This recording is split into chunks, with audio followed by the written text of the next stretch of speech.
Selected writings and speeches of Marcus Garvey / Marcus Garvey, edited by Bob Blaisdell.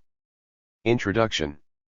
In 1965, to honor the memory of Jamaica's hero of African redemption, Martin Luther King, Jr., told an assembly in Kingston, Marcus Garvey was the first man of color in the history of the United States to lead and develop a mass movement.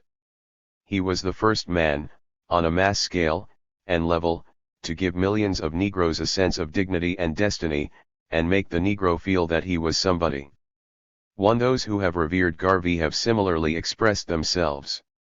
A Harlem member of Garvey's Universal Negro Improvement Association remembers the effect Garvey made after arriving in New York City in the late 1910s. A deep consciousness was awakened in me. He raised in me a certain knowledge of me belonging to people all over the world, the African people, and he gave me pride, and he gave me a great knowledge of the history of the wealth of Africa. After thousands of black soldiers had gone off to fight for American democracy in World War I, only to return home after 1918 to encounter an even more ruthless racism than they had left, and with economic and social prospects worse than ever, Black America was receptive to a stronger stance and message than, for instance, the National Association for the Advancement of Colored People's cautious and careful advocacy of social progress. A Southern woman who joined the UNIA said, "Garvey is giving my people backbones where they had wishbones." Harlem was the heart of Black America, and would bring forth the great Harlem Renaissance in the arts, a contemporary Renaissance with which Garvey had little sympathy, as well as political and social consciousness. And while the mass movements and revolutions in Russia, Ireland, and India were making news, Garvey saw and extended the call for revolution to all black people who lived in or descended from Africa. He told the audience in 1921 at the Second International Convention of the Negro Peoples of the World in New York City, "At this moment methinks I see Ethiopia stretching forth her hands unto God, and methinks I see the angel of God taking up the standard of the red, the black, and the green, and saying, 'Men of the Negro race, men of Ethiopia, follow me.' Tonight we are following. We are following 400 million strong. We are following with a determination that we must be free before the wreck of matter, before the crash of worlds." 4. The first and greatest black orator of the 20th century was not, as a young printer in Jamaica, a natural speaker. This private, intense activist taught himself through trial and humiliation until he learned to speak with fiery immediacy to audiences of any size. The excellence and power of Garvey's oratory was probably the single most uncontroversial of his attributes. A historian has observed. 5 Garvey's enemies were as dazzled by his speeches as his admirers. We have learned from his widow that this amazing orator could not speak from notes, they handicapped his ready flow of thoughts. He memorized only the outlines of very important speeches. 6 For several years his newspaper, The Negro World, used a team of shorthand writers to take down his every word for publication. The fluency of his speeches lay in the fact that he had something to say, something which touched him so deeply that it constituted an outpouring from the heart and found response in his hearers. 7 As for his editorial articles, once when his wife tried to suggest that he moderate some of his expressions, he explained to her, "I am writing for the masses, people who have not been accustomed to serious reading matter. I must hammer in what I want to impress on their minds." 8 Garvey was delighted and fascinated by all history, and loved retelling and citing events and episodes from the lives of various peoples and heroes in his speeches and writings. To the end of his life he was an advocate of self-education, in 1937 telling an audience in St. Kitts, British West Indies, "Read, read, read, and never stop until you discover the knowledge of the universe." 9. Born on August 17, 1887, Garvey grew up in St. Ann's Bay, Jamaica, British West Indies. He was an ambitious, bookish boy, who scarcely knew there was such a thing as racial prejudice until he was 14. He became a printer's apprentice in 1901, and left school around 1903. After moving to Kingston in 1906 to work as a printer, he became active in the Printers' Union. He started his first, very short-lived, newspaper when he was 21, and left Jamaica soon after in 1911 for Costa Rica and Panama, where he edited newspapers before returning to Jamaica. He sailed to England in 1912 to further his education, and took classes at the Birkbeck College in London. After travels through Western Europe, he returned to Jamaica in 1914 with a new purpose, inspired, he said, by the American Booker T. Washington's Up from Slavery. Through this book, my doom, if I may so call it, of being a race leader dawned upon me. 10 Upon arrival in Kingston, Garvey immediately founded the Universal Negro Improvement Association and African Communities, Imperial, League. With the program of uniting the Negro peoples of the world into one great body to establish a country and government absolutely their own. 11. To raise money for the organization, he traveled to the United States in 1916. He also had hoped to meet Booker T. Washington, with whom he had corresponded, but the elderly head of the Tuskegee Institute died at the end of 1915. To Garvey's surprise, he found the perfect atmosphere in America for his boundless energy and ambitious plans. Starting as an unknown, unsung West Indian, addressing church groups and street corner gatherings, Garvey eventually directly addressed and mesmerized tens of thousands in hundreds of speeches and millions more through newspapers, and by 1919 he had soared to prominence and was renowned throughout the world for his message of black pride. His now New York City-based Universal Negro Improvement Association already had, he estimated, his estimates were, by his own admission, imprecise and, as more meticulous observers have said, likely exaggerated, 2 million members. When he survived an assassination attempt in his offices in Harlem on October 14, 1919, due in part to the heroics of a secretary, Amy Ashwood, who tackled the would-be murderer, his fame was further intensified. There seemed no stopping this charismatic, contentious, controversial figure, who enjoyed baiting his enemies and shocking his allies. He trusted his own star, and he rode it higher than anyone except himself expected.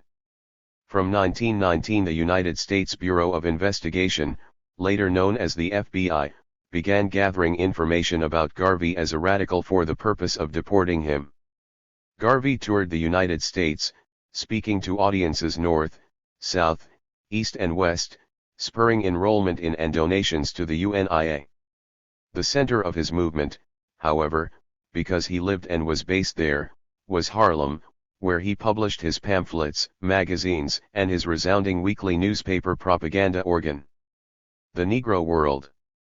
He also presided there over Liberty Hall, an auditorium at 114 West 138th Street that became the political center of the UNIA, which he operated as President General. In the midst of his whirlwind activism, he married Amy Ashwood on Christmas Day, 1919, and less than 4 months later, separated from her.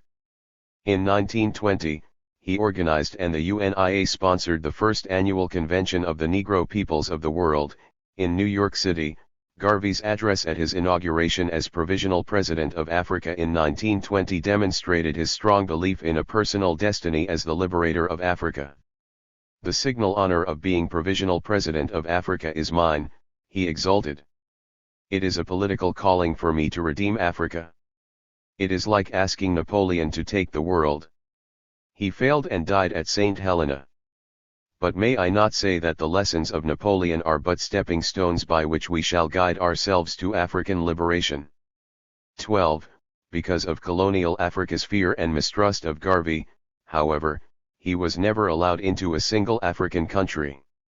At this convention, and in the Declaration of Rights of the Negro Peoples of the World, he introduced the flag of the red, black, and green, the most enduring of the U.N.I.A.'s external trappings of nationhood, as the official colors of the African race. 13. The principles of the UNIA were agreed upon by officers, but they were Garvey's own, as they developed and changed and veered in him. In early 1921, he sent a UNIA delegation to Liberia, West Africa, to negotiate the establishment of a UNIA community there. Meanwhile, Garvey traveled back to Jamaica and Central America to lecture, while one of the Black Star Line's ships sailed for the Caribbean, where it suffered several mishaps, much to Garvey's distress and frustration. Garvey, with the Black Star Line in dire financial straits, returned to New York that summer for the second annual convention of the Negro peoples of the world. Garvey's goals and ambitions for the UNIA changed as opportunities and challenges arose, and the Universal Negro Improvement Association's philosophy became known as Garveyism for good reason, as he was its primary creator and developer, and was worshipped by some then, and later, as more than a man. Not surprisingly, writes Tony Martin, such fierce unswerving loyalty was often branded fanaticism by Garvey's critics, and enemies did not hesitate to describe the style of leadership existing within Garvey's provisional African nation as fascist. These accusations were helped along by a strain of violence that seemed to run among Garveyites. Garveyites, particularly in the United States, were often implicated in violent confrontations with rival persons and groups. 14 His most famous and bitter enemy was W.E.B. Du Bois, head of the NAACP, who would characterize Garvey as without doubt, the most dangerous enemy of the Negro race in America. 15 Though Garvey was himself Christian, he became more and more critical of the constraints Christianity placed upon the black race. His two minds about Christianity did not prevent him from occasionally representing himself as a prophet of a cause beyond or beside Christianity. I am speaking to you as the man who founded and organized the Universal Negro Improvement Association, as the man who sacrificed and suffered to bring into existence the Universal Negro Improvement Association. I had a motive and a purpose. It was not the money, because I could have gotten that for myself and been satisfied. It was not position, because I could have got that for myself. What is it? It was the crying voice from the grave that said, Garvey, we have suffered for 250 years for your day and for your time, we expect something from you at this hour. 16. Never one to take counsel or advice, Garvey continually battled with subordinates and dissenters. He was rarely cautious and always bold, but without his focus and dedication the UNIA could not have exerted its extraordinary influence over the black diaspora of his time and of the time to come. This, however, led to critical problems. Garveyism, says a biographer, was greatly handicapped by the fact that it always remained the personal crusade of a single leader whose autocratic methods and slipshod financial practices alienated much of the support the movement might otherwise have received. 17 His business venture into the Black Star Line Shipping Company was successful as far as promoting the possibilities of black economic power, but a disaster as far as it concerned the financial capabilities of the UNIA and Garvey's own legal status in America. J. Edgar Hoover, later famous as the head of the FBI, was the Bureau of Investigation agent assigned to investigate and help eliminate Garvey from the American scene, and because of the careless and inept business practices of the Black Star Line, Hoover was able to bring about Garvey's arrest in 1922 and in 1923 his conviction, on very flimsy charges of mail fraud, related to sales of shares in the Black Star Line, and sentence of 5 years imprisonment. At his 1923 trial, Garvey acted as his own lawyer, and while this enabled him to make impressive statements about his beliefs and actions, it probably did his case more harm than good. Garvey, who lived modestly and abstemiously, was notoriously inattentive to financial matters, but almost always refused to acknowledge his own complicity in hiring loyal but incompetent or remarkably inexperienced followers for positions of power and responsibility. The most important consequence of Garvey's trial and conviction, writes Tony Martin, was that it finally cleared the way for his deportation. 18. It was on his cross-country speaking tour in 1922 that he began his disturbingly close associations with white racist groups.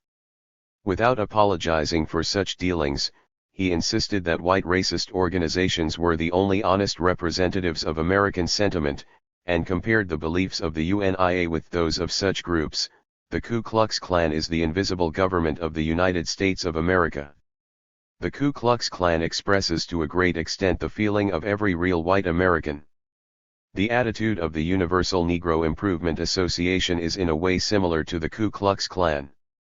Whilst the Ku Klux Klan desires to make America absolutely a white man's country, the Universal Negro Improvement Association wants to make Africa absolutely a black man's country. 19. This avowed kinship with white supremacists dismayed many of his followers and sympathizers and left his opponents in the NAACP and the Communist Party volubly outraged.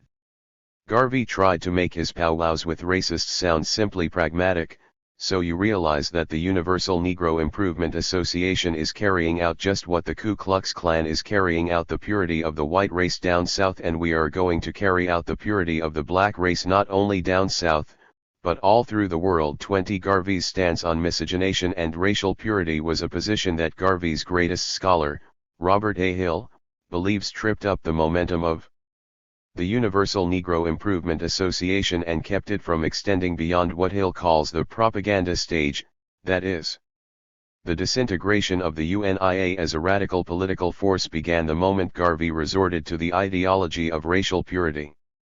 21.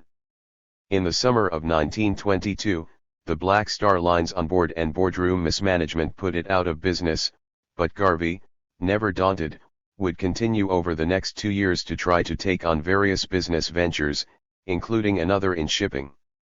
Garvey unrelentingly promoted the right of sovereignty of the African peoples, and sent a delegation from the UNIA to the League of Nations meeting in Geneva. When the Liberian government, pressured by European governments and also, perhaps, fearing a coup d'état as the ultimate political intention of the UNIA, denied the UNIA a settlement, Garvey was furious but not defeated. 22. While imprisoned in the Manhattan House of Detention, the Tombs, during the summer of 1923, he continued to write editorials for the Negro World, attacking enemies, rallying his forces, and, through the work of his second wife, Amy Jacques Garvey, to promote his ideas and at the same time present a less radical image of himself to the American public in the first volume of The Philosophy and Opinions of Marcus Garvey. From the Tombs, he declared, "I am here because I dared to tell the Negro that the time has come for him to lift his head and be a man." 23. Out on bail in September, for the next 15 months he resumed his usual tireless efforts as a one-man political machine. After his imprisonment for the mail fraud conviction in the Atlanta Federal Penitentiary in February 1925, Amy Jacques Garvey unsuccessfully petitioned the U.S. government for a pardon, and meanwhile strove to follow her husband's many orders. In December 1925 she published the second volume of The Philosophy and Opinions of Marcus Garvey, subtitled or, Africa for the Africans. The UNIA, on the other hand, splintered and staggered without Garvey's immediate directing influence and his ability to raise money. Soon his hold over it and its allegiance to him disappeared. An unlikely and unpleasant show of support for Garvey's release came from white supremacist groups, which continued to see Garvey as a fellow soldier in their war against miscegenation. In November 1927, President Calvin Coolidge pardoned Garvey for the purpose of deporting him immediately to Jamaica. Well-wishers saw him off at a ship at New Orleans on December 3, and he would never again set foot in the United States. Garvey's remaining dozen years show signs of life but also a depressing and distressing fall. After spending several months traveling and lecturing in Europe and Canada in 1928 with his wife, he tried from Jamaica to reform the UNIA into the force it had been while he was active in Harlem, but he could not. In 1930 he and Amy Jacques Garvey had their first son, Marcus, Jr. In 1933, their second son, Julius, was born. In Kingston, Garvey entered local politics, but was stymied there, and after further business enterprises failed, he left his wife and sons for London in 1935. He had once explained to Amy, "Sometimes I like what I do. Other times I hate like hell to do the things I have to, but in my work I must get the best use of every human being with whom I come in contact. I thought you realized that long ago." 24. Her husband, said his widow, had submerged the roles of husband and father and sacrificed his family on the altar of African redemption. 25. Garvey acknowledged the sacrifice himself, many years before, from Atlanta Federal Penitentiary when he wrote asking his followers to give protection to my wife, whom I neglected and cheated for the cause that I so much love. 26. His hard, long-standing, and narrow adherence to, and belief in, nationalism now led him to identify and sympathize with such European tyrants as Benito Mussolini, the fascist dictator of Italy, and Nazi leader Adolf Hitler, of Germany. In March 1934, in Garvey's magazine, The Black Man, he recommended that his readers peruse Mein Kampf, expressing his hope that one day the black race would produce its own Hitler. Hitler has a lesson to teach and he is teaching it well. 27. To a longtime UNIA supporter in 1937, Garvey boasted, "We were the first fascists. We had disciplined men, women, and children in training for the liberation of Africa." The black masses saw that in this extreme nationalism lay their only hope and readily supported it. Mussolini copied fascism from me, but the Negro reactionaries sabotaged it. 28. He continued to travel to Canada and the Caribbean to lecture, and to write and edit newspapers and journals, and in 1937 began his School of African Philosophy, training several young men through classes and correspondence courses to disseminate his teachings. His sons and wife came to London to live with him in 1937, but left within a year to return to Jamaica. He never corresponded with his wife again, but wrote fond notes to his sons. He suffered a cerebral hemorrhage in January of 1940, which resulted in partial paralysis, and he died on June 10, only 53 years old. He was buried in a London cemetery. Because of funding difficulties and legal problems between his wives, his body was not returned to Jamaica until 1964, when it was reburied with heroes' honors. Even though his influence seemed to have disappeared with his deportation and then his death, it was apparently only underground, awaiting a new spring, and revived, partly with the aid of his radicalized old foe, W.E.B. Du Bois, and his wife, ever a proponent of Garveyism.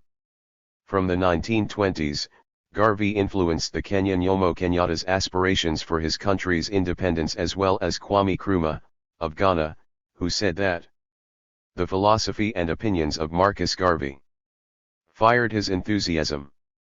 29. Every time you see another nation on the African continent become independent, said Malcolm X, whose father had been in the UNIA, you know that Marcus Garvey is alive. 30. In the 1960s, particularly in the United States and Jamaica, Garvey's message flourished again.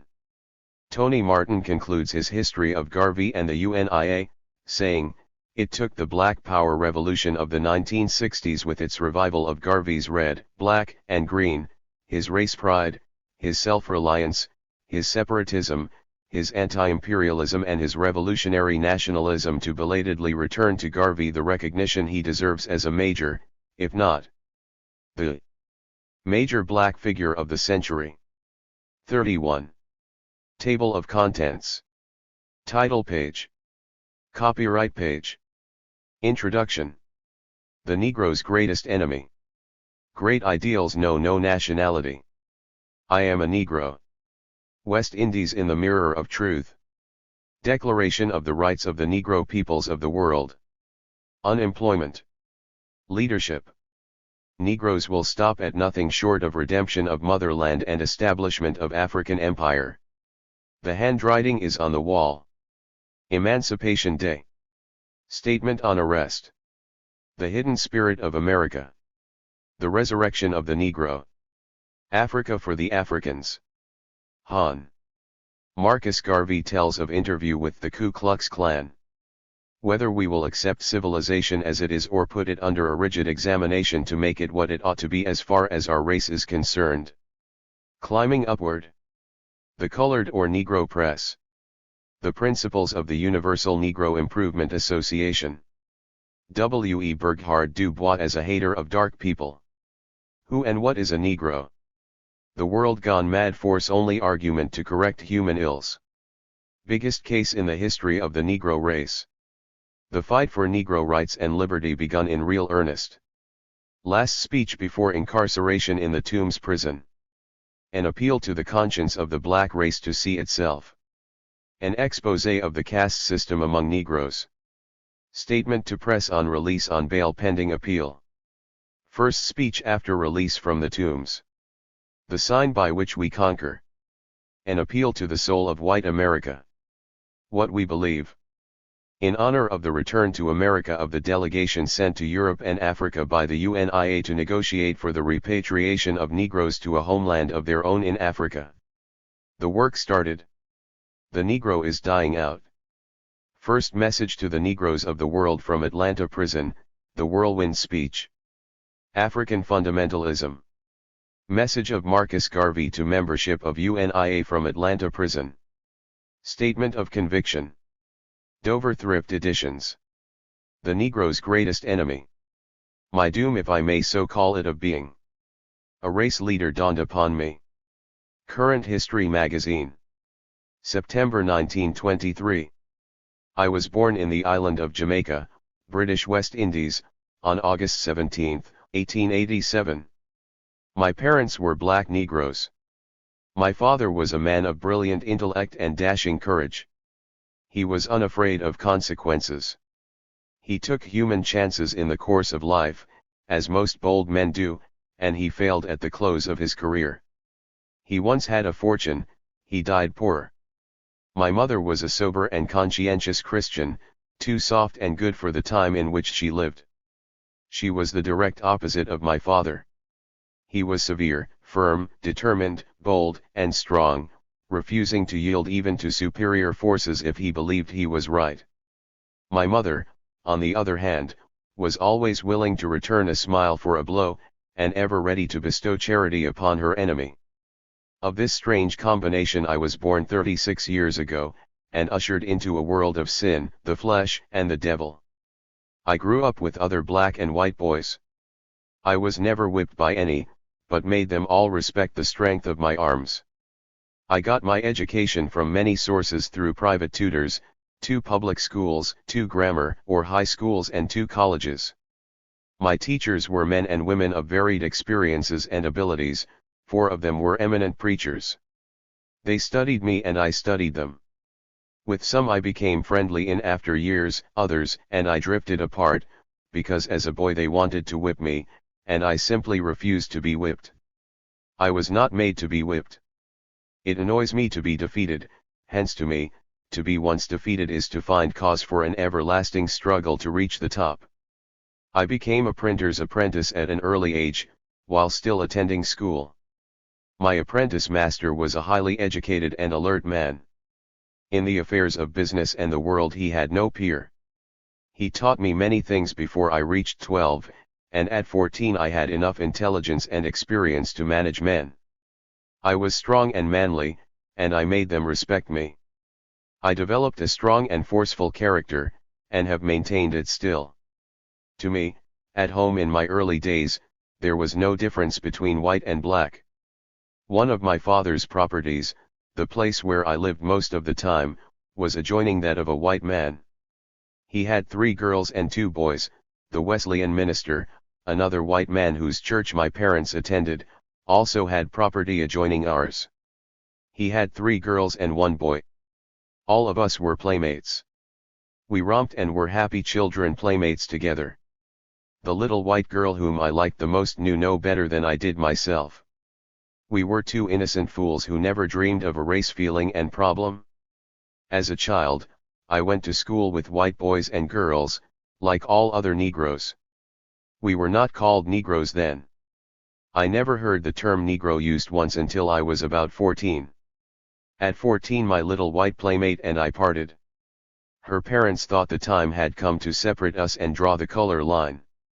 They sent her and another sister to Edinburgh, Scotland, and told her that she was never to write or try to get in touch with me, for I was a nigger. It was then that I found for the first time that there was some difference in humanity, and that there were different races, each having its own separate and distinct social life. I did not care about the separation after I was told about it, because I never thought all during our childhood association that the girl and the rest of the children of her race were better than I was. In fact, they used to look up to me.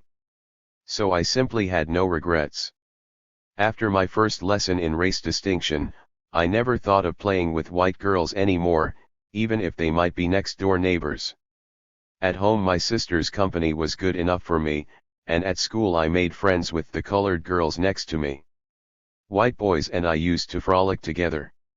We played cricket and baseball, ran races, and rode bicycles together, took each other to the river and to the sea beach to learn to swim, and made boyish efforts while out in deep water to drown each other, making a sprint for shore crying out shark, shark, shark. In all our experiences, however, only one black boy was drowned. He went under on a Friday afternoon after school hours, and his parents found him afloat half-eaten by sharks on the following Sunday afternoon. Since then we boys never went back to sea. At maturity the black and white boys separated, and took different courses in life. I grew up then to see the difference between the races more and more. My schoolmates as young men did not know or remember me anymore. Then I realized that I had to make a fight for a place in the world, that it was not so easy to pass on to office and position.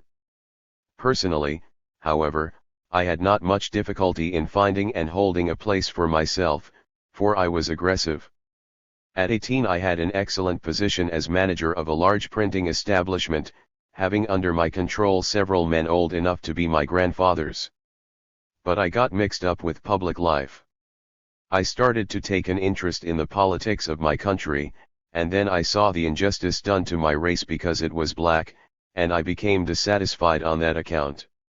I went traveling to South and Central America and parts of the West Indies to find out if it was so elsewhere, and I found the same situation. I set sail for Europe to find out if it was different there, and again I found the stumbling block: you are black. I read of the conditions in America.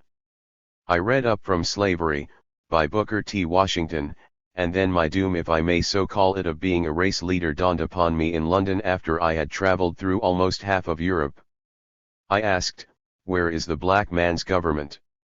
Where is his king and his kingdom? Where is his president, his country, and his ambassador, his army, his navy, his men of big affairs? I could not find them, and then I declared, I will help to make them. Becoming naturally restless for the opportunity of doing something for the advancement of my race, I was determined that the black man would not continue to be kicked about by all the other races and nations of the world, as I saw it in the West Indies, South and Central America and Europe, and as I read of it in America. My young and ambitious mind led me into flights of great imagination.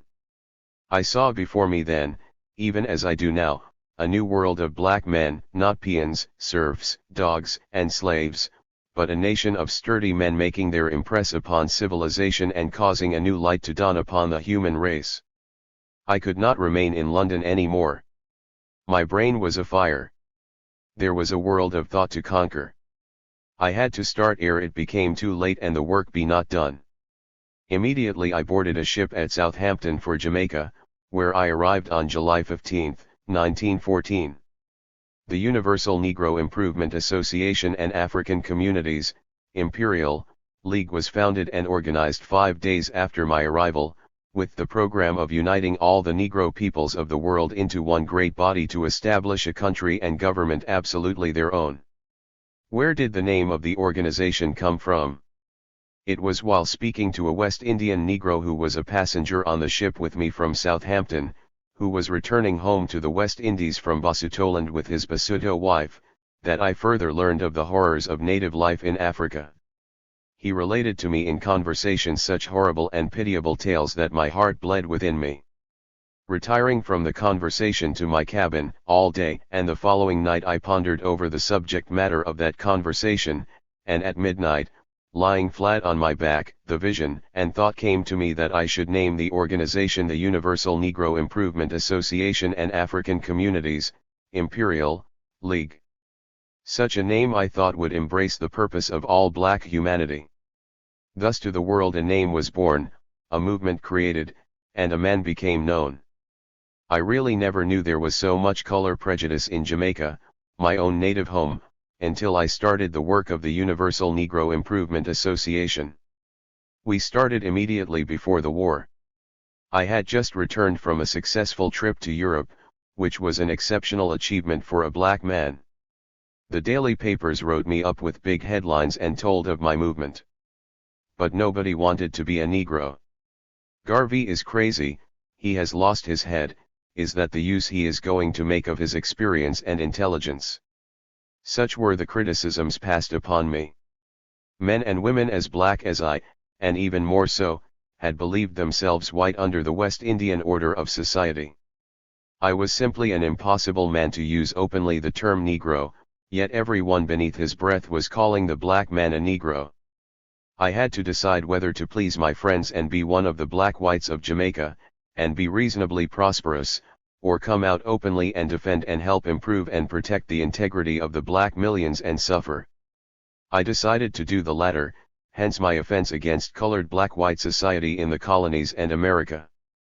I was openly hated and persecuted by some of these colored men of the island who did not want to be classified as Negroes, but as white. They hated me worse than poison. They opposed me at every step, but I had a large number of white friends, who encouraged and helped me. Notable among them were the then governor of the colony, the colonial secretary and several other prominent men. But they were afraid of offending the colored gentry that were passed for white. Hence my fight had to be made alone.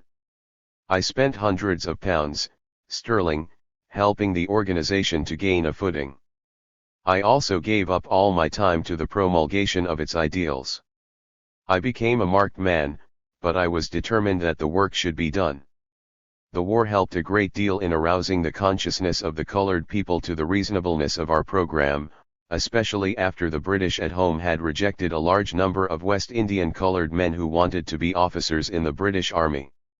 When they were told that Negroes could not be officers in the British Army, they started their own propaganda, which supplemented the program of the Universal Negro Improvement Association.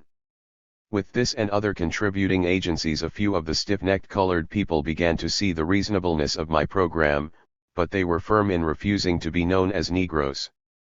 Furthermore, I was a black man and therefore had absolutely no right to lead.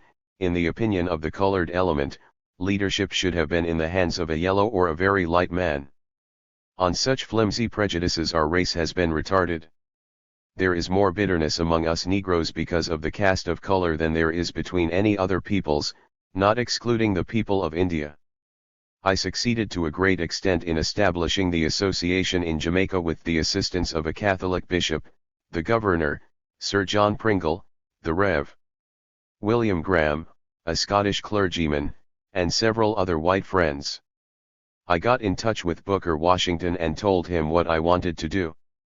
He invited me to America and promised to speak with me in the Southern and other states to help my work.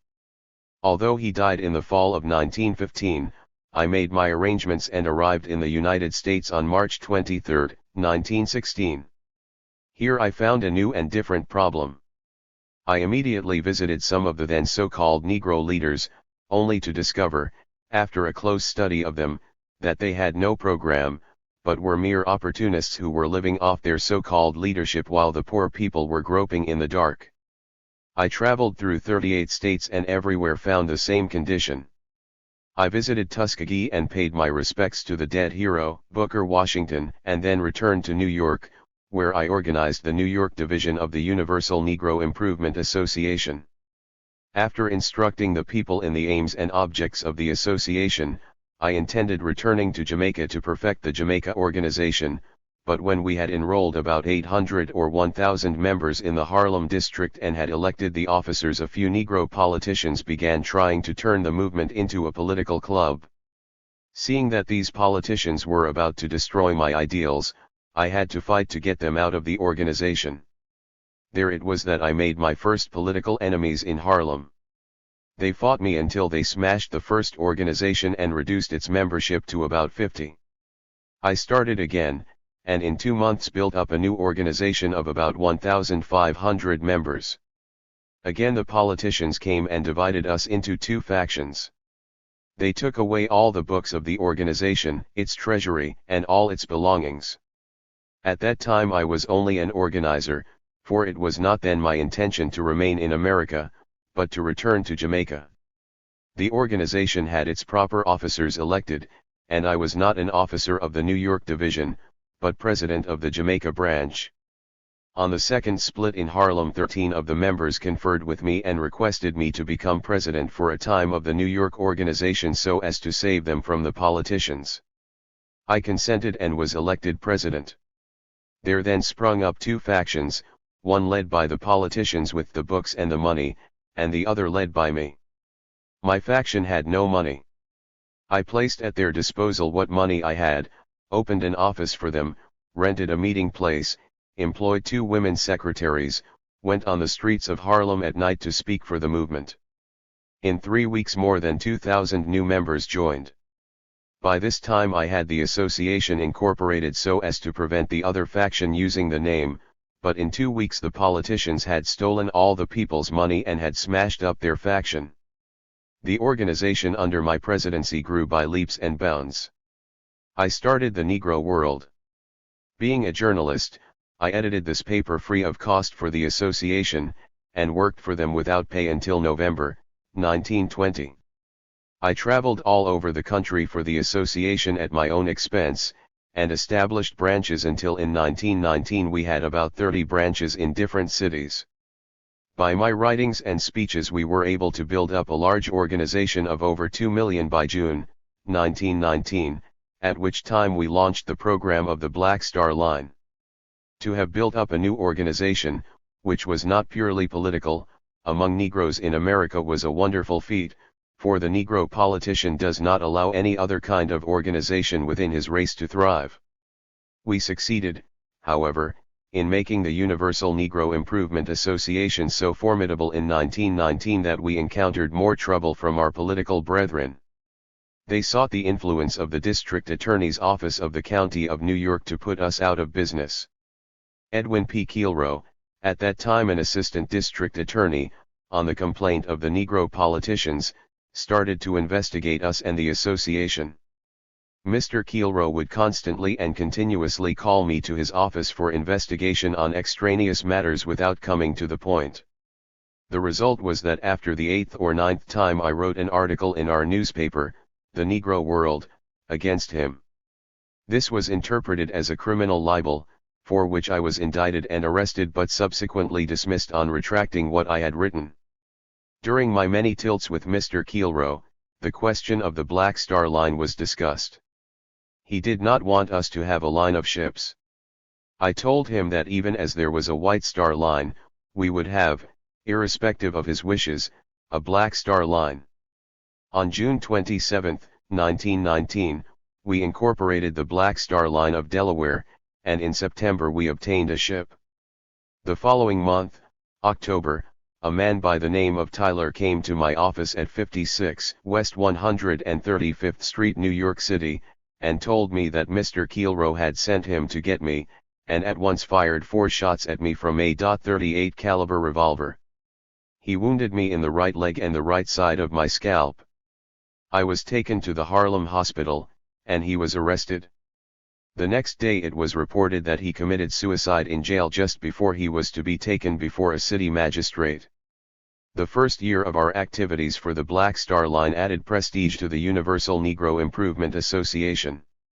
Several $100,000 worth of shares were sold.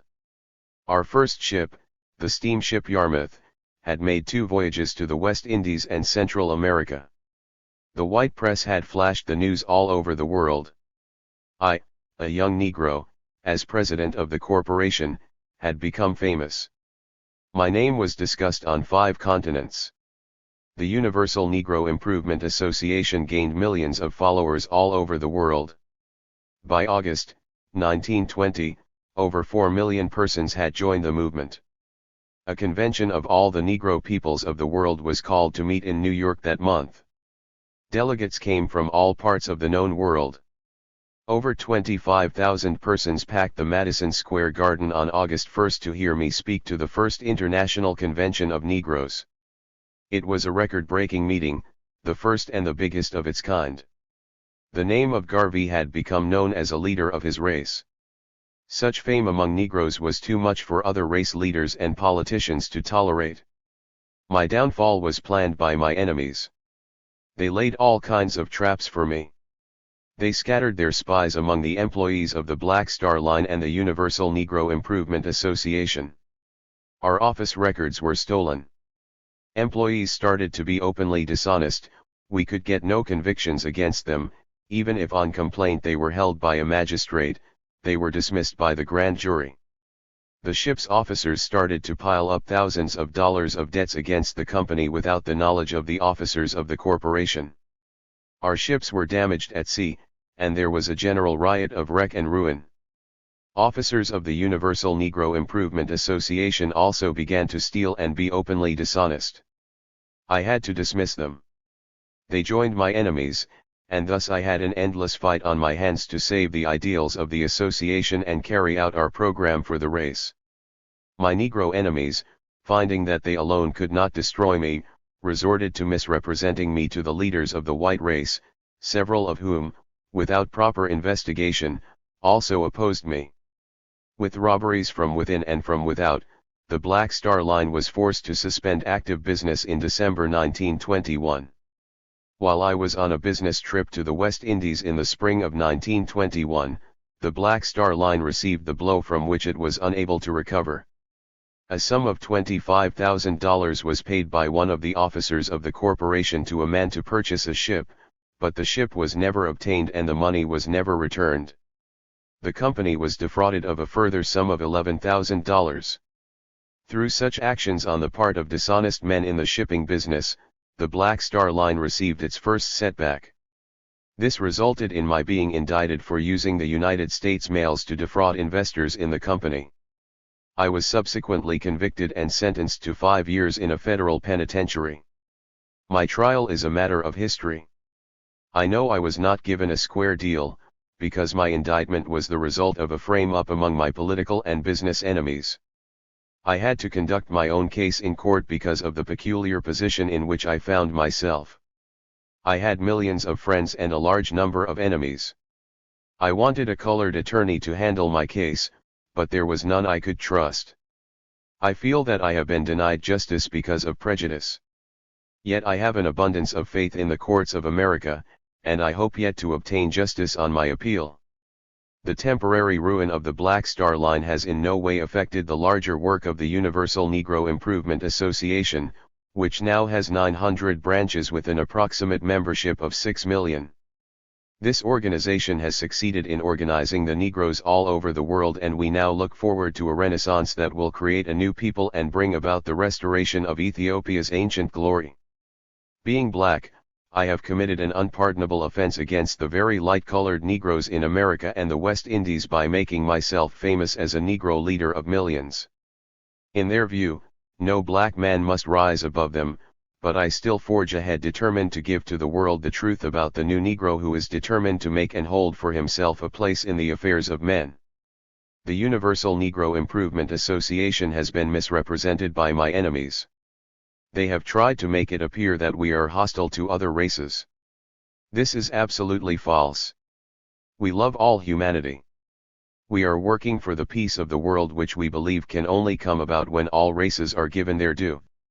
We feel that there is absolutely no reason why there should be any differences between the black and white races, if each stopped to adjust and steady itself.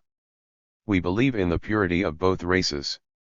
We do not believe the black man should be encouraged in the idea that his highest purpose in life is to marry a white woman, but we do believe that the white man should be taught to respect the black woman in the same way as he wants the black man to respect the white woman. It is a vicious and dangerous doctrine of social equality to urge, as certain colored leaders do, that black and white should get together, for that would destroy the racial purity of both. We believe that the black people should have a country of their own where they should be given the fullest opportunity to develop politically, socially, and industrially. The black people should not be encouraged to remain in white people's countries and expect to be presidents, governors, mayors, senators, congressmen, judges, and social and industrial leaders. We believe that with the rising ambition of the Negro, if a country is not provided for him in another 50 or 100 years, there will be a terrible clash that will end disastrously to him and disgrace our civilization. We desire to prevent such a clash by pointing the Negro to a home of his own. We feel that all well-disposed and broad-minded white men will aid in this direction.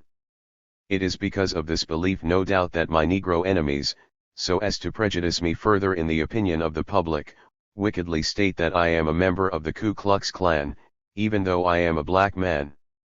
I have been deprived of the opportunity of properly explaining my work to the white people of America through the prejudice worked up against me by jealous and wicked members of my own race. My success as an organizer was much more than rival Negro leaders could tolerate. They, regardless of consequences, either to me or to the race, had to destroy me by fair means or foul. The thousands of anonymous and other hostile letters written to the editors and publishers of the white press by Negro rivals to prejudice we in the eyes of public opinion are sufficient evidence of the wicked and vicious opposition I have had to meet from among my own people, especially among the very light-colored. But they went further than the press in their attempts to discredit me. They organized clubs all over the United States and the West Indies, and wrote both open and anonymous letters to city, state, and federal officials of this and other governments to induce them to use their influence to hamper and destroy me. No wonder, therefore, that several judges, district attorneys, and other high officials have been against me without knowing me. No wonder, therefore, that the great white population of this country and of the world has a wrong impression of the aims and objects of the Universal Negro Improvement Association and of the work of Marcus Garvey. Having had the wrong education as a start in his racial career, the Negro has become his own greatest enemy. Most of the trouble I have had in advancing the cause of the race has come from Negroes. Booker Washington aptly described the race in one of his lectures by stating that we were like crabs in a barrel, that none would allow the other to climb over, but on any such attempt all would continue to pull back into the barrel the one crab that would make the effort to climb out. Yet, those of us with vision cannot desert the race, leaving it to suffer and die. Looking forward a century or two, we can see an economic and political death struggle for the survival of the different race groups. Many of our present-day national centers will have become overcrowded with vast surplus populations. The fight for bread and position will be keen and severe. The weaker and unprepared group is bound to go under. That is why, visionaries as we are in the Universal Negro Improvement Association, we are fighting for the founding of a Negro nation in Africa, so that there will be no clash between black and white and that each race will have a separate existence and civilization all its own without courting suspicion and hatred or eyeing each other with jealousy and rivalry within the borders of the same country. White men who have struggled for and built up their countries and their own civilizations are not disposed to hand them over to the Negro or any other race without let or hindrance. It would be unreasonable to expect this. Hence any vain assumption on the part of the Negro to imagine that he will one day become president of the nation, governor of the state, or mayor of the city in the countries of white men, is like waiting on the devil and his angels to take up their residence in the realm on high and direct there the affairs of paradise. Great ideals know no nationality. All intelligent people know that one's nationality has nothing to do with great ideals and great principles. The Philosophy and Opinions of Marcus Garvey, or Africa for the Africans, Volume 1, 1923. My enemies in America have done much to hold me up to public contempt and ridicule, but have failed.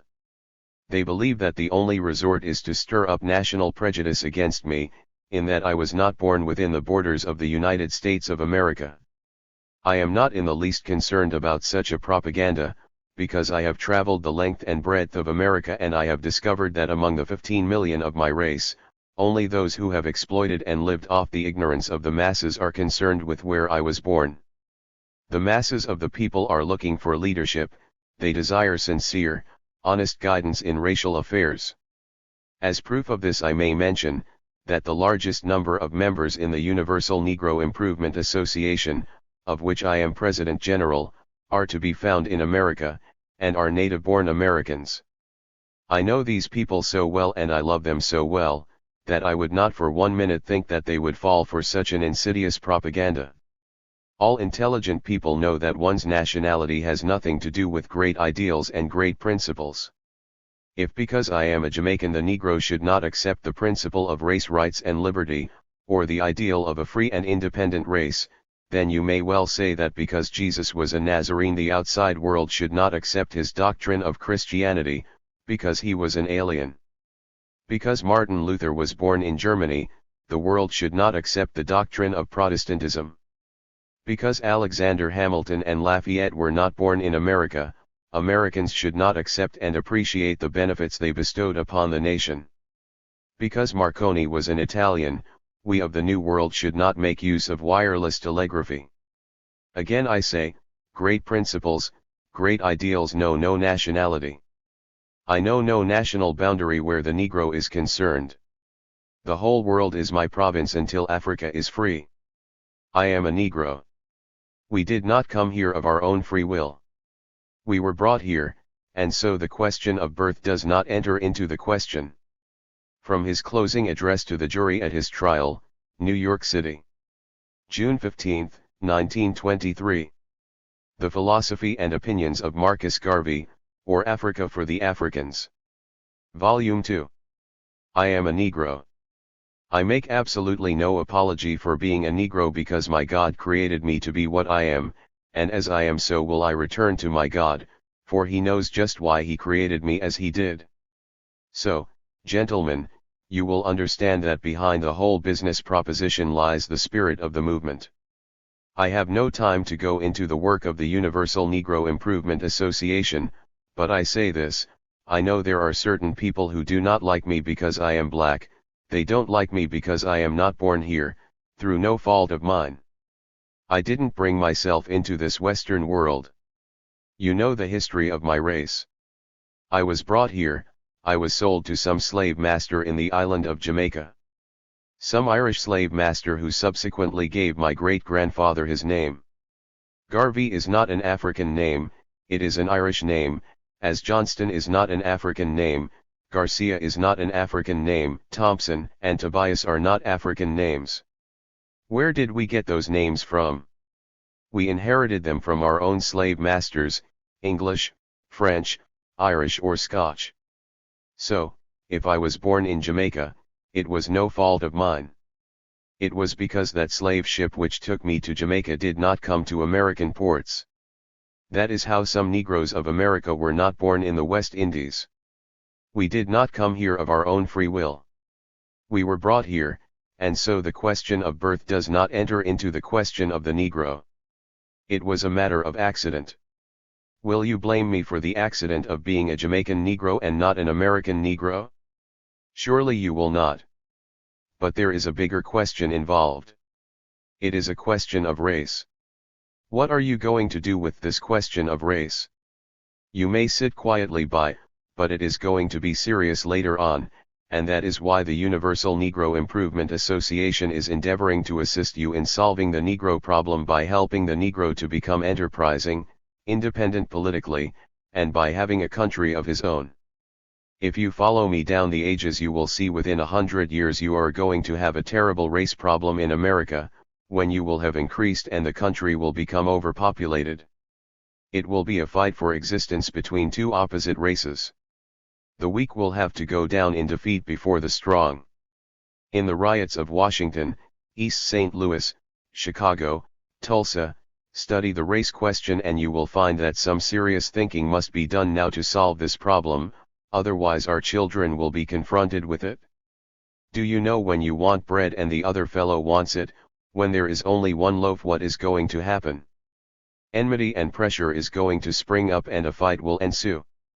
That is why the Universal Negro Improvement Association has started this proposition to redeem Africa and build up a country of our own, so as not to molest you in the country your fathers founded hundreds of years ago. Some Negroes believe in social equality. They want to intermarry with the white women of this country, and it is going to cause trouble later on. Some Negroes want the same jobs you have. They want to be presidents of the nation. What is going to be the outcome? Study the race question and you will find that the program of the Universal Negro Improvement Association and the Black Star Line is the solution of the problem which confronts us, not only in this country, but throughout the world. Folks try to misrepresent me and say I don't like white people. That is not true. Some of the best friends I have are white men. The bishop who testified here has been my friend from youth. He said other things that some of us did not understand. I asked him, "Do you know Marcus Garvey?" He said yes. "What is the opinion of him?" He said doubtful. Now probably you didn't understand what he meant. Garvey was a public man. Opinions differ. He was a priest and he had to tell the truth.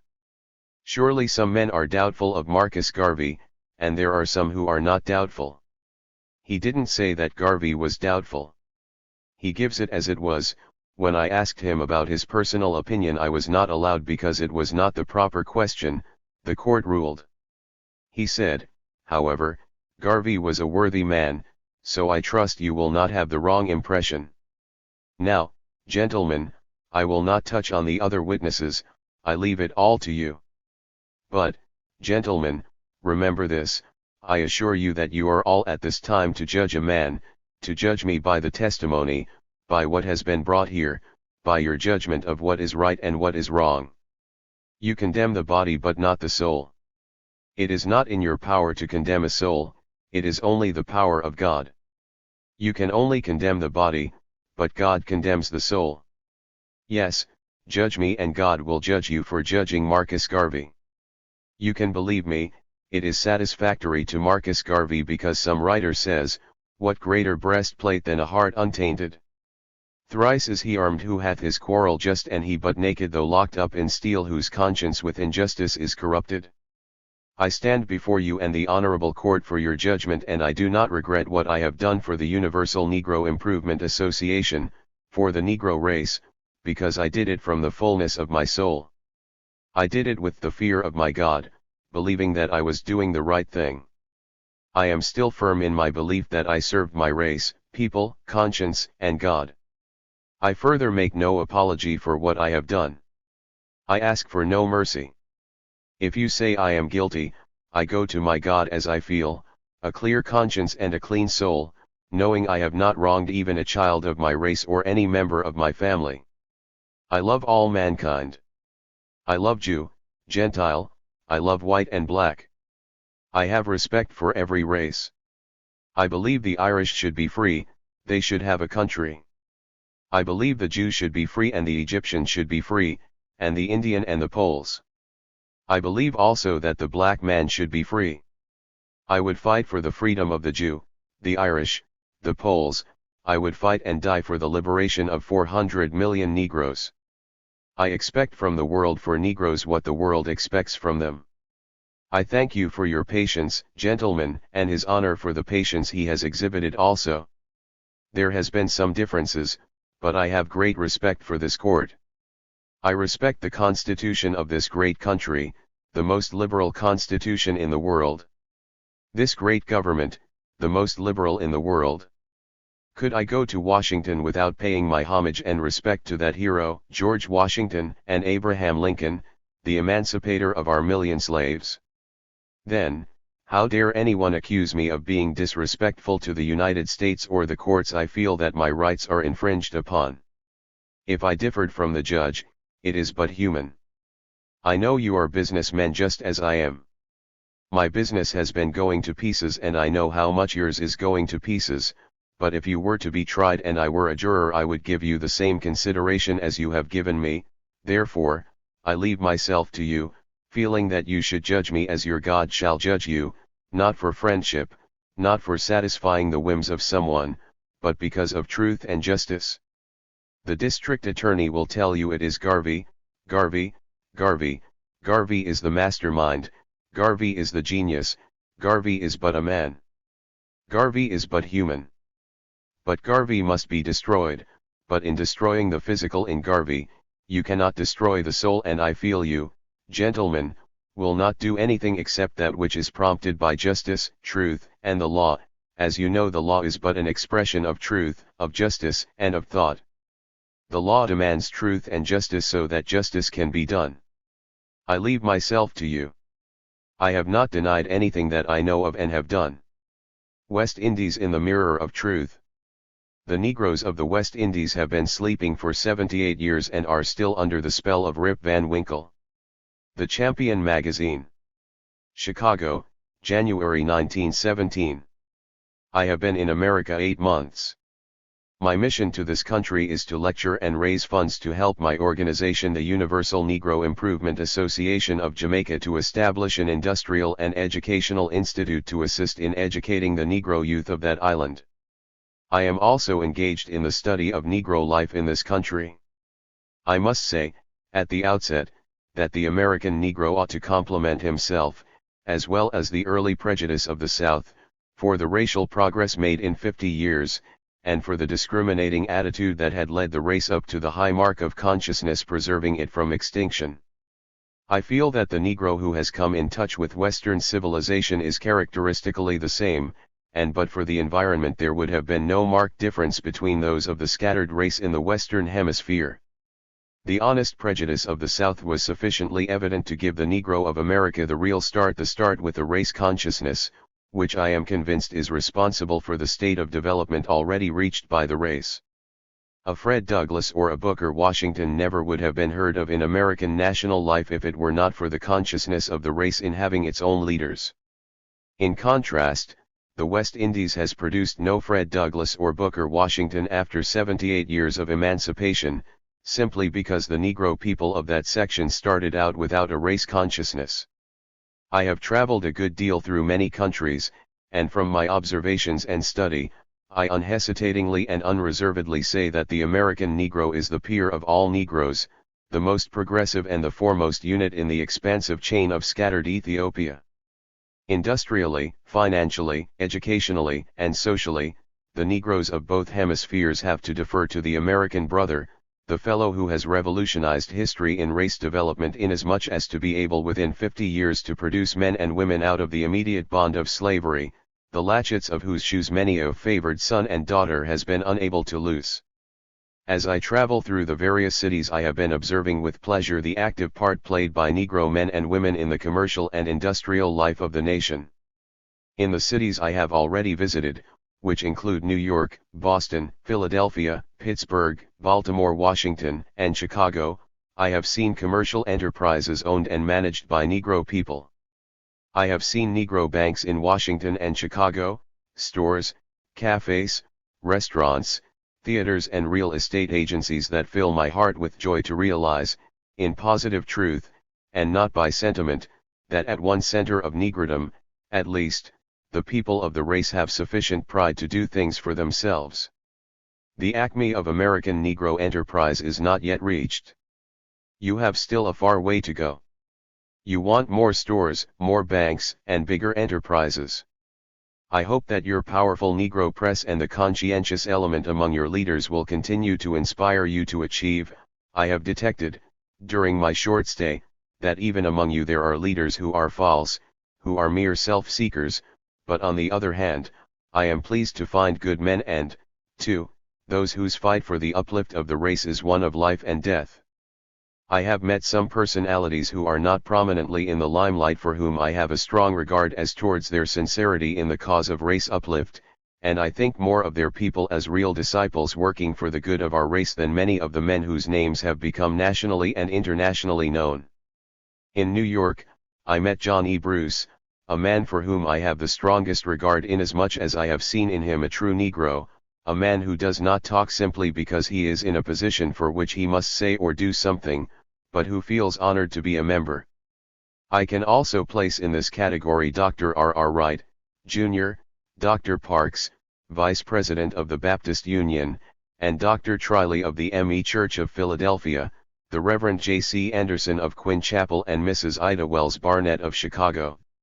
With men and women of this type, who are conscientious workers and not mere life service dignitaries, I can quite understand that the time is at hand when the stranger, such as I am, will discover the American Negro firmly and strongly set on the pinnacle of fame. The West Indian Negro who has had 78 years of emancipation has nothing to compare with your progress. Educationally, he has, in the exception, made a step forward, but generally he is stagnant. I have discovered a lot of vain bluff as propagated by the irresponsible type of West Indian Negro who has become resident of this country, bluff to the effect that conditions are better in the West Indies than they are in America. Now let me assure you, honestly and truthfully, that they are nothing of the kind. The West Indies in reality could have been the ideal home of the Negro, but the sleeping West Indian has ignored his chance ever since his emancipation, and today he is at the tail end of all that is worthwhile in the West Indies. The educated men are immigrating to the United States, Canada, and Europe. The laboring element are to be found by the thousands in Central and South America. These people are leaving their homes simply because they haven't pride and courage enough to stay at home and combat the forces that make them exiles. If we had the spirit of self-consciousness and reliance, such as you have in America, we would have been ahead of you, and today the standard of Negro development in the West would have been higher. We haven't the pluck in the West Indies to agitate for or demand a square deal, and the blame can be attributed to no other source than indolence and lack of pride among themselves. Let not the American Negro be misled. He occupies the best position among all Negroes up to the present time, and my advice to him is to keep up his constitutional fight for equity and justice. The Negroes of the West Indies have been sleeping for 78 years and are still under the spell of Rip Van Winkle. These people want a terrific sensation to awaken them to their racial consciousness. We are throwing away good business opportunities in the beautiful islands of the West Indies. We have no banks of our own, no big stores and commercial undertakings. We depend on others as dealers, while we remain consumers. The file is there open and ready for anyone who has the training and ability to become a pioneer. If enterprising Negro Americans would get hold of some of the wealthy Negroes of the West Indies and teach them how to trade and to do things in the interest of their people, a great good would be accomplished for the advancement of the race. The Negro masses in the West Indies want enterprises that will help them to dress as well as the Negroes in the north of the United States, to help them to live in good homes and to provide them with furniture on the installment plan, to insure them in sickness and death and to prevent a pauper's grave. Declaration of the Rights of the Negro Peoples of the World. We, the duly elected representatives of the Negro peoples of the world, invoking the aid of the just and almighty God, do declare all men, women, and children of our blood throughout the world free citizens, and do claim them as free citizens of Africa, the motherland of all Negroes. International Convention of the Negroes of the World, New York City. August 31, 1920. The Philosophy and Opinions of Marcus Garvey, or Africa for the Africans. Volume 2. Drafted and adopted at convention held in New York, 1920, over which Marcus Garvey presided as chairman, and at which he was elected provisional president of Africa. Be it resolved, that the Negro people of the world, through their chosen representatives in convention assembled in Liberty Hall, in the city of New York and United States of America, from August 1 to August 31, in the year of our Lord, 1920, protest against the wrongs and injustices they are suffering at the hands of their white brethren, and state what they deem their fair and just rights, as well as the treatment they propose to demand of all men in the future. We complain. That nowhere in the world, with few exceptions, are black men accorded equal treatment with white men, although in the same situation and circumstances, but, on the contrary, are discriminated against and denied the common rights due to human beings for no other reason than their race and color. We are not willingly accepted as guests in the public hotels and inns of the world for no other reason than our race and color. 2. In certain parts of the United States of America our race is denied the right of public trial accorded to other races when accused of crime, but are lynched and burned by mobs, and such brutal and inhuman treatment is even practiced upon our women. 3. That European nations have parceled out among themselves and taken possession of nearly all of the continent of Africa, and the natives are compelled to surrender their lands to aliens and are treated in most instances like slaves.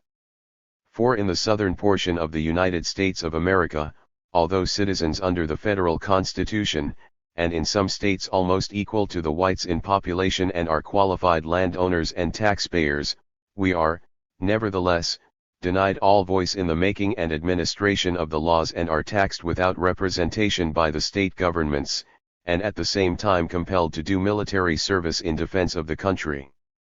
On the public conveyances and common carriers in the southern portion of the United States we are Jim Crowed and compelled to accept separate and inferior accommodations and made to pay the same fare charged for first-class accommodations, and our families are often humiliated and insulted by drunken white men who habitually pass through the Jim Crow cars going to the smoking car.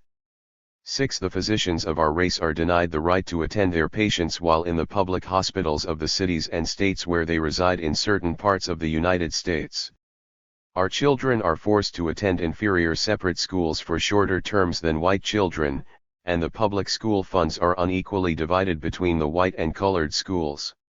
7. We are discriminated against and denied an equal chance to earn wages for the support of our families, and in many instances are refused admission into labor unions, and nearly everywhere are paid smaller wages than white men. 8. In civil service and departmental offices we are everywhere discriminated against and made to feel that to be a black man in Europe, America, and the West Indies is equivalent to being an outcast and a leper among the races of men, no matter what the character and attainments of the black man may be. 9. In the British and other West Indian islands and colonies, Negroes are secretly and cunningly discriminated against, and denied those fuller rights in government to which white citizens are appointed, nominated, and elected. That our people in those parts are forced to work for lower wages than the average standard of white men and are kept in conditions repugnant to good civilized tastes and customs. 11. That the many acts of injustice against members of our race before the courts of law in the respective islands and colonies are of such nature as to create disgust and disrespect for the white man's sense of justice. 12. Against all such inhuman, unchristian, and uncivilized treatment we here and now emphatically protest, and invoke the condemnation of all mankind. In order to encourage our race all over the world and to stimulate it to a higher and grander destiny, we demand and insist on the following Declaration of Rights.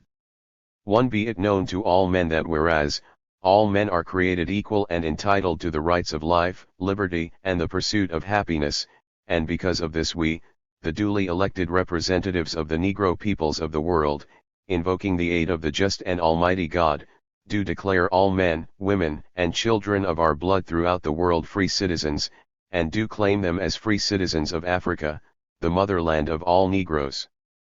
2. That we believe in the supreme authority of our race in all things racial, that all things are created and given to man as a common possession, that there should be an equitable distribution and apportionment of all such things, and in consideration of the fact that as a race we are now deprived of those things that are morally and legally ours, we believe it right that all such things should be acquired and held by whatsoever means possible. 3. That we believe the Negro, like any other race, should be governed by the ethics of civilization, and, therefore, should not be deprived of any of those rights or privileges common to other human beings. 4. We declare that Negroes, wheresoever they form a community among themselves, should be given the right to elect their own representatives to represent them in legislatures, courts of law, or such institutions as may exercise control over that particular community. 5. We assert that the Negro is entitled to even-handed justice before all courts of law and equity in whatever country he may be found, and when this is denied him on account of his race or color, such denial is an insult to the race as a whole and should be resented by the entire body of Negroes. 6. We declare it unfair and prejudicial to the rights of Negroes in communities where they exist in considerable numbers to be tried by a judge and jury composed entirely of an alien race, but in all such cases members of our race are entitled to representation on the jury. 7. We believe that any law or practice that tends to deprive any African of his land or the privileges of free citizenship within his country is unjust and immoral, and no native should respect any such law or practice. 8. We declare taxation without representation unjust and tyrannous, and there should be no obligation on the part of the Negro to obey the levy of a tax by any lawmaking body from which he is excluded and denied representation on account of his race and color. 9. We believe that any law especially directed against the Negro to his detriment and singling him out because of his race or color is unfair and immoral, and should not be respected. 10. We believe all men entitled to common human respect, and that our race should in no way tolerate any insults that may be interpreted to mean disrespect to our color.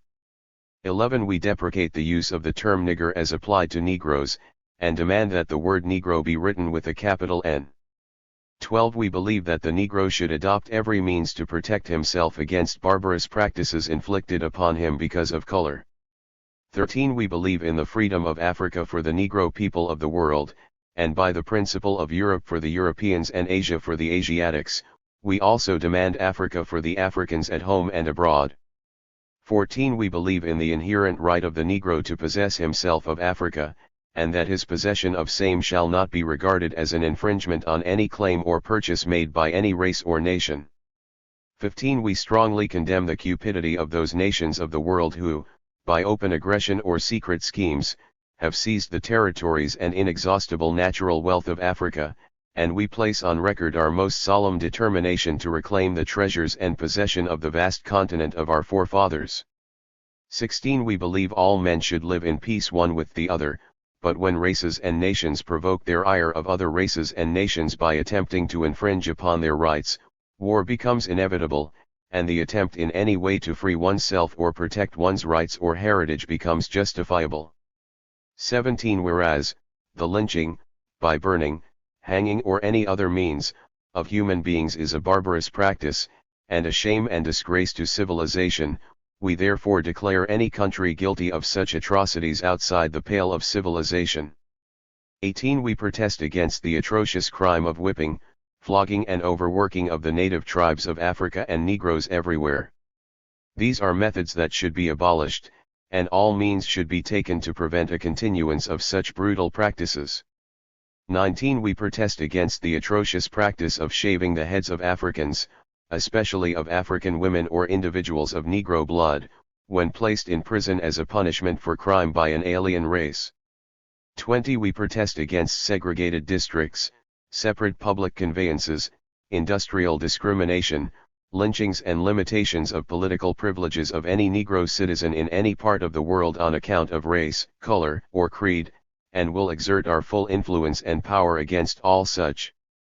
21. We protest against any punishment inflicted upon a Negro with severity, as against lighter punishment inflicted upon another of an alien race for a like offense, as an act of prejudice and injustice, and should be resented by the entire race.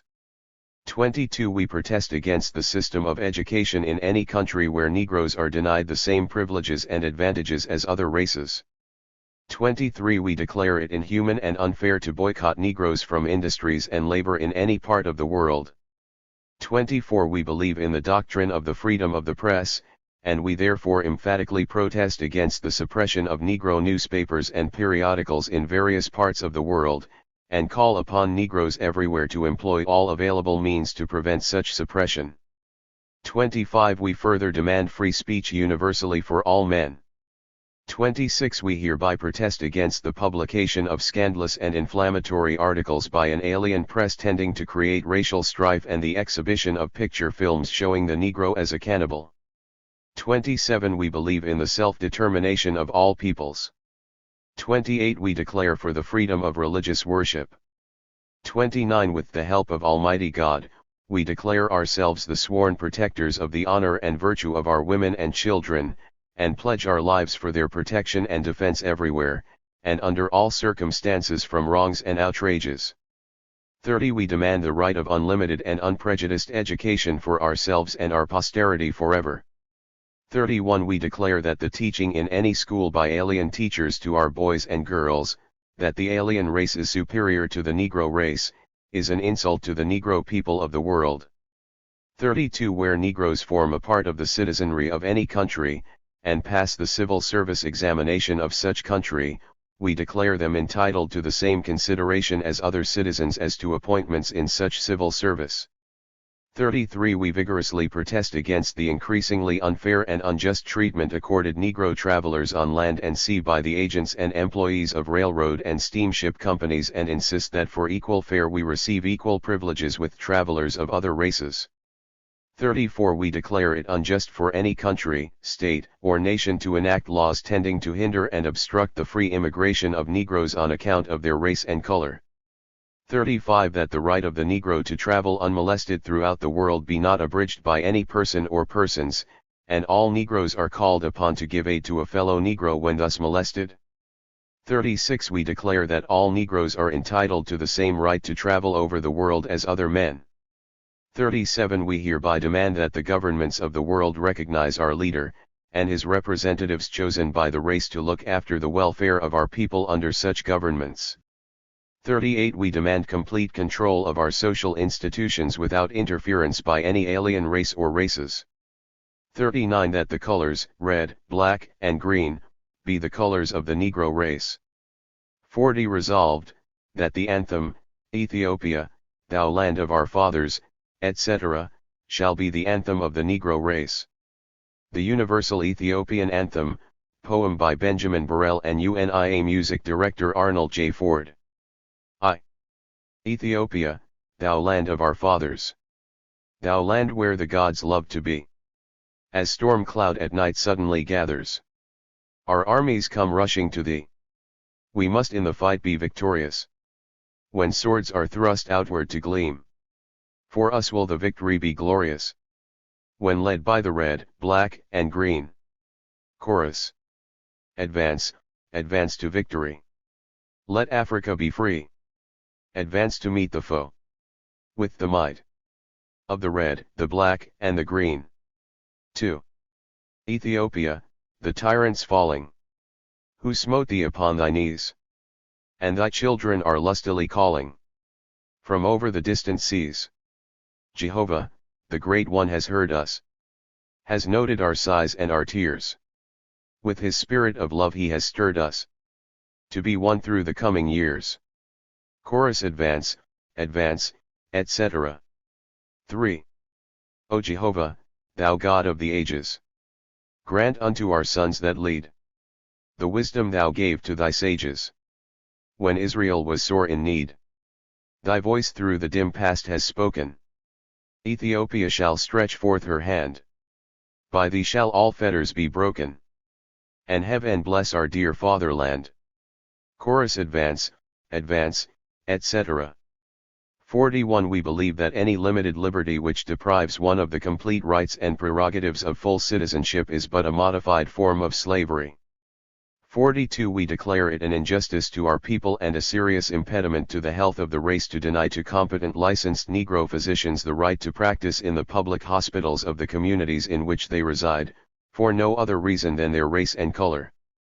43 We call upon the various governments of the world to accept and acknowledge Negro representatives who shall be sent to the said governments to represent the general welfare of the Negro peoples of the world.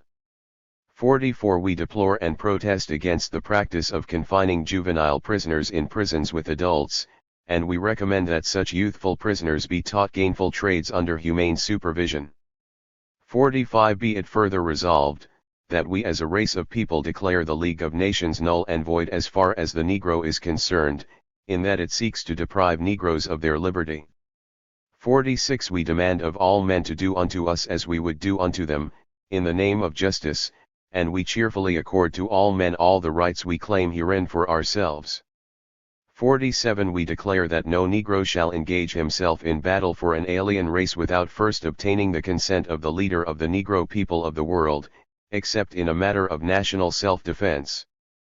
48 We protest against the practice of drafting Negroes and sending them to war with alien forces without proper training, and demand in all cases that Negro soldiers be given the same training as the aliens. 49 We demand that instructions given Negro children in schools include the subject of Negro history, to their benefit. 50 We demand a free and unfettered commercial intercourse with all the Negro people of the world. 51 We declare for the absolute freedom of the seas for all peoples. 52 We demand that our duly accredited representatives be given proper recognition in all leagues, conferences, conventions, or courts of international arbitration wherever human rights are discussed. 53 We proclaim the 31st day of August of each year to be an international holiday to be observed by all Negroes.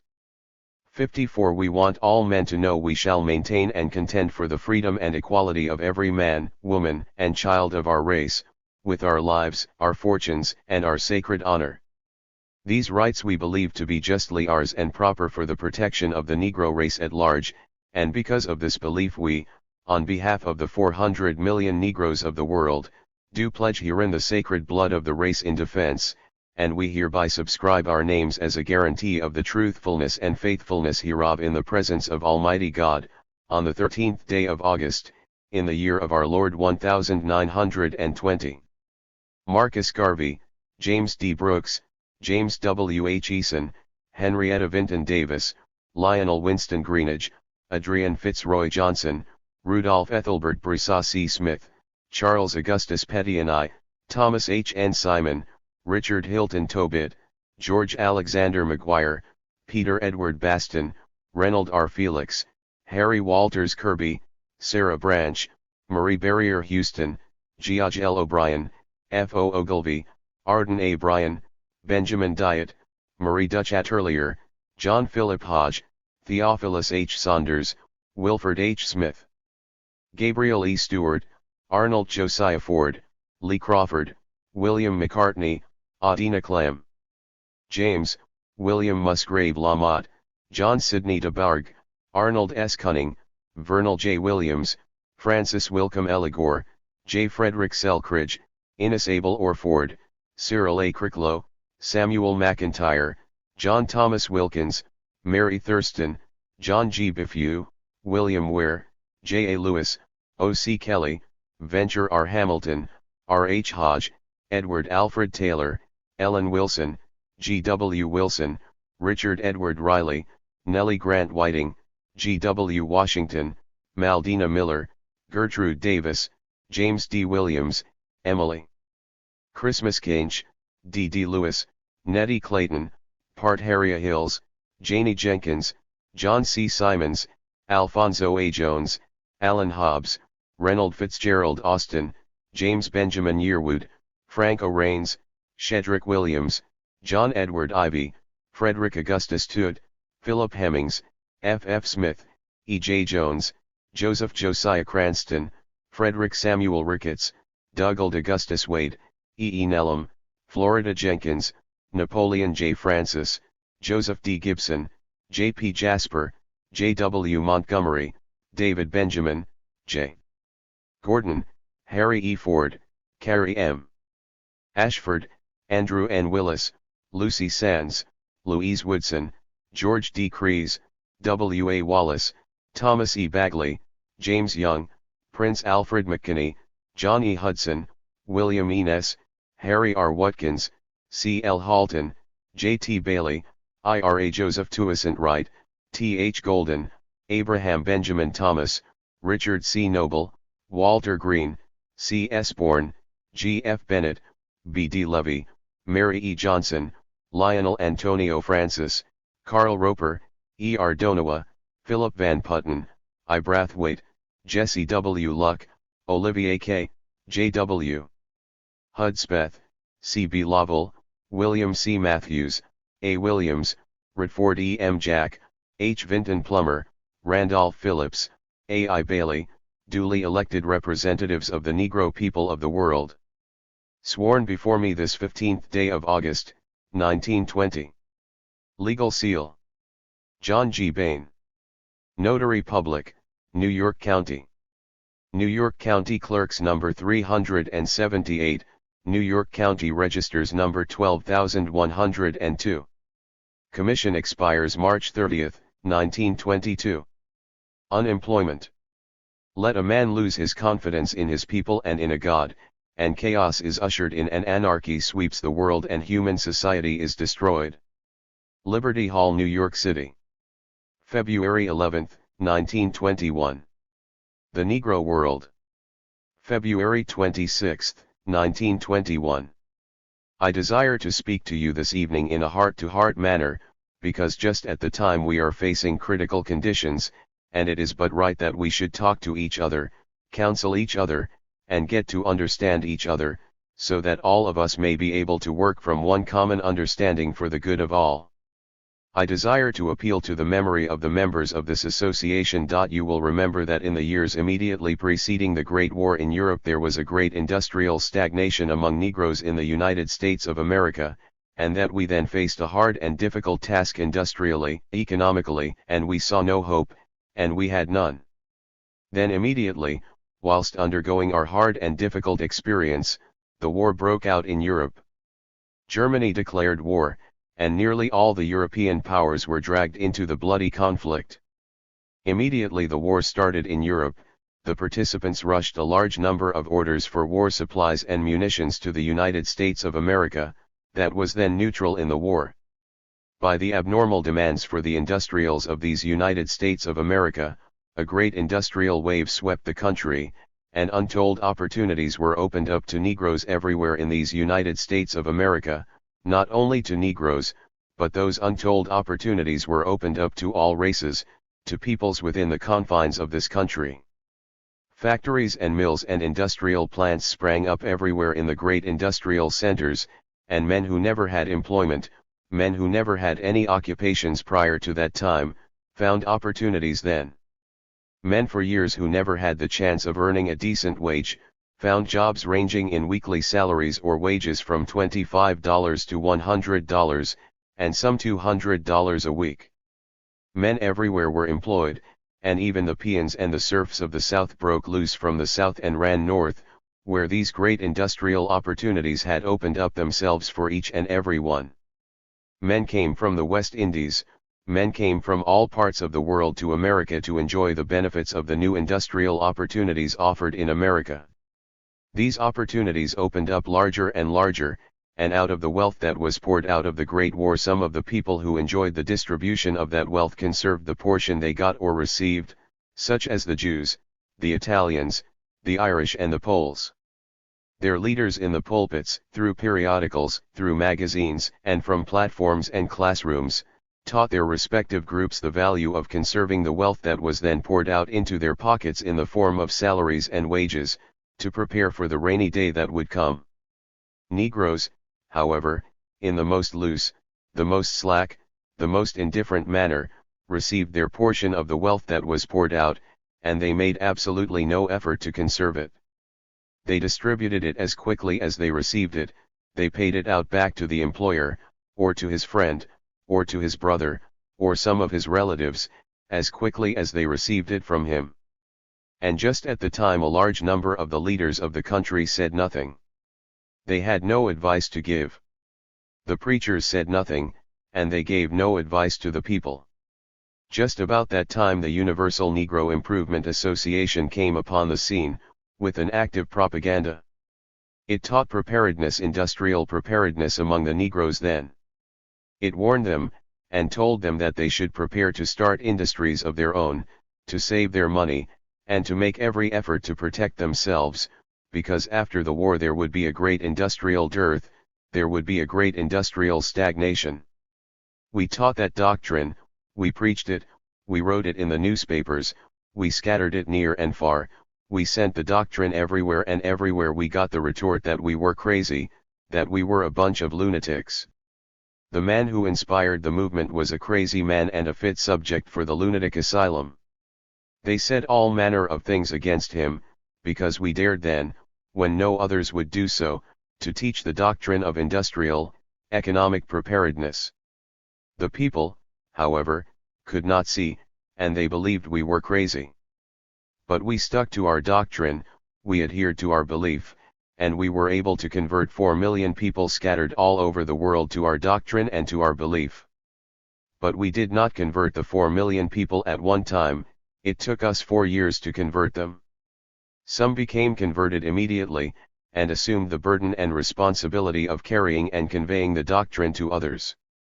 Hence tonight I am able to look into the faces of some of the people who started with me when we organized the Universal Negro Improvement Association, people who have made the sacrifices I made, sacrifices in money and in time. They bore the brunt of the situation, because on them laid the responsibility to finance and support the propaganda so as to carry the propaganda to others. And they have borne the price of the propaganda for 4 years, reaching the 4 millions. But it reached the 4 millions only too late, because the war and the opportunities were over, and when it reached them they could ill afford to support the doctrine to convey it unto others. Hence the present situation that confronts us now. There are hundreds and thousands, and later on millions of men in this country of Negro blood who will be thrown out into the cold. We anticipated it, we saw it, and we warned the people against it. We did it with the feeling of our sympathies for our own, we did it with the feelings of conviction that the men with whom we mingled during the war paid us large wages, paid us large salaries with a vengeance, but they were forced, they were compelled to do so, and they did it with a spite and with a vengeance. Some did not see it, and did not appreciate the fact of those who saw it and warned the people against it. The attitude of the employers in this country was to pay the Negro as small a wage as possible on which he could hardly subsist or hardly live, because he desired to keep the Negro as an industrial peon, as an industrial serf, and make it impossible for him to rise in the great industrial, economic ladder of life. He kept him down, not because the Negro before the war was not worth more than he was paid for his labor, for at all times the Negro is worth more than $20, $30 or $40 a month.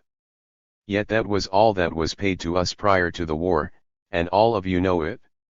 It was paid to the elevator men, to the porter men, and everybody nearly got the maximum of $40 or $50, or $60 a month from his employer prior to the war, not because we were not worth more than that for our labor, but because the other man was prejudiced against paying us more than that. He desired not to give us a chance to rise in the industrial and economic world.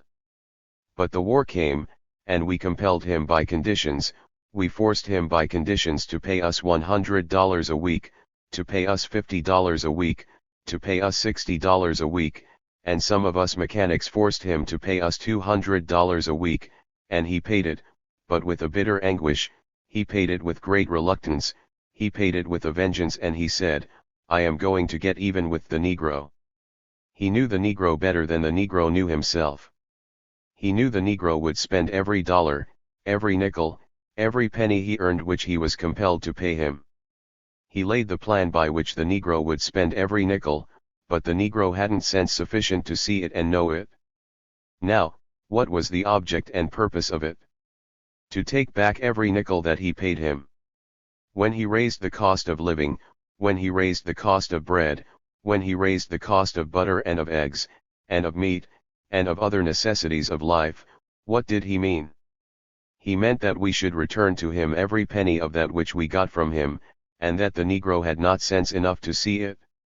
He raised the price of everything, he raised the price of luxuries, for he knew well that, above all other peoples, Negroes love luxuries, and he taxed us in the districts where Negroes live, for you paid more for the luxuries you received in your district than the white folks paid for the same luxuries in their district. The white people planned to get every nickel that they paid to you, and we fell for it. We bought silk shirts at $10 apiece, and $15 apiece. We bought shoes at $30 and $25 a pair. We bought ladies' dresses at $100 a suit, we bought the most expensive hats, silk socks at $3 a pair, at $2 a pair and $1.50 a pair laughter, and we took automobile rides and paid $24 for a Sunday afternoon ride, and we did all kinds of things of that sort. Some of us had 6 girls and gave presents to each of them. Laughter. Thus we spent every nickel of what we received. Did anyone else live at the same rate at which the Negro then lived? Did the Italian live at that rate? Did the Jew live at that rate? They did not. The Jews saved at least 50% of what they earned. The Italian saved at least 60% of what he earned. The Irish saved at least 50% of what he earned. And at the end of the war every one of them had a bank account to show. Every one of them had some investment in Irish interests to show. How much did we save? What interest have we to show? Absolutely none. Whose fault is it? It is the fault of the people, it is the fault, more, of the leaders. You cannot so much blame the people, because the bulk of the people do not think, the bulk of the people follow the advice of their leaders, and the people of that race that has no leaders is a race that is doomed. Negroes never had any leaders at any time. That is why we have always been doomed. When we preached the doctrine of preparedness, men like Dubois criticized the UNIA and its leader. All of you can remember that when we started the propaganda of the UNIA and the Black Star, every newspaper and magazine in New York tried to down us. The Amsterdam News wrote against us, the New York News wrote against us, the Crusade wrote against us, the Challenge wrote against us, the Emancipator wrote against us, every one of them wrote against us, and discouraged the people. Whose fault is it now? That is the question, and you yourselves must give the answer. They all said, and pointed to us, saying that we were a crazy bunch of people. What did we tell you during the war period? And immediately following the war, when you were still employed? Didn't we tell you that there was a Black Star Line? Did we not tell you that its capital was $10 million? Did we not throw away, during the war, $50 and $100 and more at different times for mere pleasure and expensive, fashionable clothing? And had we invested that money which we then spent so lavishly and foolishly, to subscribing to the capital stock of the Black Star Line, what would have happened? With $10 million of its stock subscribed and paid for, we would tonight have 20 ships that would belong to us as ours, each worth $500,000. And what kind of ships would they be? They would be ships of a tonnage of 5,000 to 8 or 10,000 tons. They would be ships each able to accommodate at least 500 to 1,000 passengers. If we had 20 ships, each able to accommodate 1,000 passengers across the Atlantic Ocean, what would happen today? Every day in the week, or every other day of the week, a ship of the Black Star Line would sail out of New York port with at least 1,000 unemployed men from New York to Liberia, West Africa. Applause. That is what we saw. That is what we tried to tell the people and teach the people. How many of us would be unemployed tonight if the capital stock of the Black Star Line had been subscribed for 2 years ago? I hardly believe that there would be an unemployed Negro here. Because if we have 10,000 unemployed Negroes in Harlem tonight, we could call up 10 ships of the Black Star Line, and say to the captain of those ships that we have 10,000 Negro men unemployed to send to Liberia. Take them. But you did not subscribe the capital, you paid it out in silk shirts, you paid it out in expensive socks. And who made those factory silk shirts and those fancy silk socks that you purchased and paid for? White men. Who sold them to you? White men. Where is the money you paid for them? Gone back to white men, and you are still the paupers that you were prior to the war in 1914. Whose fault is it? That is the answer you must give yourselves. It pains me, it grieves me, it brings tears to my eyes when I see a race, not of children, but of matured minds, of full-grown men and women, playing with and threatening their lives and the destiny of themselves and of posterity. What more can we do as leaders of the Universal Negro Improvement Association than to open the eyes of the people by talking to them, preaching to them, pleading with them, and writing to them concerning that which we know, that which we see? That is all we can do. Some of you are crazy now, as crazy as you were, some of you, 4 years ago. Laughter. And those of you who are old members of the UNIA can remember Marcus Garvey in the streets of Harlem. When you had your fat jobs downtown, earning $100 a week, and in other parts of the country, I could have done the same. But I saw the threatening disaster. And what did I do? I had as much ability as the average man, I had as much skill as the average man. The average man was going his way, making his pile, and enjoyed himself when he was at leisure. People would walk up and down Lenox Avenue and see Marcus Garvey on a step-ladder, and would say, "Look at that crazy black fool." Laughter. They called me all kinds and all manner of names standing up there talking about Africa. Look at his coat. Look at his shoes, and everything he has on. They said all those things about me.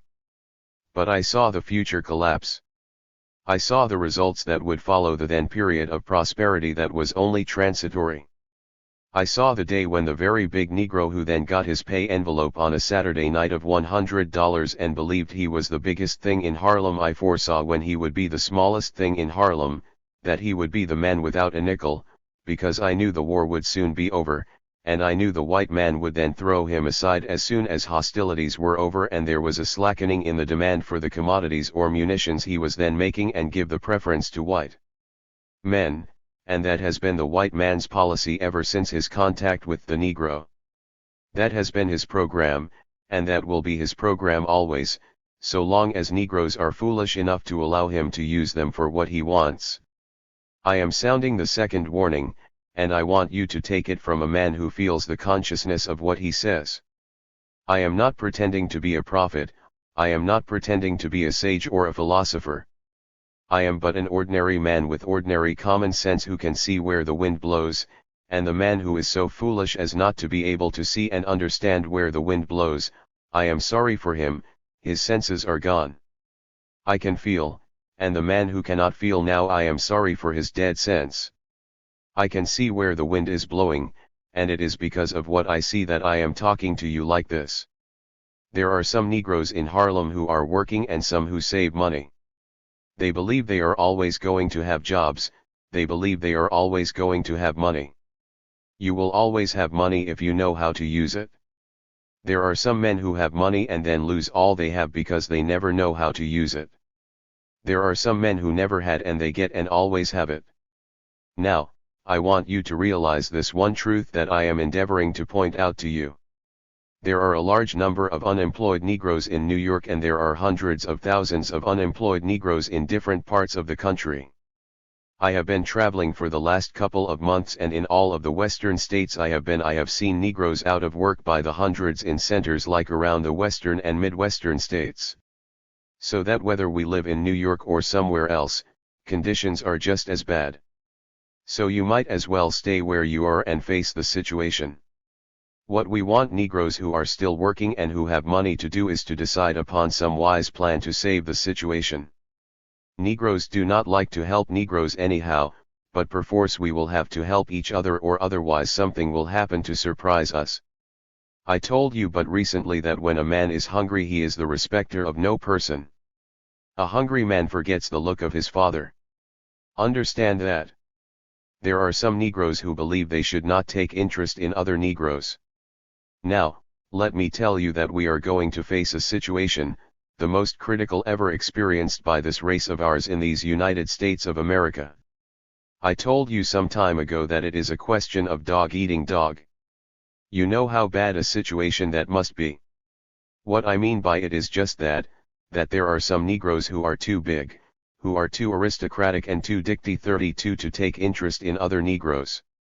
I am going to tell you what I believe will happen to such Negroes later on, if they do not get busy now and do something for all Negroes irrespective of what class these Negroes belong to. No community is safe if in its midst there are thousands of hungry men. I do not care where that community is, it is an unsafe community, and especially at midnight. Let the big dicty Negroes say, "What do I care for that good-for-nothing Negro, he is nothing."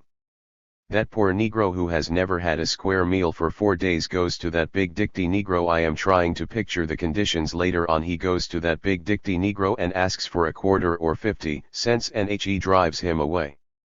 That Negro, after not having a square meal for 2, 3, or 4 days, turns away and loses heart, and nothing in the world is too desperate for him not to do.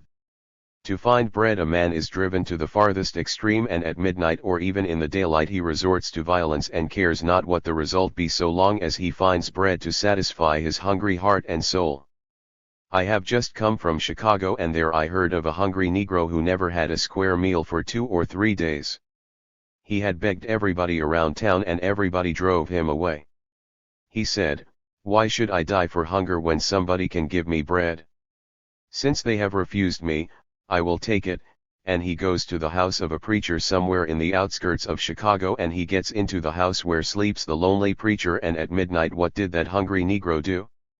He took a razor or some sharp instrument and severed the head of that sleeping preacher from the body to get $2. He got $2, and killed a man for $2 as to find bread. When he had spent that $2 and could not get any more bread, he called the police and said, "I will confess to you what I did if you give me a square meal." He was given a meal of chicken and something else and confessed that he killed the man. Those are the conditions that hungry men are not responsible for. I do not care how religious a man is or how many Sunday schools he goes to, I do not care how long he can pray, when that man is hungry he is a dangerous character. And that is the practical common sense issue that you have to face in a practical common sense way. White folks have stopped looking out for Negroes, they stopped before there was a war. The war robbed them of all that there was in the world. Now they have nothing because they have used up all that is in the world. It is a question now of every man looking out for himself. That is all. The white man is deaf to your sympathy and to your cries. You may cry and beg for jobs he will not give you except you are the only fellow who can fill that job that he wants done. But the first man of his own race he finds able to fill that same job with the same ability as you have, you are gone. And he does not wait to ask where the white man comes from. He only wants to know he is a white man, and out you go. He does not wait to know where you are from. He says you are a Negro, and out you go. Now what do? We are saying to the men of the Universal Negro Improvement Association and to the Negro race. I am speaking only to those who have confidence. If you do not have any confidence in yourselves, if you do not have any confidence in your own race movements, I am sorry for you, and I would ask you to go your way. Men must have confidence in something and in someone. Without confidence the world is lost. Mankind has retrograded and the world has gone back. The world is built upon confidence in someone, confidence in some institution, confidence in something. We live as rational human beings, social human beings, because we have confidence in people and in God the Creator. Let a man lose his confidence in his people and in a God, and chaos is ushered in and anarchy sweeps the world and human society is destroyed. It is only the belief and the confidence that we have in a God why man is able to understand his own social institutions and move and live like rational human beings. Take away the highest ideal, the highest faith and confidence in God, and mankind at large is destroyed. As with your confidence in God, as with your confidence in religion, whether it be Christianity or any other religion, so must you have confidence in your institutions that mean anything to you as individuals and as a community. Now I am saying to you who have confidence in the Universal Negro Improvement Association, and if you have no confidence you should not be here. I am here because I have confidence that the men and the women who make up the movement will continue and continue until victory be written on the banner of the red, the black, and the green. Cheers. I am here because I have confidence in humanity, I am here because I have confidence in God, and I expect that all those who wear the red, the black, and the green are here because they have confidence in the ultimate triumph of this great cause of ours. Cheers. If you have confidence, if you have faith in it as you have confidence and faith in your religion, therefore it is time for you to support the movement and make it the success that you want it to be. Make your support not a half-hearted one, but make it a wholehearted one. You have seen the first practical demonstration of the utility of the Universal Negro Improvement Association. You have seen the first mistake made by this race of ours, as I have tried to preach to you in these few years, the mistake during the war period. I am asking you now not to repeat or not to make the same mistake. I know as I look into the face of many of you that there are hundreds of you members of the Universal Negro Improvement Association who have not done anything yet for the practical carrying out of the program of this organization. I have asked many of you if you have your Liberty bonds, and you say no. I ask why. You say, well, because you are not able just now to buy. You rate your ability to buy on the surplus money you have.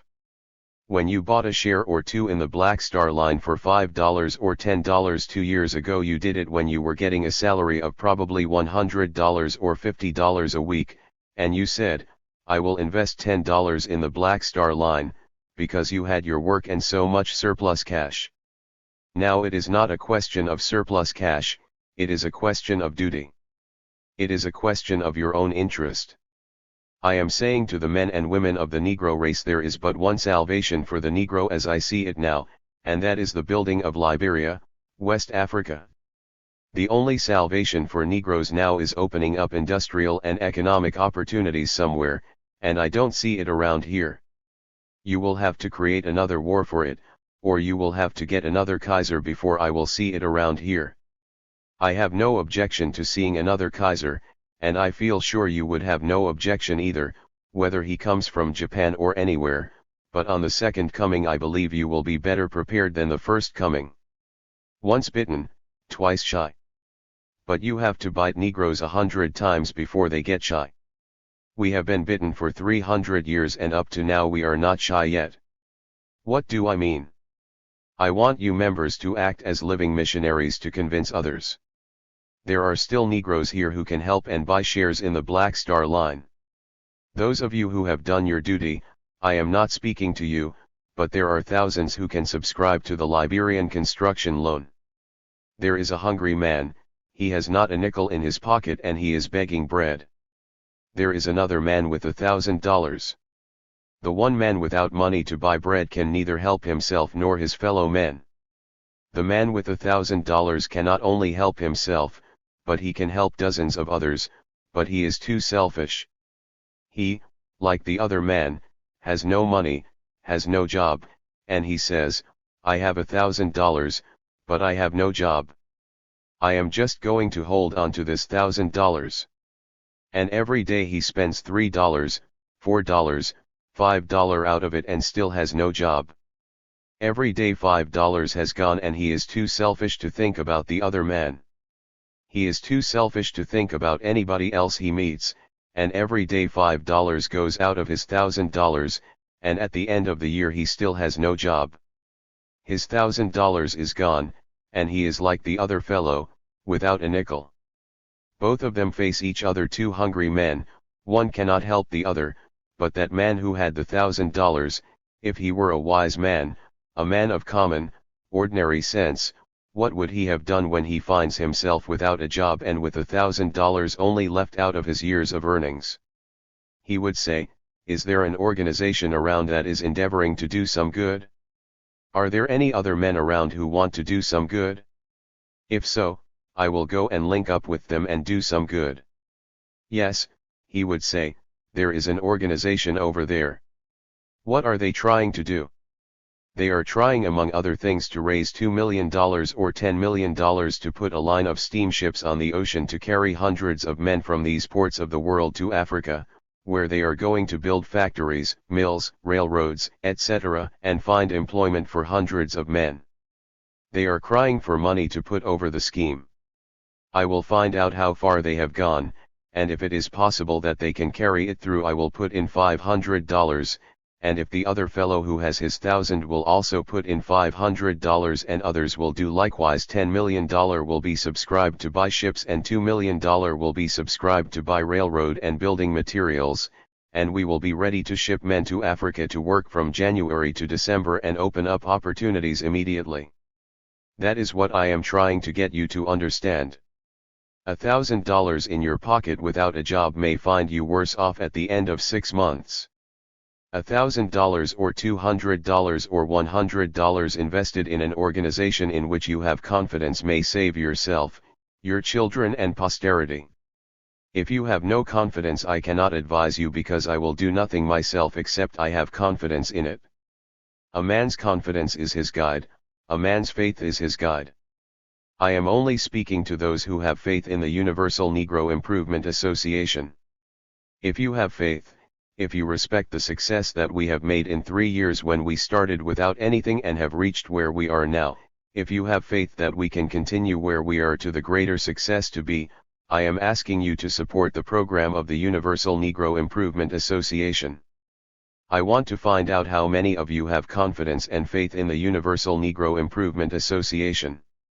Hold your hands up. Simultaneously hands go up from all parts of the hall. I thank you for your faith. I thank you for your confidence, but men and women, remember it is not a question of Marcus Garvey or any other man. It is a question of yourselves. What will you do to save yourselves? Marcus Garvey cannot save anybody because Marcus Garvey is but human like every other man. Jesus Christ is the only man who has the power to save. I am but a man. I cannot save you, you must save yourselves. I am only trying to advise you the way how all of us can save ourselves. If you do not heed it will not be my fault. I have stood by, I have listened and I have heard all kinds of people blaming me. What can I do? I have advised you all the time how to get jobs. That is all I did. If you do not have jobs now, it is not my fault. I advised you to put the money you saved into a great corporation of which you are members, not in some strange thing that you did not know anything about, but in your own organization. Every member of the organization has a right to know everything about the organization, so that when you put your money into it, you are putting your money in your own hands. I am but one individual who helped to carry on the work of the organization, and if you do not trust yourselves, who is to blame? You did not have confidence in yourselves. I am giving you a message that you may impart it to others and tell them there is still a chance, because we have not reached the worst yet, but that chance you must grasp in the next 60 days. I have met men coming to the office who have been out of work for 3 months and 2 months and 1 month. It brings tears to my eyes to see them. I saw a fellow whom I believe 4 years ago was raising Cain up in Harlem. He used to look at me on the street and laugh and walk on, but now he has been reduced to dire straits, and he came to the office and would not leave until I gave him 50 cents. That is the way with the majority of Negroes. That fellow earned as much money as any other man around here, and every evening you saw him on the avenue with a new girl. Laughter. The girls are belonging to somebody else and he is down and out. Laughter. And that is the situation, not with one man but with hundreds of our men. I am going to give this one advice. I have been waiting for the last 60 days to see what the politicians would do in making an effort to present the case of the Negro to the proper authorities. I have searched all the papers, and I have not seen anything done, no attempt made, and because they have done nothing I have to start to do something. You will all understand that I am an African citizen, and I am not supposed to interfere in domestic politics, but if the other fellow will not start out, before I see the people perish, I will take my chance. I know that this nation owes a solemn obligation to the Negro, and I could not stand and see the Negro perish without a hearing, and since the politicians have not spoken, we shall send a delegation of the Universal Negro Improvement Association to the Governor of New York to find out what he means by allowing Negroes to be closed out of jobs, when Negroes, and especially the boys of the New York 15th, fought so nobly in France and Flanders for the preservation of American freedom. What does the state mean by allowing the politicians and citizens of the state to close out Negroes and give alien enemies jobs now? Cheers. We will send a deputation to Albany to ask Albany, will you want us again? And we will expect a direct answer from Albany. We will ask Albany, will you want us in the American-Japanese War? Will you want us in the Anglo-American War? Because David Lloyd George is scheming now to write off the war debt, and no American citizen is going to stand for it. Therefore, it may end somewhere else. Will you want us then? And we will listen for the answer from Albany, and from Albany we will send the same deputation to Washington a couple of days after to ask the same question. Cheers. This is no time for bowing and scraping and pussyfooting. It is time to let the other fellow know that you are alive. Great applause. Negroes do not want to beg jobs, Negroes must demand jobs, that is all there is about it. Applause. But you must demand jobs in the proper way. Let the leaders of the race, if they are leaders, as Du Bois, and men like Moton, go out and let President Harding know that 10 or 15 million Negroes stood behind the country in time of war, and they must now stand behind those 10 or 15 million Negroes. Applause.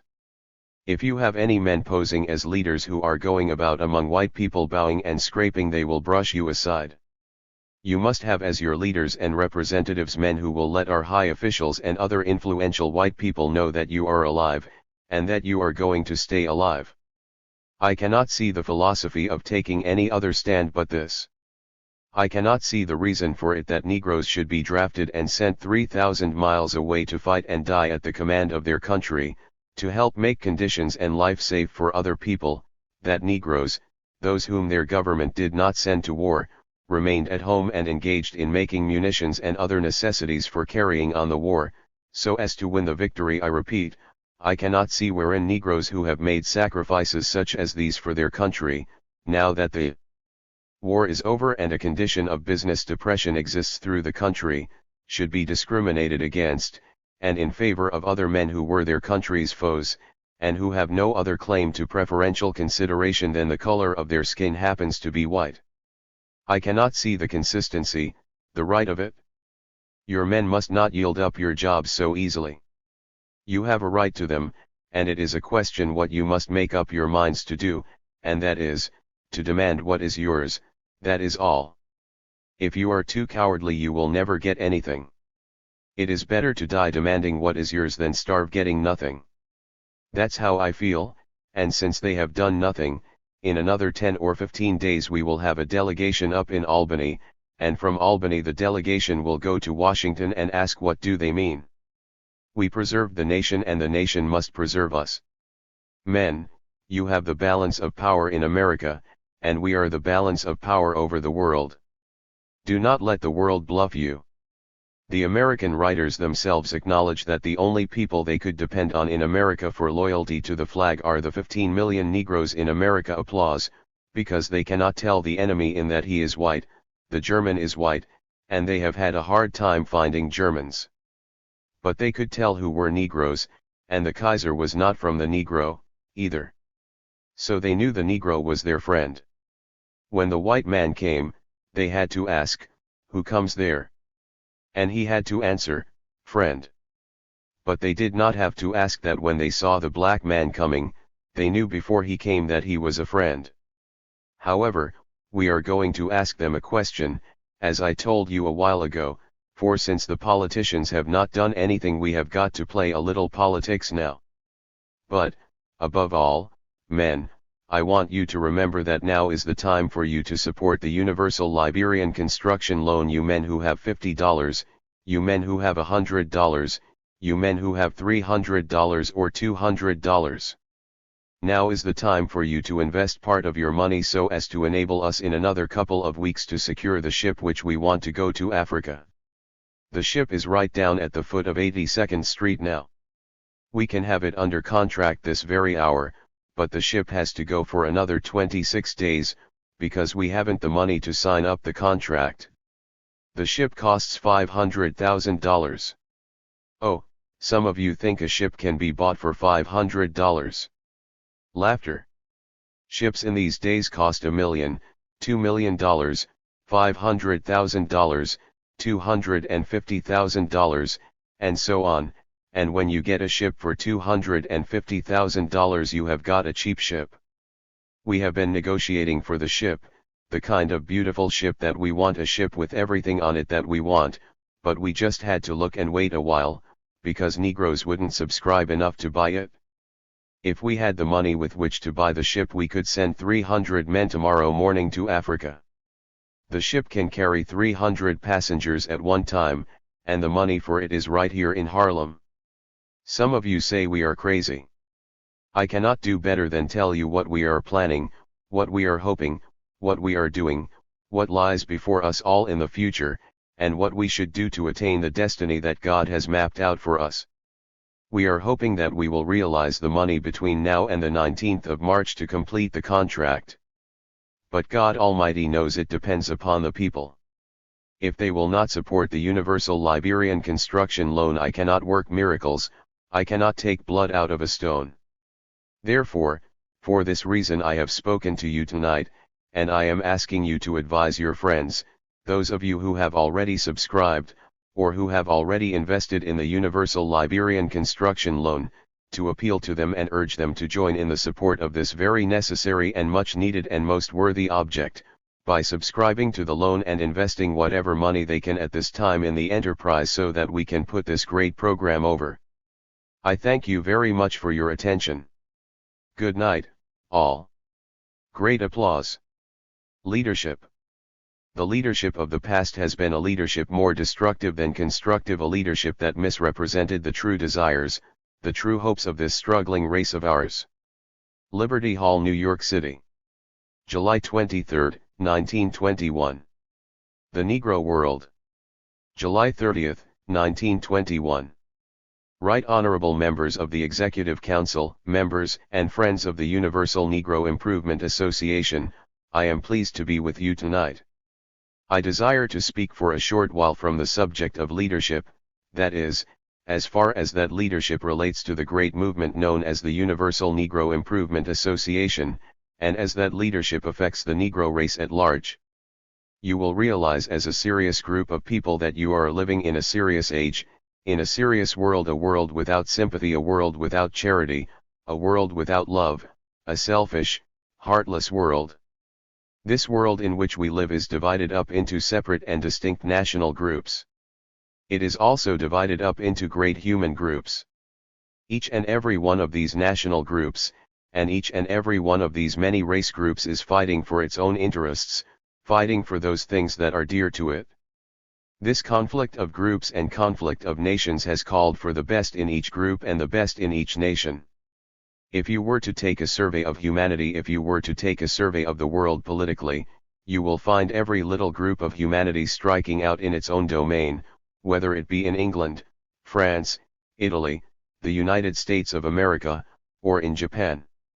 Each and every one is striking out for its own protection.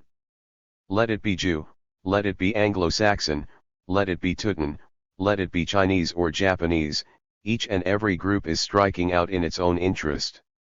Under the principle of self-interest, under the principle of national interest, the Universal Negro Improvement Association strikes out in behalf of the Negro the world over with an interest that is clear to each and every one. It has a national hope that is clear to each and every one of us. At this hour Frenchmen are determined that there shall be a France, a nation second to none in the world. Englishmen are determined that there shall be a Greater Britain, an empire second to none in the world. The Japanese are determined that there shall be a Japan, an empire second to none in the world. The republic known as the United States of America, under whose flag of protection we live, is determined that America shall be the greatest republic in the world, second to none. And a new hope seems to be springing up throughout the universe among the despised group of humanity that has been kept back for the last 300 years. The hope of that group is that there shall be an African republic second to none in the world. Cheers. In the performance of these desires the Anglo-Saxons of Great Britain present within their ranks the best of their statesmanship. They give us a David Lloyd George, they give us an Arthur J. Balfour, they give us an Earl Reading. We turn to the statesmanship of the great republic known as the United States of America, and they give us a Warren G. Harding, Charles Evans Hughes, Leonard Wood, a William Howard Taft, a William Randolph Hearst. We turn to the great empire and kingdom of Italy, and they give us an Orlando and a Marconi. We turn to the French Republic that desires to live forever, and they give us a Joffre, they give us a Clemenceau, and we turn to this rising race of ours, and up to now we cannot discover a man. We have searched the world 400,000,000 of us, and we have not yet found the leaders worthy of leadership of a great race like the Negro race. When we come to match the statesmanship of the world, Englishmen are able to match their intellect to protect the interests of their government, to match the intellect of any other statesmanship representing any other government in the world, and simultaneously you will find other governments and other races able to present men capable of foresight, men capable of leading a race and a nation to greater destiny. But apparently it will appear that whenever fools are to be made, everybody turns to the Negro. The leadership of the past has been a leadership more destructive than constructive, a leadership that misrepresented the true desires, the true hopes of this struggling race of ours. At no time in the history of creation has the Negro ever made up his mind to be a slave. At no time in the history of creation has the Negro ever made up his mind to be a serf or peon. At no time in the history of creation has the Negro ever made up his mind to take a back place in the onward march of humanity. And these things have happened in the past because we have not the kind of leadership to represent the true sentiments of the Negro. Cheers. The Negroes of Central America, the Negroes in the West Indies have absolutely no compromise to make on the question of liberty, freedom, and democracy for the 400 million Negroes of the world, and I take it also to be the desire and the sentiment of 15 million Negroes in these United States of America. The world has reached the turning point of humanity. The world has reached the crossroads of humanity, when each race will travel in its own direction, when each national group will travel in its own avenue. Let the Anglo-Saxon go the way he desires to go. Let the Frenchman go the way he desires, let the Teuton go the way he desires to go. We are now organizing the 400 million Negroes so that they can go the way they desire to go. Cheers. Now, we cannot travel that way without leadership. Where is the leadership? I call upon Dubois, who for years represented himself as a leader, and I ask him, in what direction are you traveling? And his answer is, wheresoever my master leads I will follow. I call upon Kelly Miller and ask him, whither leadest thou? And he says, by the bidding of my master shall I follow. And I come back to the 400 million Negroes of the world and I ask, are you prepared to be led that way? And a universal answer comes to me, no. We shall not be led in that direction. And by that answer I realize that you demand a new leadership, a leadership that will not give up when the hour seems dark, a leader that will start and continue the journey until victory perches upon the banner of the red, the black, and the green. Cheers. A leadership that counts not for a dark hour is a leadership misplaced, because in all leadership that leads to liberty, freedom, and human emancipation there has always been a dark hour. All victories have been won just at the turning point of the dark hour. There is always a silver lining, and the leader who thinks that the dark hour will not come in the struggle of the Negro is a leader who is indeed misplaced. We have seen experiences and trials in the Universal Negro Improvement Association, but our dark hour has not yet come. The dark hour is the hour when you apparently seem to be losing out, yet you have courage enough to fight on until victory comes your way. That is the dark hour which each and every one of you must prepare for. That dark hour may be tomorrow, that dark hour may be 5 or 10 years or 20 years from now, but I want you to realize that you must prepare for the dark hour. It may meet you in America, it may meet you in the West Indies, it may meet you on the battle plains of Africa, but wheresoever it meets, you must be ready. Cheers. And you would not be true and loyal members of the UNIA if you did not count for a dark hour. The dark hour may never come, but it is best to prepare for that hour as you march on from one success to the other, because the history of the Universal Negro Improvement Association reveals one continuous line of success, one triumph after another. How many fights and battles have we won? Innumerable battles and fights we have won, and there are other battles still to be encountered, other fights still to be won. Let us prepare for them. If I can interpret correctly the spirit of Negroes, it is for me to say that Negroes everywhere are determined to be free, determined to be liberated, liberated from lynch law, liberated from mob rule, liberated from segregation, liberated from Jim Crowism, liberated from injustice. That is the spirit of Negroes everywhere. It is not found in any one country because Negroes have been taken advantage of everywhere. It is a universal desire and it is a universal program that seeks to liberate Negroes everywhere. It is well the world knows and understands that as men we are determined to live as men and determined to die as men. Cheers. We recognize no Superman in creation, we recognize the equality of men, and because man is equal we feel that man has no right to take advantage of man. Let the world understand that 400 million Negroes are determined to die for liberty. If we must die we shall die nobly. We shall die gallantly fighting on the battle heights of Africa to plant the standard that represents liberty. Cheers. Some people seem to misunderstand us in this African question. They desire us to locate the part of Africa we intend to fight. Laughter. Now, you know that no general is going to give away his plans, and we never told anybody we are going to fight, anyhow. We only say that if you remain there until we get there, what happens to you is not our fault. That is all we say. If you want to interpret that as fighting, that is your business. Now listen, some people try to misrepresent us by saying that we are going to locate ourselves at a certain place in Africa and start fighting from there. I want to disavow any knowledge of any particular place where we are going to start from, because anywhere I land I am going to start to fight right there. Cheers and laughter. We feel that the time has come for universal action.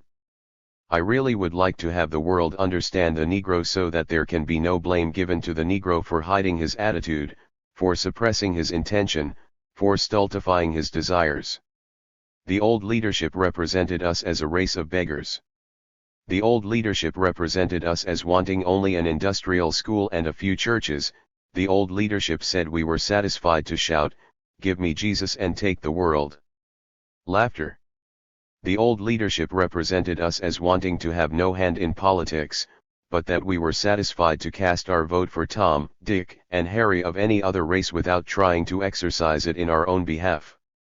That is a misrepresentation of the new Negro, and if any of the old leaders make any such representations, they are misinterpreting the spirit of the new Negro. That is a warning to civilization, that is a notice to the world. We no longer are satisfied with industrial schools and churches only, we are no longer satisfied to have the vote and not to exercise it in our own behalf. The vote represents political liberty, and the new Negro desires to give his ballot for an alderman of his race, for a congressman of his race, for a senator of his race, and for a president of his race. Loud cheers. He says, if you will not give me an opportunity because you outnumber me by mob violence, if you will not give me an opportunity to cast my vote for my own alderman, congressman, senator, or president in one part of the world, I will make it possible to cast it in another part of the world. Cheers. The new Negro says, not only churches, not only industrial schools, but we want parliament houses, houses of Congress, national museums, national art galleries, great institutions of learning of our own. The old Negro representing the Negro as being satisfied to be a subject without rights is a misrepresentation. The new Negro demands a leadership which will establish his right to rule. If it is right for the yellow man to rule, it is also right for the black man to rule. Cheers. We say rule on, great white man, rule on, great yellow man, and we are now saying rule on, great 400 million black men. Creation opened with many distinct races, I cannot enumerate them, but creation will also close with those many distinct races, and when the end comes and other races answer here, I am quite sure the Negro will be among those who will answer, here. They may exterminate the North American Indian, they may exterminate the Aborigines of Australia, they may exterminate the Aborigines of the various countries they have conquered, but there is one race that they shall never will never exterminate, and that is the Negro race. Cheers. I would like to see the race that would be so audacious as to make the attempt to exterminate the black race of today, a race of warriors who have never fought, warriors whose deeds in war have never been reckoned because they have never been performed.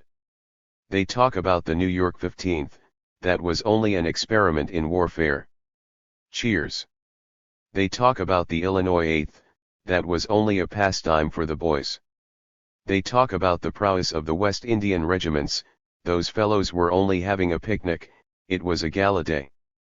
No man has ever yet seen the Negro fighting at his best, because the Negro has never yet fought for himself. Loud and prolonged cheers. Civilization and statesmanship have flattered themselves that there shall be peace, but intelligent students of political economy and political science know that there will be war and rumors of war. And all political students know that the world is more preparing for war today than ever before. And all students of political history and political science know that at any moment humanity will face its common battleground. The world of political scientists know that the conflict may originate in Asia as well as it may originate in Europe, but to be originated we know it will, and all races and all peoples are preparing for it. The old leadership of the Negro prepared for nothing. We foresee the conflict of races, and we know that no conflict in the future or at the present can be successfully decided except the Negro casts his vote. I do not only mean politically this time by going to the ballot box, but cast his vote on the battlefield. No conflict can be successfully decided until the Negro has put his hand in it. And I am warning the races and nations of the world not to forget and not to ignore the Negro. The old leadership of Negroes recorded nothing. They have no record of lynch law, they have no record of mob violence, they have no record of injustice, they have no record of segregation, they have no record of brutalizing the Negro, but the new Negro has a record of everything that is done to him. Cheers. And when anything goes on later on, the first thing the Negro is going to do is to present his record, and he is going to ask you what you are going to do about it, and you have to decide clearly and positively before he will lend his hand. We appreciate and we love the civilization that we gave to the world. Thousands of years ago, when the white man was a savage, the Negro was the custodian of civilization. The Negro held civilization and in turn handed it to the white man to keep. You will always love your property anywhere you see it. If I have a suit of old clothes and I give it to somebody, anytime I see that suit I smile, because I loved it before I bought it. And this civilization that the white man has was not originally his. The Negro gave it to him. Therefore, the Negro loves the civilization as held today by the white man, and the Negro, when fighting, will always fight to preserve the civilization that he gave to the white man, that is, to maintain it and keep it. But since the white man has it and claims it, we want him to understand that we are going to fight for it on condition. It is an easy thing to take away something you gave to somebody else. We do not want to take away civilization, we want to shore it up. We say to the white man, take a part of civilization, and whenever your civilization is in trouble you can call on us and we will help you out of it, but the condition is, give us what is belonging to us. That is all we ask. I feel sure that there is no statesman in the world foolish enough to ignore the fighting force or power of the Negro. I cannot see where narrow-minded men get their argument from, brutalizing the Negro and legalizing it, Jim Crowing the Negro and legalizing it, when they know that the Negro is a man and nothing can be decided in the world except the Negro is in it. Cheers. In the time of peace you kick down a man, you slap him in the face, and when you are in trouble you want that man to help you. Are you not a fool? I trust the world will understand the new attitude of the Negro. We are not giving to you more than you give to us. Give us a kick and we return the kick, give us a smile and we return the smile, and you know nobody can smile like the Negro. Laughter. He smiles broadest and he fights longest. I feel that we are nearing the point where all the races will get together and compromise the issue of life, but not until the Negro is lifted to the highest standard of humanity, not until the Negro is given the privileges and opportunities of other races, not until then will we sit around the table of peace, the table at which humanity will end its troubles. This is my message to you tonight, and I trust you will keep it with you and transmit it to your friends or colleagues or co-workers in the cause of African freedom. Realize, men, that the call of this hour is for new leadership, not the leadership Du Bois gives, not the leadership Moton gives, the leadership that is satisfied with industrial schools and the leadership that is satisfied with an annual donation from the white philanthropists, and so long as that donation comes regularly we are satisfied and come to a compromise and want us to close ranks at a time when we ought to open ranks. Remember that the Negro cannot be bought by charity alone. In fact, we want no charity. We are not beggars, we are not paupers, we are not lepers, we only want a chance. At this time some of the white people say, you Negroes are getting too impertinent, and because of that, we are going to turn you out of your jobs and give them to white folks. They don't know that they are doing a dangerous thing. Do you know what government means? Government means the protection of human rights. Government means the protection of the property of the people who make up the nation. Do you know why they keep soldiers and battleships? Not for ornaments, but to protect the nation's property. Just a few years ago the property of the world was in danger, and they would have lost every penny they ever had were it not for the fact that 2 million black men went to France and Flanders and drove the Teutons out of France and Belgium when white men failed to do it. Cheers. Do you know that were it not for the 2 million Negroes who fought in the war, the white men who fought on the side of the Allies would have lost everything they had? They would have had to pay over to Germany a huge war indemnity. Do you know that 2 million black men left their business in Africa, in the West Indies and America and went over to France and Flanders and Mesopotamia and fought and saved the Allied nations? Let me tell you this, if you are employed by white men and they choose to dismiss you because of color, tell him, brother, you remember the last war, all right, another one may come. That is your trump card. You are not begging for jobs, you demand jobs because you made it possible for them to live in peace. Cheers. Otherwise the Germans would have been at their door. You have a fair exchange for the money that is given to you. Let them know this, that your future service depends upon their present good treatment. Now I must close for tonight.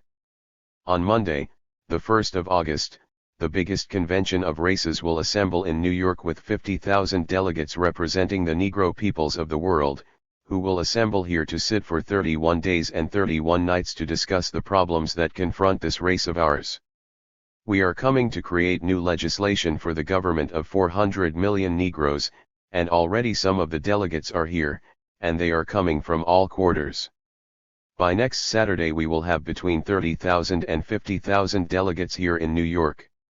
Monday week at 9:30 we will assemble in this hall for a religious service to open the convention. At 1 o'clock we will 50,000 of us join in a great parade and march through the district of Harlem. At 8 o'clock the same night we will assemble at the 12th Regiment Armory at 62nd Street and Columbus Avenue, where we will officially celebrate the opening of the Second International Convention of Negroes. It will be declared opened by His Highness, the Potentate, Hon. Gabriel Johnson, Mayor of Monrovia, Liberia. I trust all of you will do your best to scatter the information to advertise the convention so as to make a success of it. Negroes will stop at nothing short of redemption of motherland and establishment of African empire. Methinks I see the angel of God taking up the standard of the red, the black, and the green, and saying, "Men of the Negro race, men of Ethiopia, follow me." The Second International Convention of Negroes of the World. Liberty Hall, New York City. August 14, 1921. The Philosophy and Opinions of Marcus Garvey, or Africa for the Africans. Volume 1. 4 years ago, realizing the oppression and the hardships from which we suffered, we organized ourselves into an organization for the purpose of bettering our condition, and founding a government of our own. The 4 years of organization have brought good results, in that from an obscure, despised race we have grown into a mighty power, a mighty force whose influence is being felt throughout the length and breadth of the world. The Universal Negro Improvement Association existed but in name 4 years ago. Today it is known as the greatest moving force among Negroes. We have accomplished this through unity of effort and unity of purpose. It is a fair demonstration of what we will be able to accomplish in the very near future, when the millions who are outside the pale of the Universal Negro Improvement Association will have linked themselves up with us. By our success of the last 4 years we will be able to estimate the grander success of a free and redeemed Africa. In climbing the heights to where we are today, we have had to surmount difficulties, we have had to climb over obstacles, but the obstacles were stepping stones to the future greatness of this cause we represent. Day by day we are writing a new history, recording new deeds of valor performed by this race of ours. It is true that the world has not yet valued us at our true worth, but we are climbing up so fast and with such force that every day the world is changing its attitude towards us. Wheresoever you turn your eyes today you will find the moving influence of the Universal Negro Improvement Association among Negroes from all corners of the globe. We hear among Negroes the cry of Africa for the Africans. This cry has become a positive, determined one. It is a cry that is raised simultaneously the world over because of the universal oppression that affects the Negro. You who are congregated here tonight as delegates representing the hundreds of branches of the Universal Negro Improvement Association in different parts of the world will realize that we in New York are positive in this great desire of a free and redeemed Africa. We have established this Liberty Hall as the center from which we send out the sparks of liberty to the 4 corners of the globe, and if you have caught the spark in your section, we want you to keep it burning for the great cause we represent. There is a mad rush among races everywhere towards national independence. Everywhere we hear the cry of liberty, of freedom, and a demand for democracy. In our corner of the world we are raising the cry for liberty, freedom, and democracy. Men who have raised the cry for freedom and liberty in ages past have always made up their minds to die for the realization of the dream. We who are assembled in this convention as delegates representing the Negroes of the world give out the same spirit that the fathers of liberty in this country gave out over 100 years ago. We give out a spirit that knows no compromise, a spirit that refuses to turn back, a spirit that says liberty or death, and in prosecution of this great ideal, the ideal of a free and redeemed Africa, men may scorn, men may spurn us, and may say that we are on the wrong side of life, but let me tell you that way in which you are traveling is just the way all peoples who are free have traveled in the past. If you want liberty, you yourselves must strike the blow. If you must be free, you must become so through your own effort, through your own initiative. Those who have discouraged you in the past are those who have enslaved you for centuries, and it is not expected that they will admit that you have a right to strike out at this late hour for freedom, liberty, and democracy. At no time in the history of the world, for the last 500 years, was there ever a serious attempt made to free Negroes. We have been camouflaged into believing that we were made free by Abraham Lincoln, that we were made free by Victoria of England, but up to now we are still slaves. We are industrial slaves, we are social slaves, we are political slaves, and the new Negro desires a freedom that has no boundary, no limit. We desire a freedom that will lift us to the common standard of all men, whether they be white men of Europe or yellow men of Asia. Therefore, in our desire to lift ourselves to that standard, we shall stop at nothing until there is a free and redeemed Africa. I understand that just at this time, while we are endeavoring to create public opinion and public sentiment in favor of a free Africa, that others of our race are being subsidized to turn the attention of the world toward a different desire on the part of Negroes, but let me tell you that we who make up this organization know no turning back. We have pledged ourselves even unto the last drop of our sacred blood that Africa must be free. The enemy may argue with you to show you the impossibility of a free and redeemed Africa, but I want you to take as your argument the 13 colonies of America that once owed their sovereignty to Great Britain. That sovereignty has been destroyed to make a United States of America. George Washington was not God Almighty. He was a man like any Negro in this building, and if he and his associates were able to make a free America, we too can make a free Africa.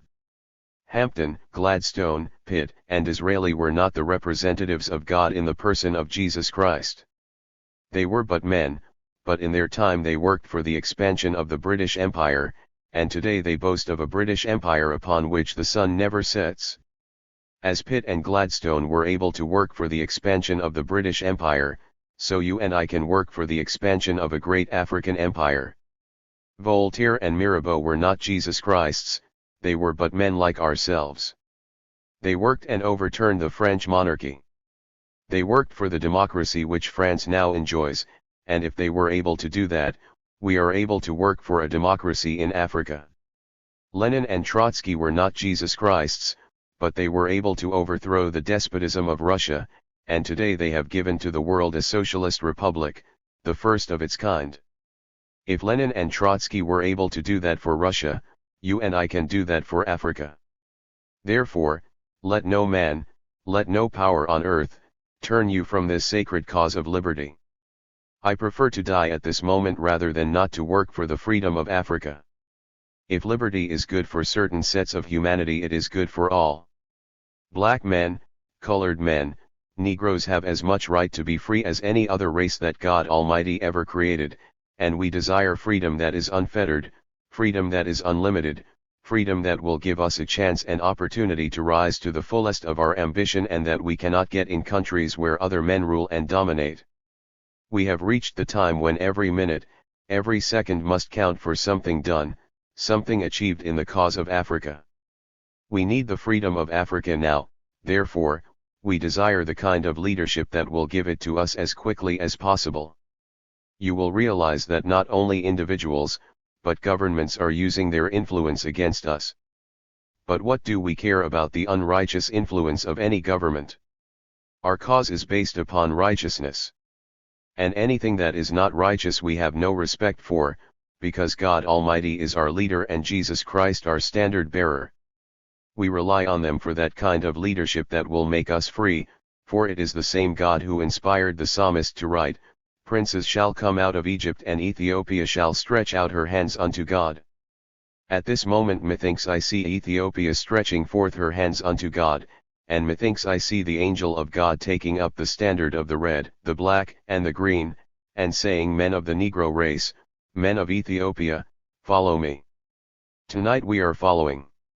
We are following 400 million strong. We are following with a determination that we must be free before the wreck of matter, before the crash of worlds. It falls to our lot to tear off the shackles that bind Mother Africa. Can you do it? You did it in the Revolutionary War. You did it in the Civil War. You did it at the battles of the Marne and Verdun. You did it in Mesopotamia. You can do it marching up the battle heights of Africa. Let the world know that 400 million Negroes are prepared to die or live as free men. Despise us as much as you care. Ignore us as much as you care. We are coming 400 million strong. We are coming with our woes behind us, with the memory of suffering behind us. Woes and suffering of 300 years, they shall be our inspiration. My bulwark of strength in the conflict for freedom in Africa will be the 300 years of persecution and hardship left behind in this Western Hemisphere. The more I remember the suffering of my forefathers, the more I remember the lynchings and burnings in the southern states of America, the more I will fight on even though the battle seems doubtful. Tell me that I must turn back, and I laugh you to scorn. Go on. Go on. Climb ye the heights of liberty and cease not in well-doing until you have planted the banner of the red, the black, and the green on the hilltops of Africa. The handwriting is on the wall. No portion of humanity, no group of humanity, has an abiding right, an everlasting right, an eternal right to oppress other sections or portions of humanity. The Second International Convention of Negroes of the World. Liberty Hall, New York City. August 31, 1921. The Negro World. September 10, 1921. The Negro World account describes how Garvey got up to deliver this speech, before the cheering crowd, smiling and bowing to the right and then to the left like a black Napoleon, whereupon the audience again broke into great cheering and hurrahing, followed by the association yell of the Junior Motor Corps girls. We are assembled here tonight to bring to a close our great convention of 31 days and 31 nights. Before we separate ourselves and take our departure to the different parts of the world from which we came, I desire to give you a message, one that you will, I hope, take home and propagate among the scattered millions of Africa's sons and daughters. We have been here, sent here by the goodwill of the 400 million Negroes of the world to legislate in their interests, and in the time allotted to us we did our best to enact laws and to frame laws that in our judgment, we hope, will solve the great problem that confronts us universally. The Universal Negro Improvement Association seeks to emancipate the Negro everywhere, industrially, educationally, politically, and religiously. It also seeks a free and redeemed Africa. It has a great struggle ahead, it has a gigantic task to face. Nevertheless, as representatives of the Negro people of the world, we have undertaken the task of freeing the 400 million of our race, and of freeing our bleeding motherland, Africa. We counseled with each other during the 31 days, we debated with each other during the 31 days, and out of all we did, and out of all we said, we have come to the one conclusion that speedily Africa must be redeemed. Applause. We have come to the conclusion that speedily there must be an emancipated Negro race everywhere. Applause. And on going back to our respective homes we go with our determination to lay down, if needs be, the last drop of our blood for the defense of Africa and for the emancipation of our race. The handwriting is on the wall. You see it as plain as daylight, you see it coming out of India, the tribes of India rising in rebellion against their overlords. You see it coming out of Africa, our dear motherland, Africa, the Moors rising in rebellion against their overlords, and defeating them at every turn. Applause. According to the last report flashed to this country from Morocco by the Associated Press, the Moors have again conquered and subdued the Spanish hordes. The same Associated Press flashes to us the news that there is a serious uprising in India, and the English people are marshalling their troops to subdue the spirit of liberty, of freedom, which is now permeating India. The news has come to us, and I have a cable in my pocket that comes from Ireland that the Irish are determined to have liberty and nothing less than liberty. Applause. The handwriting is on the wall, and as we go back to our respective homes we shall serve notice upon the world that we also are coming with a united effort, coming with a united determination, a determination that Africa shall be free from coast to coast. Applause. I have before me the decision of the League of Nations. Immediately after the war a council of the League of Nations was called, and at that council they decided that the territories wrested from Germany in West Africa, taken from her during the conflict, should be divided between France and England 608,000 square miles without even asking the civilized Negroes of the world what disposition shall be made of their own homeland, of their own country. An insult was hurled at the civilized Negroes of the world when they thus took upon themselves the right to parcel out and apportion as they pleased 608,000 square miles of our own land, for we never gave it up, we never sold it. It is still ours. Cries of yes. They parceled it out between these two nations. England and France gave away our property without consulting us, and we are aggrieved, and we desire to serve notice on civilization and on the world that 400 million Negroes are aggrieved. Cries of yes, and applause. And we are the more aggrieved because of the lynch rope, because of segregation, because of the Jim Crowism that is used, practiced, and exercised here in this country, and in other parts of the world by the white nations of the earth, wherever Negroes happen accidentally or otherwise to find themselves. If there is no safety for Negroes in the white world, I cannot see what right they have to parcel out the homeland, the country of Negroes, without consulting Negroes and asking their permission to do so. Therefore, we are aggrieved.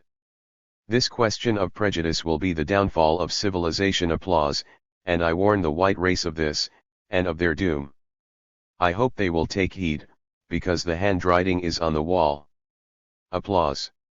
No portion of humanity, no group of humanity, has an abiding right, an everlasting right, an eternal right to oppress other sections or portions of humanity. God never gave them the right, and if there is such a right, man arrogated it to himself, and God in all ages has been displeased with the arrogance of man. I warn those nations which believe themselves above the law of God, above the commandments of God. I warn those nations that believe themselves above human justice. You cannot ignore the laws of God, you cannot long ignore the commandments of God, you cannot long ignore human justice, and exist.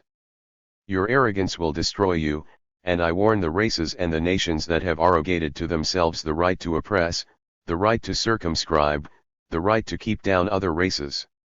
I warn them that the hour is coming when the oppressed will rise in their might, in their majesty, and throw off the yoke of ages. The world ought to understand that the Negro has come to life, possessed with a new conscience and a new soul. The old Negro is buried, and it is well the world knew it. It is not my purpose to deceive the world. I believe in righteousness, I believe in truth, I believe in honesty. That is why I warn a selfish world of the outcome of their actions towards the oppressed. There will come a day, Josephus Daniels wrote about it, a white statesman, and the world has talked about it, and I warn the world of it, that the day will come when the races of the world will marshal themselves in great conflict for the survival of the fittest. Men of the Universal Negro Improvement Association, I am asking you to prepare yourselves, and prepare your race the world over, because the conflict is coming, not because you will it, not because you desire it, because you will be forced into it. The conflict between the races is drawing nearer and nearer. You see it, I see it, I see it in the handwriting on the wall, as expressed in the uprising in India. You see the handwriting on the wall of Africa, you see it, the handwriting on the wall of Europe. It is coming, it is drawing nearer and nearer. 400 million Negroes of the world, I am asking you to prepare yourselves, so that you will not be found wanting when that day comes. Ah! What a sorry day it will be. I hope it will never come. But my hope, my wish, will not prevent its coming. All that I can do is to warn humanity everywhere, so that humanity may change its tactics, and warn them of the danger. I repeat, I warn the white world against the prejudice they are practicing against Negroes, I warn them against the segregation and injustice they mete out to us, for the perpetuation of these things will mean the ultimate destruction of the present civilization, and the building up of a new civilization founded upon mercy, justice, and equality. I know that we have good men in all races living at the present time. We have good men of the black race, we have good men of the white race, good men of the yellow race, who are endeavoring to do the best they can to ward off this coming conflict. White men who have the vision, go ye back and warn your people of this coming conflict. Black men of vision, go ye to the four corners of the earth, and warn your people of this coming conflict. Yellow men, go ye out and warn your people of this coming conflict, because it is drawing nearer and nearer, nearer and nearer. Oh! If the world will only listen to the heart throbs, to the soul beats of those who have the vision, those who have God's love in their hearts. I see before me white men, black men, and yellow men working assiduously for the peace of the world, for the bringing together of this thing called human brotherhood. I see them working through their organizations. They have been working during the last 50 years. Some worked to bring about the emancipation, because they saw the danger of perpetual slavery. They brought about the liberation of 4 million black people. They passed away, and others started to work, but the opposition against them is too strong, the opposition against them is weighing them down. The world has gone mad, the world has become too material, the world has lost its spirit of kinship with God, and man can see nothing else but prejudice, avarice, and greed. Avarice and greed will destroy the world, and I am appealing to white, black and yellow whose hearts, whose souls are touched with the true spirit of humanity, with the true feeling of human brotherhood, to preach the doctrine of human love, more, to preach it louder, to preach it longer, because there is great need for it in the world at this time. Ah! If they could but see the danger, the conflict between the races fighting against each other. What a destruction, what a holocaust it will be. Can you imagine it?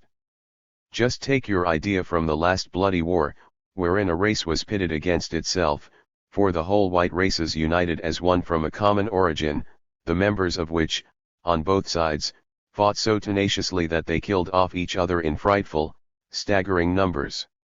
If a race pitted against itself could fight so tenaciously to kill itself without mercy, can you imagine the fury, can you imagine the mercilessness, the terribleness of the war that will come when all the races of the world will be on the battlefield, engaged in deadly combat for the destruction or overthrow of the one or the other, when beneath it and as a cause of it lies prejudice and hatred? Truly, it will be an ocean of blood, that is all it will be. So that if I can sound a note of warning now that will echo and reverberate around the world and thus prevent such a conflict, God help me to do it, for Africa, like Europe, like Asia, is preparing for that day. Great applause. You may ask yourselves if you believe Africa is still asleep. Africa has been slumbering, but she was slumbering for a purpose. Africa still possesses her hidden mysteries, Africa has unused talents, and we are unearthing them now for the coming conflict. Applause. Oh, I hope it will never come, therefore, I hope the white world will change its attitude towards the weaker races of the world, for we shall not be weak everlastingly. Ah! History teaches us of the rise and fall of nations, races, and empires. Rome fell in her majesty, Greece fell in her triumph, Babylon, Assyria, Carthage, Prussia, the German Empire all fell in their pomp and power, the French Empire fell from the sway of the great Napoleon, from the dominion of the indomitable Corsican soldier. As they fell in the past, so will nations fall in the present age, and so will they fall in the future ages to come, the result of their unrighteousness.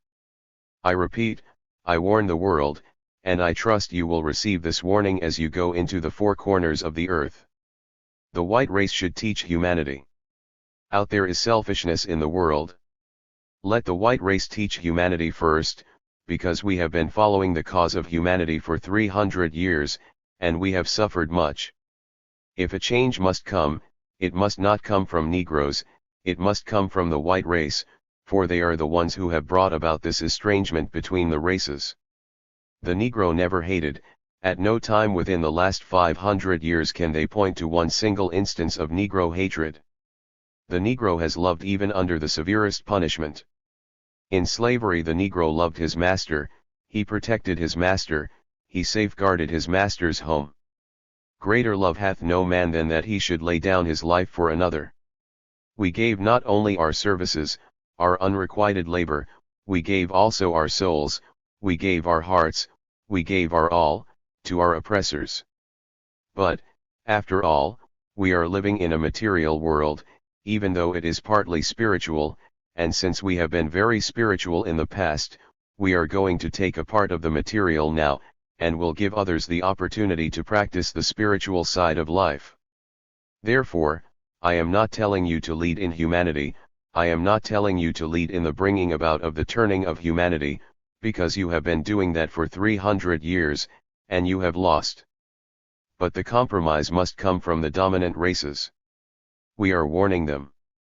We are not preaching a doctrine of hatred, and I trust you will not go back to your respective homes and preach such a doctrine.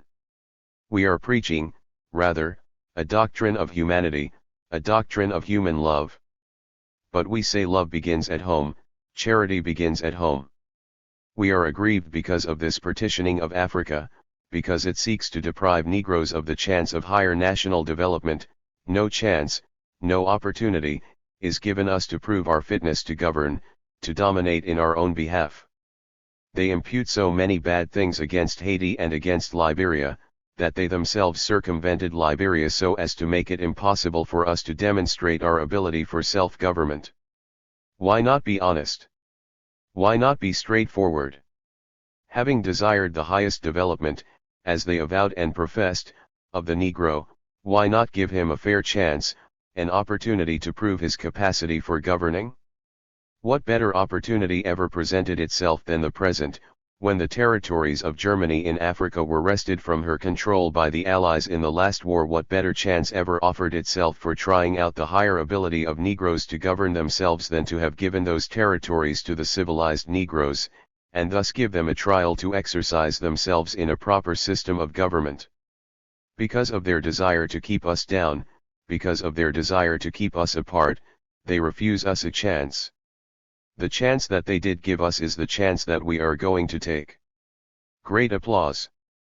Hence tonight, before I take my seat, I will move a resolution, and I think it is befitting at this time to pass such a resolution as I will move, so that the League of Nations and the Supreme Council of the Nations will understand that Negroes are not asleep, that Negroes are not false to themselves, that Negroes are wide awake, and that Negroes intend to take a serious part in the future government of this world, that God Almighty created him and placed him in it.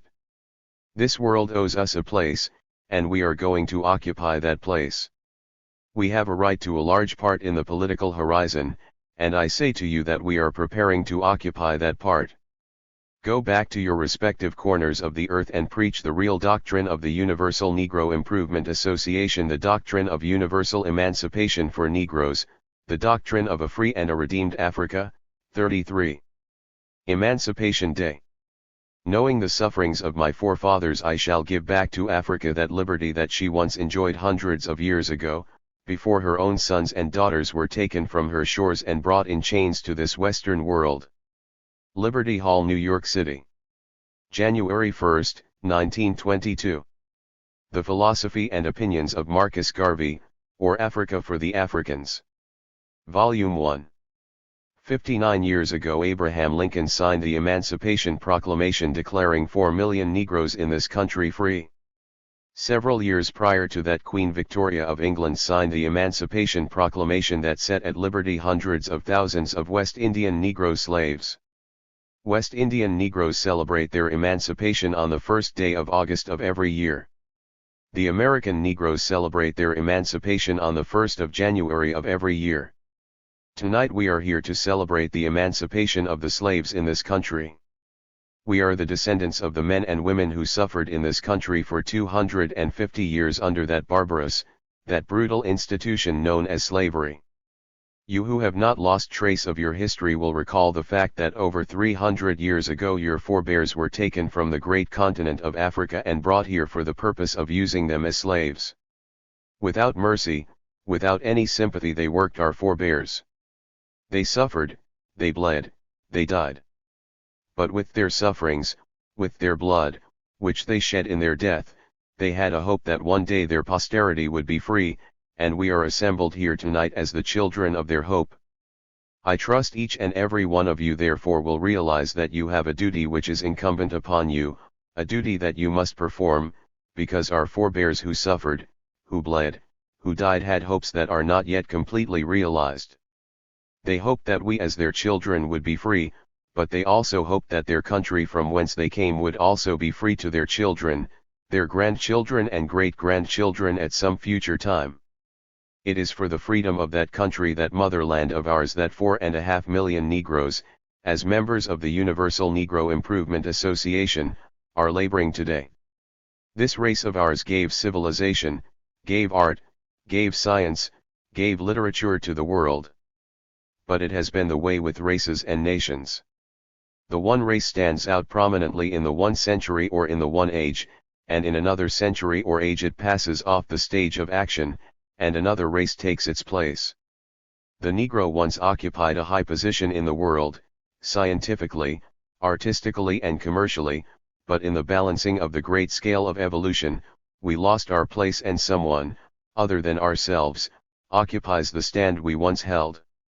God never intended that man should enslave his fellow, and the price of such a sin or such a violation of heaven's law must be paid by everyone.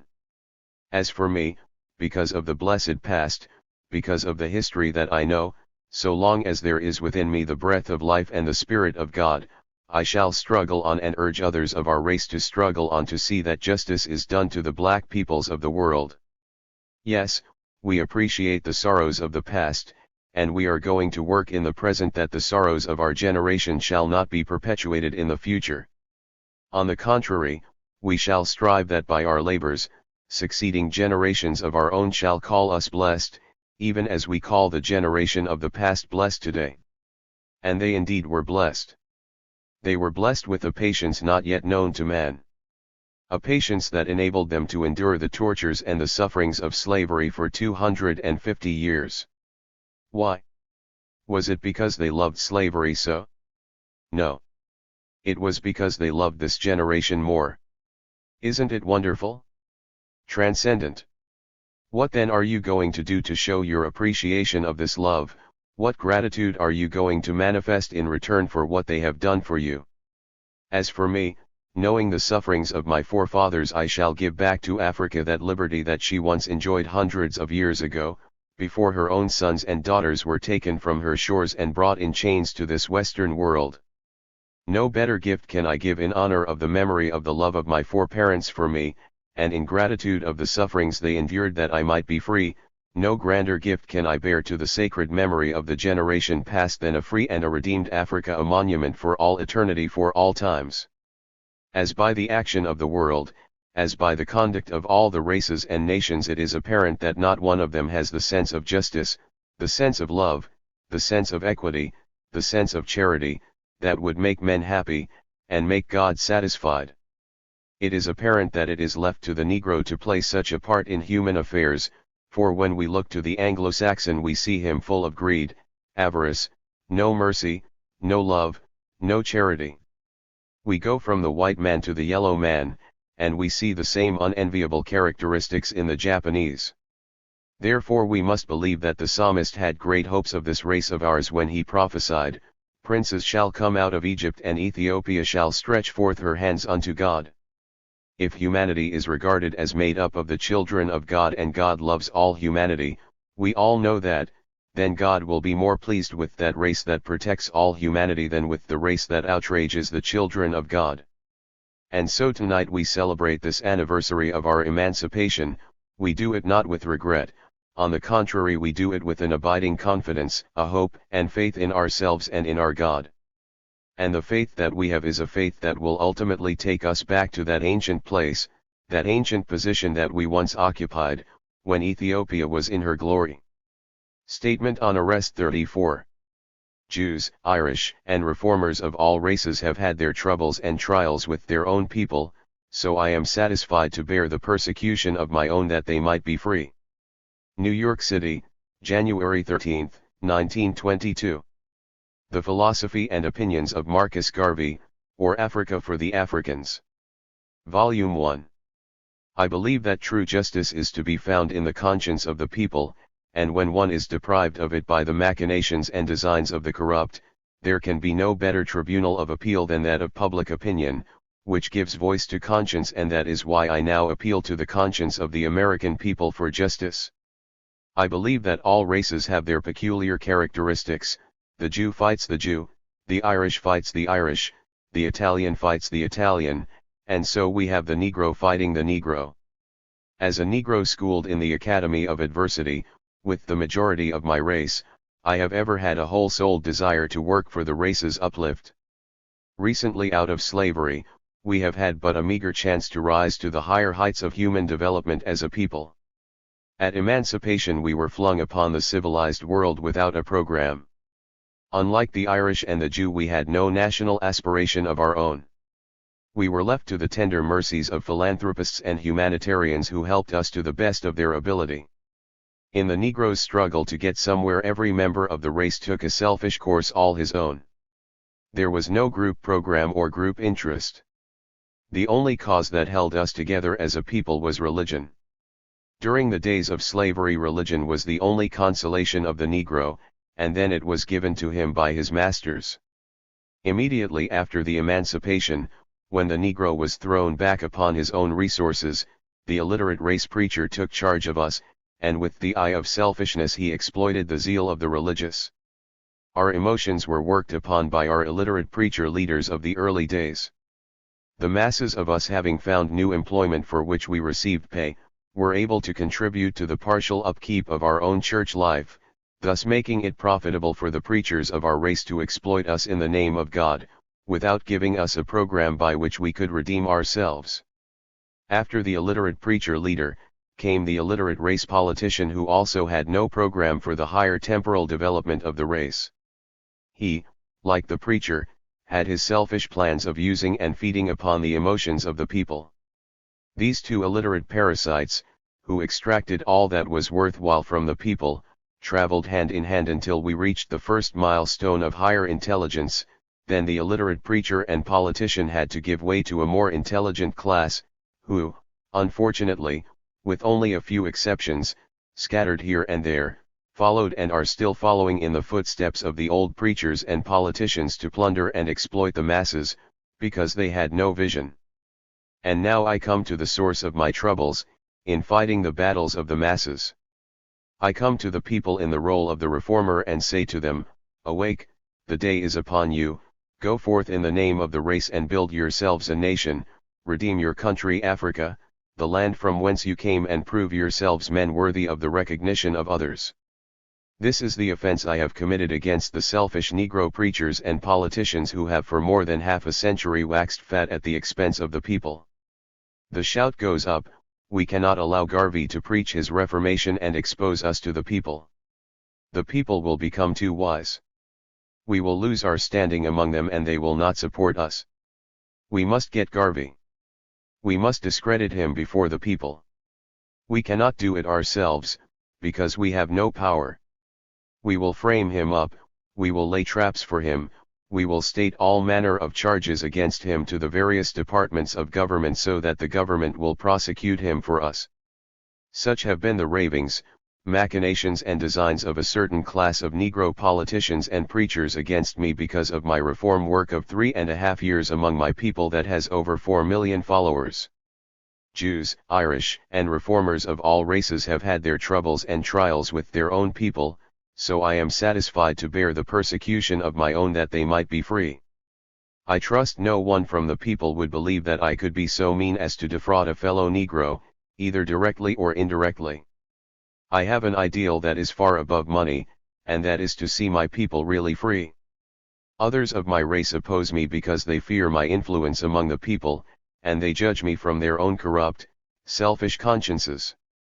There is an old adage that says, a thief does not like to see another man carrying a long bag, and thus the dishonest ones of our preachers and politicians, believing that I am of their stamp, try to embarrass me by framing me up with the law. I have had to dismiss from the employ of the association, and caused the arrest of many dishonest preachers and politicians, and now their fraternities are out for revenge. Poor misguided mortals! How can they, when the conscience and soul of a man cannot be incriminated from without? The Negro ministry needs purging, and with the help of God and the people, we shall in a short while show to the world a new race by the purification of those who lead.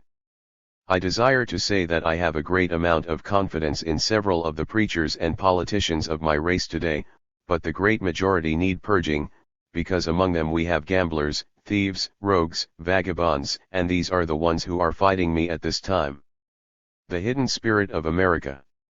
History recalls where a race of slaves, through evolution, through progress, has risen to the heights where they ruled and dominated those who once enslaved them. Liberty Hall, New York City. February 13, 1922. The Negro World. February 18, 1922. My subject for tonight is the hidden spirit of America.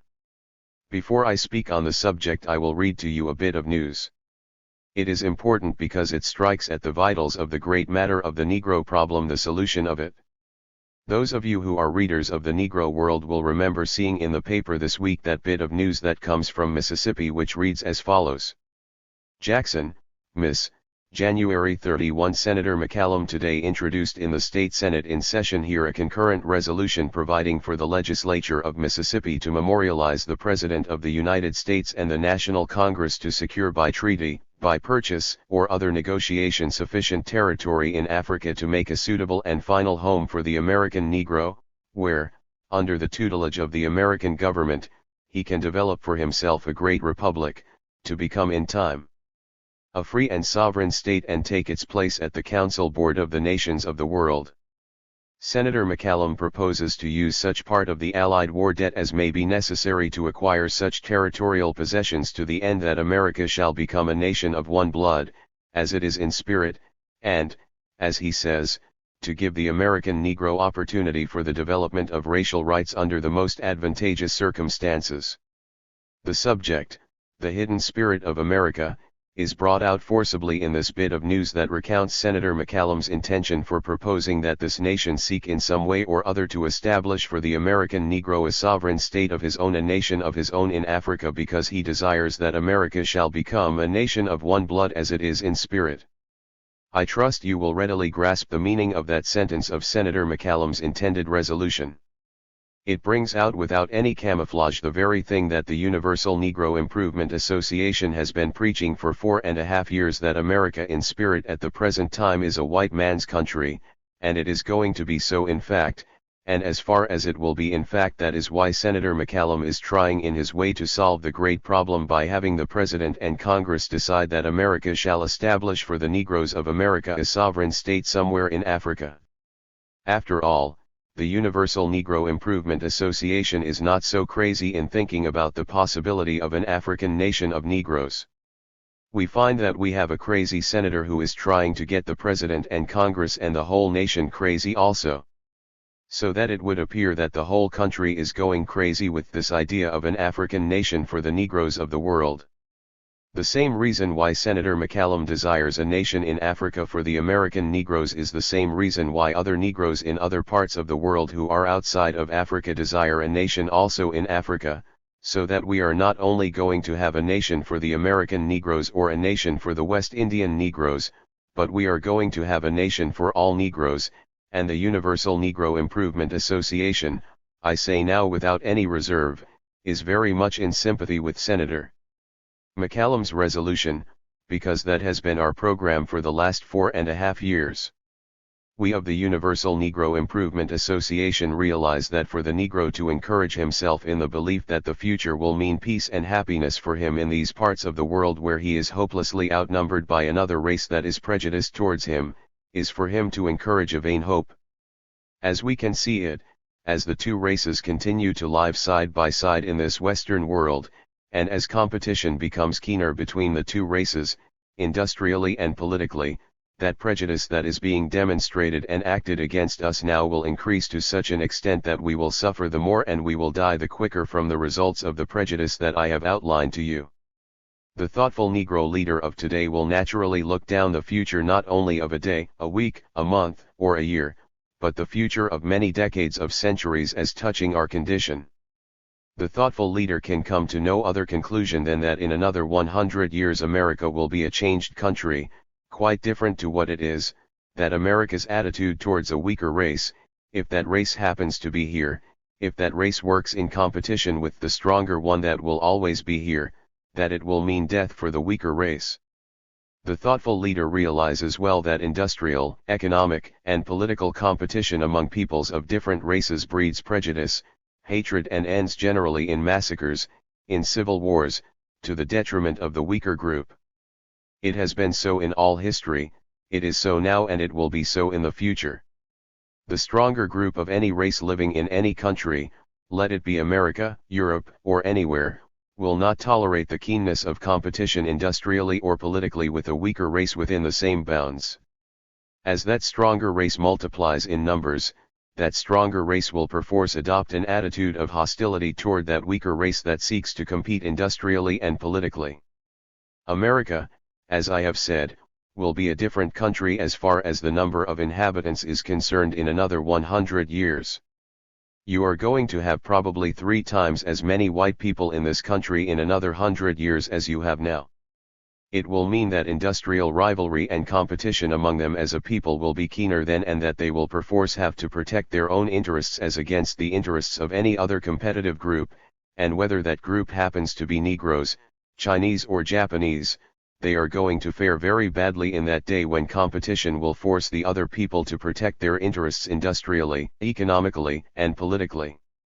As we grow more numerous and more determined in demanding our rights in these times when the nation is not fully developed, we will politically arouse the ire and indignation of our fellow citizens of the other race because of our determination to hold political offices that render us politically competitive with the other people who believe that America is theirs if not now in fact, in spirit.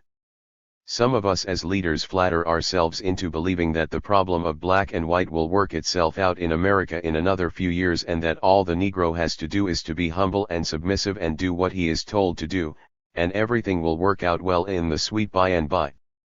But the keen student will observe this, that a terrible mistake was made then as far as other people were concerned. There was a state of disorganization, and in that state of disorganization certain things happened just by mere chance, and in the chance dozens of black men became senators, state senators, and congressmen, and opened up to the eyes of the nation the possibility of the black man governing the white man in these United States of America, the possibility of the black man making laws to govern the white man in these United States of America. The possibility drove them to madness, almost madness, in suddenly rejecting the spirit of the Constitution and the Declaration of Lincoln that all men are created equal, and a determination was arrived at that never again would it be possible for a race of slaves to govern a race of masters within these bounds. Some of us right now flatter ourselves to believe that the slave race of ours will live right in the United States of America and in the future be lawmakers for the race of our slave masters of 60 years ago. Now let me tell you that nothing of the kind has ever happened in all human history. You students go back in history as far as you possibly can and you cannot show me one instance where a slave race living in the same country within the same bounds as the race of masters that enslaved them, that slave race being in numbers less than the race of masters, and that race has ever yet ruled and governed within the same territory the race of slave masters. It has never yet been in history and it will never be, and the hidden spirit of America is determined that that shall never be, caring not what hopes or promises we get. It will never be. But history recalls where a race of slaves, through evolution, through progress has risen to the heights where they ruled and dominated those who once enslaved them. But that race of slaves has always had to betake themselves to other habitats, probably their own native habitats, and there apart from those who once enslaved them, developed a power of their own, a strength of their own, and in the higher development of that strength and of that power they, like others, have made conquests, and the conquests sometimes have enabled them to enslave those who once enslaved them. In all history you can show me no one instance where a race of slaves ever rose within that nation to govern their masters when their masters outnumbered them as hopelessly as they do now in the United States of America. So that for us to encourage the idea that one of these days some Negro will be the Attorney General of the United States, for us to encourage the idea that one of these days a Negro will be Postmaster General of these United States, or that a Negro will be Vice President of the United States of America, or that a Negro will be Secretary of State of the United States of America, is only to encourage a vain hope that will take you from here into eternity without being realized. If you have any ambition, and all of us, the 15 million who make up the nation at this time, should have some ambition, and that ambition should not be less than that of any other men in the nation. If we have ambition, the best thing for us to do is to accept the principles of the Universal Negro Improvement Association, the ideals of the Universal Negro Improvement Association, and that is, all Negroes the world over get together and build up for the race a nation of our own on the continent of Africa. Great applause. And this race of slaves that cannot get recognition and respect in the country where they were slaves, by using their own ability, by using their power, their genius, would develop for themselves in another country, in their own habitat, a nation of their own, and be able to send back from that country, from that native habitat to that country where they were once enslaved, representatives of their own race that will get as much respect in that country where they were enslaved as any other ambassadors that ever entered that country from any other nation or from any other race. Applause. What a Southern senator would not concede to the Negro in the United States he is willing to give to Negroes in Africa.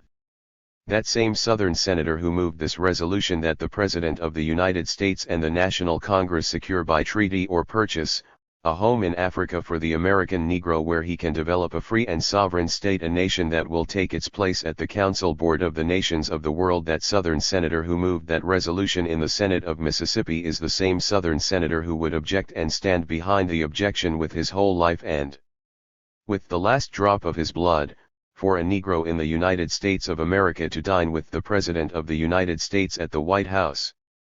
He would die first than see a Negro in the United States under present conditions be an Attorney General of the United States of America.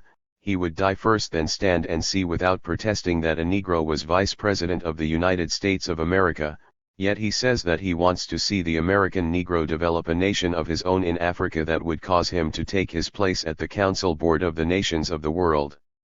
The prejudice of the white folks of the United States of America is not so much because they hate your color, it is because they hate your condition, and it is because they are human beings why they hate. Should you reverse the positions, you would do the same thing as they did to us. Why do I say that? There is no man in this hall tonight, no Negro man or woman in this hall tonight, because all of us are human, who would for a whole lifetime labor and work himself industrially and thriftily to save everything that you possibly can to build up a home of your own and save a little fortune of your own to make yourself happy, and that after you did all that you have your children, you have your own family to take care of and to look after with that which you individually worked for. There is no one of you who would go out into the street and see a tramp and take that tramp and bring him into your house and let him sleep in the same bed with you, let him occupy your drawing room, let him enjoy all the comforts of it, and later on have him say to you, "Let me tell you how to run your house." There is no one human being in this building who would do that. Yet that is what we expect the white man to do. We expect that white man to discover his America, to lay the foundation of his nation, to give for his nation, to die for his nation, to build up his nation, and then to say to you who were his slaves, "Come and govern me, go and sit in the Capitol and tell me what I should do." Although they have not said as much to you, that is how they feel over the question. That is the bone of contention, not because you are black, but because they believe that they are entitled to all the benefits that America can give, because they built up America to suit themselves, and whatsoever we have done to build up America we did it as slaves, and they having used us as slaves they are not responsible for our condition. I want you to consider that deeply. We have been talking a lot of things about our slave masters and so forth. The slave masters are not so much to be blamed as those who sold us to the slave masters. Therefore the obligation of the slave masters is not so much to you. Your trouble, my trouble, is with the fellow who sold me. That is to say, if I buy a dog from someone, I do not know where that dog comes from. he may have picked the dog up somewhere in South America or Central America, but the man brought the dog to me in New York, and being in need of a dog I pay him $5 for it. Now, the dog's trouble is with the fellow who caught him down in South America, not with me. Laughter. When we get down to a close study of the question of race relationship, those are the arguments that the other fellow puts up, and we cannot very well defeat him, and those are the arguments that actuate him in acting towards us as he has been doing. As I have said, it is a human question, and if the situation was reversed you would do just what he is doing. When we go to Africa, as we will, and build up our civilization, build up our superior government and everything, do you mean to tell me you will allow another class of people to tell you how to run your own government? It is not human. Therefore those who tell us a better time is coming and Negroes are going to have big opportunities are endeavoring to deceive us, according to the spirit of the country and the spirit of the nation. I agree with Senator McCallum, and I am going to give every support possible to his resolution and to his program. The quicker we can get this national idea into the minds of white folks and black folks in America, the better it will be for us as a people. It is bound to come if we are to be saved, it must come, and if it does not come and we do not get away from here, we are doomed, not as of today, but as for the time that is to confront us. I feel that the Universal Negro Improvement Association has scored a great victory in having a senator, not even in the North, but in the heart of the South, to move such a resolution, because the problem is in the South more than anywhere else, and when the Southern white man reaches the point when he or himself will say, "Let the Negro laborer go from the South, let the peon leave the farm," it means that our case has gone forward. I am not prophesying because I am not a prophet, but I am going to make this statement, and whether I am alive or not you will remember it, that if things remain as they are normal in another 25 years, this government will perforce adopt a program of the Universal Negro Improvement Association, whether they give the credit to the organization or not, because it will be the only solution of the great problem. The solution must either come that way, or some of us must make up our minds to die of economic pressure. Some of us boast that we are 15 million and we are going to be more than 15 million in the future, and therefore the white man cannot get rid of us. The white man can get rid of every Negro in the United States of America in 3 months. It took McSweeney 75 days to die by starvation, but I don't know the Negro that could last that long. We are so unprepared, we are so unprotected, that when the other race will have become independent of us, that is, economically independent of Negro help in every way, when he arrives at that point, when he has a man for every job and is independent of Negro help, when he gets there, and he is getting there more and more every day, it is only a question of 60 days when the Negro problem is solved. Instead of 15 million Negroes you will have 15 million coffins, and the epitaph will be, "Died from starvation." I am telling you that is the situation as it is. It is no use any leader coming around telling us the proper time is coming without preparing for that proper time. What we have to do if we desire to ward off economic disaster is to prepare economically for our future, and that is the program of the Universal Negro Improvement Association, the higher industrialization of the Negro as he marches on to his higher political status. Politics without industry means insecurity. A man who is going to talk politics without working is going to be a charge on the state. You cannot live on politics alone, you have to live on industry. Industry must be the foundation of your politics, and I am saying to the Negroes of the world that the thing for us to do now is to prepare ourselves industrially, so that if an industrial pressure is brought to bear upon us in the future we will be in a position through independence to protect our own interests.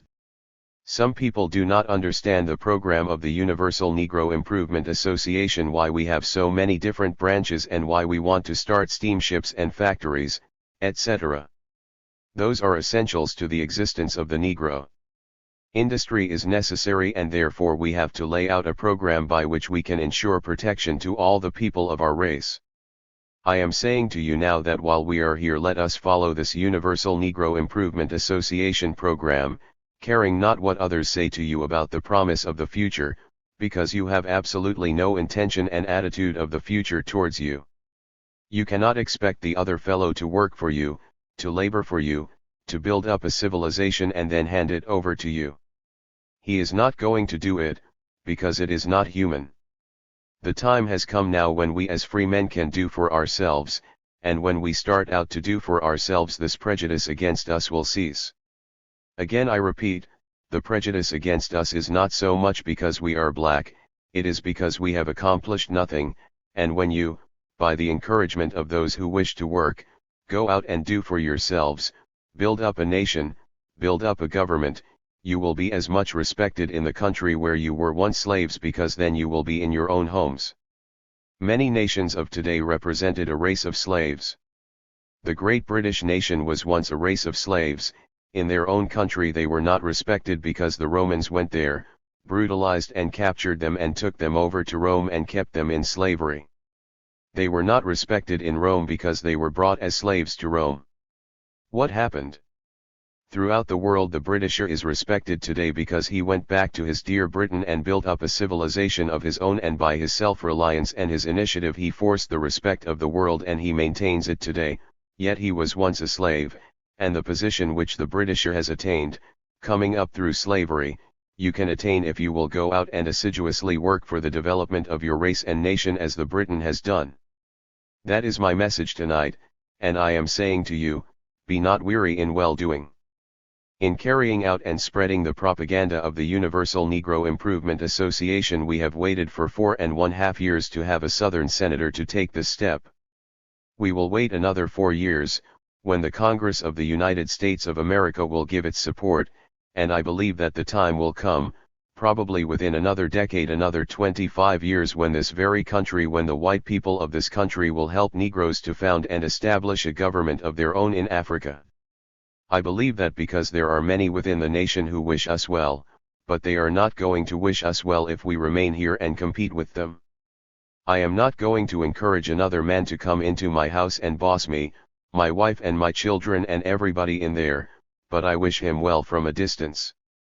The fellow is my friend if he has his home, but when he comes to my home and wants to meddle into my domestic affairs, we are going to fight it out. That is the position. The other fellow wishes you well away from him. If you are going to go into his house and rule him, you are going to be at loggerheads, he is going to hate you, and that is the situation. The resurrection of the Negro. The God you worship is a God that expects you to be the equal of other men. Liberty Hall, New York City, Easter Sunday, April 16, 1922. The Philosophy and Opinions of Marcus Garvey, or Africa for the Africans. Volume 1. The Lord is risen. A little over 1900 years ago a man came to this world called Jesus. He was sent here for the propagation of a cause, that of saving fallen humanity. When he came, the world refused to hear him, the world rejected him, the world persecuted him, men crucified him. A couple days ago he was nailed to the cross of Calvary, he died, he was buried.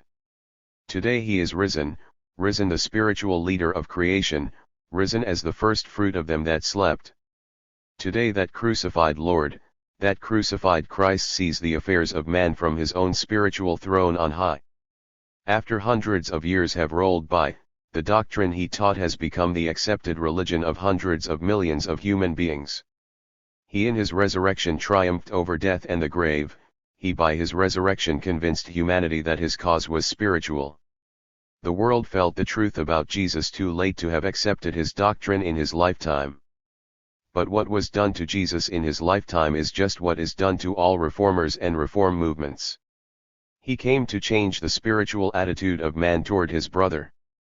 That was regarded in his day as an irregularity, even as it is regarded today. The one who attempts to bring about changes in the order of human society becomes a dangerous impostor upon society, and to those who control the systems of the day. It has been an historic attitude of man to keep his brother in slavery, in subjection, for the purpose of exploitation. When Jesus came, the privileged few were taking advantage of the unfortunate masses. Because the teaching of Jesus sought to equalize the spiritual and even the temporal rights of man, those who held authority, sway and dominion sought his liberty by prosecution, sought his life by death. He was called to yield up that life for the cause he loved, because he was indeed a true reformer. The example set by our Lord and Master 1900 years ago is but the example that every reformer must make up his mind to follow if we are indeed to serve those to whom we minister. Service to humanity means sacrifice. That has been demonstrated by our blessed Lord and Redeemer, whose resurrection we commemorate this day. As Christ triumphed nearly 2,000 years ago over death and the grave, as he was risen from the dead, so do I hope that 400 million Negroes of today will triumph over the slavishness of the past, intellectually, physically, morally and even religiously, that on this anniversary of our risen Lord, we ourselves will be risen from the slumber of the ages, risen in thought to higher ideals, to a loftier purpose, to a truer conception of life. It is the hope of the Universal Negro Improvement Association that 400 million Negroes of the world will get to realize that we are about to live a new life, a risen life, a life of knowing ourselves. How many of us know ourselves? How many of us understand ourselves?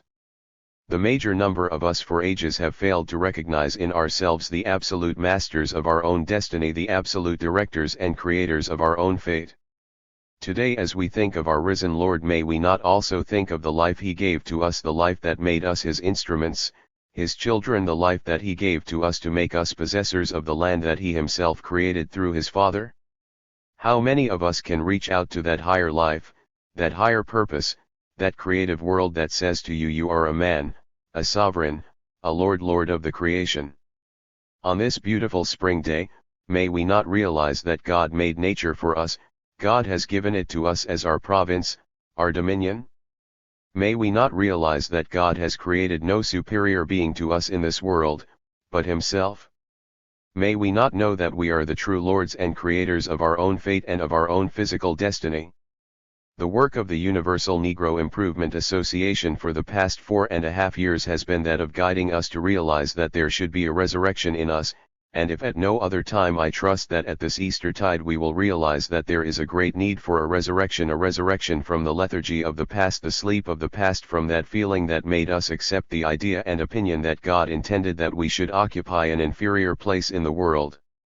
Men and women of Liberty Hall, men and women of my race, do you know that the God we love, the God we adore, the God who sent his Son to this world nearly 2,000 years ago never created an inferior man?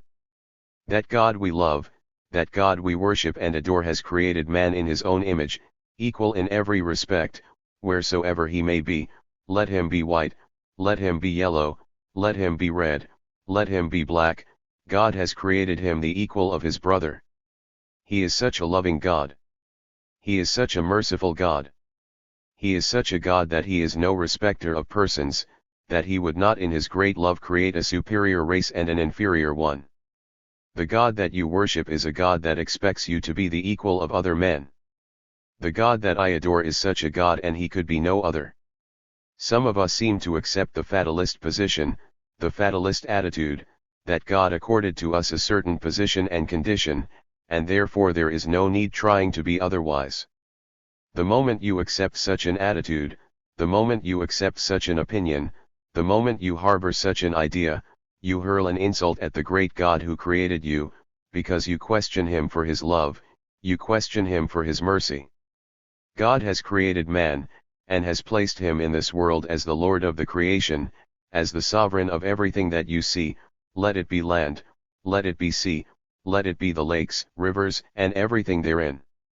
All that you see in creation, all that you see in the world, was created by God for the use of man, and you 400 million black souls have as much right to your possession in this world as any other race. Created in the image of the same God, we have the same common rights, and today I trust that there will be a spiritual and material resurrection among Negroes everywhere, that you will lift yourselves from the doubts of the past, that you will lift yourselves from the slumbers of the past, that you will lift yourselves from the lethargy of the past, and strike out in this new life, in this resurrected life, to see things as they are. The Universal Negro Improvement Association desires that the 400 million members of our race see life as the other races see it. The great white race sees life in an attitude of sovereignty, the great yellow race sees life in a similar way, that is to say that man, let him be white or yellow, sees that he is master and owner and possessor of everything that God has created in this world, and given to us in nature, and that is why by knowing himself, by understanding himself, and by understanding his God, man has gone, throughout the length and breadth of this world, conquering the very elements, harnessing nature and making a servant of everything that God placed within his reach. As he has done that for thousands of years, pleasing God and justifying his existence, so we are appealing to the members of our race to do that now in this risen life, and if you have never made up your minds before, I trust on this Easter Sunday you will do so. I repeat that God created you masters of your own destiny, masters of your own fate, and you can pay no higher tribute to your divine master than function as man, as he created you. The highest compliment we can pay to our Creator, the highest respect we can pay to our risen Lord and Savior, is that of feeling that he has created us as his masterpiece, his perfect instruments of his own existence, because in us is reflected the very being of God. When it is said that we are created in his own image, we ourselves reflect his greatness, we ourselves reflect the part of God the Father, God the Son, and God the Holy Ghost, and when we allow ourselves to be subjected and create others as our superior, we hurl an insult at our Creator who made us in the fullness of ourselves. I trust that you will so live today as to realize that you are masters of your own destiny, masters of your fate. If there is anything you want in this world, it is for you to strike out with confidence and faith in self and reach for it, because God has created it for your happiness wheresoever you may find it in nature. Nature is bountiful, nature is resourceful, and nature is willing to obey the command of man, man the sovereign Lord, man who is supposed to hold dominion and take possession of this great world of ours. The difference between the strong and weak races is that the strong races seem to know themselves, seem to discover themselves, seem to realize and know fully that there is but a link between them and the Creator, that above them there is no other but God, and anything that bears human form is but their equal in standing, and to that form there should be no obeisance, there should be no regard for superiority. Because of that feeling they have been able to hold their own in this world, they have been able to take care of the situation as it confronts them in nature, but because of our lack of faith and confidence in ourselves we have caused others created in a like image to ourselves to take advantage of us for hundreds of years. For hundreds of years we have been the footstool of other races and nations of the earth simply because we have failed to realize, to recognize and know ourselves as other men have known themselves and felt that there is nothing in the world that is above them except the influence of God. The understanding that others have gotten out of life is the same understanding that 400 million Negroes must get out of this existence of ours. I pray that a new inspiration will come to us as a race, that we will think of nature as our servant, that we will think of man as our partner through life, and go through the length and breadth of this world achieving and doing as other men, as other nations and other races. Africa for the Africans. It is hoped when the time comes for American and West Indian Negroes to settle in Africa, they will realize their responsibility and their duty. New York City. April 18, 1922. The Negro World, April 22, 1922. Fellow men of the Negro race, greeting. For 4.5 years the Universal Negro Improvement Association has been advocating the cause of Africa for the Africans, that is, that the Negro peoples of the world should concentrate upon the object of building up for themselves a great nation in Africa. When we started our propaganda toward this end, several of the so-called intellectual Negroes who have been bamboozling the race for over half a century said that we were crazy, that the Negro peoples of the Western world were not interested in Africa and could not live in Africa. One editor and leader 35 went so far as to say at his Pan-African Congress that American Negroes could not live in Africa, because the climate was too hot. All kinds of arguments have been adduced by these Negro intellectuals against the colonization of Africa by the black race. Some said that the black man would ultimately work out his existence alongside of the white man in countries founded and established by the latter. Therefore, it was not necessary for Negroes to seek an independent nationality of their own.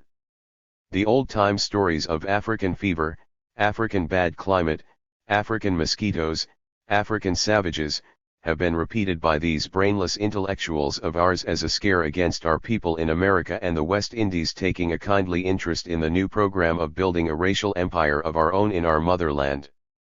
Now that years have rolled by and the Universal Negro Improvement Association has made the circuit of the world with its propaganda, we find eminent statesmen and leaders of the white race coming out boldly advocating the cause of colonizing Africa with the Negroes of the Western world.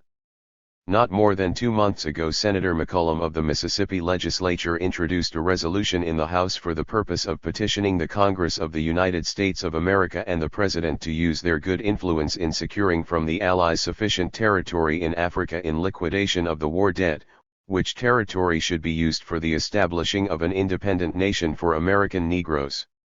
Just a few weeks ago, Senator Franz of Maryland gave expression to a similar desire in the Senate of the United States during a speech on the soldier's bonus and the Allied duty. He said, "We owe a big duty to Africa and one which we have too long ignored. I need not enlarge upon our peculiar interest in the obligation to the people of Africa. Thousands of Americans have for years been contributing to the missionary work which has been carried out by the noble men and women who have been sent out in that field by the churches of America. This reveals the real change on the part of prominent statesmen in their attitude on the African question." Now comes another suggestion from Germany, for which Dr. Heinrich Schnee, a former governor of German East Africa, is author. This German statesman suggests in an interview given out in Berlin and published in New York on the 16th INST, that America take over the mandatories of Great Britain and France in Africa for the colonization of American Negroes. Speaking on the matter, he says, as regards the attempt to colonize Africa with the surplus American colored population, this would in a long way settle the vexed problem, and under the plans such as Senator Franz has outlined, might enable France and Great Britain to discharge their duties to the United States, and simultaneously ease the burden of German reparations which is paralyzing economic life. With expressions as above quoted from prominent world statesmen, and from the demands made by such men as Senators Franz and McCollum, it is clear that the question of African nationality is not a far-fetched one, but is as reasonable and feasible as was the idea of an American nationality. I trust that the Negro peoples of the world are now convinced that the work of the Universal Negro Improvement Association is not a visionary one, but very practical, and that it is not so far-fetched, but can be realized in a short while if the entire race will only cooperate and work toward the desired end. Now that the work of our organization has started to bear fruit, we find that some of these doubting Thomases of 3 and 4 years ago are endeavoring to mix themselves up with the popular idea of rehabilitating Africa in the interest of the Negro. They are now advancing spurious programs and in a short while will endeavor to force themselves upon the public as advocates and leaders of the African idea. It is felt that those who have followed the career of the Universal Negro Improvement Association will not allow themselves to be deceived by these Negro opportunists who have always sought to live off the ideas of other people. It is only a question of a few more years when Africa will be completely colonized by Negroes, as Europe is by the white race. It is for us to welcome the proffered help of such men as Senators McCollum and Franz. Though their methods are a little different to that of the Universal Negro Improvement Association, yet it is felt that the same object will be achieved. What we want is an independent African nationality, and if America is to help the Negro peoples of the world establish such a nationality, then we welcome the assistance. It is hoped when the time comes for American and West Indian Negroes to settle in Africa, they will realize their responsibility and their duty. It will not be to go to Africa for the purpose of exercising an overlordship over the natives, but it shall be the purpose of the Universal Negro Improvement Association to have established in Africa that brotherly cooperation which will make the interest of the African native and the American and West Indian Negro one and the same, that is to say, we shall enter into a common partnership to build up America in the interest of our race. Everybody knows that there is absolutely no difference between the native African and the American and West Indian Negroes, in that we are descendants from one common family stock. It is only a matter of accident that we have been divided and kept apart for over 300 years, but it is felt that when the time has come for us to get back together, we shall do so in the spirit of brotherly love, and any Negro who expects that he will be assisted here, there, or anywhere by the Universal Negro Improvement Association to exercise a haughty superiority over the fellows of his own race, makes a tremendous mistake. Such men had better remain where they are and not attempt to become in any way interested in the higher development of Africa. The Negro has had enough of the vaunted practice of race superiority as inflicted upon him by others, therefore he is not prepared to tolerate a similar assumption on the part of his own people. In America and the West Indies, we have Negroes who believe themselves so much above their fellows as to cause them to think that any readjustment in the affairs of the race should be placed in their hands for them to exercise a kind of an autocratic and despotic control as others have done to us for centuries. Again, I say, it would be advisable for such Negroes to take their hands and minds off the now popular idea of colonizing Africa in the interest of the Negro race, because their being identified with this new program will not in any way help us because of the existing feeling among Negroes everywhere not to tolerate the infliction of race or class superiority upon them, as is the desire of the self-appointed and self-created race leadership that we have been having for the last 50 years. The masses of Negroes in America, the West Indies, South, and Central America are in sympathetic accord with the aspirations of the native Africans. We desire to help them to build up Africa as a Negro empire, where every black man, whether he was born in Africa or in the Western world, will have the opportunity to develop on his own lines under the protection of the most favorable democratic institutions. It will be useless, as above stated, for bombastic Negroes to leave America and the West Indies to go to Africa, thinking that they will have privileged position to inflict upon the race that bastard aristocracy that they have tried to maintain in this Western world at the expense of the masses. Africa shall develop an aristocracy of its own, but it shall be based upon service and loyalty to race. Let all Negroes work toward that end. I feel that it is only a question of a few more years before our program will be accepted not only by the few statesmen of America who are now interested in it, but by the strong statesmen of the world, as the only solution to the great race problem. There is no other way to avoid the threatening war of the races that is bound to engulf all mankind, which has been prophesied by the world's greatest thinkers. There is no better method than by apportioning every race to its own habitat. The time has really come for the Asiatics to govern themselves in Asia, as the Europeans are in Europe and the Western world, so also it is wise for the Africans to govern themselves at home, and thereby bring peace and satisfaction to the entire human family. I am calling upon Negroes everywhere to lend the support necessary to the Universal Negro Improvement Association for putting over its Great Convention program of August of the present year. As has been outlined in another part of this paper, it is planned to make the immediate establishment of an African nation one of the features of our legislative demands. The best thing that the race can do is to create just at this time a universal sentiment in support of the work of the forthcoming International Convention, so that when our demands are presented to the various governments that have possessions in Africa, there will be no doubt as to the potency and force of the demands. We have decided to ring the changes in 1922 as never was done before. This year is regarded as a year of racial and national changes. Egypt and Ireland have already secured their freedom for 1922, and it is most likely that before the close of the year India will have gained a larger modicum of self-government. We cannot, therefore, allow the cause of Africa to lag behind.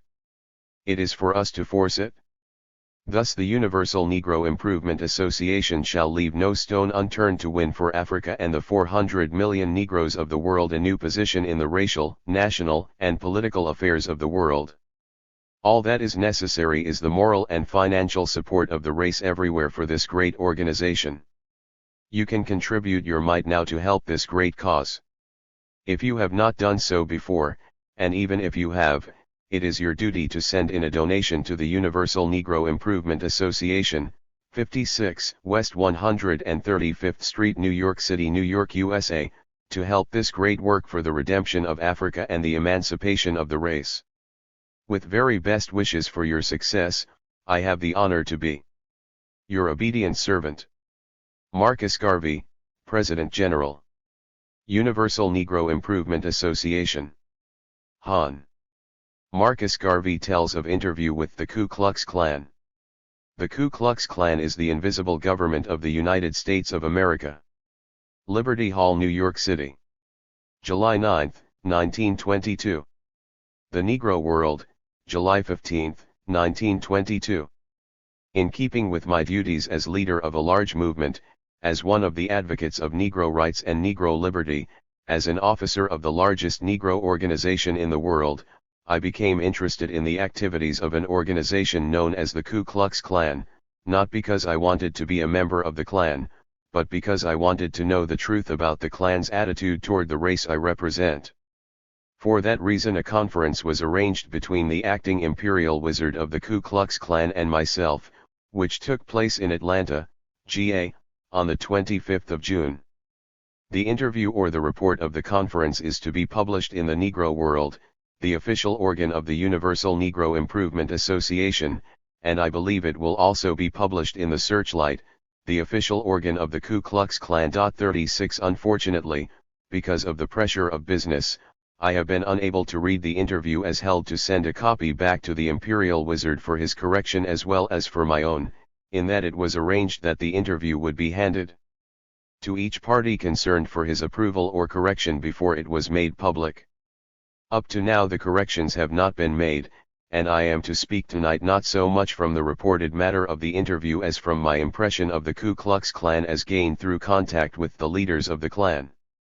You will understand what it means when two parties enter into an agreement that no public announcements should be made of certain things until the two parties had the opportunity of looking over the copies concerned referring to the matter or the thing, and that has not been done yet, but since my return to New York I discovered that a large number of the colored people here are very curious as to the nature of the visit and what happened, and since I returned to New York I have received copies of Negro newspapers that have published me as joining hands with the Ku Klux Klan.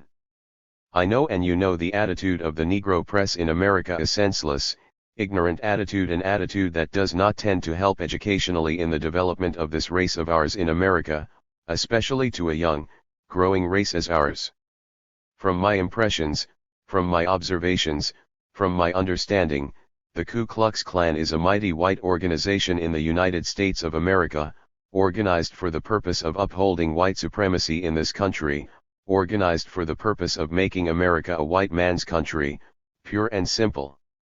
The organization has absolutely no apology to make as far as its program is concerned, a program of making America a white man's country. In America we have 12 or 15 million in a population of 105 million people. The Ku Klux Klan to a large extent represents every white man in the United States of America. I want you to realize that. The Ku Klux Klan represents the spirit, the feeling, the attitude of every white man in the United States of America. Now, what should be the Negro's attitude towards such an organization?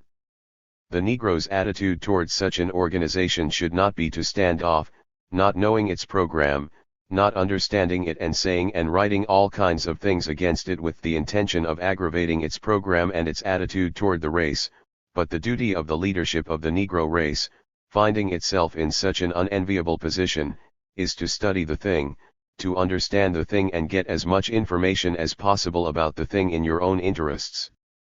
Aggravating the Ku Klux Klan or aggravating any organization in the world organized for the specific purpose of white supremacy is not going to help the race in America, placed at a disadvantage as it is. There is much more beneath the surface of the Ku Klux Klan than you can see on the surface. Some of us Negro leaders and some of us Negro newspapermen get crazy because the New York World and New York American about 2 months ago tried to expose the activities of the Ku Klux Klan. Now, let me tell you that the World nor the American has absolutely no intention to put down the Ku Klux Klan to please Negroes. The World and the American exposed the activities of the Ku Klux Klan for their own set reason, for their own set purpose, without having in mind the good that would accrue to Negroes by the putting down of the Ku Klux Klan, and let me tell you this, that it was not so much the real intention of their exposé to put down the Ku Klux Klan. Negro editors and Negro leaders got wild and started to lambaste the Ku Klux Klan and write all kinds of things against them. Let me tell you this, that the Ku Klux Klan is really the invisible government of the United States of America, and that there are more people identified with the Klan than you think, that there are more people in sympathy with the activities of the Ku Klux Klan than you think, and that there is more sympathy in this country for the Ku Klux Klan than the ordinary literate Negro newspaperman thinks and sees on the surface. As proof that the Ku Klux Klan is a worthy organization in the opinion of the white leaders of this country, the exposé of the New York World led to what? Led to an investigation of the activities of the Klan by the Congress of the United States, and what has happened up to now? The Ku Klux Klan is still at large. The Ku Klux Klan has grown twice as strong since the exposé as before. The exposé of the Ku Klux Klan was solely a skillful method of advertising the activities of the Klan at very little cost to the Klan. After the activities of the Ku Klux Klan were exposed, California was besieged with the Ku Klux Klan and New York itself became a stronghold of the Klan, and if I am to take the words of the acting imperial wizard, the Ku Klux Klan is stronger in the northern states than it is in the southern states of the United States of America. Now what are you going to do about it? Stand off and refuse to investigate and refuse to understand the attitude of the Klan toward you and in that way expect to solve the problem? Our belief is that the leadership of a large group of people must be intelligent enough to be on guard in protecting the interests or the rights of the people. Because of that intention, because of that feeling, because of that attitude, I interviewed the imperial wizard of the Ku Klux Klan to find out the Klan's attitude toward the race. You may believe it or not, I made several statements to him, in which he said this, that the Klan is not organized for the absolute purpose of interfering with Negroes for the purpose of suppressing Negroes, but the Klan is organized for the purpose of protecting the interests of the white race in America. Now anything that does not spell the interests of the white race in America does not come within the scope of the Ku Klux Klan. I found out, therefore, that the Ku Klux Klan was purely a racial organization standing up in the interests of white folks exclusive of the interests of others. You cannot blame any group of men, whether they are Chinese, Japanese, Anglo-Saxons, or Frenchmen, for standing up for their interests or for organizing in their interest. I am not apologizing for the Klan or endeavoring to excuse the existence of the Klan, but I want a proper understanding about the Ku Klux Klan so that there can be no friction between the Negroes in America and the Ku Klux Klan, because it is not going to help. The Ku Klux Klan is not an ordinary social club organized around the corner. The Ku Klux Klan is the invisible government of the United States of America. The Ku Klux Klan expresses to a great extent the feeling of every real white American. The attitude of the Ku Klux Klan is that America shall be a white man's country at all hazards, at all costs. The attitude of the Universal Negro Improvement Association is in a way similar to the Ku Klux Klan. Whilst the Ku Klux Klan desires to make America absolutely a white man's country, the Universal Negro Improvement Association wants to make Africa absolutely a black man's country. Great applause. Whether you wish it or not, that is not the point, because your wish does not amount to anything. The wish of 15 million Negroes in America does not amount to anything when 95 million other folks wish the thing that you want. That is the disadvantage. We wish liberty, we wish to be good American citizens, we want to be President of the United States, we wish to be congressmen, we wish to be senators, we wish to be governors of states, we wish to be mayors of cities, we wish to be police commissioners. It is a wish, all right, but the other fellow wishes the same thing. Now, is he going to allow you to have your wish? That is the attitude. The white people of this country are not going to allow Negroes, ambitious and educated Negroes, to have their wish, and the wish of the educated, ambitious Negro of America is that the Negro has as much right to be President of the United States as President Harding has. The ambition and wish of the Negro in America today is that the Negro has as much right to be a member of the cabinet as any white man. Now that is your wish. Will the other fellow accede to your wish? The Ku Klux Klan interprets the spirit of every white man in this country and says, "You shall not pass." What are you going to do? You have the wish, but the odds are against you. Some of us Negro leaders, some of us newspapermen, before we get down to a serious study of the question and adopt the best possible means of solving the problem, we are working on the surface. My suit is mine, but if a bully comes along and tears it off me, it is mine, but it is his now. All of us know that America is as much the Negro's as the white man's, but the white man says, "I am going to make this a white man's country." The only thing for you to do is to get hold of him, beat him, and take it away. But can you do that? You cannot do that. Therefore the best thing you can do is to get down to a sober understanding of the clan and try to the best of your ability to solve the question that concerns you. And the Universal Negro Improvement Association says the only way the problem can be solved is for the Negro to create a government of his own strong enough on the continent of Africa that can compel the respect of all men in all parts of the world. We are not going to have any fight as an organization with the Ku Klux Klan because it is not going to help. The Ku Klux Klan, as I said a while ago, is the invisible government of the United States of America. What do I mean by that? The Klan represents the spiritual feeling and even the physical attitude of every white man in this country. There are hundreds of other organizations that feel as the Ku Klux Klan feels.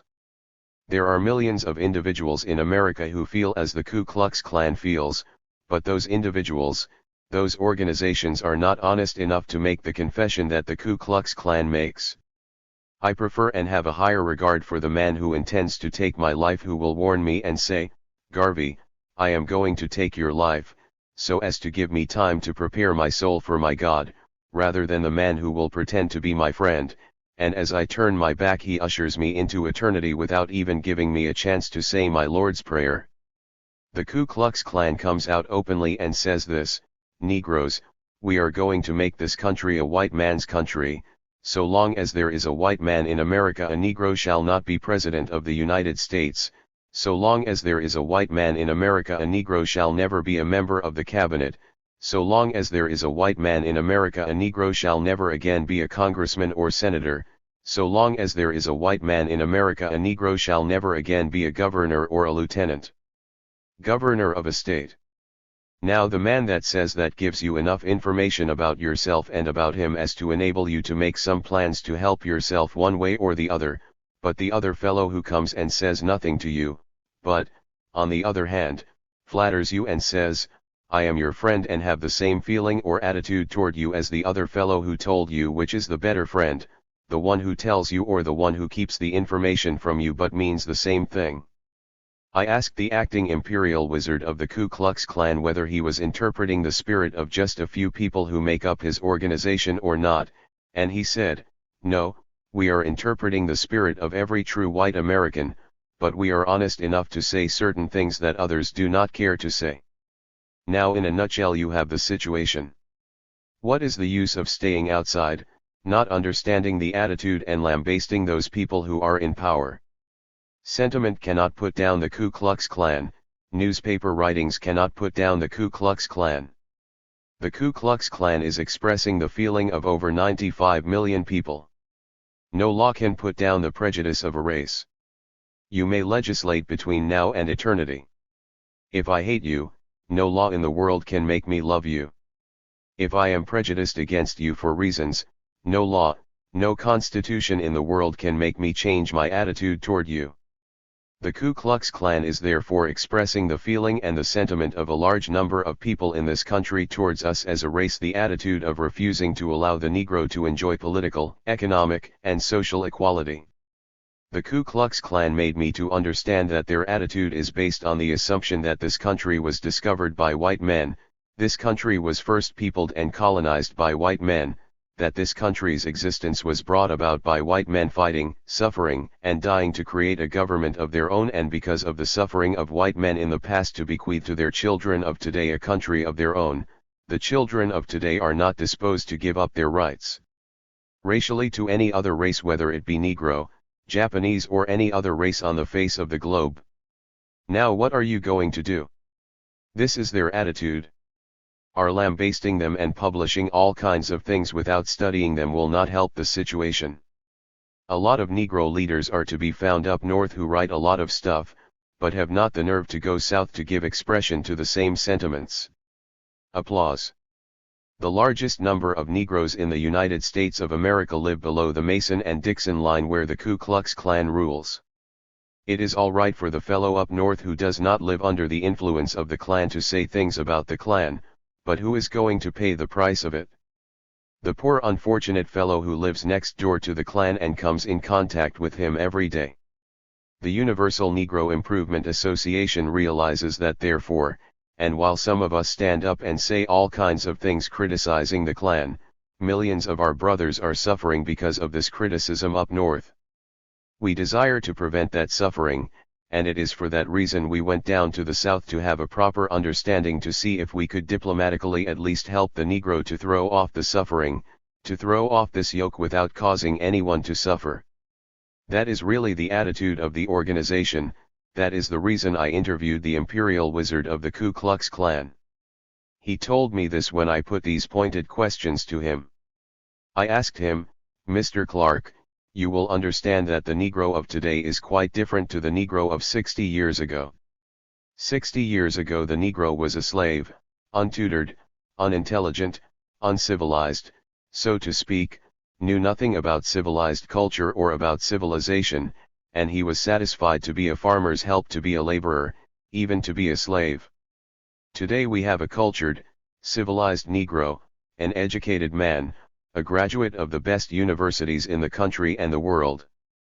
The Negro of 60 years ago had no ambition because he had no civilization, no culture, and could not appreciate the benefits and advantages of civilization. Now that he is civilized and cultured, he is ambitious and desires the things that every man desires. Now, Mr. Clark, what is the Klan's attitude toward the Negro who desires to be President of the United States of America? And he said this: he shall never be so long as there is one white man living in the United States of America.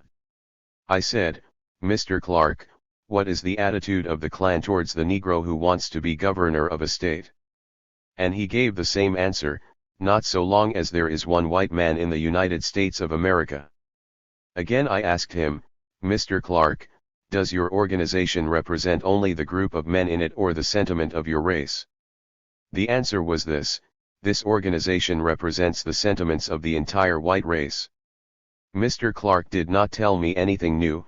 He told me what I discovered 7 years ago. He told me the thing that caused me to have organized the Universal Negro Improvement Association 4.5 years ago. So I was not disturbed, I was not nervous at all. I was speaking to a man who was brutally a white man, and I was speaking to him as a man who was brutally a Negro. He had his interests to protect and I had mine to protect. His one idea, his one greatest hope is to see the great white race the masters of civilization. My one dream, my one hope is to see the great black race the masters of civilization. Applause. Now I am not going to waste time fighting with the Ku Klux Klan. I am going to use my time fighting for the ideals that we have. And then I asked him, Mr. Clark, if your organization is organized for the purpose of offending or killing Negroes, or suppressing Negroes, what do you think the end will be? He said, we are not organized for that purpose. I then said to him, I want you to understand that the Negro question is no longer a Southern question or a national question. It is, as President Harding said in his Birmingham speech, that the Negro question is no longer a Southern or a national question in America, it has become an international question. I said to him, if you are organized for the sole purpose of suppressing Negro ambition and advancement, do you know that Negroes are getting together all over the world and may return the compliment to you? He said, I realized that, and it is because of that we have organized. We are not organized to be unfair to the Negro, we want to see the Negro develop as the white man has developed. To be fair, I advise every Negro and those who aspire to leadership to form an organization similar to that of the Ku Klux Klan so that the Negroes may be able to look out for their own interests and not continue to be begging white people to do for them what they ought to do for themselves. He spoke to me in that frank and open way. I made him to understand that the Universal Negro Improvement Association adopted this attitude that if the Ku Klux Klan in America was going to outrage Negroes simply because they are black, we may return the compliment somewhere because some other folks do not look like us. He realized that and said, we are willing to see a great Negro organization with which we can enter into negotiations and understanding to solve this great question of race, and especially the social question of race. And then we discussed the social side. I said, Mr. Clark, what is your attitude on white men raping black women? And he said, We are as much against that as any self-respecting Negro can be, and we are organized to see that the purity of the race, and especially the purity of the white race, is upheld, and because of that we would not desire to impose upon you that which we do not intend to accept from you. I asked him, what would be your attitude if a white man was to go into a colored neighborhood and endeavor to take advantage of the womanhood of our race? And he said that his attitude would be against that white man. Let me tell you this, he said further, that I would be in sympathy with any Negro organization that would uphold the integrity of the Negro race even as the white organizations are endeavoring to uphold the integrity of the white race. The Universal Negro Improvement Association is carrying out that doctrine splendidly. When I arrived at Baton Rouge, in Louisiana, I was visited by the president and some officers of the nearby division. They brought to me this report: 3 nights ago 7 white men came into a colored neighborhood. We found them at midnight sleeping in homes where they had no business, and they flogged them and drove them out of the neighborhood, and the next day they brought them before the judge, and the judge, who was a Ku Kluxer, let go all the colored men and said, "Do some more of that." So you realize that the Universal Negro Improvement Association is carrying out just what the Ku Klux Klan is carrying out: the purity of the white race down south, and we are going to carry out the purity of the black race not only down south, but all through the world. I intend in another week or so to publish the nature of the interview, and you will have an opportunity of reading word for word what was said and what was done.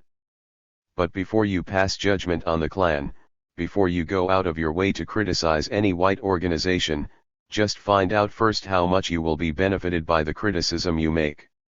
If the criticism is not going to help you, I advise you to leave it alone. Just at this time it does not help certain Negroes to go on criticizing everybody and everything. You must realize your position in this country. It is hopeless. You cannot, therefore, adopt an attitude of offense and aggression, because in the retaliation a large number of us are going to suffer. Let us take the dire anti-lynching bill. I believe that bill would have been very much more successful and would have had the support of more of the leading statesmen of this country if a certain organization had not gone forth and made so many claims to the originality of the bill and to the fatherhood of the bill. You cannot successfully put over anything in this country that seeks to change the white man's attitude toward you by taking up an offensive attitude toward the white man if you are dependent upon him to pass the measure for your satisfaction. As proof of what I mean, since the agitation of the National Association for the Advancement of Colored People about the anti-lynching bill, more lynchings have occurred in the southern states than prior to the agitation of the bill. If more diplomatic steps had been taken, we would have had the passage of the bill without anybody knowing who was responsible for it. That we could have achieved by diplomacy without creating any offense. It brings me to this, that our leadership is either ignorant or bankrupt. Our leadership has no diplomacy. What is the use of going out of your way to offend somebody whom you cannot discipline or correct? It is like going before a lion and saying, "I am going to hold you." You know the result: you would be destroyed by the lion. It is for you to study the strategy that will enable you to get around the lion and take away its life.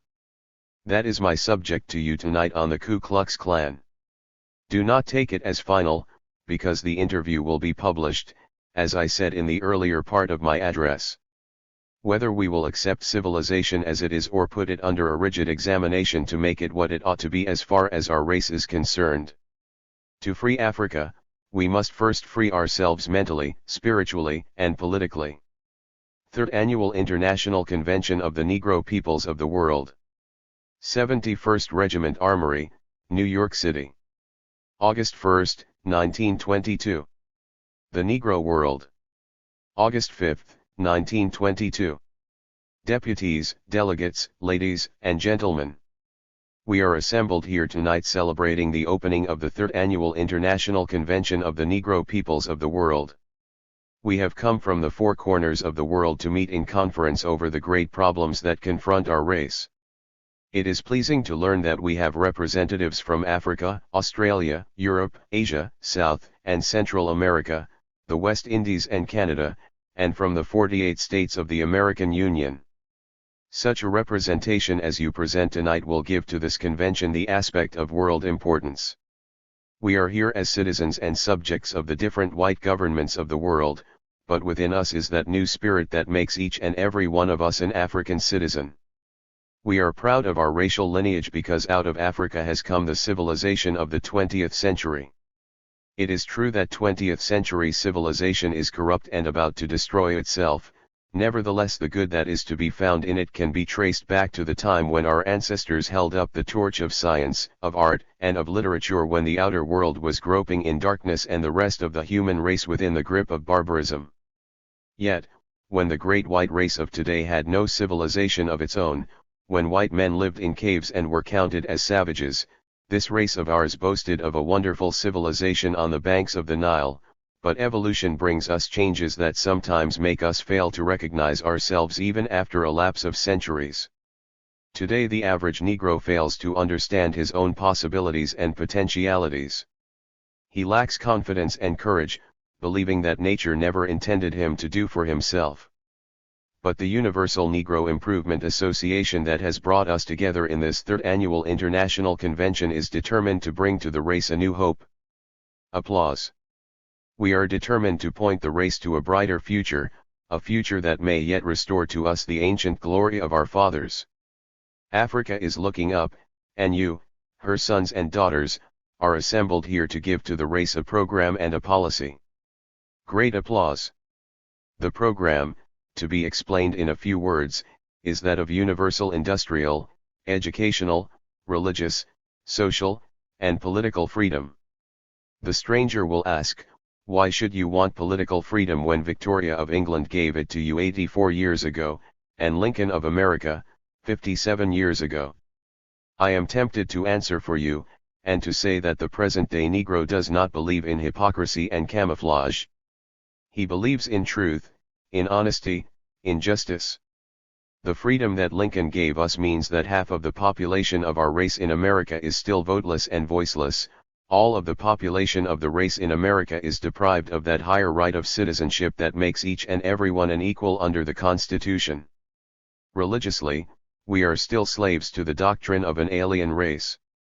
It is true that a large number of us here tonight from America, the West Indies, Canada, South and Central America are Christians, whilst others of us are Mohammedans, but for us Christians, have we ever stopped to question the source of our religion, that whilst there is nothing wrong with the teachings of our blessed Lord and Savior, the lowly Nazarene who suffered and died on the Mount of Calvary to set humanity free, yet that in the practice of his doctrine today is instilled the propaganda that seeks to make the race that you and I represent an inferior unit of the great human family? Have you ever stopped to think that in the Christian doctrine of today is injected a propaganda that seems to humiliate you and me? These are things that the Universal Negro Improvement Association questions. These are the things that we are to discuss at our present convention, whether we will accept civilization as it is or put it under a rigid examination to make it what it ought to be as far as our race is concerned. Not only are we not politically and religiously free as I have aforesaid, but socially we are not free, economically we are not free, and we of the Universal Negro Improvement Association who have called you together in this mighty convention believe that if you must be free, you yourselves must strike the blow. Lincoln cannot free you, Victoria of England cannot free you. If Negroes must be free, then 400 millions of us must organize the world over and strike the blow for our freedom, the freedom we desire. Applause. And what do we desire? We desire the emancipation of the entire race. We desire the freedom of our country Africa, free from the domination of an alien race, free from exploitation, free from the pernicious influence of an alien civilization, and an alien creed. Applause. This is the time when all peoples are looking forward. Yes, on every hand you hear the cry for liberty, and what is liberty? It is that sacred principle for which millions have died in the past, for which millions will die today, and for which millions more will die in the future. Yes, on this principle stood Patrick Henry in the Virginia legislature 140-odd years ago. There he defied the organized power of a mighty empire. I think I can hear the words of that noble patriot ringing through this hall tonight. I care not what others may say, but as for me, give me liberty or give me death. Such were the words that inspired the early colonists to fight the battle of independence to make America the greatest republic in the world. Such are the words that will inspire the 400 million Negroes throughout the world to fight for the freedom of our motherland Africa. To free Africa, we must first free ourselves mentally, spiritually, and politically. So long as we remain the religious slaves of another race, so long as we remain educationally the slaves of another race, so long as we remain politically the slaves of another race, so long shall other men trample upon us and call us an inferior people. But when we lift ourselves from this racial mire to the heights of religious freedom, of political freedom, of social freedom, of educational freedom, then and then only will we start out to become a great race and ultimately make of ourselves a mighty nation. The new Negro desires nationhood. We believe if nationhood is good for the Anglo-Saxon race, if nationhood is good for the Anglo-American race, if nationhood is good for the Japanese race, for the Chinese race, or any other race in the world, then it is also good for this great black race of ours. Applause. We shall have in this 20th century nothing less than freedom. If it must be won by sacrifice, then we are prepared for sacrifice of any kind. If we must give our money, we shall give it. If we must give of our intelligence, we will give it. If we must give of our physical power, we will give it. If we must give of our blood, we shall give it, for by the blood of the fathers, the children are freed. Applause. As we assemble ourselves for the 31 days and nights of this month, we shall apply ourselves seriously to the solving of the great problems that are upon us. In America we have the problem of lynching, of peonage, and disfranchisement. In the West Indies, South and Central America, we have the problem of peonage, serfdom, and industrial and political governmental inequality. In Africa we have not only peonage and serfdom, but we have outright slavery, racial exploitation, and alien political monopoly. We cannot afford to allow a continuation of these crimes against our race. If we are 400 million men, women, and children worthy of the existence given us by the divine Creator, then we must either live as free men, or die as men fighting for the great and noble principle of human liberty. We shall take a leaf out of the book of George Washington. Yes, we shall be encouraged by the noble exploits of Lafayette, yes, of Garibaldi, and all of those who have stood for the freedom of their countries, for the freedom of humanity, for the establishment of the sacred principle liberty. Applause. We hear a great deal of talk about peace. Wilson of America, Lloyd George of England, Clemenceau of France a few years ago prophesied at Versailles a reign of peace. Up to the present many of the leading statesmen of the world have pledged themselves to a program of world peace. Many conferences have been held, political as well as industrial, for the purpose of settling the question of peace, but up to now none of them has laid the foundation for a real peace, for a lasting peace. The peace of the world cannot be settled by political conferences, or by industrial conferences alone.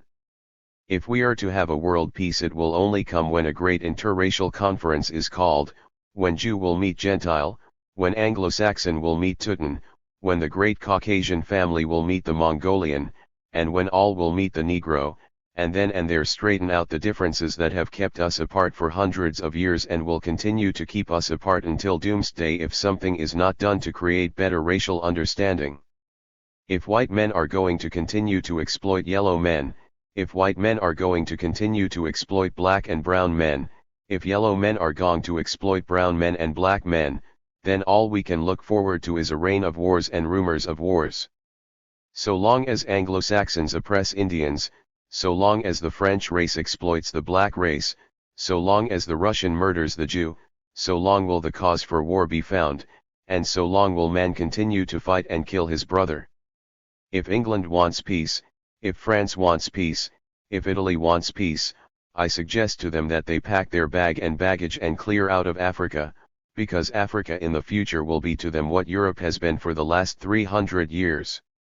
Europe has been a hotbed of wars, political intrigues, and upheavals for over 3 centuries, yes, and Europe has changed many a time politically. Once the great Napoleon ruled, the Tsars ruled, and but recently the German eagle was the symbol of fear. Today England stands out as the most brilliant star in the European political constellation. But what of tomorrow? Africa with her threatened upheavals will produce the same condition in another century as Europe has done in the past. Can we not realize that we are provoking the sleeping passion of the races? How long do you believe that 400 million Negroes will allow themselves to be exploited by alien races, robbed and murdered? Just so long until the truth is brought home to them, and then when the sleeping giant awakens, even like Samson he may bring down the pillars of the temple. The war of 1914 to 1918 has created a new sentiment throughout the world. Once upon a time weaker peoples were afraid of expressing themselves, of giving vent to their feelings, but today no oppressed race, no oppressed nation is afraid of speaking out in the cause of liberty. Egypt has spoken, Ireland has spoken, Poland has spoken, and Poland is free, Egypt is free, Ireland is also free.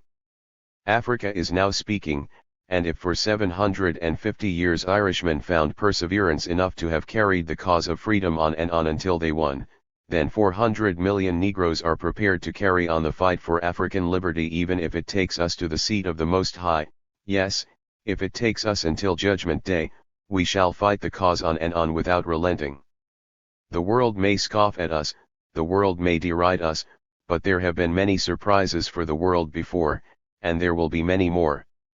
Englishmen scoffed at the colonists when they agitated for independence in America, but their scoffs and derisions did not prevent George Washington from giving us the glorious Stars and Stripes. Men laughed at the propaganda of Tolstoy, the Tsar himself impugned the idea of a more liberal Russia, but today Lenin and Trotsky rule. Yes, the Louises laughed at the propaganda of the liberals of France, but the French monarchy is no more. Today Frenchmen take pride in the new democracy of France, so that others may laugh at us today because we are agitating the question of a free and independent Africa. Tomorrow, who knows, Africa will loom up as the greatest republic of the world. Men, there is much to live for, and there is much to die for. The man, the race of nation that is not prepared to risk life itself for the possession of an ideal, shall lose that ideal. If you, I repeat, must be free, you yourselves must strike the blow. Applause. I am not speaking of any other freedom than African freedom because other men are capable of advocating their own causes. You must not in any way misinterpret the aims and objects of the Universal Negro Improvement Association and of this convention. We are met for the sole purpose of regulating our affairs as a race. That does not mean that we are to offend any other race. The Universal Negro Improvement Association believes in the fellowship of races. We have a high regard for the white race, we have a high regard for all the other races of the world, but we believe in the Golden Rule and its application to all races: do unto others as you would that they to you should do. When the white race, and the yellow race, and all the other races are willing to do to the Negro as the Negro is willing to do unto them, then we shall have the reign of peace, I suppose the peace that Lloyd George, Woodrow Wilson, and Georges Clemenceau spoke of at the Versailles Conference. Until then it becomes the duty of every race to protect itself. We cannot blame the great white race for protecting itself, we shall not blame the great yellow race for protecting itself. And how are they protecting themselves? We see Great Britain with her standing armies and her mighty navy, with a powerful government organized on the latest principles. So of France, so of America, so of Italy, and Japan is also organized with her mighty navy and army. For what purpose? For the purpose of protecting themselves. We of the Universal Negro Improvement Association are advocating the right for Africa to develop herself as a mighty nation and give to herself the same kind of a naval and military protecting us as the other races. Applause. Will you blame us for doing that? Then if you blame us, you must blame England.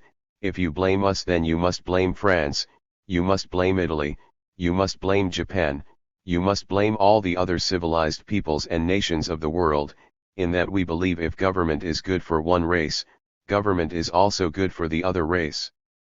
If the Negro should have no government, if the Negro should have no army, if the Negro should have no navy of his own, then the white race should have no government, the white race should have no army, the white race should have no navy of its own. But, Ladies and gentlemen, we are not all angels. From the fall of Adam, man became a rebellious, wicked, covetous, murderous creature. Yes, man from the time of Cain and Abel coveted the property of his brother man, became envious of his brother's success. Yes, it was on the principle of injustice that Cain killed Abel. It is on the same principle of injustice that England exploits Africa, that France exploits Africa, that Italy exploits Africa, that Belgium exploits Africa, that the stronger nations of the world exploit the weak. Jesus the great Redeemer came to save man from his fallen state, but man, because of his wickedness, because of his murderous principles, rejected the teachings of Christ, and man was never satisfied until he nailed even the Christ to the cross of Calvary. Man is wicked, man is envious, man is rebellious, man is murderous, and you can expect very little of man. The only protection against injustice in man is power, physical power, financial power, educational power, scientific power, power of every kind. It is that power that the Universal Negro Improvement Association is encouraging Negroes to get for themselves. And may I not encourage you at this opening of our third annual International Convention to seek the higher scientific power? The battles of the future, whether they be physical or mental battles, will be fought on scientific principles, and the race that is able to produce the highest scientific development is the race that will ultimately rule. Men of the Negro race, I implore you to seek the higher scientific knowledge. You must send out your chemists, your engineers, skilled and proficient enough to cope with the scientific men of the other races of the world. If Africa is to be won, if our motherland is to be redeemed, we have to do so through the higher scientific competition. You cannot depend upon your own physical power to bring about the result that we want, and as we discuss these problems during this month of August, let us do so dispassionately, do so with a faith in our own ability, and I feel sure that in another few years, your race and mine will lift itself from its depressed condition of today to the heights of universal respect. Applause. Since the adjournment of our last convention, many things of importance have happened to affect our race for good or ill. In September of last year and thereafter, the tribesmen of Morocco, our kinsmen, revolted against Spanish imperialism, and they were able to maintain a successful campaign for several months, during which time over 100,000 soldiers were lost to Spain. In one battle alone, the Moroccans inflicted a casualty of nearly 25,000, capturing all the armaments of the enemy, including aeroplanes and 16,000 square miles of land. This is demonstrative of the new spirit that is now permeating the tribesmen of Morocco.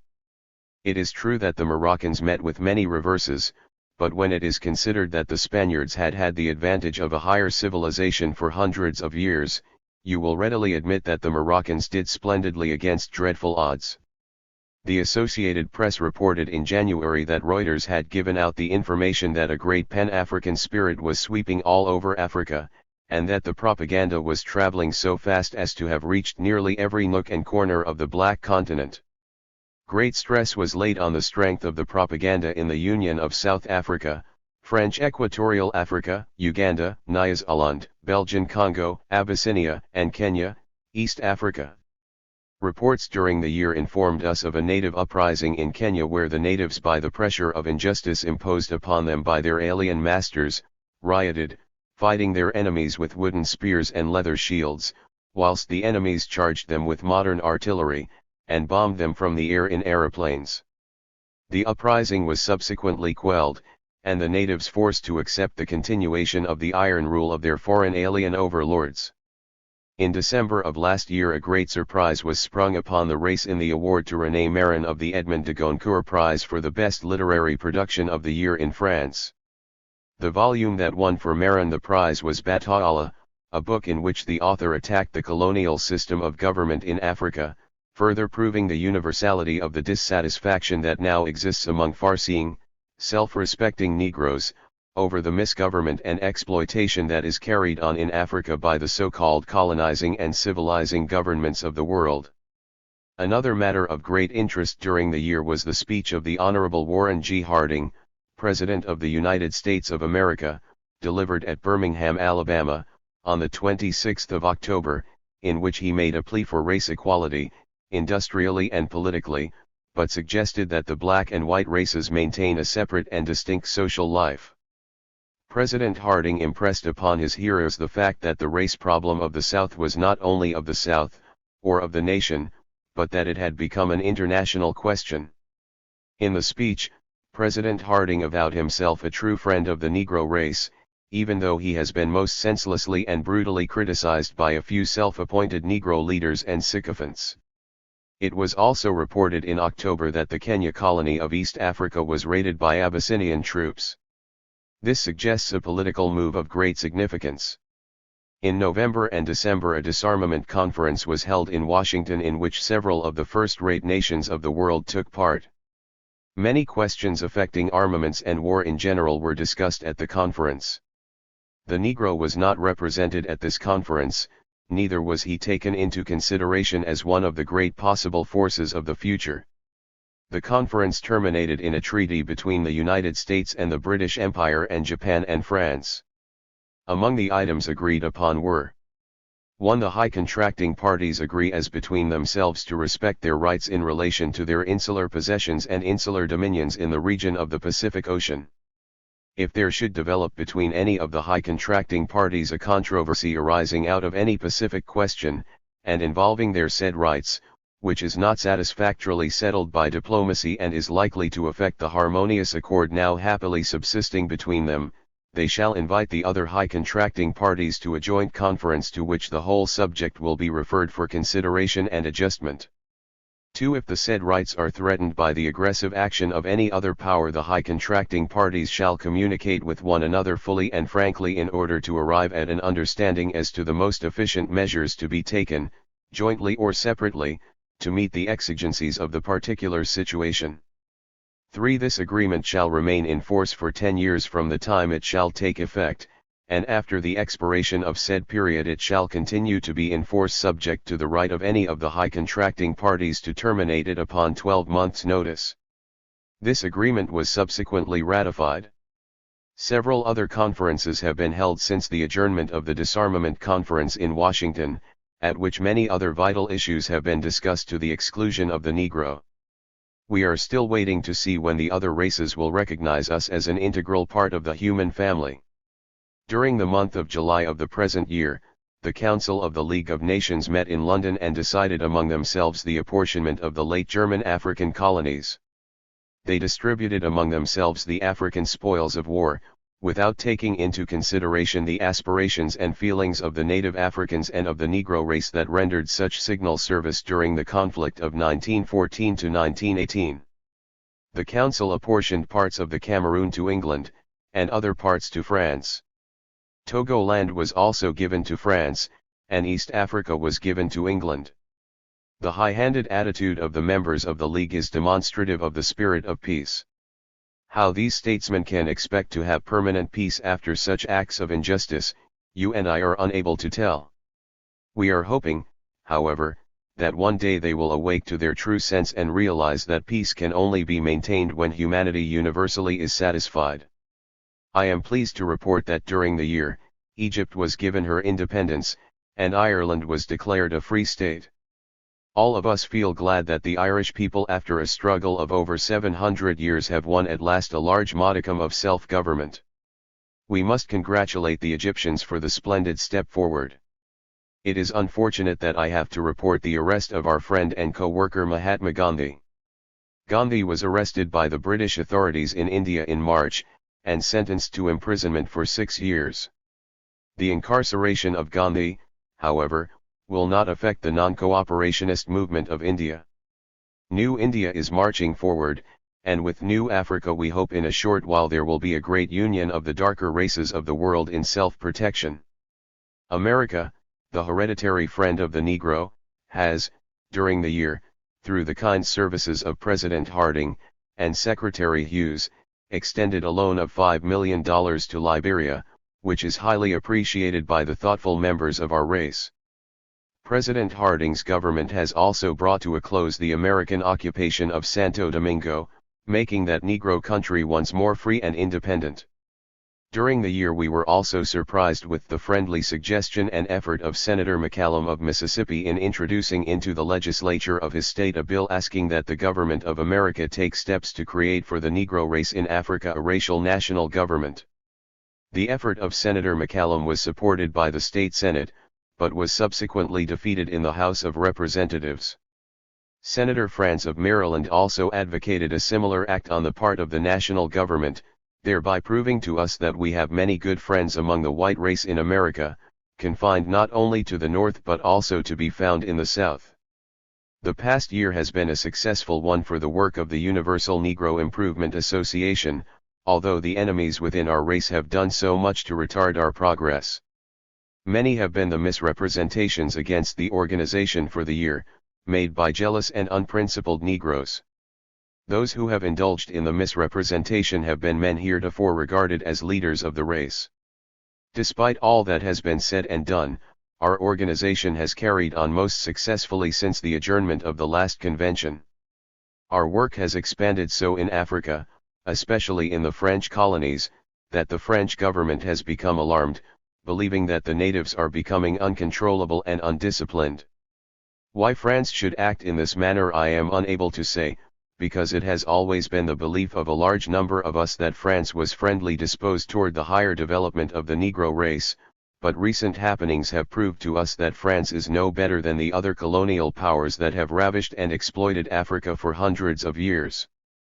France continues to keep her black troops on the Rhine, she continues to exploit their military training for the good of France in Europe, without any consideration for the men themselves. For the purpose of counteracting the usefulness of the work of the Universal Negro Improvement Association in Africa, France invited last month a number of African kings and chiefs for the purpose of convincing them of France's unselfish attitude toward Africa, but unfortunately the reception committee made a muddle of the whole affair. Instead of receiving the African kings and chiefs in the way that men of such rank should be received, they unwittingly herded them together in a camp on the outskirts of Paris, which provoked a great deal of resentment on the part of the chiefs, a resentment that I feel sure they will take back to Africa as one of the convincing proofs of the worthiness of the work of the Universal Negro Improvement Association in calling all Negroes to realize that they are all one and have a common cause in the work of racial progress. I feel sure that you will during this convention adopt measures by which we shall be able to bring about a universal adjustment in racial affairs. Let us go forth loving all humanity, but remembering that we owe a supreme obligation to ourselves of this generation, and to posterity. Our work must not be interpreted as being hostile to any other race. We are willing now to form an alliance with the great white race for the preservation of civilization, and for the good of a lasting peace, but it must be clearly understood that the new Negro is quite a different man to the Negro of 7 or 8 years ago. Universally we stand on the platform of human justice, human rights, and human liberty. We are not going to yield one bit on these great principles. Men have fought for them, they have died for them in the past, and we are willing to fight to see Africa restored to us as our own home. We cede to the Asiatics Asia, we cede to the Caucasians Europe, we also demand for ourselves Africa. Our work in America must be understood as being friendly to our great government. We stand by every principle of the American Constitution. We believe that America's friendship for the Negro is unparalleled, and that when the time comes America will do more for us as a race than any other government in the world. We feel that the time is not far distant when our brothers of the white race in America will help us to build up a civilization of our own in Africa. We in our time have helped them to build up a great civilization, a great government in these United States of America, and I feel that common gratitude will suggest to them that they should help us to build up a civilization of our own in the United States of Africa. It is true that there is a great amount of friction between the two races here at the present time, but that we cannot prevent. Two ambitious races cannot live in peace side by side, when they have to compete with each other economically, politically, and socially.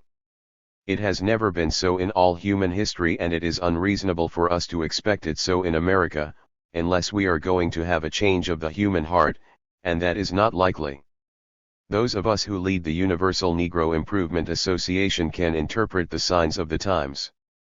We foresee the time when the great white race in America will have grown numerically to the point of selfish race exclusion, when no common appeal to humanity will save our competitive race from their prejudice and injustice. Hence the Universal Negro Improvement Association warns the Negro of America as well as of the Western world of the dangers of the future, and advises that the best effort of today should be that concentrated on the building up of a national home of our own in Africa. Loud and prolonged applause. Climbing upward.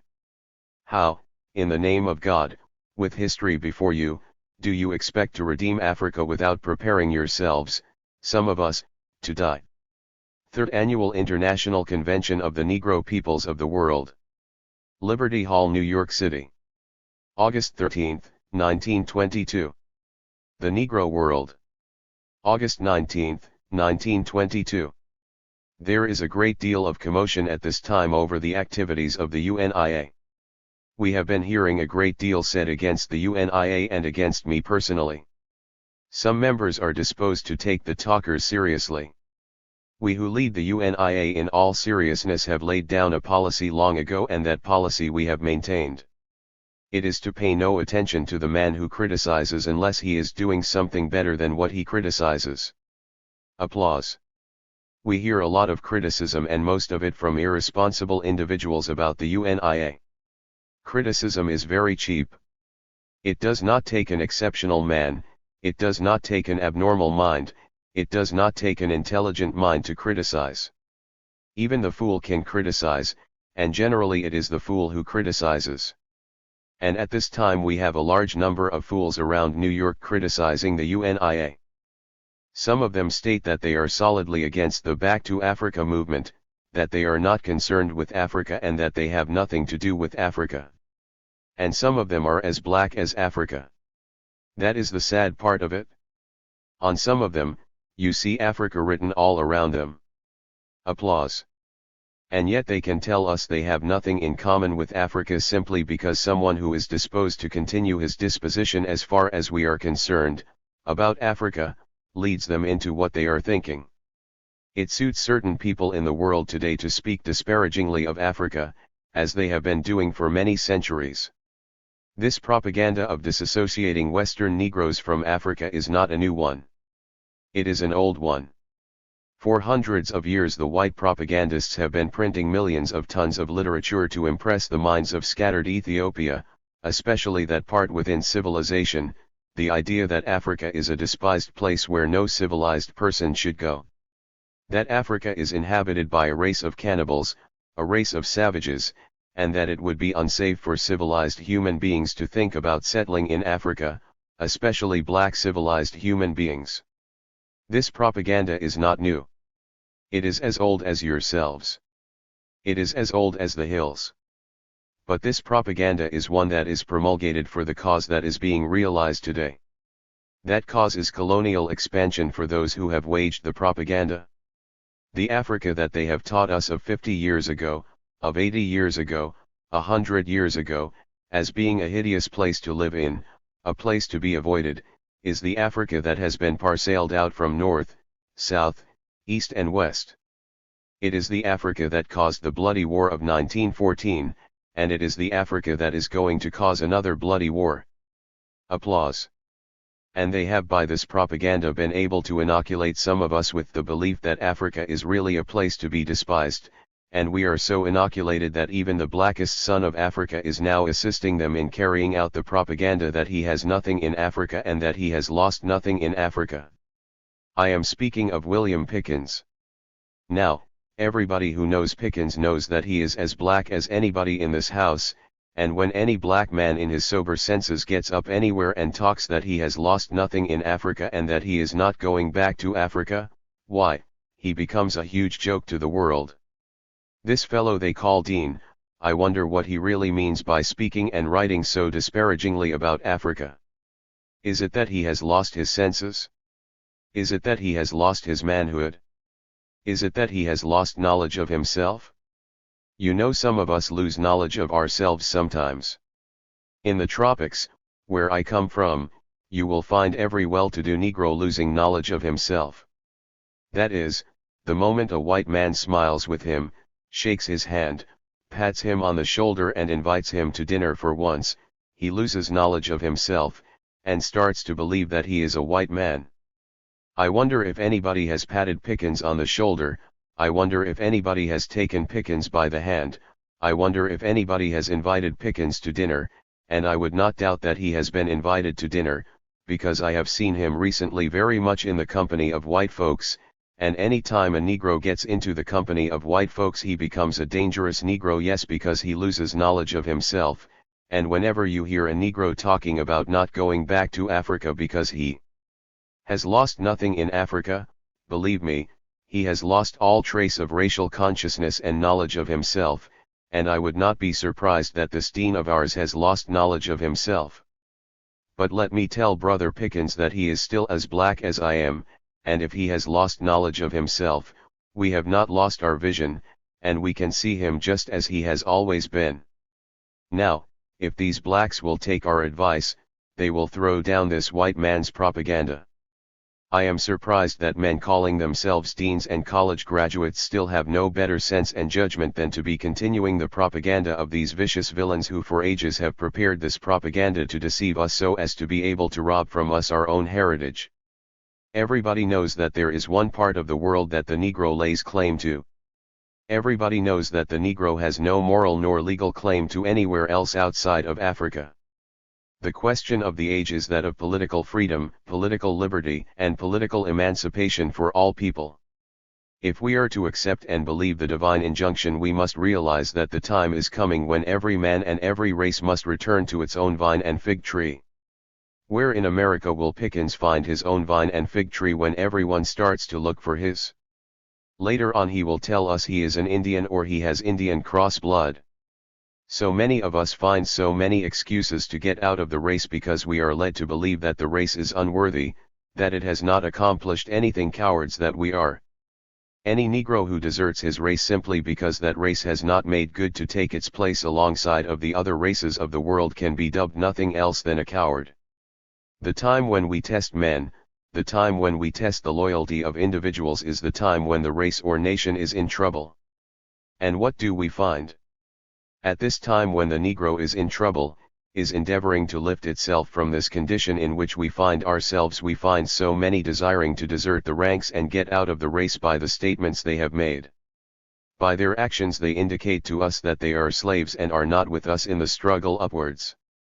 When Pickens deserts Africa at this time, when Pickens deserts the manly efforts of Negroes to reclaim their country, what does he do? What is he doing?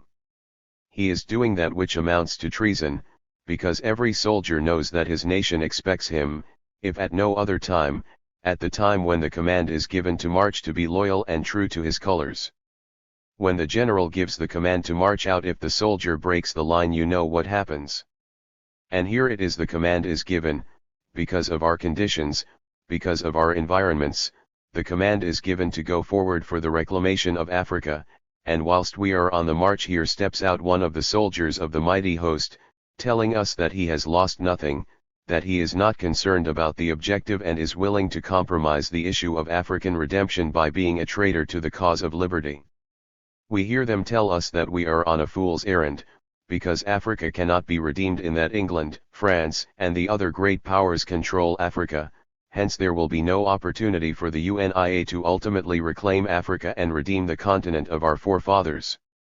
If other men of other times had argued in that way, how many of us of this great human race would be free today? If the early fathers of American independence had argued about the strength of England, would we today have been under the protecting influence of the Stars and Stripes? If the revolutionists of France had compromised with the power of Louis, would we today have had a French Republic, a French democracy? If the revolutionists of Russia had compromised over the strength of the Tsar, would we today have a socialist democracy in Russia? And after all that history teaches, history that these men are supposed to have read, they come back and tell us that because of the great power of England in Africa we cannot redeem Africa, because of the great power of France we cannot redeem Africa, because of the great power of Italy in Africa we cannot redeem Africa. The power that holds Africa is not divine. The power that holds Africa is human, and it is recognized that whatsoever man has done man can do. Applause. Until God takes possession of Africa, there is no impossibility in the redemption of Africa by the 400 million Negroes of the world, and God has not yet taken possession of Africa. The Englishman is in possession of Africa, the Frenchman is in possession of Africa, and the Italian is in possession of Africa. The English, French and Italian are men. What are you? Cries of men. If you are men, how dare anyone say that Africa cannot be redeemed when we have 400 million men who are determined to fight for the redemption of Africa? The redemption of Africa is going to be a spiritual as well as a physical one. If your heart is not right, you cannot redeem Africa. If your soul pulse does not beat correctly, you cannot redeem Africa. If you are as cowardly as those who tell us Africa cannot be redeemed, then Africa cannot be redeemed. But all of us are not cowards anyhow.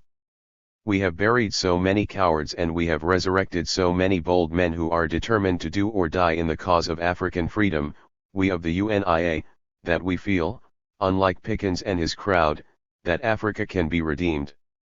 We know that Africa cannot be redeemed by mere speeches, by mere editorial articles. We know that Africa can only be redeemed by the sacrifice of human blood, and we are prepared to give even the last drop of blood so that one of these days the red, the black, and the green will flutter on the loftiest hilltop of our motherland, Africa. You know the old-time darky. He does not think of liberty in the terms of blood, and that is why he has never been free. Any sane man, or race, or nation, that desires freedom must first of all think in the terms of blood. Why? Even the Heavenly Father tells us that without the shedding of blood there cannot be any remission of sin. And how, in the name of God, with history before you, do you expect to redeem Africa without preparing yourselves, some of us, to die? The UNIA is preparing to go the way of all other peoples who have fought for liberty. We are preparing to go the way of George Washington and the noble patriots of this great country. It is the way of the sword and of blood. And let me tell you that the hour is drawing nearer than some of us seem to understand, nearer than some of us seem to anticipate. Do you not know, men and women, that in every 10 years the world undergoes a change of some kind through warfare? Even in our own country, America, for the last 100 or 150 years, every 10 years this country has been at war? Take the history of the great European powers. Nearly every 10 years everyone has been at war, and let me tell you, in another few years we are going to come in contact with the bloodiest war mankind has ever seen. The stage is set for a bloody holocaust. You may expect it tomorrow, you may expect it next week, you may expect it next year, you may expect it 5 years from now or 10 years from now, but let me tell you it is coming, and all students of political economy and of political science hear the rumble and see the signs. It is coming. It is coming. It is coming. And it will soon be here. The UNIA will not make the mistake of Frederick Douglass, of Samuel Constantine Burke, of Samuel Lewis, of Conrad Reeves, of Booker Washington, for not preparing the minds of the people for the approaching age. No, we won't make the mistake. We are today preparing the minds and hearts and souls and vision of the 400 million Negroes of the world in readiness for the day. It is coming. I say, it is coming, and I want to say it is traveling fast, and in a short while it will be here, and when it comes, with God's help, with God's benediction, 400 million of us shall march not on the battle heights of Cuba in the Spanish-American War, not on the battlefields of France and Flanders in the war between the great European powers, but we shall be found walking out on the battlefields of Africa. Applause. There, once and for all eternity, to declare for the freedom of 400 million oppressed souls. Men who lack vision, men who lack knowledge, cannot see what we are talking about, cannot see what we are prophesying. But every sober-minded student of history sees and knows the possibilities that we are attempting as an organization. What has been already done by other great groups of people, by other great races at other times, the world seems to think it unnatural for Negroes to be serious about, and because the world takes that attitude, some of us and some of our most profound scholars accept the belief that Negroes should not be serious, should not be ambitious. If any other race was agitating the cause that we agitate, the whole world would pronounce the righteousness of it. If Irishmen were agitating for the cause we are agitating, the whole world would believe it righteous. If the Jews were agitating for the cause we agitate, then the world would believe it righteous. But because we are Negroes, the world thinks it a joke. One of these days the Joker is going to surprise the world. The sleeping Joker may yet become the most serious man of the age, and the UNIA is preparing the race for such an attitude. So that, I trust, you who make up the membership, that none of you will pay any attention to these irresponsible shallow-brained individuals, who have been trying to criticize the UNIA. I say irresponsible because no one of them can show anything done, anything accomplished. Let us take them individually. We start with Pickens and we end with Chandler Owens. What has Pickens done for the advancement and elevation of the race industrially, commercially, politically, since he has been here? All that he has done is talk, and everybody has been talking here. Talk is cheap, brother. Everybody can do that except the man who is born dumb.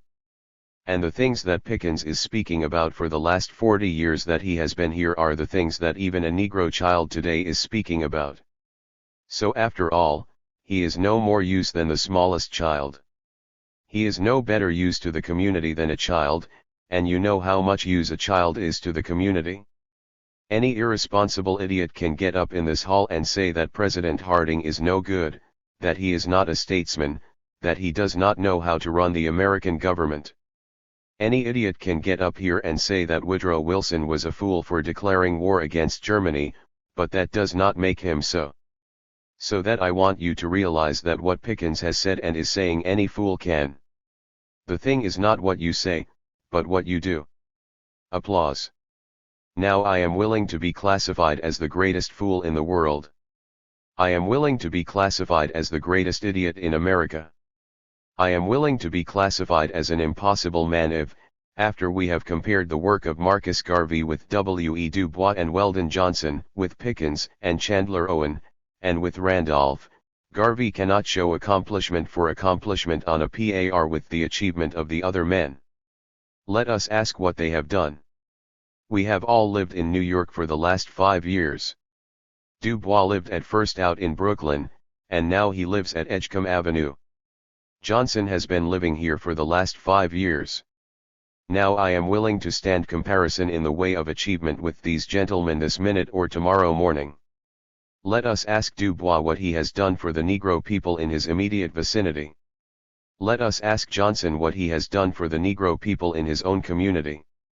Let us ask Pickens what he has done for the Negro people in his immediate vicinity, and let us ask Owens and Randolph the same question, and let them ask me the same question, and I will, tomorrow morning at 9 o'clock, take you to 56 West 135th Street and show you between 70 and 80 Negro men and women employed. Then I will take you to the various enterprises in Harlem controlled by the UNIA, and I will there show you hundreds of Negro men and women employed in these enterprises, at grocery stores, laundry, hotel, printing establishments, etc. Applause. I will also show you property owned by the thousands of dollars, all the result of our work in 3 years. And if you say we cannot be measured by what has been done in the immediate community, I will take you to other parts of America, and I will show you a duplication of the same thing as in New York. Now, if these men can show me where they employ 50, they employ 100, or 1,000 Negro men and women, then I am willing to say that I am a big fool, then I am willing to say that I am an idiot, and hand the palm over to Pickens and company. But, my friends, what have they done? Cries from the audience. Nothing. They have been talking for the last 10 years, and you have had to pay for their talk. Laughter. They have been writing for the last 10 years, and you have had to buy their trash for 10 and 15 cents every month. That is all their agitation amounts to. Can any race be saved that way? Response from the audience, no. Every student of political science, every student of political economy, every student of economics, knows that the race can only be saved through a solid industrial foundation. Applause. that the race can only be saved through political independence. Take away industry from a race, take away political freedom from a race, and you have a slave race. Thus you realize the usefulness of the Universal Negro Improvement Association in advocating an industrial program for the race. Applause. Hence you realize the purpose of the Universal Negro Improvement Association in declaring for an independent nation of our own. The fools who condemn a movement like this are without sense, are without brains. But, men, let me tell you, they are not such fools after all. They are the paid agents of the ancient enemy, to cut you off from the vision that you have husbanded. They are the paid agents of the ancient enemy to disrupt you in this hour of world readjustment. If these ancient enemies of ours obstruct the vision of 400 million Negroes for a while, they will be able ultimately to completely control Africa, and once and for all seal the doom of this race of ours. It is a bigger question than you seem to understand. These socialists, time servers, who have been trying to inoculate us with the doctrine of socialism, know nothing about the thing they advocate. If these men had sense, if they had vision, if they had common honesty as Negroes, they would keep as far from socialism as Michael the Archangel keeps from the devil laughter, because socialism is only another form of white control that the white man is going to fasten around the neck of the Negro peoples of the world. They tell us that socialism will cause us to be treated with better consideration than other political isms which we have followed during the last 50 years in America and the last 80 years in this Western world. Men, can you imagine a change of attitude, a change of action from the same lion of voice, no, that swallowed your brother 2 days ago, if you cross him today, if some conversion did not take place? Why, these people are asking us to accept socialism from the very same men who have been devouring us for 300 years. Before you can accept socialism as a cure, you have to change the white man's soul, and that, the Negro socialists have not done yet. As proof that the socialist soul has not changed yet, he is the same Republican, the same Democrat as other white men. I will refer you to an incident that occurred not very long ago in one of the New York dance halls, where a misguided Negro by the name of Claude McCabe was urged by a socialist editor to attend a dance, saying that he would be treated by white socialists better than by white Republicans. This was an inducement to him to become a member of the Socialist Party. He was told that Negroes should be socialists, in that the socialists would be kindly disposed to Negroes, would be more sociable, and so forth. He was invited to a dance given by socialists. About 1,000 of his compatriots of his own organization met, and what did they do? They smashed up the dance hall. They closed down the dance because he attempted to dance with a white socialist woman. So much for the sincerity of socialism. The same thing that happened to Claude McCabe in that socialist gathering is the same thing that would have happened down in Texas or in Georgia. White men would not put up with or stand for a black man dancing with a white woman, or being in a dance hall with white people even if all in attendance were socialists. Hence you realize that, whether it is socialism or any other politicalism, there is absolutely no change on the part of the other fellow, and the best thing you can do is to devise, to create a politicalism of your own. That is the work, the propaganda of the Universal Negro Improvement Association, and I again present it to you tonight for your favorable consideration. Great applause. The colored or Negro press. Nearly all the newspapers of the race had entered into a conspiracy to taboo the term Negro and popularize the term colored as the proper race term. Third Annual International Convention of the Negro Peoples of the World. New York City, August 15, 1922. The Philosophy and Opinions of Marcus Garvey, or Africa for the Africans. Volume 2. The colored or Negro press is the most venal, ignorant, and corrupt of our time. This is a broad statement to make against an entire institution, and one so essential to the educational and corporate life of a people, but to be honest and to undeceive the Negro, whom I love above all God's creatures, the truth must be told. I make and again emphasize the statement without any regard for friendship, and with the full knowledge that the said false, vicious, and venal press will unmercifully criticize me for telling the truth to the unfortunate of my race. Unfortunately, the colored or Negro press of today falls into the hands of unprincipled, unscrupulous, and characterless individuals whose highest aims are to enrich themselves and to find political berths for themselves and their friends, or, rather, Confederates. The white press of today has its element of venality and corruption, but the higher ethics of the profession are generally observed and maintained, and at no time will you find the influence of white journalism used to debase or humiliate its race, but always to promote the highest ideals and protect the integrity of the white people everywhere. The Negro press, to the contrary, has no constructive policy nor ideal. You may purchase its policy and destroy or kill any professed ideal if you would make the offer in cash. Negro newspapers will publish the gravest falsehoods without making any effort to first find out the authenticity. They publish the worst crimes and libels against the race, if it pays in circulation or advertisements. A fair example of the criminality of the Negro press against the race is reflected through its most widely circulated sensational publications, namely, the Chicago Defender of Chicago, and the Afro-American of Baltimore. These newspapers lead all others in their feature of crime, false news, and libels against the race. The primary motive of Negro newspaper promoters is to make quick and easy money. Several of such promoters are alleged to have made large fortunes through their publications, especially through corrupt politics and bad advertisements that should have been refused in respect for the race. It is plain to see, and is well known, that the sole and only purpose of these promoters is to make money with absolutely no race pride or effort to help the race toward a proper moral, cultural and educational growth, that would place the race in the category so much desired by the masses and those honest leaders and reformers who have been laboring for the higher development of the people. To attempt reform or the higher leadership that would permanently benefit the race, is to court the most vicious and cowardly attack from the promoters of Negro newspapers. If you are not in a ring with them to support their newspapers or split with them, what they would term the spoils, then you become marked for their crucifixion.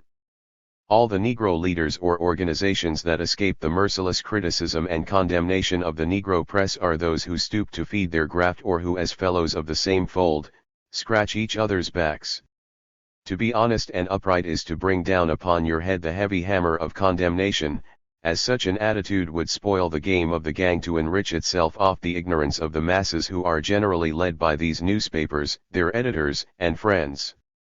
When I arrived in this country in 1916, I discovered that the Negro press had no constructive policy.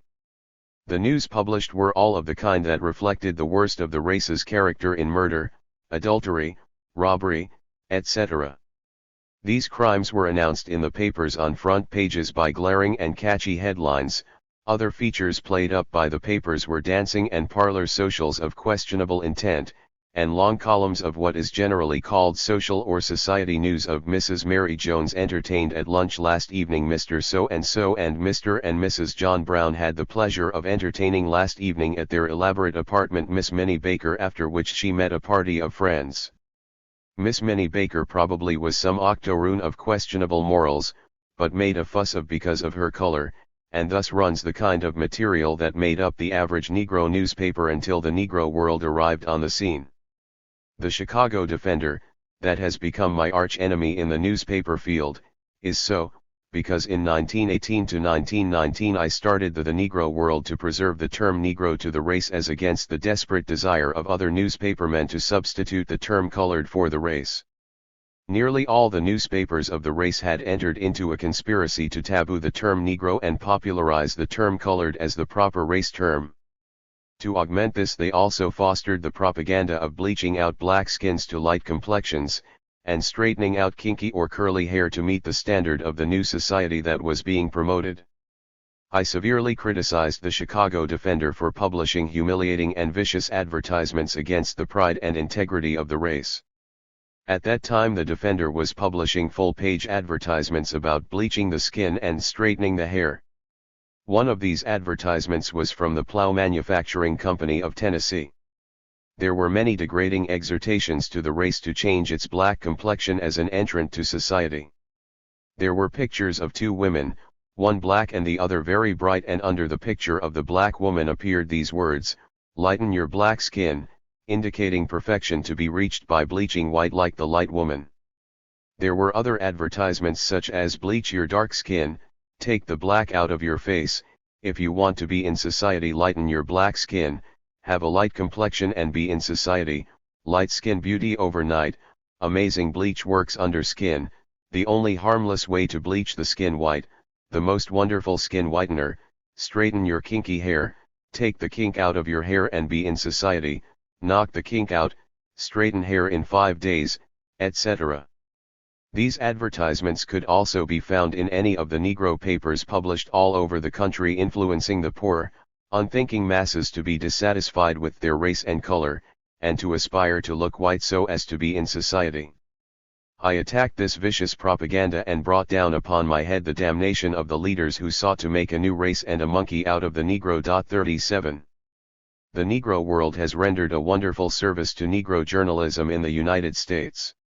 It has gradually changed the tone and makeup of some of the papers, and where in 1914, 15, 16 there was no tendency to notice matters of great importance, today several of the papers are publishing international news and writing intelligent editorials on pertinent subjects. It has been a long and costly fight to bring this about. I do hope that the statements of truth I have made will further help to bring about a reorganization of the Negro press. I fully realize that very little can be achieved by way of improvement for the race when its press is controlled by crafty and unscrupulous persons who have no pride or love of race. We need crusaders in journalism who will not seek to enrich themselves off the crimes and ignorance of our race, but men and women who will risk everything for the promotion of racial pride, self-respect, love and integrity. The mistake the race is making is to accept and believe that our unprincipled newspaper editors and publishers are our leaders, some of them are our biggest crooks and defamers. Situated as we are, in a civilization of prejudice and contempt, it is not for us to inspire and advertise the vices of our people, but, by proper leadership, to form characters that would reflect the highest credit upon us and win the highest opinion of an observant and critical world. The principles of the Universal Negro Improvement Association. The UNIA stands for the bigger brotherhood. The UNIA stands for human rights, not only for Negroes, but for all races. Liberty Hall, New York City. November 25, 1922. The Philosophy and Opinions of Marcus Garvey, or Africa for the Africans. Volume 2. Over 5 years ago the Universal Negro Improvement Association placed itself before the world as the movement through which the new and rising Negro would give expression of his feelings. This association adopts an attitude not of hostility to other races and peoples of the world, but an attitude of self-respect, of manhood rights on behalf of 400 million Negroes of the world. We represent peace, harmony, love, human sympathy, human rights, and human justice, and that is why we fight so much. Wheresoever human rights are denied to any group, wheresoever justice is denied to any group, there the UNIA finds a cause. And at this time among all the peoples of the world, the group that suffers most from injustice, the group that is denied most of those rights that belong to all humanity is the black group of 400 million. Because of that injustice, because of that denial of our rights, we go forth under the leadership of the one who is always on the side of right to fight the common cause of humanity, to fight as we fought in the Revolutionary War, as we fought in the Civil War, as we fought in the Spanish-American War, and as we fought in the war between 1914 to 1918 on the battle plains of France and Flanders. As we fought up the heights of Mesopotamia, even so under the leadership of the UNIA, we are marshalling the 400 million Negroes of the world to fight for the emancipation of the race and of the redemption of the country of our fathers. We represent a new line of thought among Negroes. Whether you call it advanced thought or reactionary thought, I do not care. If it is reactionary for people to seek independence in government, then we are reactionary. If it is advanced though for people to seek liberty and freedom, then we represent the advanced school of thought among the Negroes of this country. We of the UNIA believe that what is good for the other fellow is good for us. If government is something that is worthwhile, if government is something that is appreciable and helpful and protective to others, then we also want to experiment in government. We do not mean a government that will make us citizens without rights or subjects without considerations. We mean the kind of government that will place our race in control, even as other races are in control of their own governments. That does not suggest anything that is unreasonable. It was not unreasonable for George Washington, the great hero and father of the country, to have fought for the freedom of America, giving to us this great republic and this great democracy. It was not unreasonable for the liberals of France to have fought against the monarchy to give to the world French democracy and French republicanism. It was no unrighteous cause that led Tolstoy to sound the call of liberty in Russia, which has ended in giving to the world the social democracy of Russia, an experiment that will probably prove to be a boon and a blessing to mankind. If it was not an unrighteous cause that led Washington to fight for the independence of this country, and led the liberals of France to establish the Republic, it is therefore not an unrighteous cause for the UNIA to lead 400 million Negroes all over the world to fight for the liberation of our country. Therefore the UNIA is not advocating the cause of church building, because we have a sufficiently large number of churches among us to minister to the spiritual needs of the people, and we are not going to compete with those who are engaged in so splendid a work. We are not engaged in building any new social institutions, and y.m.c.as or y.w.c.as because there are enough social workers engaged in those praiseworthy efforts. We are not engaged in politics because we have enough local politicians, Democrats, Socialists, Soviets, etc., and the political situation is well taken care of. We are not engaged in domestic politics, in church building or in social uplift work, but we are engaged in nation building. In advocating the principles of this association, we find we have been very much misunderstood and very much misrepresented by men from within our own race, as well as others from without. Any reform movement that seeks to bring about changes for the benefit of humanity is bound to be misrepresented by those who have always taken it upon themselves to administer to, and lead the unfortunate, and to direct those who may be placed under temporary disadvantages.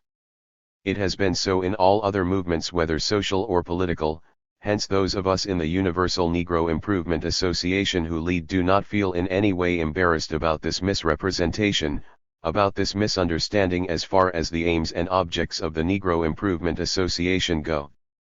But those who probably would have taken kindly notice of this great movement, have been led to believe that this movement seeks, not to develop the good within the race, but to give expression to that which is most destructive and most harmful to society and to government.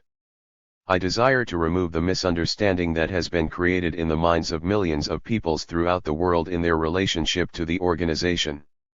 The Universal Negro Improvement Association stands for the bigger brotherhood. The Universal Negro Improvement Association stands for human rights, not only for Negroes, but for all races. The Universal Negro Improvement Association believes in the rights of not only the black race, but the white race, the yellow race and the brown race.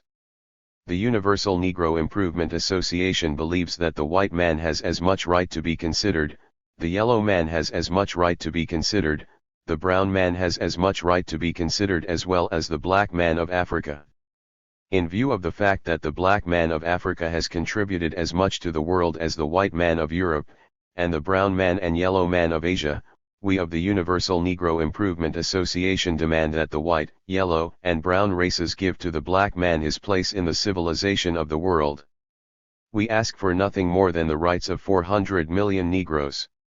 We are not seeking, as I said before, to destroy or disrupt the society or the government of other races, but we are determined that 400 million of us shall unite ourselves to free our motherland from the grasp of the invader.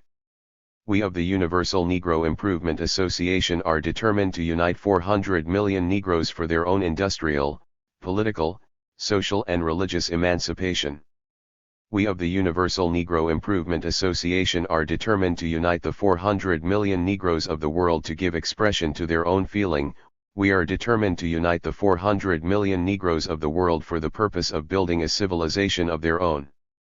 And in that effort we desire to bring together the 15 million of the United States, the 180 million in Asia, in the West Indies and Central and South America, and the 200 million in Africa.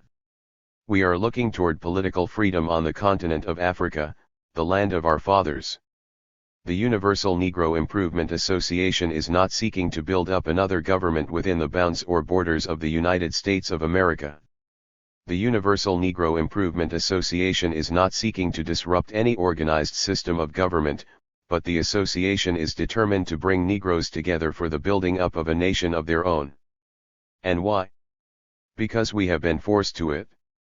We have been forced to it throughout the world, not only in America, not only in Europe, not only in the British Empire, but wheresoever the black man happens to find himself, he has been forced to do for himself.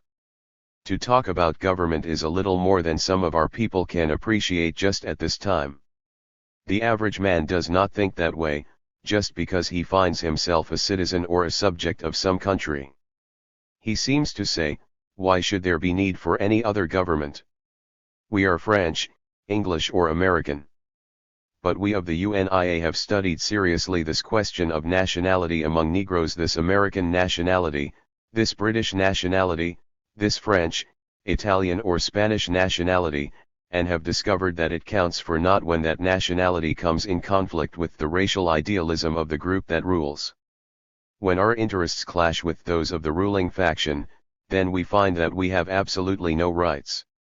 In times of peace, when everything is all right, Negroes have a hard time, wherever we go, wheresoever we find ourselves, getting those rights that belong to us, in common with others whom we claim as fellow citizens, getting that consideration that should be ours by right of the Constitution, by right of the law, but in the time of trouble they make us all partners in the cause, as happened in the last war, when we were partners, whether British, French or American Negroes. And we were told that we must forget everything in an effort to save the nation.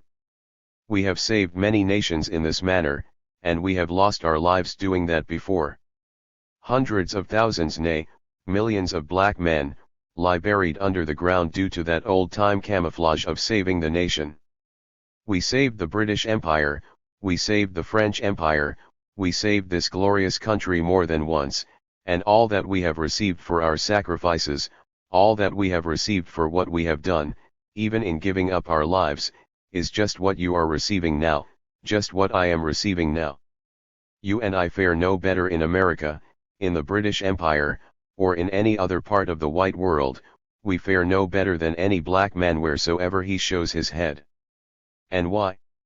Because we have been satisfied to allow ourselves to be led, educated, to be directed by the other fellow, who has always sought to lead in the world in that direction that would satisfy him and strengthen his position.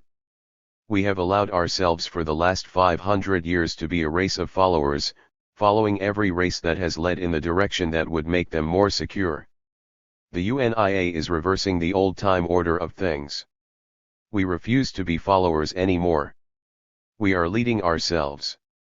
That means, if any saving is to be done, later on, whether it is saving this one nation or that one government, we are going to seek a method of saving Africa first.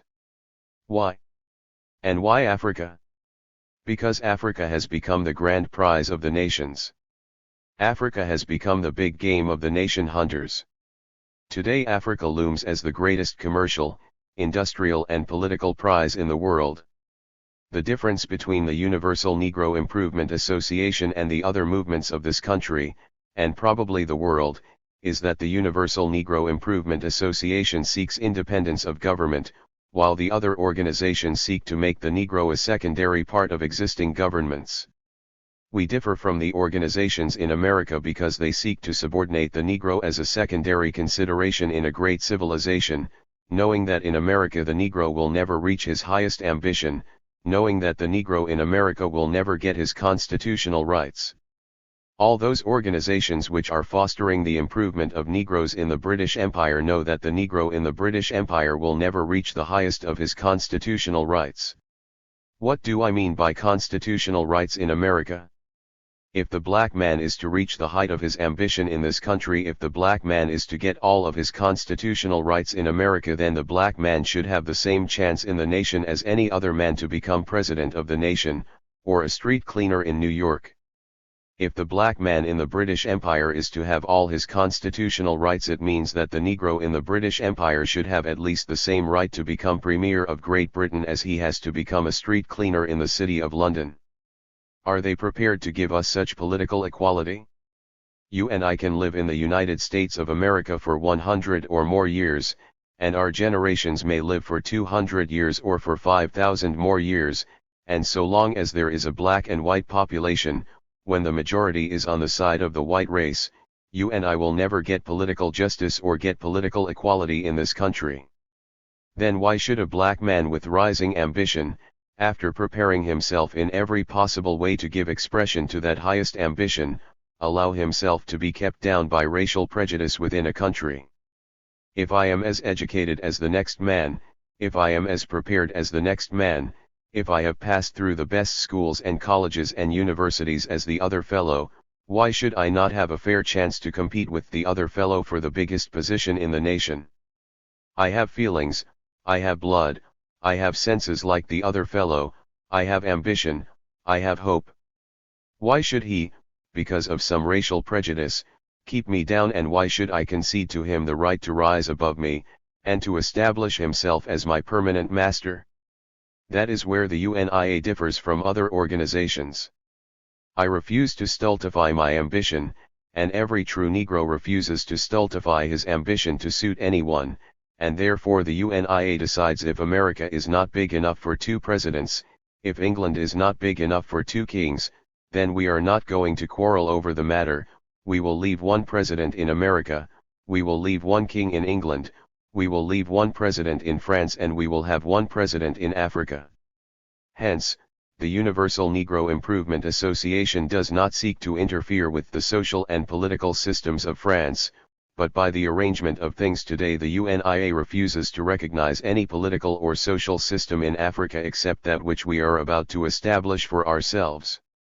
We are not preaching a propaganda of hate against anybody. We love the white man, we love all humanity, because we feel that we cannot live without the other. The white man is as necessary to the existence of the Negro as the Negro is necessary to his existence. There is a common relationship that we cannot escape. Africa has certain things that Europe wants, and Europe has certain things that Africa wants, and if a fair and square deal must bring white and black with each other, it is impossible for us to escape it.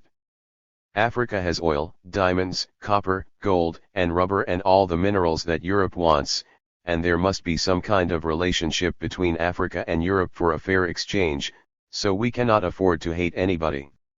The question often asked is, what does it require to redeem a race and free a country? If it takes manpower, if it takes scientific intelligence, if it takes education of any kind, or if it takes blood, then the 400 million Negroes of the world have it. It took the combined manpower of the Allies to put down the mad determination of the Kaiser to impose German will upon the world and upon humanity. Among those who suppressed his mad ambition were 2 million Negroes who have not yet forgotten how to drive men across the firing line. Surely those of us who faced German shot and shell at the Marne, at Verdun, have not forgotten the order of our Commander-in-Chief. The cry that caused us to leave America in such mad haste, when white fellow citizens of America refused to fight and said, "We do not believe in war, and therefore, even though we are American citizens, and even though the nation is in danger, we will not go to war." When many of them cried out and said, "We are German Americans and we cannot fight," when so many white men refused to answer to the call and dodged behind all kinds of excuses, 400,000 black men were ready without a question. It was because we were told it was a war of democracy, it was a war for the liberation of the weaker peoples of the world. We heard the cry of Woodrow Wilson, not because we liked him so, but because the things he said were of such a nature that they appealed to us as men. Wheresoever the cause of humanity stands in need of assistance, there you will find the Negro ever ready to serve. He has done it from the time of Christ up to now. When the whole world turned its back upon the Christ, the man who was said to be the Son of God, when the world cried out, "Crucify him," when the world spurned him and spat upon him, it was a black man, Simon, the Cyrenian, who took up the cross. Why? because the cause of humanity appealed to him. When the black man saw the suffering Jew, struggling under the heavy cross, he was willing to go to his assistance, and he bore that cross up to the heights of Calvary. In the spirit of Simon, the Cyrenian, 1900 years ago, we answered the call of Woodrow Wilson, the call of a larger humanity, and it was for that we willingly rushed into the war from America, from the West Indies, over 100,000, it was for that we rushed into the war from Africa, 2 million of us. We met in France, Flanders, and in Mesopotamia. We fought unfalteringly.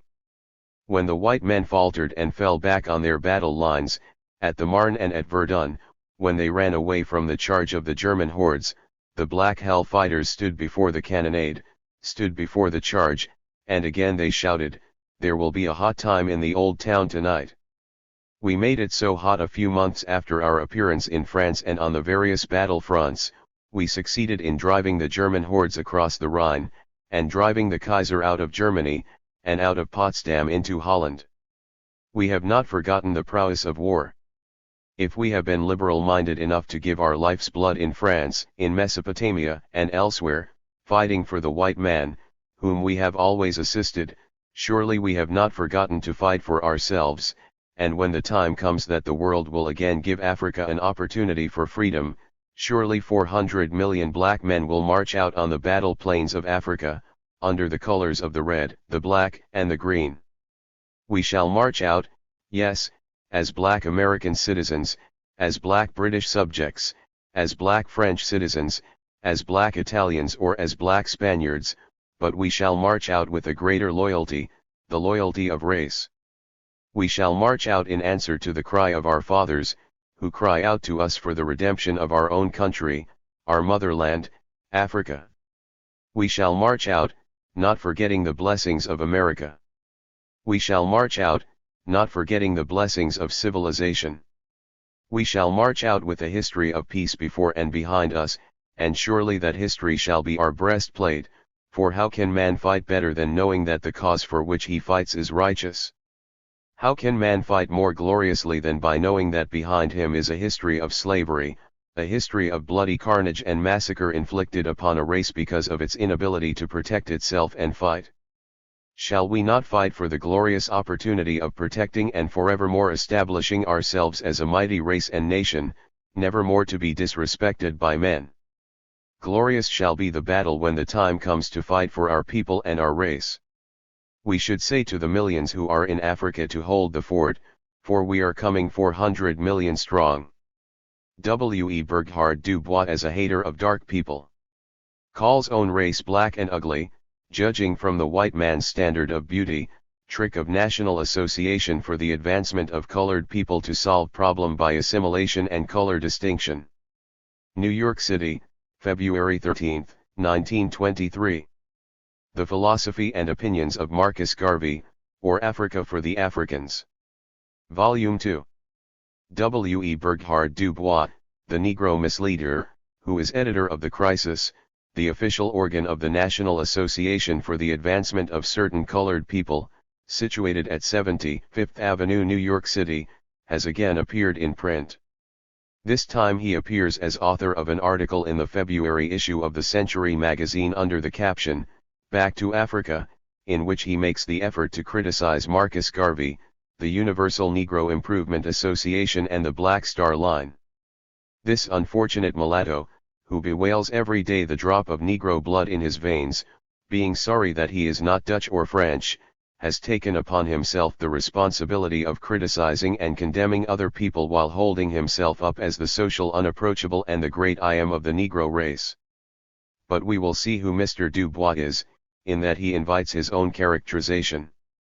So we will, therefore, let him see himself as others see him. In describing Marcus Garvey in the article before mentioned, he referred to him as a little, fat, black man, ugly, but with intelligent eyes and a big head. Now, what does Du Bois mean by ugly? This so-called professor of Harvard and Berlin ought to know by now that the standard of beauty within a race is not arrived at by comparison with another race, as, for instance, if we were to desire to find out the standard of beauty among the Japanese people, we would not judge them from the Anglo-Saxon viewpoint, but from the Japanese.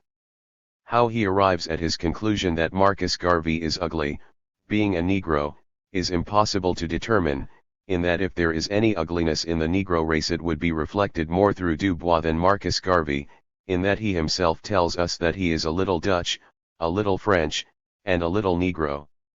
Why, in fact, the man is a monstrosity.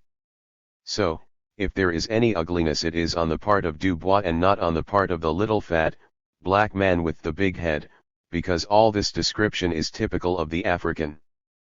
But this only goes to show how much hate Dubois has for the black blood in his veins. Anything that is black, to him, is ugly, is hideous, is monstrous, and this is why in 1917 he had but the lightest of colored people in his office, when one could hardly tell whether it was a white show or a colored vaudeville he was running at Fifth Avenue. It was only after the Universal Negro Improvement Association started to pounce upon him and his National Association for the Advancement of Colored People that they admitted that colored element into the association that could be distinguished as Negro, and it was during that period of time that Weldon Johnson and Pickens got a look in.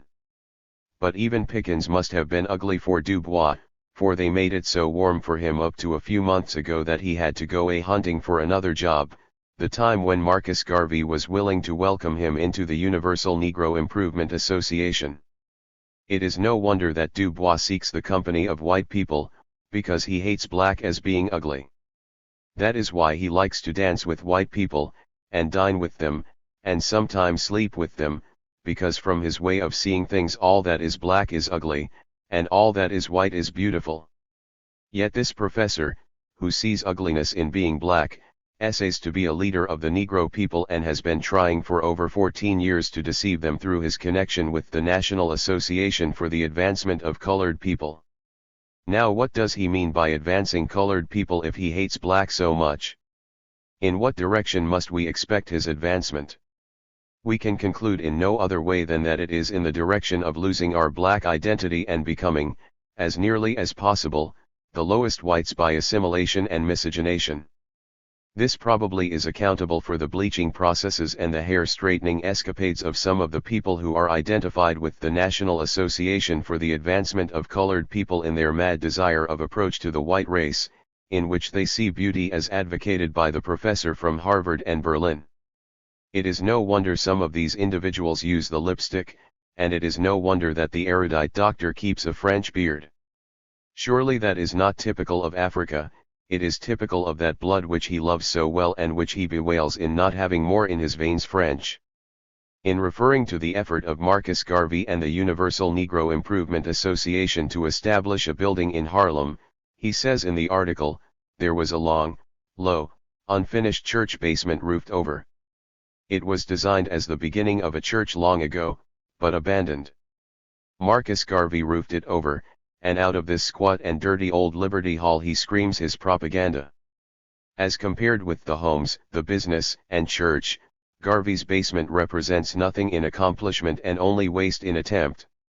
Here we have this lazy dependent mulatto condemning the honest effort of his race to create out of nothing something which could be attributed to their ownership, in that the dirty old Liberty Hall he speaks of is the property of Negroes, while in another section of his article he praises the beautiful and luxurious buildings he claims to be occupied by other black folk, making it appear that these buildings were really the property of these people referred to, such as, according to his own description, a brick block on 7th Avenue stretching low and beautiful from the YWCA with a moving picture house of the better class and a colored 5 and 10-cent store, built and owned by black folks.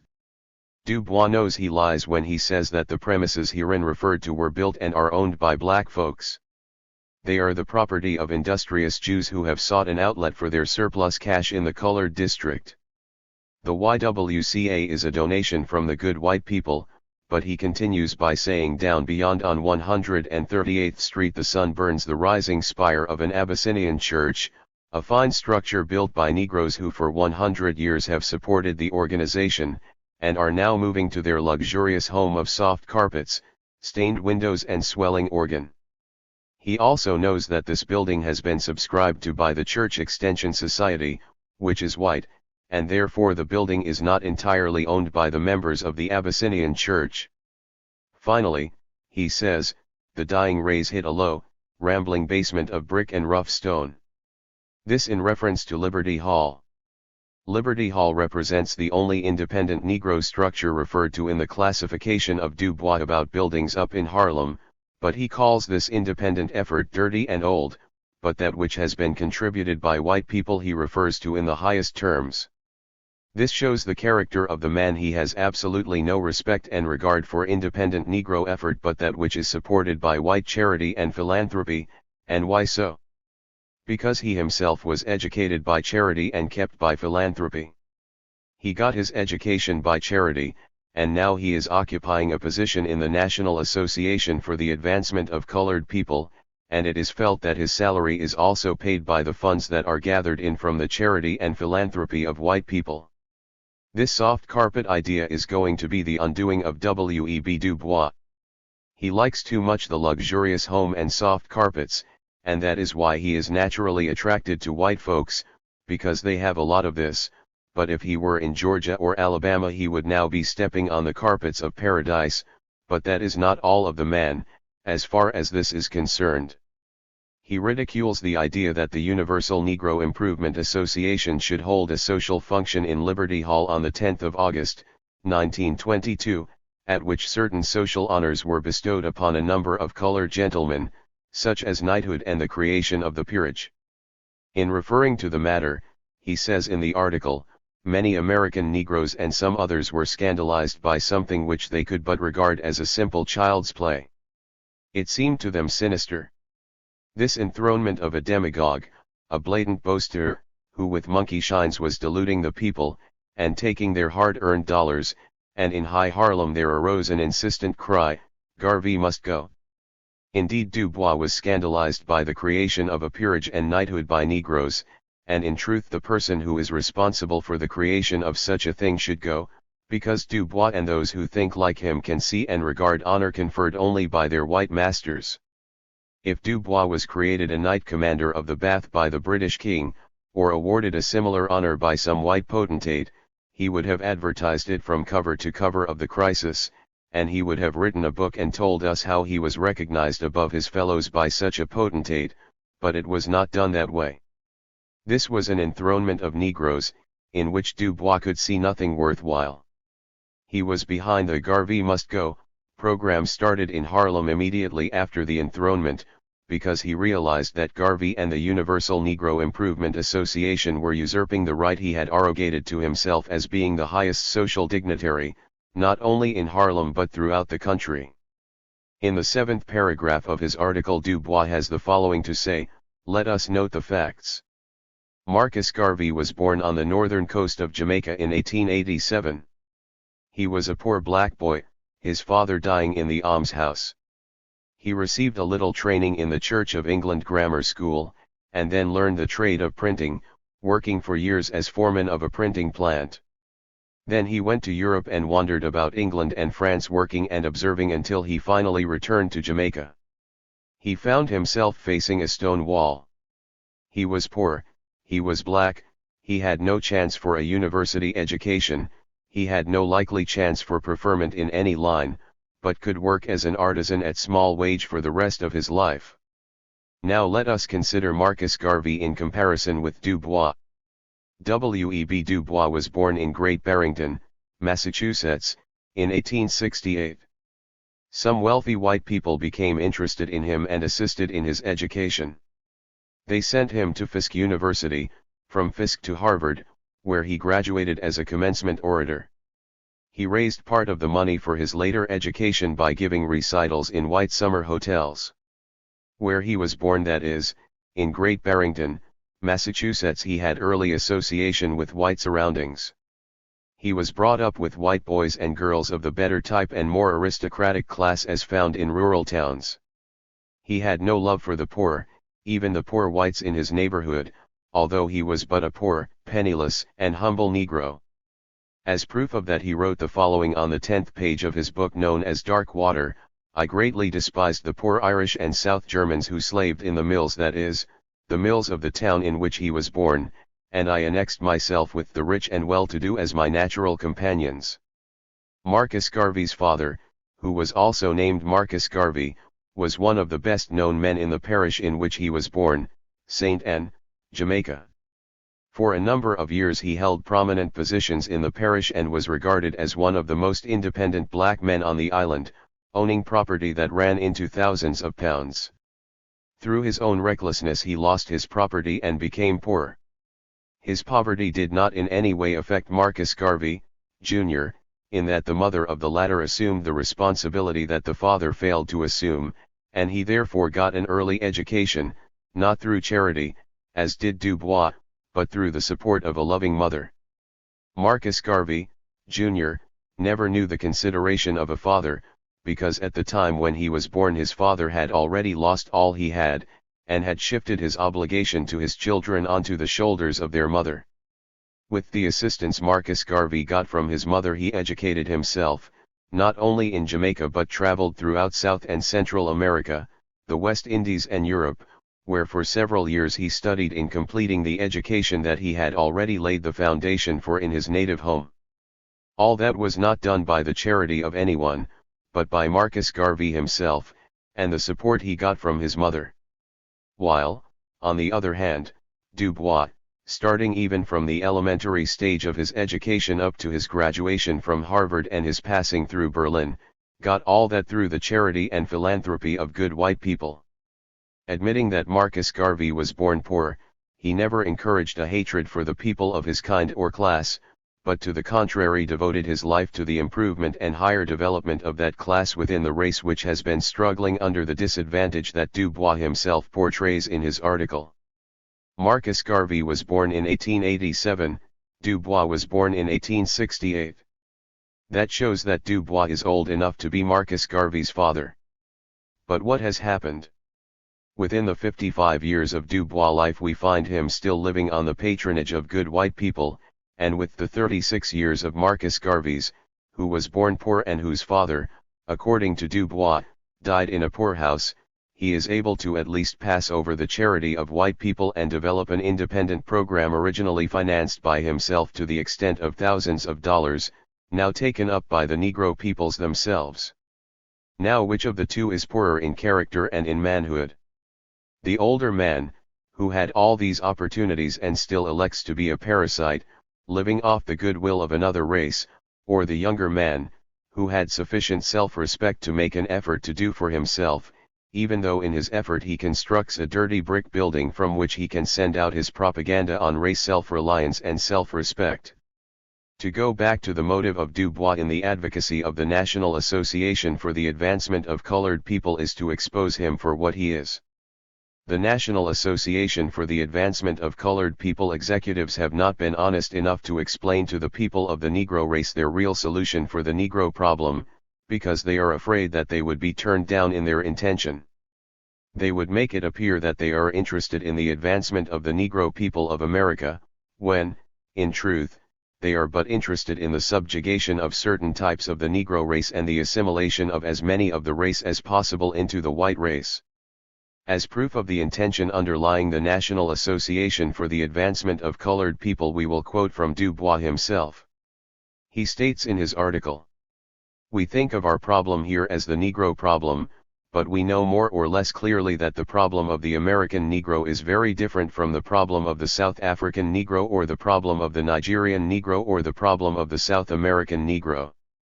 We have not hitherto been so clear as to the way in which the problem of the Negro in the United States differs from the problem of the Negro in the West Indies. For a long time we have been told, and we have believed, that the race problem in the West Indies, and particularly in Jamaica, has virtually been settled. Now Dubois speaks of the settlement of the problem of the race in the West Indies and Jamaica with a great deal of satisfaction. What kind of a settlement is it? Dubois knows well, but he is not honest enough to admit it, because he himself visited Jamaica and saw the situation there, wherein an arrangement has been effected whereby the white man is elevated to the highest social and economic heights, and between him is socially and economically elevated the mulatto type of Dubois, and beneath them both is the black man, who is crushed to the very bottom socially and economically. Du Bois regards this as a settlement of the problem in the West Indies and Jamaica. Now this is the kind of a settlement that he and the National Association for the Advancement of Colored People want in America, and they have not been honest enough to come out and tell us so, that we might act accordingly. This is why Du Bois bewails the black blood in his veins. This is why he regards Marcus Garvey and the Universal Negro Improvement Association as impossible. This is why he calls Marcus Garvey black and ugly. But while this settlement in Jamaica and the West Indies satisfies Du Bois, and probably would satisfy him in America, he must realize that the 15 million Negroes in the United States of America do not desire such a settlement, that outside of himself and a half-dozen men of his school of thought, who make up the executive of the National Association for the Advancement of Colored People, the majority of Negroes are not studying him and his solution of the problem, but all of us colored people of whatsoever hue, are going to fight together for the general upbuilding of the Negro race, so that in the days to come we may be able to look back upon our effort with great pride, even as others worse positioned than ourselves have struggled upward to their present social, economic and political standing among races and nations. To show the deception and hypocrisy of Du Bois, he pretends, in the above quoted paragraph from his article, as if he were not thoroughly acquainted with the problem in the West Indies, when, in another paragraph, he states the following. This is the West Indian solution of the Negro problem. The mulattoes are virtually regarded and treated as whites, with the assumption that they will, by continued white intermarriage, bleach out their color as soon as possible. There survive, therefore, few white colonials save newcomers, who are not of Negro descent in some more or less remote ancestor. Mulattoes intermarry, then, largely with the whites, and the so-called disappearance of the color line is the disappearance of the line between the whites and mulattoes and not between the whites and the blacks or even between the mulattoes and the blacks. Thus the privileged and exploiting group in the West Indies is composed of whites and mulattoes, while the poorly paid and ignorant proletariats are the blacks, forming a peasantry vastly in the majority, but socially, politically and economically helpless and nearly voiceless. This peasantry, moreover, has been systematically deprived of its natural leadership, because the black boy who showed initiative or who accidentally gained wealth or education soon gained the recognition of the white mulatto group and might be incorporated with them, particularly if he married one of them. Thus his interest and efforts were identified with the mulatto white group. This is the kind of settlement that Du Bois speaks of, and this is the kind of settlement that he wants in the United States of America. Du Bois, you shall not have it. Du Bois says that Garvey had no thorough education and a very hazy idea of the technique of civilization. Du Bois forgets that Garvey has challenged him over a dozen times to intellectual combat, and he has for as many times failed to appear. Garvey will back his education against that of Du Bois at any time in the day from early morning to midnight, and whether it be in the classroom or on the public platform will make him look like a dead duck on a frozen lake. Du Bois seems to believe that the monopoly of education is acquired by being a graduate of Fisk, Harvard, and Berlin. Education is not so much the school that one has passed through, but the use one makes of that which he has learned. If Du Bois' education fits him for no better service than being a lackey for good white people, then it were better that Negroes were not educated. Du Bois forgets that the reason so much noise was made over him and his education was because he was among the first experiments made by white people on colored men along the lines of higher education. No one experimented with Marcus Garvey, so no one has to look upon him with surprise that he was able to master the classics and graduate from a university. Du Bois is a surprise and wonder to the good white people who experimented with him, but to us moderns he is just an ordinarily intelligent Negro, one of those who does not know what he wants. Du Bois is such a liar when it comes to anything relating to the Universal Negro Improvement Association, the Black Star Line and Marcus Garvey that he will not consider his attacks on the Black Star Line seriously. He lied before in reference to this corporation and had to swallow his vomit. He has lied again, and we think a statement is quite enough to dispose of him in this matter. This envious, narrow-minded man has tried in every way to surround the Universal Negro Improvement Association and Marcus Garvey with suspicion. He has been for a long time harping on the membership of the Universal Negro Improvement Association as to whether we have millions of members or thousands. He is interested because he wants to know whether these members are all paying dues or not, in that he will become very interested in the financial end of it, as there would be a lot of money available. Du Bois does not know that whether the Universal Negro Improvement Association had money or not he wouldn't have the chance of laying his hands on it, that there are very few leaders that we can trust with $1 and get the proper change. This is the kind of leadership that the Universal Negro Improvement Association is about to destroy for the building up of that which is self-sacrificing, the kind of leadership that will not hate poor people because they are poor, as Du Bois himself tells us he does, but a kind of leadership that will make itself poor and keep itself poor so as to be better able to interpret the poor in their desire for general uplift. He hates the poor. Now, what kind of a leader is he? Negroes are all poor black folk. They are not rich. They are not white, hence they are despised by the great professor. What do you think about this logic, this reasoning, Professor? You have been to Berlin, Harvard, and Fisk, you are educated and you have the technique of civilization. Du Bois harps upon the failure of other Negroes, but he fails to inform the public of his own failures. In his 55 years Du Bois personally has made success of nothing. In all his journalistic, personal, and other business efforts he has failed, and were it not for Mary White Ovington, Moorfield Story, Oswald Garrison Villard and Springharn, Du Bois, no doubt, would be eating his pork chops from the counter of the cheapest restaurant in Harlem like many other Negro graduates of Harvard and Fisk. When it comes to education and ability, Garvey would like to be fair to Du Bois in every respect. Suppose for the proof of the better education and ability Garvey and Du Bois were to dismantle and put aside all they possess and were placed in the same environment to start life over afresh for the test of the better man? What would you say about this, Doctor? Marcus Garvey is willing now because he is conceited enough to believe that in the space of 2 years he would make you look like a tramp in the competitive rivalry for a higher place in the social, economic world. Let not our hearts be further troubled over Du Bois, but let 15 million Negroes of the United States of America and the millions of the West Indies, South and Central America and Africa work toward the glorious end of an emancipated race and a redeemed motherland. Du Bois cares not for an empire for Negroes, but contents himself with being a secondary part of white civilization.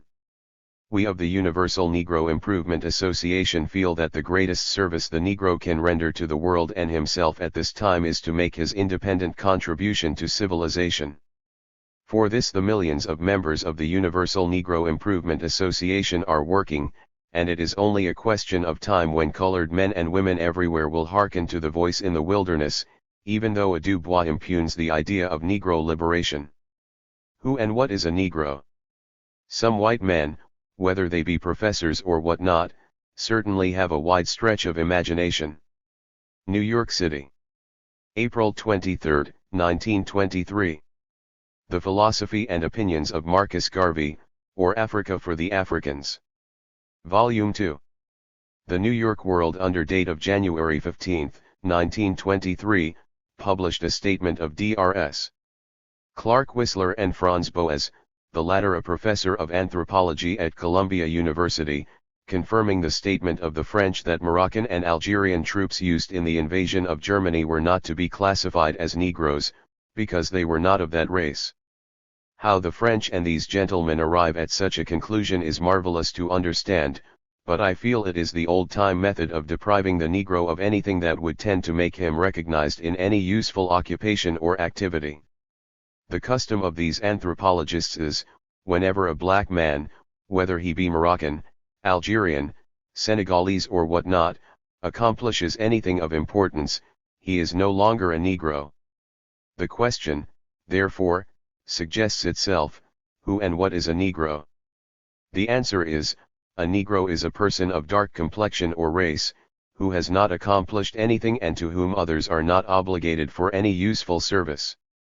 If the Moroccans and Algerians were not needed by France at this time to augment their occupation of Germany or to save the French nation from extinction, they would have been called Negroes as usual, but now that they have rendered themselves useful to the higher appreciation of France, they are no longer members of the Negro race, but can be classified among a higher type as made out by the two professors above mentioned. Whether these professors or France desire to make the Moroccans other than Negroes, we are satisfied that their propaganda before has made these people to understand that their destiny is linked up with all other men of color throughout the world, and now that the hundreds of millions of darker peoples are looking toward one common union and destiny through the effort of universal cooperation, we have no fear that the Moroccans and Algerians will take care of the situation in France and Germany. Peculiar to the interest of Negroes throughout the world. Let us not be flattered by white anthropologists and statesmen who, from time to time, because of our success here, there, or anywhere, try to make out that we are no longer members of the Negro race. If we were Negroes when we were down under the heel of oppression, then we will be Negroes when we are up and liberated from such thraldom. The Moroccans and Algerians have a splendid opportunity of proving the real worth of the Negro in Europe, and who to tell that one day Africa will colonize Europe, even as Europe has been endeavoring to colonize the world for hundreds of years. The white world has always tried to rob and discredit us of our history. They tell us that Tutankhamen, a king of Egypt, who reigned about the year 1350 BC before Christ, was not a Negro, that the ancient civilization of Egypt and the pharaohs was not of our race, but that does not make the truth unreal. Every student of history, of impartial mind, knows that the Negro once ruled the world, when white men were savages and barbarians living in caves, that thousands of Negro professors at that time taught in the universities in Alexandria, then the seat of learning, that ancient Egypt gave to the world civilization, and that Greece and Rome have robbed Egypt of her arts and letters, and taken all the credit to themselves. It is not surprising, however, that white men should resort to every means to keep Negroes in ignorance of their history.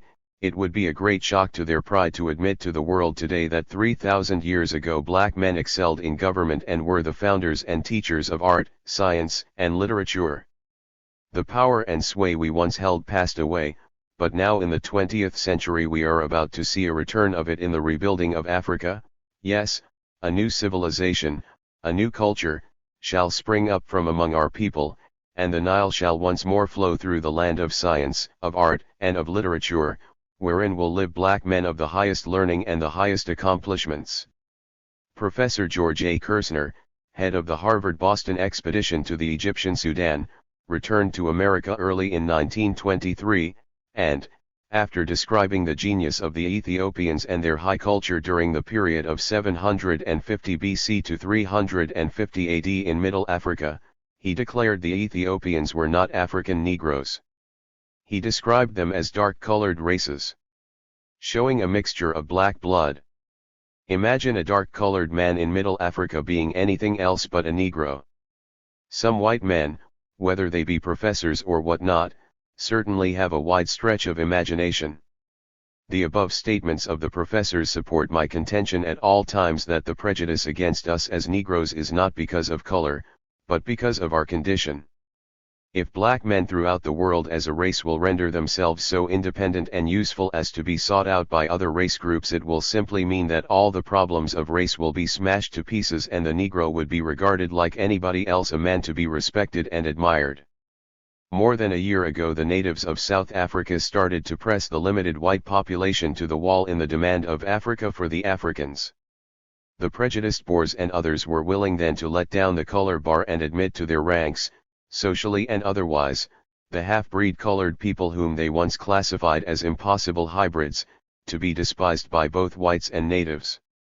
Now they are endeavoring to make common cause with these so-called half-breeds of South Africa, so as to strengthen their position against the threatening ascendancy of the demand for a free and redeemed Africa for the blacks of the world. In an editorial dated March 29, 1923, the Abantu of Johannesburg states among other things: the Cape-colored people have been promised absorption by politicians, particularly those of the Dutch race. Indeed, we are suspicious that all this talk about absorption is a political trap which has been set to capture the colored vote in the Cape. It is the business of the politician to strengthen his position by getting as many supporters as possible. To do this, he must, of necessity, be diplomatic. That is to say, he must know how to get around the people, and the only way to get around the people is to put before them a beautiful picture of what one intends to do. There can be no doubt that to the Cape-colored people the idea of their absorption by the white race presents a beautiful ideal for the attainment of which they are prepared to sacrifice everything. They cannot be blamed for this. As a distinct community they have no past, no traditions, no laws, and no language, which things constitute the pride of every race of mankind. These sons of Hagar are in an awkward position. They despise the people of Hagar, because Hagar's people are despised by the people of Abraham. They are suffering because of the gulf that exists between their mother's people and those of their fathers. The difference between the treatment meted out to the colored people and the Africans does not in any way signify that the whites have more consideration for the colored people. It will be remembered that when Lord Selborne left this country in 1909, he warned the white people of South Africa against putting the Cape-colored people in the same category as Africans because that would unite the two sections of the African peoples to fight for their common rights. Since then the policy has been to differentiate in the treatment of the two sections so as to make combined action impossible. Thus it is not saying too much to aver that the real object of the white race is to make the Cape-colored people a buffer between the Africans and Europeans. As a buffer, the Cape-colored people can never have the same rights as whites. Now the question is, what are they to do? Will they be satisfied with a position of this kind? Or will they follow the lead of our cousins in America and classify themselves as Africans? In our opinion, this is the only way to the salvation of the Cape-colored people. They are Africans and not Europeans. And the sooner they realize it the better. White people will seek every opportunity to fraternize with any race in the world, even the one despised yesterday, if by so doing they can strengthen their position, whether it be in Europe, Africa, or elsewhere, but it is for 400 million people who have been discriminated against throughout the world to take a decided stand, and for once we will agree with the American white man, that one drop of Negro blood makes a man a Negro. So that 100% Negroes and even 1% Negroes will stand together as one mighty whole to strike a universal blow for liberty and recognition in Africa. The world gone mad force only argument to correct human ills. We see a new Ethiopia, a new Africa, stretching her hands of influence throughout the world, teaching man the way of life and peace, the way to God. New York City. May 16, 1923. The Negro World. May 19, 1923. Fellow men of the Negro race, greeting. The world is on fire. The whole human race is gone mad. Man has lost his reason, and now we are in for an age of ruin and destruction that will upset the efforts of the human race for the last 500 years. All this has been brought about by the drunken greed for power on the part of certain races and nations. We are in such a terrible mix-up that one would not wonder if man gets his hell right now and not hereafter. Everywhere you look, and on every side you turn, you come in contact with the undermining influence of the one race against the other, the one nation against the other. It is apparent that truth, justice, love, mercy have taken their departure, and all that we have is the reign of selfishness and greed, which will ultimately be the wreck and ruin of our civilization. In all this terrible muddle 400 million Negroes are called upon to play their part. It is natural that we must take on the spirit of the age, harmful though we know it to be, but we are so situated that we can do no better than meet the other fellow on his own grounds. One part of the world is determined to upset the other part. One race is determined to destroy the other for its own selfish existence, and so in this rigid competition for a place and for life we can do no better than strike out in our own direction to save ourselves from this wreck and ruin that threatens. The Universal Negro Improvement Association steps out speaking in unmistakable terms on behalf of our own group, and in language forcible and uncompromising we call upon each and every member of our race to gird his armor on and be ready for the fray. It is no use talking about settling this human question with prayers and words. It cannot be done, it can only be settled by force. This is the only argument that the races and nations of the world understand in the 20th century. England is speaking with force, France is speaking with force, all the other European powers are speaking with force as their only language, and the races or the people who cannot present to the world organized force will be naturally dragged under in the tidal wave of race oppression. England and France are more determined than ever to exploit and subjugate their darker citizens and subjects, their professions notwithstanding. It is no use looking to them in the sense of the larger humanity, because they have lost their Christian souls. Englishmen and Frenchmen no longer think of humanity in the terms of Christian brotherhood, but in the terms of pounds and francs. England wants money, France wants money, Italy wants money, Belgium wants money, Portugal and Spain want money, and the only place that they can grind it from today is Africa. Hence, they are making one mad determination to exploit and ravish that country, the land of our fathers, without any consideration for humanity or Christian fellowship. If they profess other than their lust for gold, then we know it is a lie, it is all a farce, pretense, hypocrisy. Let Robert Cecil talk, and Brian, and Mussolini, their voices will be lost in the wilderness of African hope, because surely we will not hear them. We heard Chatham before we heard Gladstone, we heard Chamberlain, and out of their profession of human love and brotherly consideration we find that Africa has paid the price in blood and in wealth for the expansion of the British Empire to the loss of millions of native Africans and Negroes everywhere. We are tired of this kind of political hypocrisy, therefore, we are calling upon the 400 million Negroes of the world to listen to no other voice than that which beckons us on to action.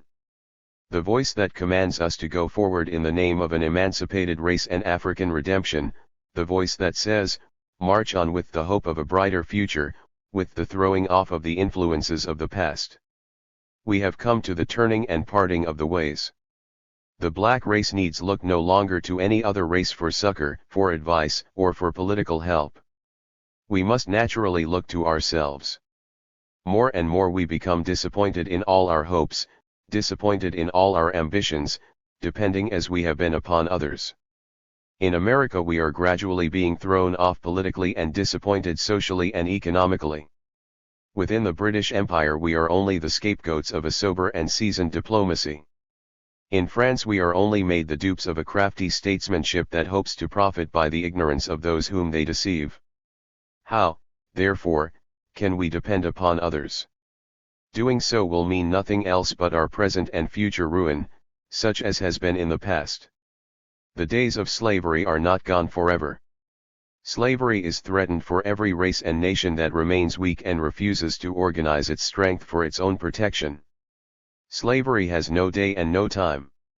It is present when the strong race desires to oppress the weaker race. Negroes, be careful of what you do today. No one can tell what our condition will be tomorrow, whether it be slavery or not, if we do not strive toward the goal of racial strength, of racial power, political and national independence. Let us rally around the banner of the red, the black, and the green, the universal emblem of African redemption. Let us stand by the colors as Englishmen stand by the Union Jack, as Frenchmen stand by the tricolors, and as white Americans stand by the stars and stripes. For us, let the vision be fair, let the vision be one of hope and encouragement. We need not look to the darkness. Africa shall be redeemed, Negroes shall be emancipated, but all depends upon our present deeds, our present acts. Shall we go backward? The Universal Negro Improvement Association answers, no. We have come upon the stage in time to save the entire race from destruction. All that we want is that each and every one will enter the fold of this great and noble organization and let us unitedly march to our destiny. Turn your attention not away from Africa, because Africa shall be the only salvation and solution of this great problem of race in America and the Western world. Africa, the land of our fathers, beckons us home, if not in person, in sympathy, in sentiment, and in moral and financial help, so why shouldn't we help her to throw off the shackles placed upon her by an alien civilization and alien races? Why shouldn't we help her put to flight the enemy within her doors who seeks her very vitals? Oh, Mother Africa! Oh, land of our fathers! To thee we come, to thee we pledge our lives, our manhood, our strength, our all, because through thee, and thee alone, we see the avenue to happiness, to peace, to everlasting glory. Ethiopia shall once more arise from the ashes of material ruin to the heights of temporal glory. We see a new Ethiopia, a new Africa, stretching her hands of influence throughout the world, teaching man the way of life and peace, the way to God. He, the great Creator himself, inspired others to say of us that princes shall come out of Egypt, Ethiopia shall soon stretch out her hands. This hour we are stretching forth our hands with the desire to teach the world the true principles of mercy and justice. The Universal Negro Improvement Association desires the ascendancy of the Negro race, not for the purpose of brutalizing and destroying the hopes of the human race, but for the purpose of giving further encouragement to man to live in the true sense, in the sense of the brotherhood, in the sense of the common fatherhood. That is the life that we want, the life that other races have failed to give. That is why the world is in such chaos, that is why the world faces wreck and ruin, that is why the entire world is upset, that is why it faces Africa to save the day. Negroes, again we appeal to you to come together.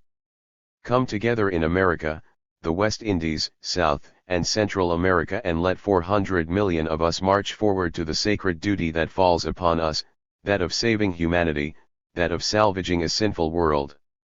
You can help the Universal Negro Improvement Association put over this great program by your moral and financial assistance. Your obedient servant, Marcus Garvey, President General. Universal Negro Improvement Association. Biggest case in the history of the Negro race. Marcus Garvey is afraid of nobody nor anything at all in the world except God. Liberty Hall, New York City. May 20, 1923. The Negro World. May 26, 1923. My case started last Friday and will continue from tomorrow. It may last for about 5 or 6 weeks. As I said before, it is the biggest case that is to be tried in the United States court, not only in New York, but all over the country. It is a case that involves not Marcus Garvey but the existence of the Universal Negro Improvement Association. The ideals of the Universal Negro Improvement Association are on trial, and those of you who are interested in the Universal Negro Improvement Association will naturally be able to weigh the situation in the next few weeks. Now understand that Marcus Garvey is not concerned a bit about the trial. As far as I am concerned, it does not affect me as far as my work goes. That is cut out. My work cannot be destroyed, my work will live through the ages. Applause. Those who think that they can destroy Marcus Garvey are making a tremendous mistake if they think that by using all the available human physical forces that they can intimidate and destroy Marcus Garvey. Marcus Garvey, as I have often said, did not organize the Universal Negro Improvement Association without calculating its cost, the cost of ingratitude of those whom we are serving, the cost of uncharitableness on the part of those whom he suffers most for. All that does not concern him, their ingratitude does not concern him one bit, so Garvey will not be disappointed about anything in the trial. Nothing can disappoint me, my work is cut out, I have done it and I am still doing it and it will last forever, and those who think that they are getting even with Garvey are only laying the foundation that will destroy themselves in a short while. Let me say this, that Marcus Garvey is not afraid of hell itself, because Marcus Garvey has one conviction, and that is, until the Negro lays a foundation for his own freedom he will never have it, and that there is only one way that it can be laid, and it must be laid through sacrifice, through death, through suffering. Applause. And Marcus Garvey is prepared to go the whole length, and as far as he personally is concerned, it does not matter.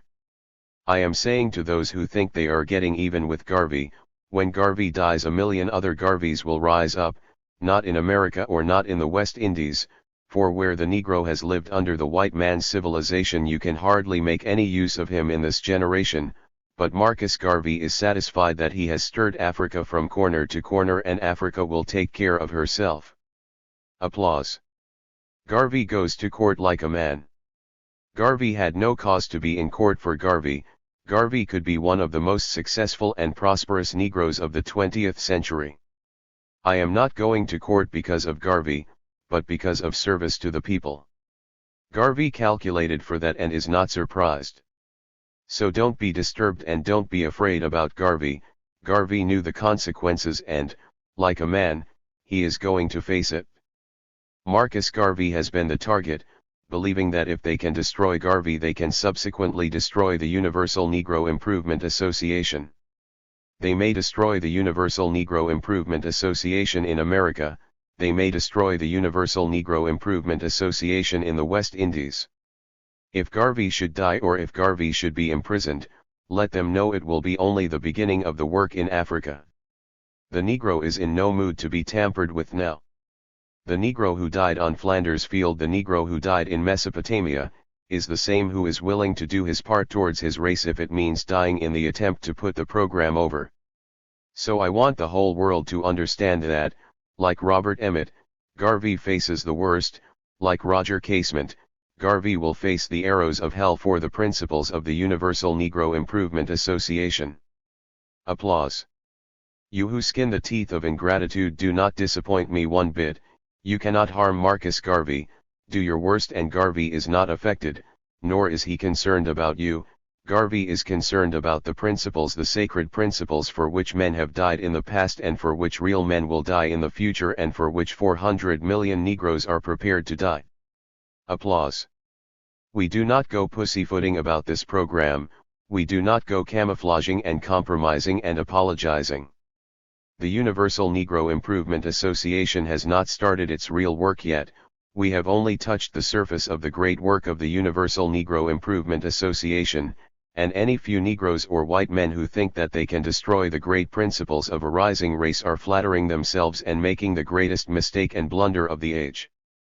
Those who try to endanger and imperil and harass the work of the Universal Negro Improvement Association, they know not what they do, for the simple reason they are but piling up sorrows for themselves and for their children, because long after some of us are passed away the principles of the Universal Negro Improvement Association shall live and live on forever.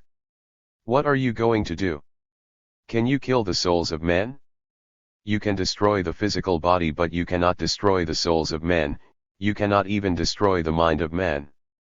Now, how can they destroy Garvey when they cannot close Garvey's mouth? Garvey has already spoken to the world and is still speaking to the world and will speak to the world until he reaches the last moment in life, and even then Garvey will just have started to speak to the world. What Garvey cannot do in prison we are going to do otherwise, and as I said, we are not counting so much on the Western world because the Negro in contact with the white man's civilization is practically useless and helpless, he has imbibed the poison of the white man's civilization and he is practically half dead. If my work had not gone beyond the borders of the Western world, then I would have been disturbed, but, thank God, all Africa is awake. East Africa, North Africa, South Africa, West Africa, thank God, they have all caught the principles and propaganda of the Universal Negro Improvement Association, therefore our work of 5 years has not been in vain. The National Association for the Advancement of Colored People, the cheap Negro politicians in Harlem and the brainy white men who have sense enough to know what they want and how to get it, who have combined to fight the Universal Negro Improvement Association, are going to be disappointed, because they cannot harm Garvey. They may waste all their money trying to put me in jail, and hang me and all of that, but you cannot harm Garvey. What you think will harm Garvey has not hurt him in the least, because Garvey knows what he is doing. Garvey knows that the Negro will have to suffer and fight before he gets what he wants. All we want is for the members of the UNIA to realize and understand what they are up against. Marcus Garvey is afraid of nobody nor anything at all in the world except God. My father was fearful, my grandfather was fearful, but I did not inherit their fear, because we are living in a new age and in a new world. So that the case is on, and I am not going to talk about it because it may not be proper to discuss it, because I do not want to be misunderstood. Marcus Garvey calculated for all the consequences in a great movement like this. He calculated for the traitors within and the traitors without, so that when they appear he is not in any way surprised. Marcus Garvey is prepared for the ingratitude of the people whom he serves. Marcus Garvey is prepared for everything, because Garvey was in his sober senses when he founded and started the Universal Negro Improvement Association. I suppose the Kaiser was in his sober senses when he started the war in 1914, therefore, he was satisfied to take what he got.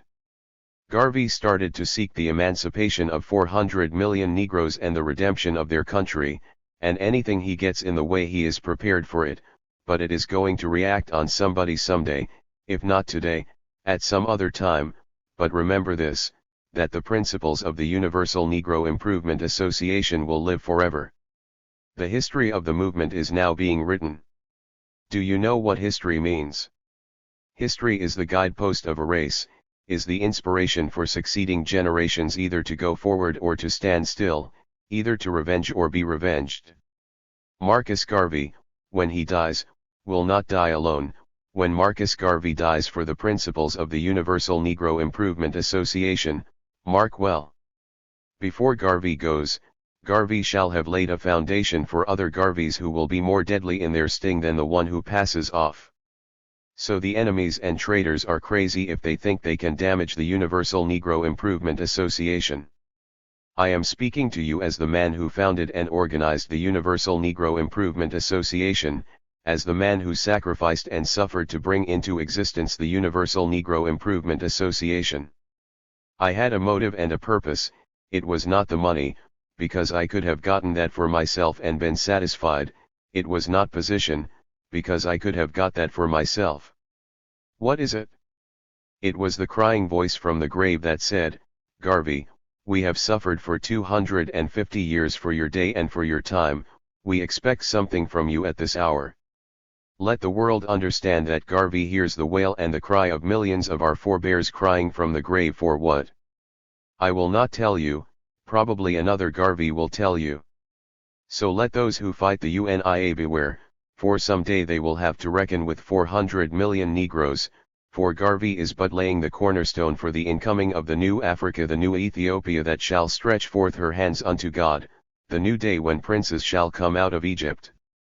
So you who understand the work of the Universal Negro Improvement Association, be not disturbed, keep your peace, keep your minds in good order, because this is only the starting point of the great battle that is to be waged for African redemption, and understand that it is not Marcus Garvey on trial, it is not a question of money on trial, it is the principles of a race fighting for liberty on trial.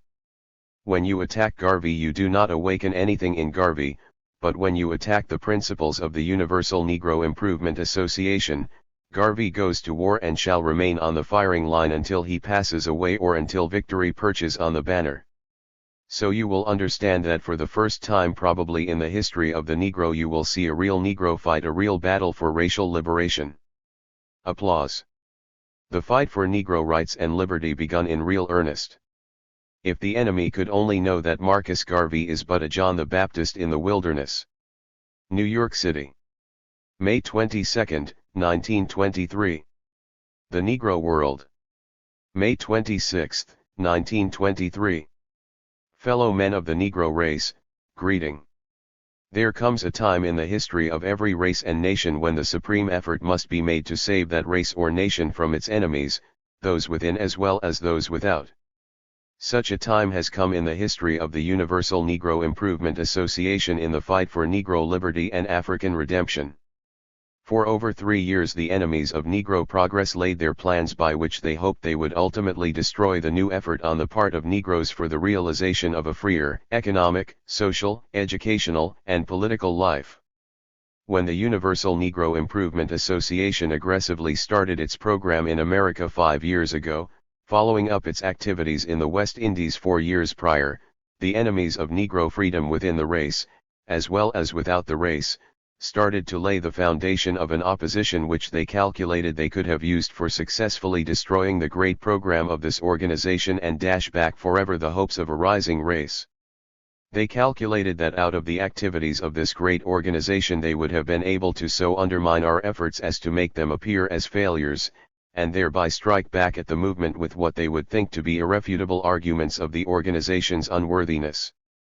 They tried many schemes, among them the laying of plans by which the Black Star Line Steamship Corporation would fail and other business activities connected with the Universal Negro Improvement Association, so that in their argument to the people who make up the Negro race, they would say, "We told you so, we told you so." It could not be done. The enemies have counted without their hosts. Now is the time for the 400 million Negroes of the world to stand together firmer than ever before, because, in truth, the enemies shall not pass. The so-called business failure of the Black Star Line was but a trap set to destroy the Universal Negro Improvement Association. But how silly and simple these small-minded enemies are. Do they believe that they can destroy a spiritual movement in this kind of way? Can they believe in themselves that the Universal Negro Improvement Association can die because of the failure of any business enterprise? The idea of the Black Star Line has not failed, can never fail, because 400 million Negroes are determined that out of Africa shall spring one of the greatest governments of the world, and with the rise of a mighty nation and a great people will come all that contributes to human effort and human endeavors. There shall be a greater Black Star Line, there shall be a Black Star Line that shall belt the world with the industries of black men. So let us think not of failure in the sense that the enemies have laid the trap for it to be. Smart, brilliant, great, and intellectual though you enemies believe yourselves to be, but, gentlemen, you are yet schoolboys in your conceptions. Real men laugh at opposition, real men smile when enemies appear. If you believe you can intimidate and destroy the courage of a race through the destruction of a business enterprise, or by the persecution of an individual, you are crazy, you are foolish, you are mistaken. It might have been so easy with the old Negro, but not with the new. Behind the Universal Negro Improvement Association stands a spiritual force that can never die, no power in the world can destroy it. It is the spirit of liberty, it is the spirit that faces death and smiles. We welcome the opposition of the world, because we are determined to see the battle through. Africa's battle cry is not yet heard. What of the day, gentlemen, when Africa shall indeed unfurl her banner of liberty? The persecutions and the sufferings of the past shall be but our breastplates and shields and armor to fight until victory perches upon the banner of Negro liberty. We who are sober in our minds, and our vision, and our outlook, laugh at these children who believe that they can tear to pieces and destroy the principles underlying the Universal Negro Improvement Association as embodied in a Black Star Line, or any other business operation thereto connected. We have not yet started the battle for liberty, gentlemen, we have just been talking about it. It is a fight that will continue down the ages, it is a fight that is confined to no one generation, but succeeding generations shall fight, the more especially when we write in the present for them a history of injustice and persecution, a history of sufferings as we now undergo them. What does Marcus Garvey care about persecution by the enemies? If the enemy could only know that Marcus Garvey is but a John the Baptist in the wilderness, that a greater and more dangerous Marcus Garvey is yet to appear, the Garvey with whom you will have to reckon for the injustice of the present generation. Gentlemen, you may as well sharpen your swords, because it is going to be a bloody conflict. History has been the inspiration of generations past, and what we record shall be the inspiration of black generations yet unborn. Marcus Garvey of the present shall so write a history that Negroes 100, 200 years from now shall not forget, shall not forget, shall not forget. Gentlemen, remember you are dealing with a serious man living in a serious time. Marcus Garvey does not give a snap for anything human but justice, and that which is based upon righteousness. With all your trickery, with all your plots, you are just like chaff before the wind, which shall in a while be blown to atoms. Previous generations have flirted with and fooled with Negroes' liberty. Today it is going to be a battle to the finish.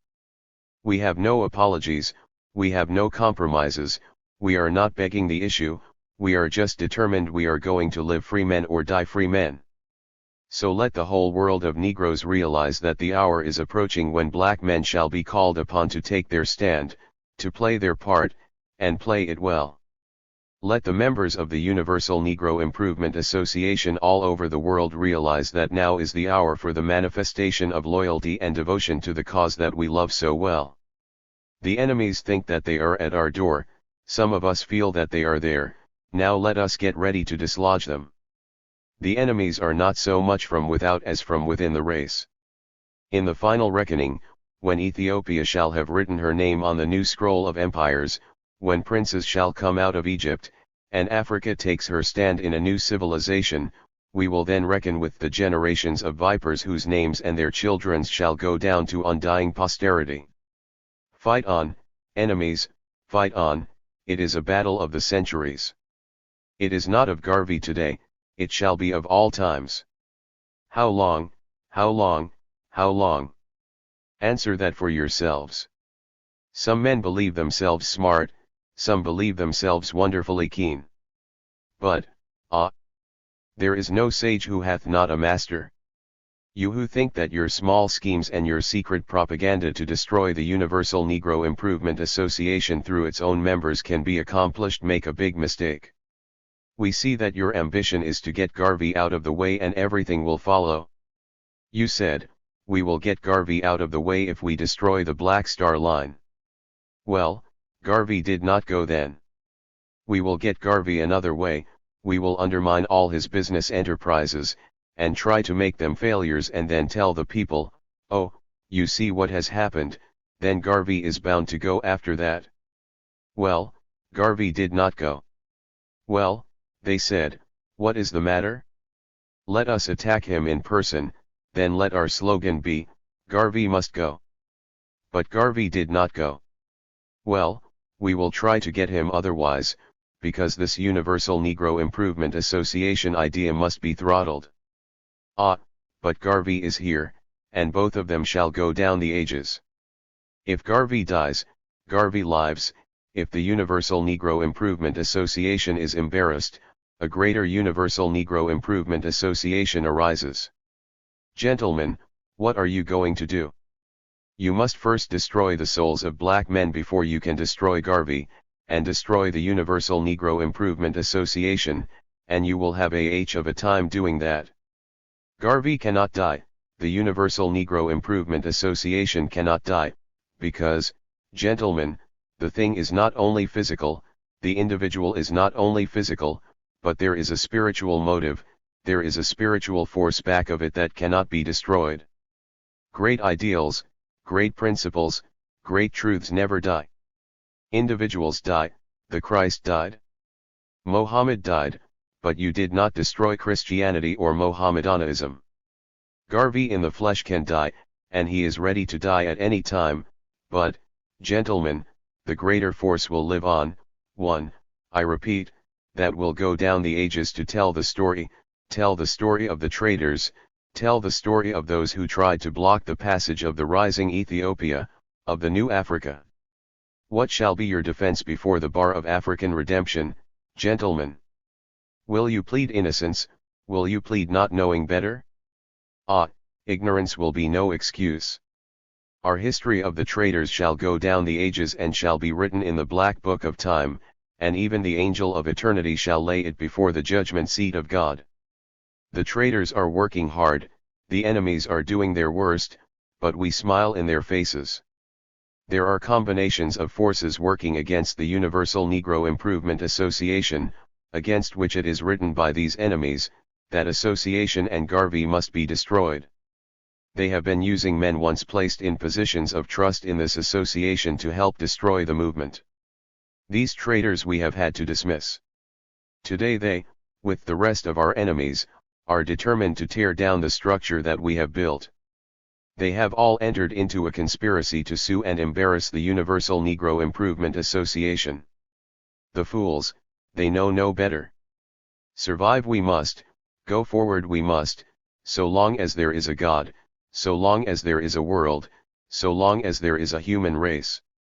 But, members, I repeat, these traitors are endeavoring to embarrass us before the courts, suing us for salaries, trying to force judgments upon us at a time when we are supposed to be fighting the common enemy, so that they could glory in the downfall of the movement. They also are mistaken.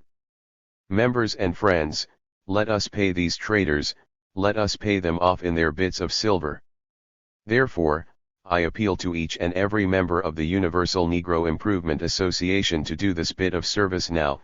Send to the parent body whatsoever financial support you can give to help us pay off these traitors who are endeavoring to sue us. Let us dispose of them that way, and then let us continue the fight against the common enemy.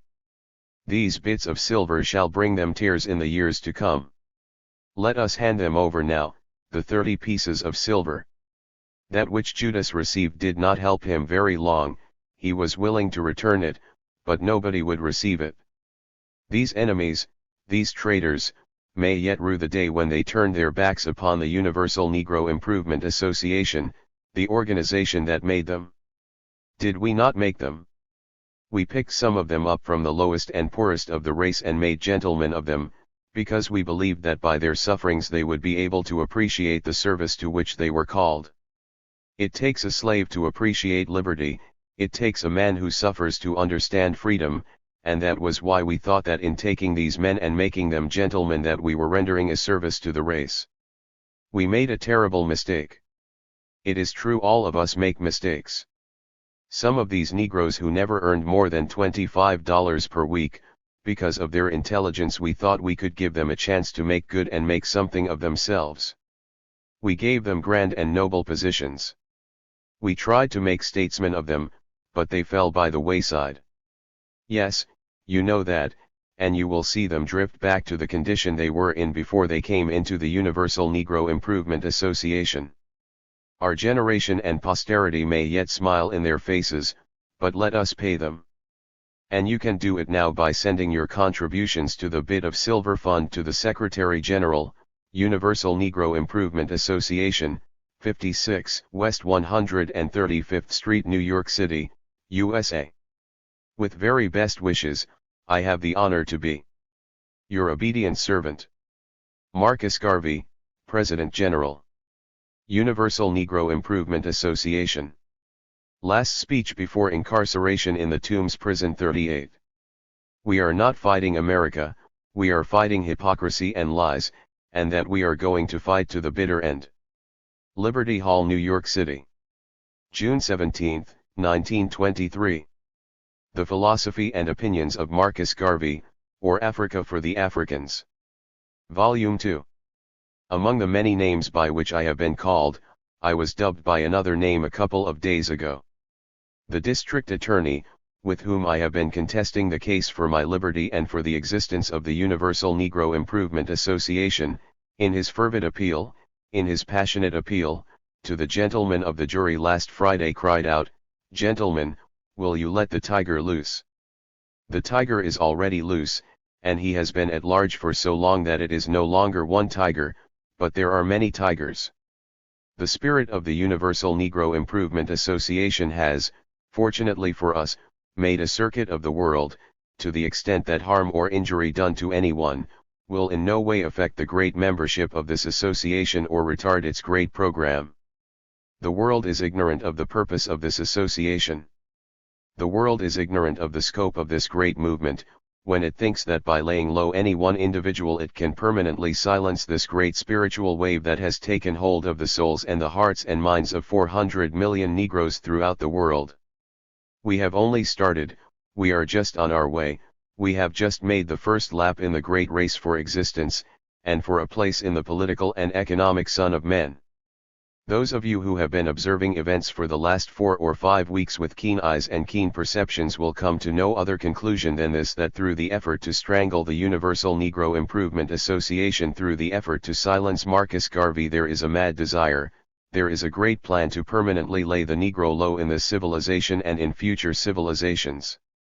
But the world is sadly mistaken. No longer can the Negro be laid low. In laying the Negro low you but bring down the pillars of creation, because 400 million Negroes are determined to a man, to take a place in the world and to hold that place. The world is sadly mistaken and rudely shocked at the same time. They thought that the new Negro would bend, they thought that the new Negro was only bluffing and would exhibit the characteristic of the old Negro when pushed to the corner or pushed to the wall. If you want to see the new Negro fight, force him to the wall, and the nearer he approaches the wall the more he fights, and when he gets to the wall he is even more desperate. What does the world think that we are going back to 60 years ago in America, going back to 85 years ago in the West Indies, going back to 300 years ago in Africa? The world is crazy if they indulge that thought. We are not going back, we are going forward to the emancipation of 400 million oppressed souls, forward to the redemption of a great country and the re-establishment of a greater government. Garvey has just started to fight. Garvey has not given his first exhibition of his fighting prowess yet. Men, we want you to understand that this is the age of men, not of pygmies, not of serfs and peons and dogs, but men, and we who make up the membership of the Universal Negro Improvement Association reflect the new manhood of the Negro. No fear, no intimidation, nothing can daunt the courage of the Negro who affiliates himself with the Universal Negro Improvement Association. The Universal Negro Improvement Association is light, and we have entered into light and shall not go back into darkness. We have entered into the light of a new day, we have seen the light of a new creation, we have seen the light of a new civilization, and we shall follow where that light leads. I was amused when my friend, the district attorney, said that he was more interested in Negroes than Marcus Garvey. They are so accustomed to the old camouflage that they believe they can plead it everywhere to the satisfaction of every Negro, and to everyone who comes in contact with them. That is the old camouflage that made them our missionaries 60 years ago, it is the same camouflage that made them our leaders since emancipation, but it is the camouflage that will not stand today. It is impossible for a Negro to be more interested in a Jew than a Jew is interested in himself. It is impossible for an Englishman to be more interested in an Irishman than that Irishman is in himself. It is a lie for any Jew to say he is more interested in Negroes than Negroes are in themselves. It is an unnatural lie to talk about one race being more interested in another race than that race is interested in itself. But that only shows how desperate they are. Sometimes we have to beware of Greeks bearing gifts. Unfortunately, I did not have the last word and therefore I was silenced after I placed my defense in, but, nevertheless, the world will know tomorrow the outcome of this case wherein Marcus Garvey and the Universal Negro Improvement Association is involved. One way or the other, the world will not be disappointed. There is no verdict that would disappoint me. I tell you this, that there is to be no disappointment. If they were to give any other verdict than guilty, Marcus Garvey will be very much disappointed. Marcus Garvey knows them so well that Marcus Garvey will expect anything from them, so, whether they give a verdict of guilty or not guilty, it is immaterial to Marcus Garvey, the fight will just then be starting. Now, understand, this is a fight to the finish. We are not fighting this great government, because all Negroes in America, all Negroes all over the world know that the greatest democracy in the world is the American democracy, the greatest government in the world is the American Republic. We are not fighting America, we are fighting hypocrisy and lies, and that we are going to fight to the bitter end. Now, understand me well, Marcus Garvey has entered the fight for the emancipation of a race, Marcus Garvey has entered the fight for the redemption of a country. From the graves of millions of my forebears at this hour I hear the cry, and I am going to answer it even though hell is cut loose before Marcus Garvey. From the silent graves of millions who went down to make me what I am, I shall make for their memory, this fight that shall leave a glaring page in the history of man. They do not know what they are doing. They brought millions of black men from Africa who never disturbed the peace of the world, and they shall put up a constitutional fight that shall write a page upon the history of human affairs that shall never be effaced until the day of judgment. I did not bring myself here, they brought me from my silent repose in Africa 300 years ago, and this is only the first Marcus Garvey. They have thought that they could for 300 years brutalize a race. They have thought that they could for 300 years steep the soul of a race in blood and darkness and let it go at that. They make a terrible mistake. Marcus Garvey shall revenge the blood of his sires. So don't be afraid of Marcus Garvey.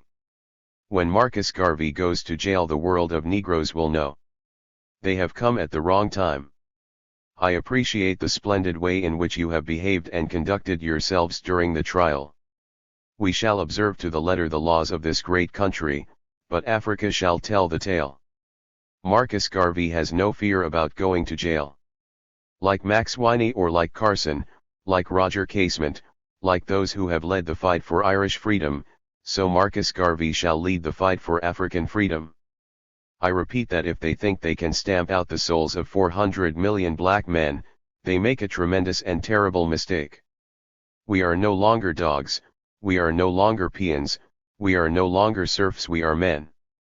The spirit that actuated George Washington in founding this great republic, the spirit that actuated 6 million black men who are at the present time members of the Universal Negro Improvement Association, it is the spirit that will actuate 400 million Negroes in the redemption of their motherland, Africa. Tell us about fear. We were not born with fear. Intimidation does not drive fear into the soul of Marcus Garvey. There is no fear, but the fear of God. Man cannot drive fear into the heart of man, because man is but the equal of man. The world is crazy and foolish if they think that they can destroy the principles, the ideals of the Universal Negro Improvement Association. An appeal to the conscience of the black race to see itself. The Negro will have to build his own government, industry, art, science, literature, and culture, before the world will stop to consider him. The Tombs Prison. New York City, August 14, 1923. The Philosophy and Opinions of Marcus Garvey, or Africa for the Africans. Volume 2. It is said to be a hard and difficult task to organize and keep together large numbers of the Negro race for the common good.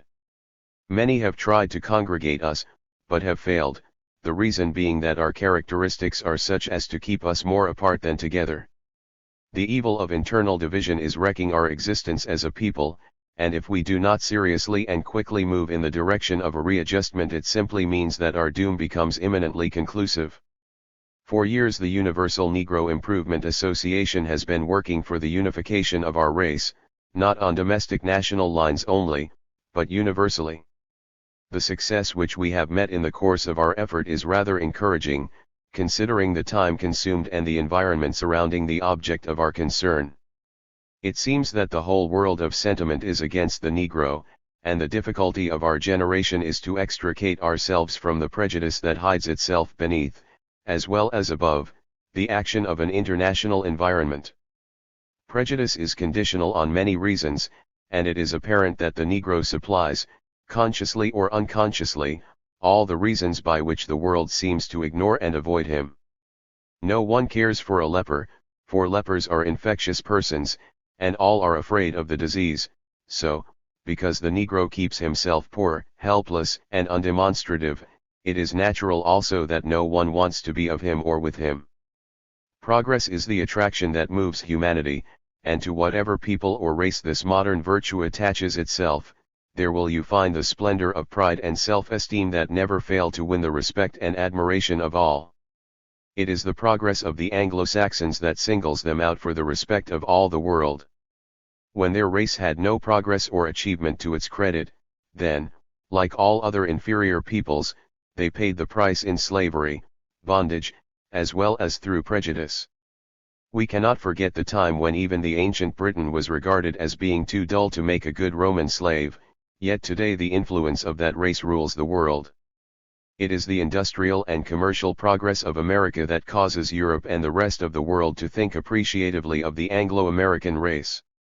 It is not because 110 million people live in the United States that the world is attracted to the Republic with so much reverence and respect, a reverence and respect not shown to India with its 300 millions, or to China with its 400 millions. Progress of and among any people will advance them in the respect and appreciation of the rest of their fellows.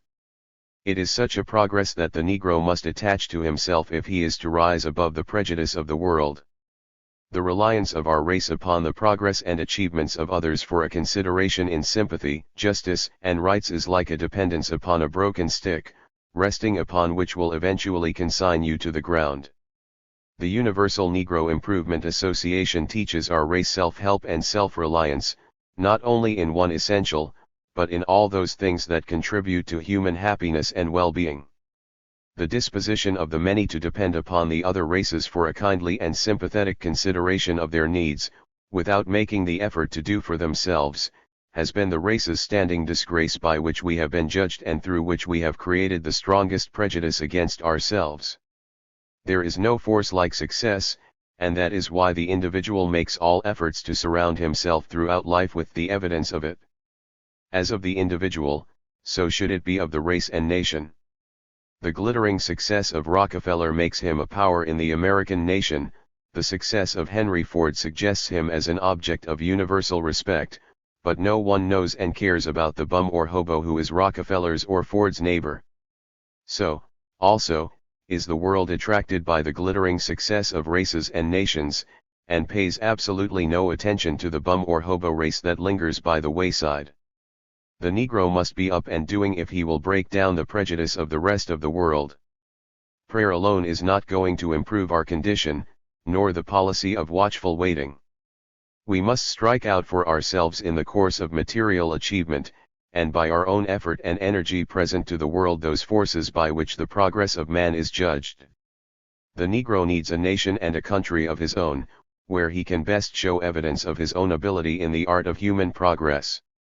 Scattered as an unmixed and unrecognized part of alien nations and civilizations is but to demonstrate his imbecility, and points him out as an unworthy derelict, fit neither for the society of Greek, Jew nor Gentile. It is unfortunate that we should so drift apart, as a race, as not to see that we are but perpetuating our own sorrow and disgrace in failing to appreciate the first great requisite of all people's organization. Organization is a great power in directing the affairs of a race or nation toward a given goal. To properly develop the desires that are uppermost, we must first concentrate through some system or method, and there is none better than organization.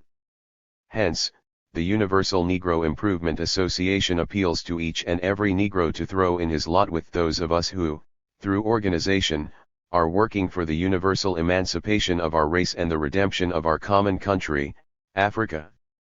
No Negro, let him be American, European, West Indian or African, shall be truly respected until the race as a whole has emancipated itself, through self-achievement and progress, from universal prejudice.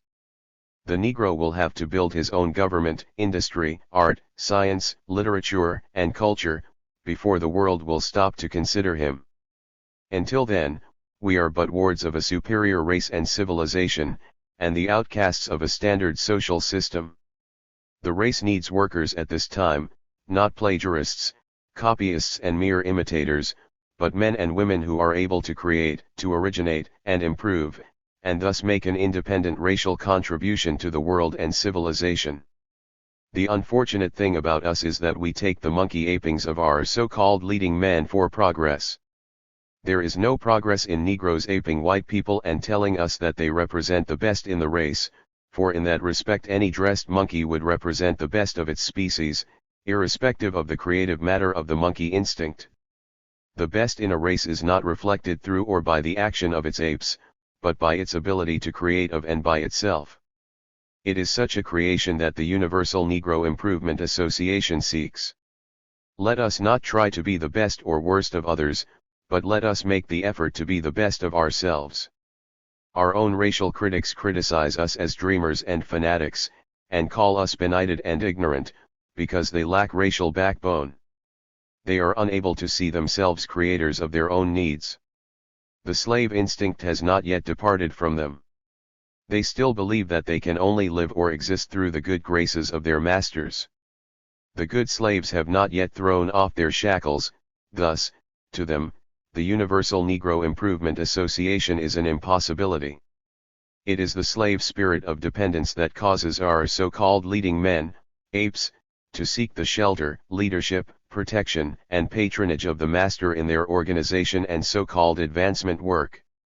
It is the spirit of feeling secured as good servants of the master, rather than as independents, why our modern Uncle Toms take pride in laboring under alien leadership and becoming surprised at the audacity of the Universal Negro Improvement Association in proclaiming for racial liberty and independence. But the world of white and other men, deep down in their hearts, have much more respect for those of us who work for our racial salvation under the banner of the Universal Negro Improvement Association, than they could ever have, in all eternity, for a group of helpless apes and beggars who make a monopoly of undermining their own race and belittling themselves in the eyes of self-respecting people, by being good boys rather than able men.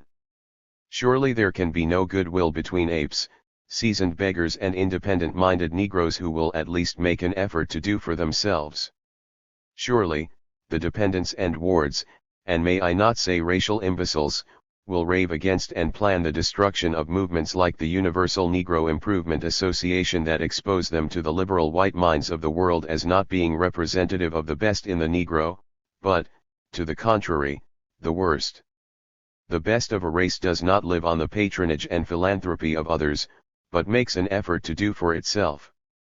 The best of the great white race doesn't fawn before and beg black, brown, or yellow men, they go out, create for self and thus demonstrate the fitness of the race to survive, and so the white race of America and the world will be informed that the best in the Negro race is not the class of beggars who send out to other races piteous appeals annually for donations to maintain their coterie, but the groups within us that are honestly striving to do for themselves with the voluntary help and appreciation of that class of other races that is reasonable, just and liberal enough to give to each and every one a fair chance in the promotion of those ideals that tend to greater human progress and human love.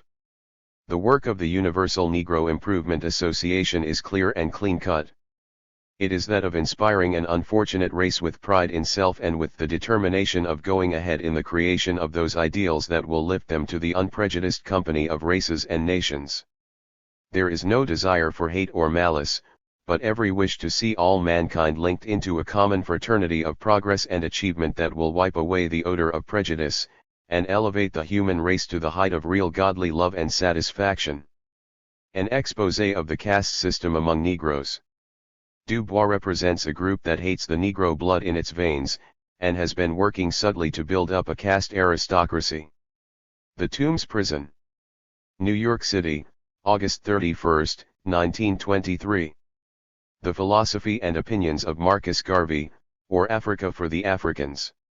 Volume 2. The policy of the Universal Negro Improvement Association is so clean-cut, and my personal views are so well known, that no one, for even one moment, could reasonably accuse us of having any other desire than that of working for a united Negro race. The program of the Universal Negro Improvement Association is that of drawing together, into one universal whole, all the Negro peoples of the world, with prejudice toward none. We desire to have every shade of color, even those with one drop of African blood, in our fold, because we believe that none of us, as we are, is responsible for our birth. In a word, we have no prejudice against ourselves in race. We believe that every Negro racially is just alike, and, therefore, we have no distinction to make.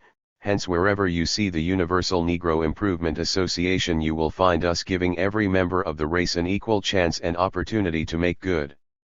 Unfortunately, there is a disposition on the part of a certain element of our people in America, the West Indies and Africa, to hold themselves up as the better class or privileged group on the caste of color.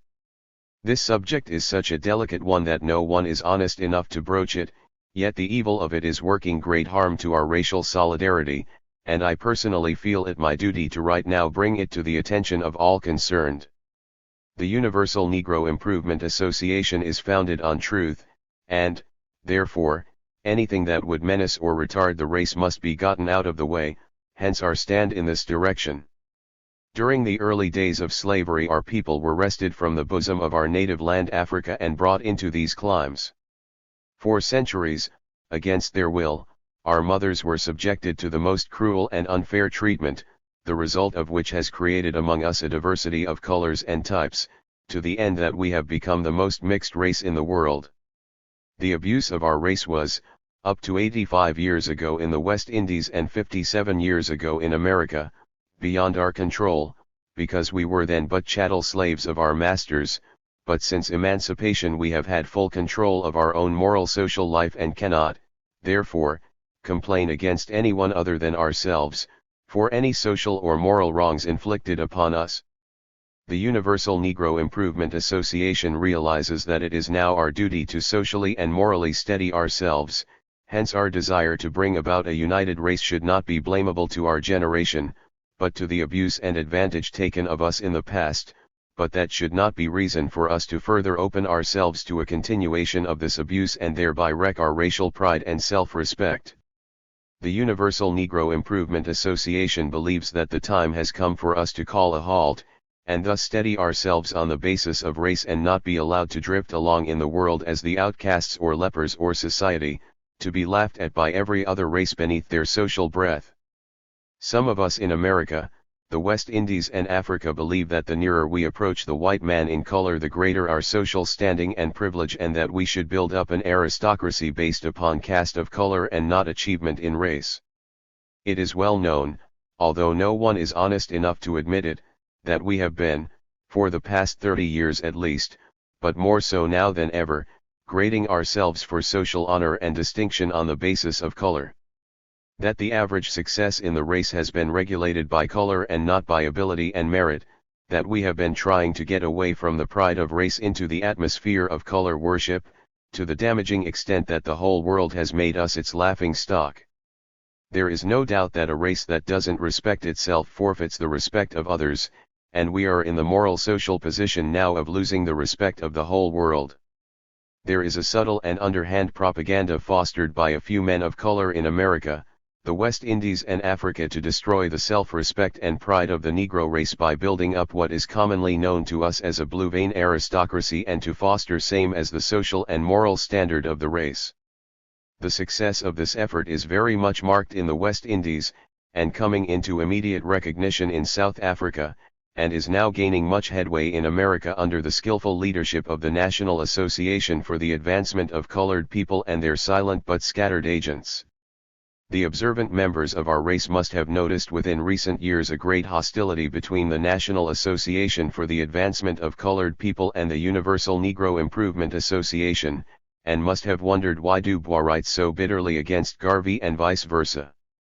Well, the reason is plainly to be seen after the following explanation.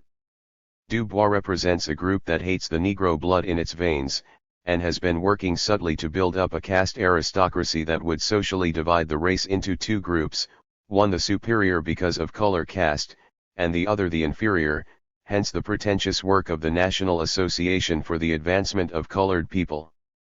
The program of deception was well arranged and underway for success when Marcus Garvey arrived in America, and he, after understudying the artful doctor and the group he represented, fired a bomb into the camp by organizing the Universal Negro Improvement Association to cut off the wicked attempt of race deception and distinction, and, in truth, to build up a race united in spirit and ideal, with the honest desire of adjusting itself to its own moral social pride and national self-respect.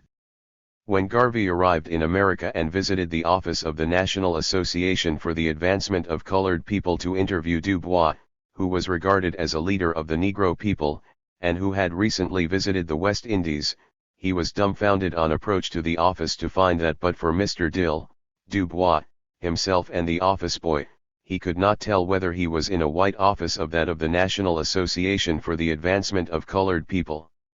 The whole staff was either white or very near white, and thus Garvey got his first shock of the advancement hypocrisy. There was no representation of the race there that anyone could recognize. The advancement meant that you had to be as near white as possible, otherwise there was no place for you as stenographer, clerk, or attendant in the office of the National Association for the Advancement of Colored People. After a short talk with Du Bois, Garvey became so disgusted with the man and his principles that the thought he never contemplated entered his mind, that of remaining in America to teach Du Bois and his group what real race pride meant. When Garvey left the office of the National Association for the Advancement of Colored People, to travel through and study the social life of Negro America, he found that the policy of the association was well observed in business and professional life, as well as in the drawing room, etc., all over the country. In restaurants, drugstores, and offices all over the nation where our people were engaged in business, it was discoverable that those employed were the very lightest members of the race as waitresses, clerks and stenographers. Garvey asked, "What's the matter? Why were not black, brown skin, and mulatto girls employed?" And he was told it was for the good of the trade.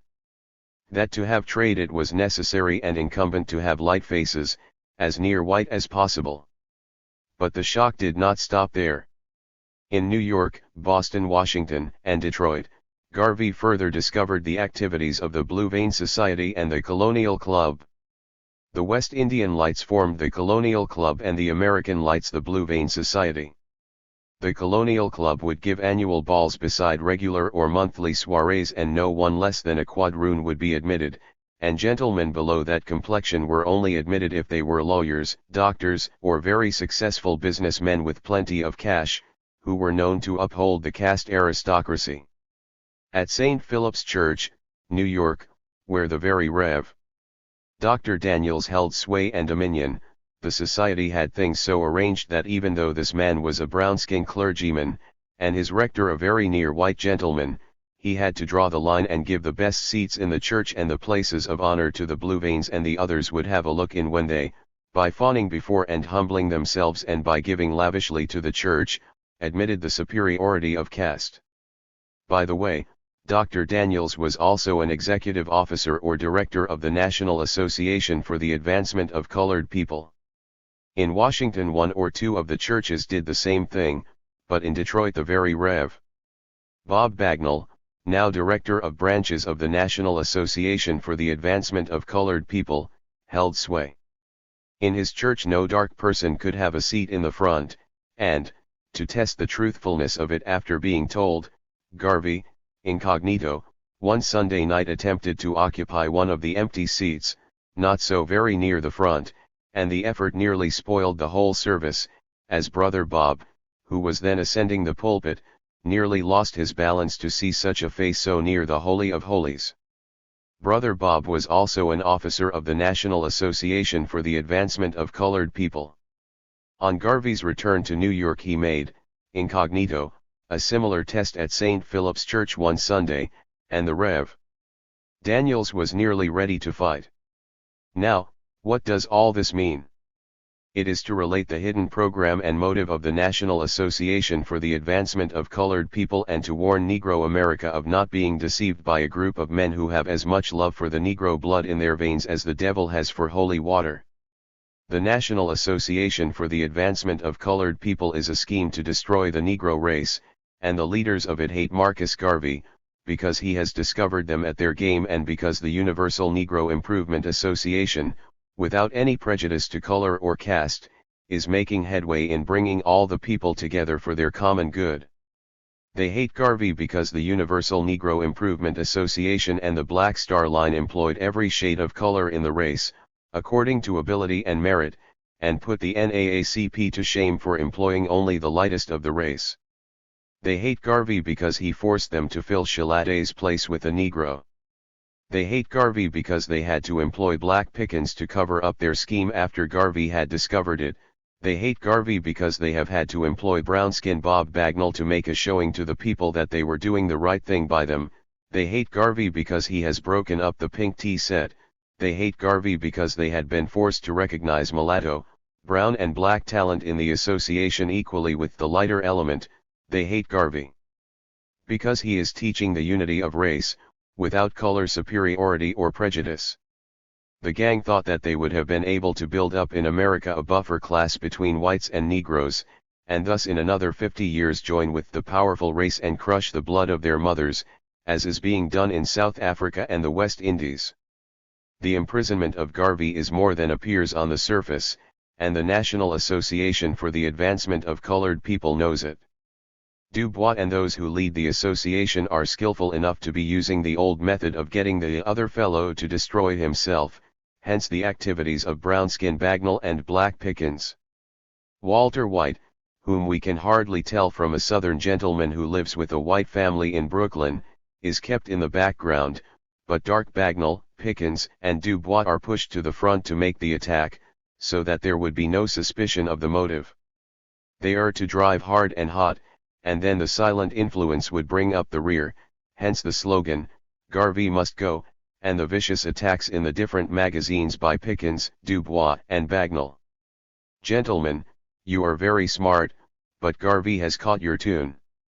The conspiracy to destroy the Negro race is so well organized that the moment anything interferes with their program there springs up a simultaneous action on the part of the leaders. It will be observed that in the September issue of the Crisis is published on the very last page of its news section what purports to be the opinion of a Jamaica paper about Marcus Garvey and his case. The skillful editor of the Crisis, Dr. Dubois, reproduces that part of the article that would tend to show the opinion about Garvey in his own country taken from a paper called The Gleaner, edited by one Herbert George de Lisser, and not the property of Negroes. The article in the original was clipped from The Gleaner when it appeared, and was sent by a friend to Garvey, so that he knew all that appeared in it. In it the editor extolled the leadership and virtues of Dr. Dubois, and said it was the right kind of leadership for the American Negro people, and bitterly denounced Garvey. Dubois published that part that denounced Garvey, but suppressed the part that gave him the right of leadership, and he failed to enlighten his readers that the editor of The Gleaner is a very light man, who hates the Negro blood of his mother and who is part of the international scheme to foster the Blue Vein Society scheme. Dr. Dubois failed to further enlighten his readers that he visited Jamaica and was part of the Colonial Society scheme. He also failed to state that in the plan de Lisser is to hold down the West Indian end of the caste scheme and he and others to hold down the American end, while their agents hold down the South African section. But now we have reached the point where the entire race must get together and stop these schemers at their game. Whether we are light, yellow, black or what not, there is but one thing for us to do, and that is to get together and build up a race. God made us in his own image and he had some purpose when he thus created us. Then why should we seek to destroy ourselves? If a few Du Boises and de Lissers do not want their progeny to remain of our race, why not be satisfied to bide their time and take their peaceful exit? But why try in this subtle manner to humiliate and destroy our race? We as a people have a great future before us. Ethiopia shall once more see the day of her glory, then why destroy the chance and opportunity simply to be someone else? Let us work and wait patiently, for our day of racial triumph will come. Let us not divide ourselves into castes, but let us all work together for the common good. Let us remember the sorrow of our mothers. Let us not forget that it is our duty to remedy any wrong that has already been done, and not ourselves perpetuate the evil of race destruction. To change our race is no credit. The Anglo-Saxon doesn't want to be a Japanese, the Japanese doesn't want to be a Negro. Then, in the name of God and all that is holy, why should we want to be somebody else? Let the National Association for the Advancement of Colored People stop its hypocrisy and settle down to real race uplift. If Dr. Dubois, Johnson, Pickens, and Bagnall do not know, let me tell them that they are only being used to weaken the race, so that in another 50 or 100 years the race can easily be wiped out as a social, economic, and political force or menace.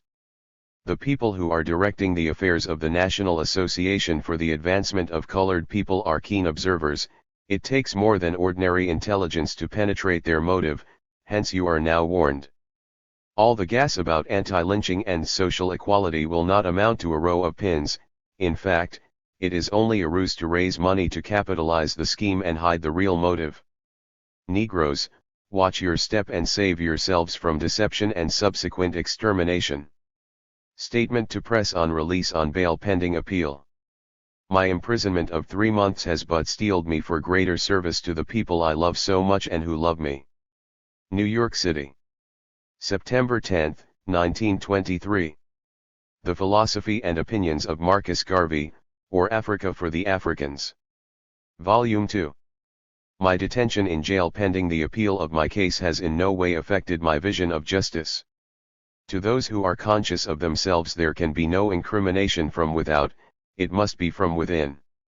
When a man's conscience convicts him then there is no appeal. Thank goodness I am not convicted. I am not peeved at what has been done to me, it is natural and to be expected, that in an effort like mine to serve humanity and black humanity that powerful enemies will be encountered. The enemies I have are chiefly of my own race, and they have worked hard to discredit and destroy me. They have only succeeded, however, in arousing the fighting spirit of millions of black men all over the world. There is nothing to fire a people to action like injustice, and I feel sure that time will tell the good that has been done to my cause, by the injustice meted out to me within the last 3 months. The experience I have had will help me greatly in the determination and conduct of the work that is ahead of me. A large number of people only looked at and enjoyed what to them seemed the humorous side of my program. There is no more humor in it than we find in all the other serious reform movements started for the uplift of humanity. The newspapers will, however, make the people laugh as a recreation, and a break in the monotony of a life of economic drudgery and social discord. If I afforded some amusement, I hope that the public will not blame me for it, for I am the direct opposite of the clown. I am serious, I have but one purpose, and that is the uplift and betterment of my race. My detention in jail after my application for bail pending appeal, was but a reflex of the state of mind of Mr. Maxwell S. Mathuck, the Assistant District Attorney who tried my case for the government. I am not blaming the government for my conviction and detention in jail. The government cannot represent itself. If at times we meet disappointments in the representation of government, we must reason that all men do not think and act alike. Some persons are worthy of and dignify any position that they hold, others, on the other hand, at their best are but libels to decency and propriety. The methods that have been used to prejudice the court and the public against me, are of such as to make me shiver in fear that probably hundreds of thousands of innocent persons have lingered and died in prisons from the practice of such a system by unfair and unworthy representatives of governments. I shall make a fight to bring to the attention of the people and government of this great country the evil methods used to railroad me to prison, to rob me of my name, to destroy my work for the pleasure of rival organizations, and the attempt to prevent me from speaking to the great American conscience by a suppression of free speech, and a muzzling of the press. I am glad, and feel proud, we have worthy representatives in government to outbalance any singular attempt at misrepresentation and injustice. Our institutions and country shall live forever, so long as the people have such worthy men as representatives to whom we can always appeal from the doings and machinations of the unjust. I love America for her laws, constitution, and her higher sense of fair play and justice. One can always find justice in America. I have to thank my white friends and the members of my organization, as also the large number of liberal-minded colored citizens, who raised their voice in protest, and who helped generally in my being admitted to bail. I have to thank the judge and all those who had to do with my being liberated.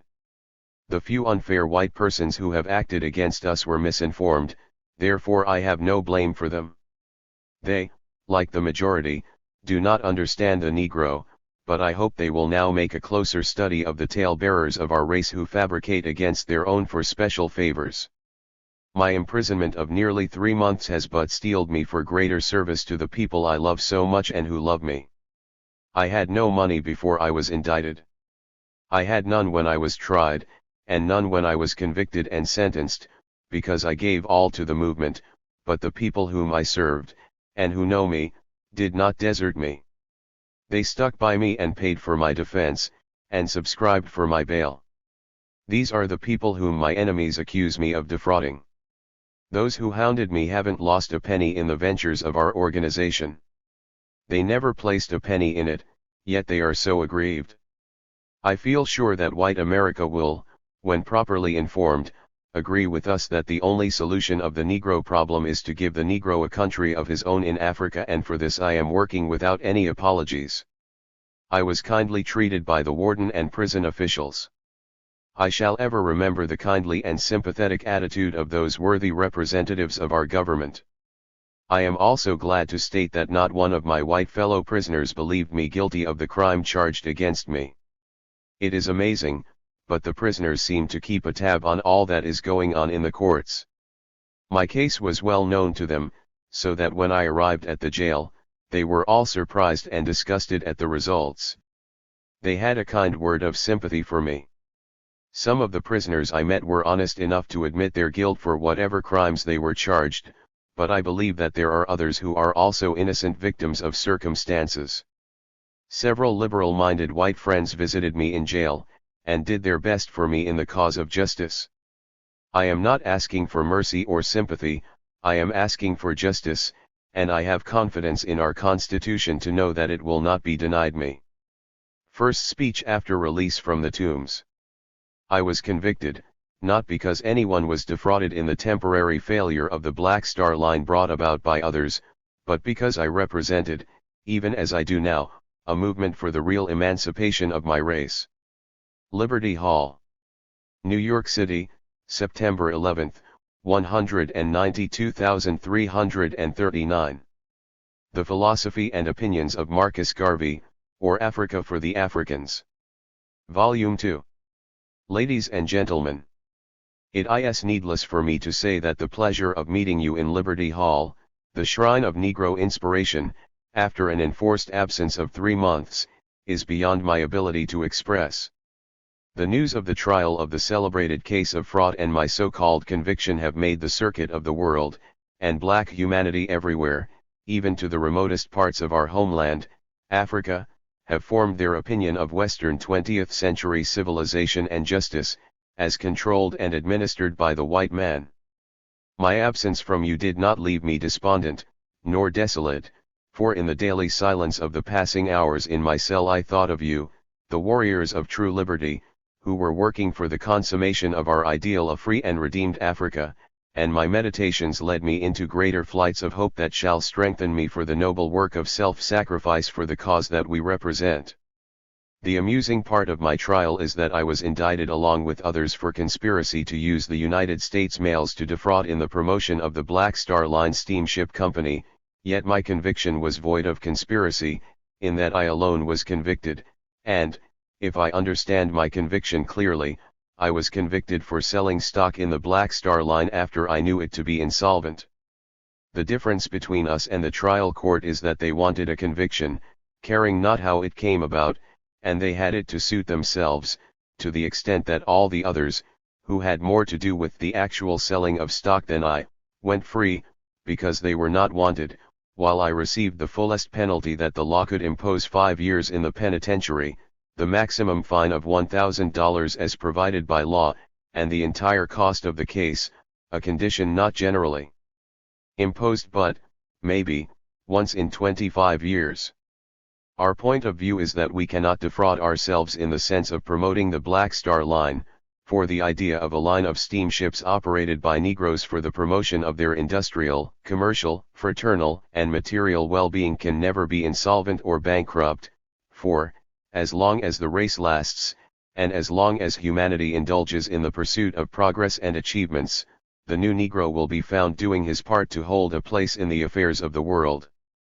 It is true that we have been defrauded, but it was done, not by those of us who love our work and our race, but by disloyal and dishonest ones, whom we thought had the same feelings as we do, and by crooked white men, who were not even ashamed of hiding their crookedness.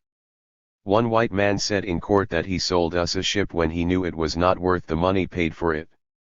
Another took $25,000 and an additional $11,000 to buy the Phyllis Wheatley to go to Africa, which never materialized, and which money was never returned, the reason of which supplied the legal cause for my indictment. And yet it is said in the law of those who tried me that there was fraud and I should pay the penalty. The Black Star Line, as we all know, was but a small attempt, or experiment, of the race to fit and prepare ourselves for the bigger effort in the direction of racial self-reliance and self-determination. To say that we have failed, because a few black and white unscrupulous persons deceived and robbed us, is to admit that the colonization scheme of America failed because a few Pilgrim Fathers died at Plymouth, and that the fight of the Allies to save the world for a new civilization failed, because the Crown Prince met with early success at Verdun. The Black Star Line was only part of an honest effort on the part of real Negroes to re-establish themselves as a worthy people among the other races and nations of the earth, and but a small contribution in the plan of a free and redeemed African nation for the Negro peoples of the world. The idea of a black steamship line, therefore, can only fail when the Negro race has completely passed away, and that means eternity. I was convicted, not because anyone was defrauded in the temporary failure of the Black Star Line brought about by others, but because I represented, even as I do now, a movement for the real emancipation of my race. I was convicted because I talked about Africa and about its redemption for Negroes. I was convicted because an atmosphere of hostility was created around me. I was convicted because wicked enemies, malicious and jealous members of my own race, misrepresented me to those in authority for the purpose of discrediting and destroying me. I would not blame the few white persons who contributed to my conviction, neither would I blame the government and the illiberal of the white race who had prejudices against me. They knew no better than the information they received from treacherous, malicious, and jealous Negroes who, for the sake of position and privilege, will sell their own mothers. I feel, however, that these white persons and the government have now the opportunity of learning the truth, not only about my case and my conviction, but about the differences in the Negro race, that set one against the other. I have no fear of the ultimate outcome of my case. I shall take it to the highest courts in the land, and from there to the bar of international public opinion, and even though I go to jail because of prejudice, I will have left behind for our generations a record of injustice that will be our guide in the future rise of Ethiopia's glory.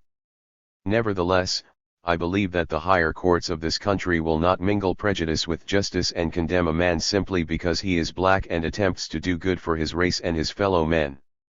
Whatsoever happens, the world may know that the jail or penitentiary has no terrors for me. Guilty men are afraid of jail, but I am as much at home in jail for the cause of human rights as I am in my drawing room, the only difference being that I have not my good wife's company, even as I know how glad she would have been to share my lot, but hers must be a life of sacrifice also, painful though it be. When my life is fully given for the cause, and she is left behind, I trust that you will give her the consideration that is due a faithful and devoted wife, who gave up her husband for the cause of human service. During my trial cowards tried to blemish her character, but it is an accepted truth that character is not blemished from without, it is from within, and the noblest souls that ever peopled this world were those maligned and outraged by the vile and wicked. Service to my race is an undying passion with me, so the greater the persecution, the greater my determination to serve. As leader of the Universal Negro Improvement Association, of which the Black Star Line was an auxiliary, I must state that the millions of our members in this country and abroad look to America as a national friend, and, citizens and residents as we are jealous of her fair name among the other nations of the world and zealous in the effort to be to her loyal and true.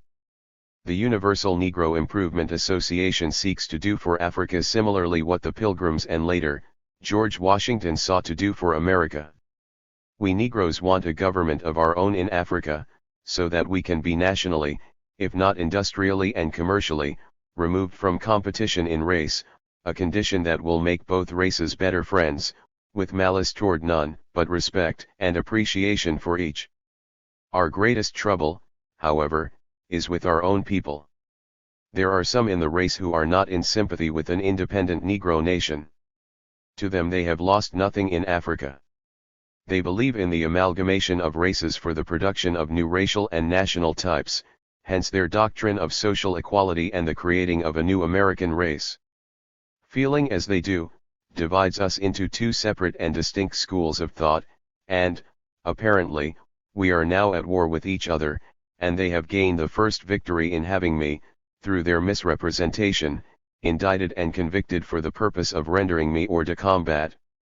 We who believe in race purity are going to fight the issue out for the salvation of both races, and this can only be satisfactorily done when we have established for the Negro a nation of his own. We believe that the white race should protect itself against racial contamination, and the Negro should do the same. Nature intended us morally, and may I not say socially, apart, otherwise there never would have been this difference. Our sins will not make the world better, hence, to us of the Universal Negro Improvement Association the time has come to rebuild our ancient and proud race. My personal suffering for the program of the Universal Negro Improvement Association is but a drop in the bucket of sacrifice. To correct the evil surrounding our racial existence is to undertake a task as pretentious and difficult as dividing the sea or uprooting the rock of Gibraltar, but, with the grace of God, all things are possible, for in truth there is prophecy that Ethiopia shall stretch forth her hand, and princes shall come out of Egypt. We are expecting the cooperation and support of liberal white America in the promulgation of the ideal of race purity, and the founding of a nation for Negroes in Africa, so that those who, after proper industrial and other adjustments, desire to return to their original native homeland can do so in peace and security. Now that the world is readjusting itself and political changes and distributions are being made of the Earth's surface, there is absolutely no reason why certain parts of Africa should not be set aside absolutely for the Negro race as our claim and heritage. If this is not done, then we may as well look forward to eternal confusion among the races. Negro men will never always feel satisfied with being ruled, governed, and dictated to by other races. As in my case, I would never feel absolutely satisfied with being tried and judged by a white judge, district attorney, and jury, for it is impossible for them to correctly interpret the real feelings of my race and appreciate my effort in their behalf, hence, the prejudice from which I suffer. A white man before a black district attorney, judge, and jury would feel the same way, and thus we have the great problem that can only be solved by giving the Negro a government of his own. The Black Star Line was an effort in this direction and bore a relationship to the Universal Negro Improvement Association as the shipping board does to the government. My effort was not correctly understood, and that is why some people have become prejudiced toward me.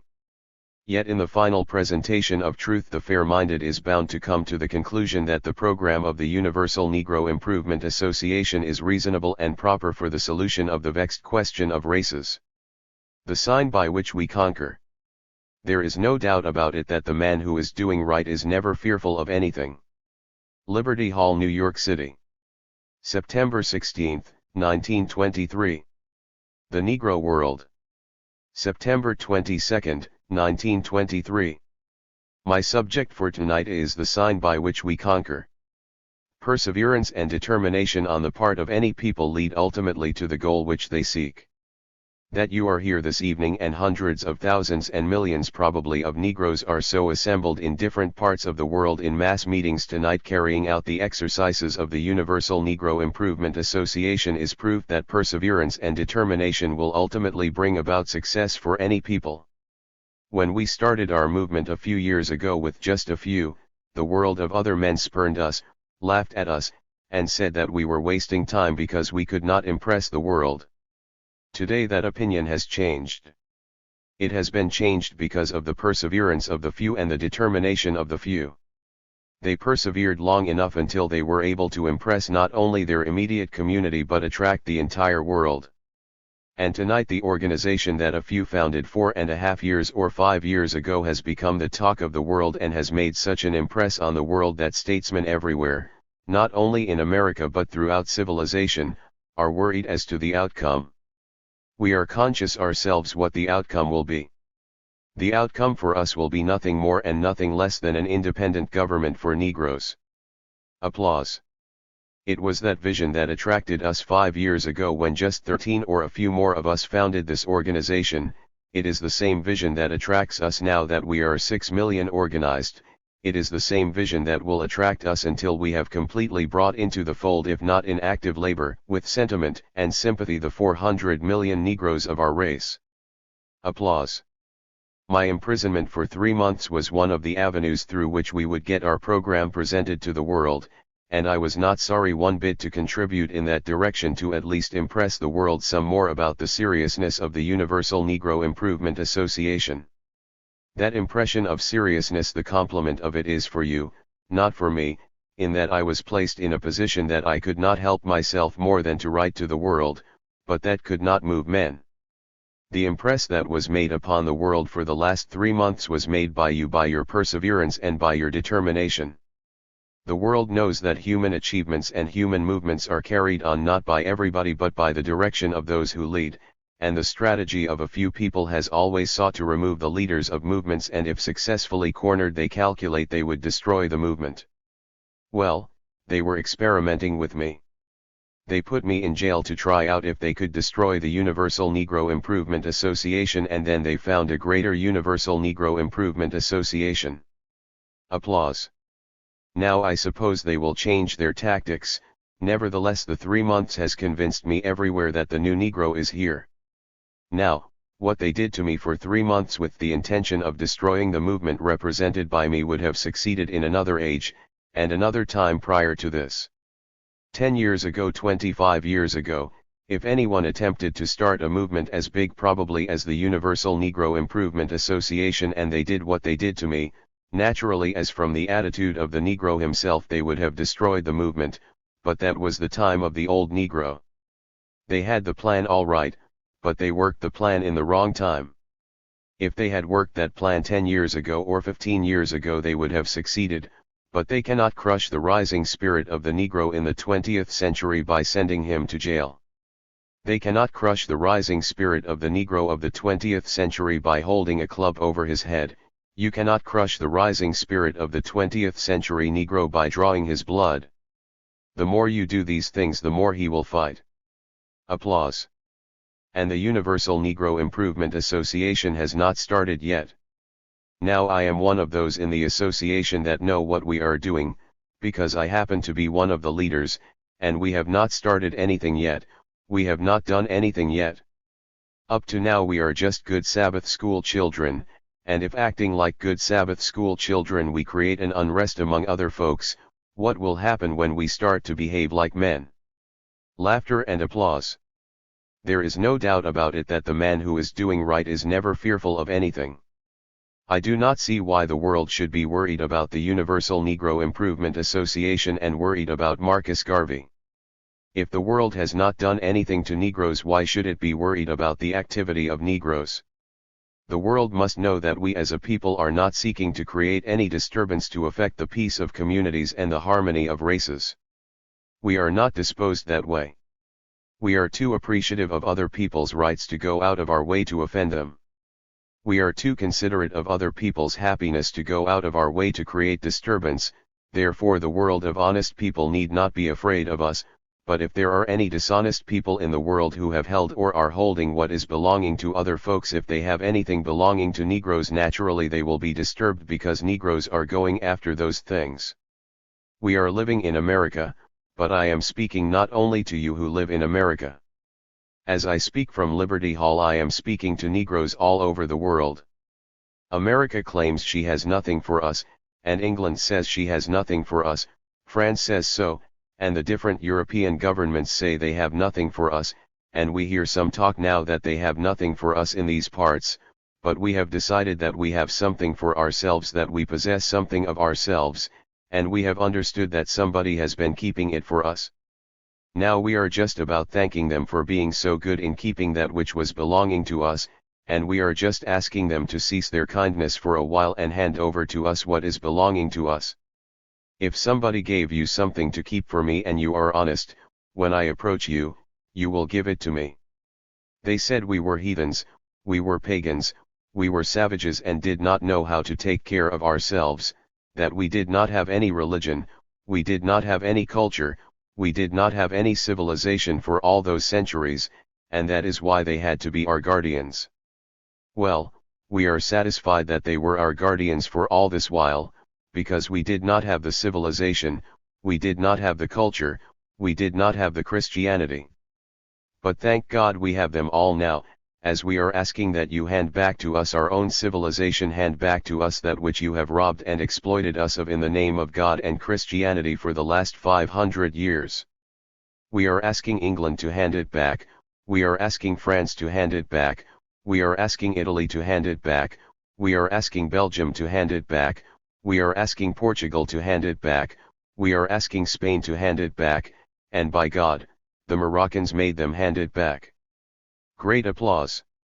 And if you will not hear the voice of a friend crying out in the wilderness to hand back those things, then, remember, one day you will find, marching down the avenue of time, 400 million black men and women ready to give up, even the last drop of their blood, for the redemption of their motherland, Africa. Great applause. If you don't want us in Johnstown, PA, if you don't want us in Tulsa, if you don't want us in East St. Louis, we want ourselves where we want to be, and we are not going to remain here and create any trouble longer than is necessary. We are not going to leave now. All of us didn't come at the same time and, therefore, all of us won't leave at the same time. Laughter. They took time bringing us here, so we will take time going there. Some of us have to take our clothes out of pawn. Laughter. Some of us have to sell our property before we can go. So naturally, we cannot all go at the same time, and then the Black Star Line has not sufficient ships yet. Applause. You know they have a peculiar, a queer notion about the Black Star Line. Some people say the Black Star Line has failed. Now, stars don't fall every day. Laughter. Like the sun, sometimes they go into eclipse, but they come out again, don't they? And sometimes they shine more brilliantly than at other times. And when the Black Star Line comes back, she is going to shine forevermore. Deafening applause. The Black Star Line is the rising hope of a race. And we have placed that star in the firmament of stars. And the Black Star Line shall only fall when the great firmament of stars has passed away. Don't be discouraged. We have been temporarily embarrassed because we did not know ourselves. Believe me, I did not know the Negro when I started to work with the Negro. I had a mistaken notion of the Negro. I believed all Negroes felt like me. What I suffered from the other fellow, what I went through at the hands of the other fellow, I thought every Negro went through the same suffering and hardship and felt like me. But all Negroes did not feel like us. We have to sort ourselves. And the big mistake we made in the Black Star Line was that we believed when we started everybody felt like us. But we now know we have a lot of sorting to do, and once bitten we shall be twice shy. So that those of us who are stockholders in the Black Star Line, you need not lose heart. And I trust none of you will tear up your stock certificates or give them away, because these very stock certificates you think little of now will turn up like the German mark 20 years from now. You cannot keep a good thing down. You cannot destroy a good thought. You cannot destroy great minds, great characters. The whole world laughs at Germany now because the mark is low, but the German mind is not low, but the mind of the black man is still active and idealistic. Before you can successfully destroy the Black Star Line, even as before you can successfully destroy German activities, you must destroy the minds of men. Imprisonment cannot destroy that. You cannot destroy the mind. You can only imprison the body. The mind is ever active. It is impossible at this time to tell any person in the world to hold the minds of the 20th century Negro.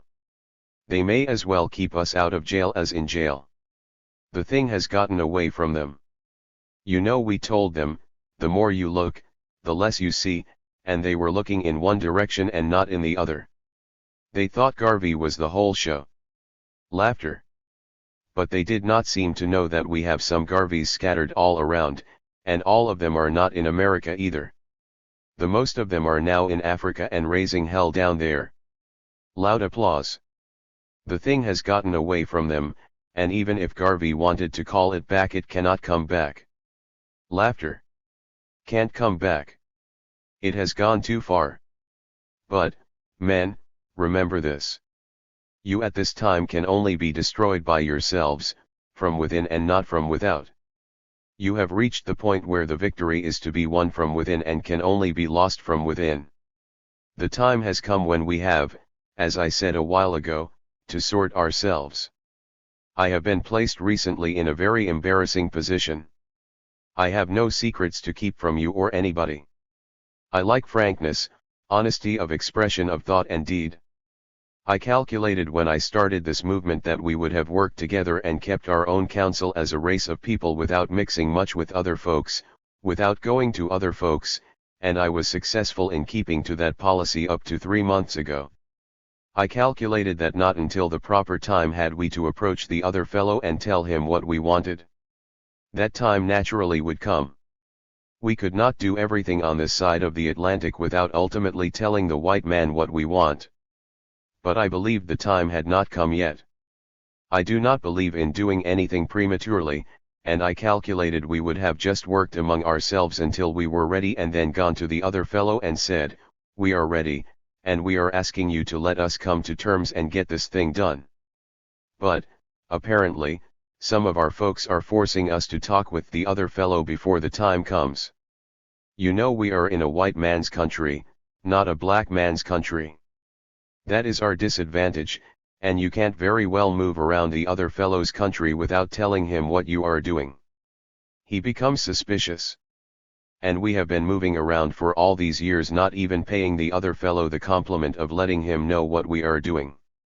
And, because of that, others went and lied and told what we were not doing and got me into a pickle and you in a bad fix. Every fellow believed he was doing a great deed when he started to talk and tell. Well, there are two sides to a story. They told and they thought by telling they would have done us a great deal of harm. They caused me to be sent to jail for 5 years and caused you to have to put up $5,000 to get me out. But they alone are not going to do the talking. We are going to do some of the talking, too. It is going to be tell for tell. You understand what I mean?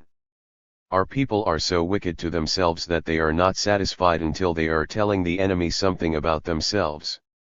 And because they have resorted the NAACP, the African Blood Brotherhood, the Friends of Negro Freedom, because they have resorted to telling the white man what they do not know about the Universal Negro Improvement Association for the purpose of destroying us, we are not fools to keep our mouths closed, but we are not going to tell about them as they told about us.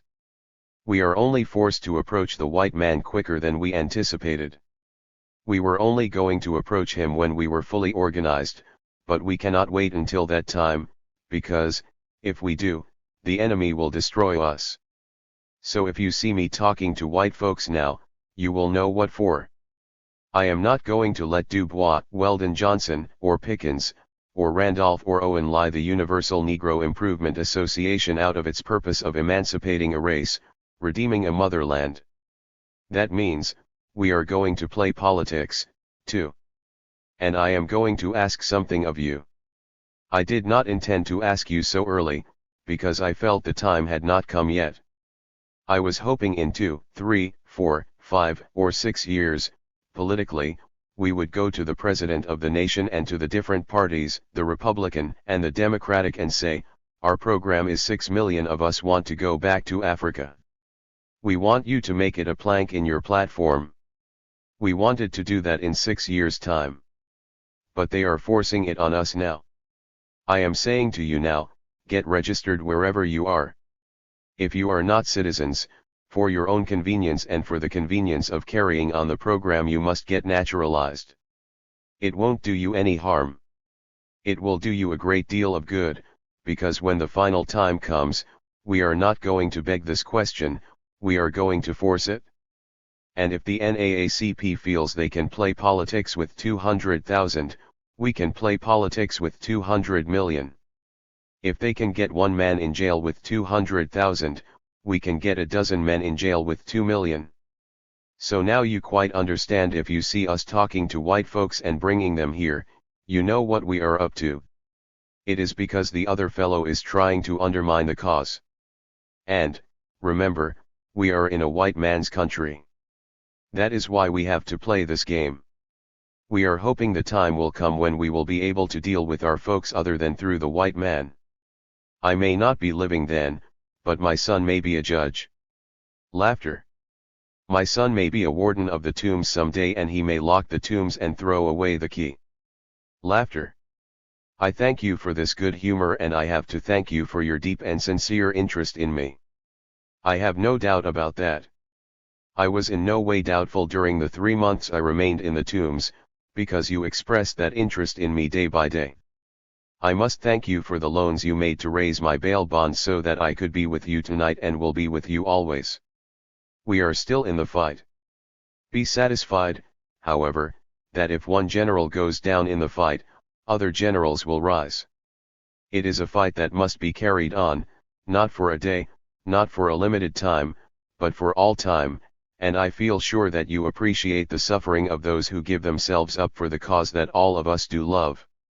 I thank you all, and I trust we will better understand ourselves and continue the great work for the good of the Universal Negro Improvement Association.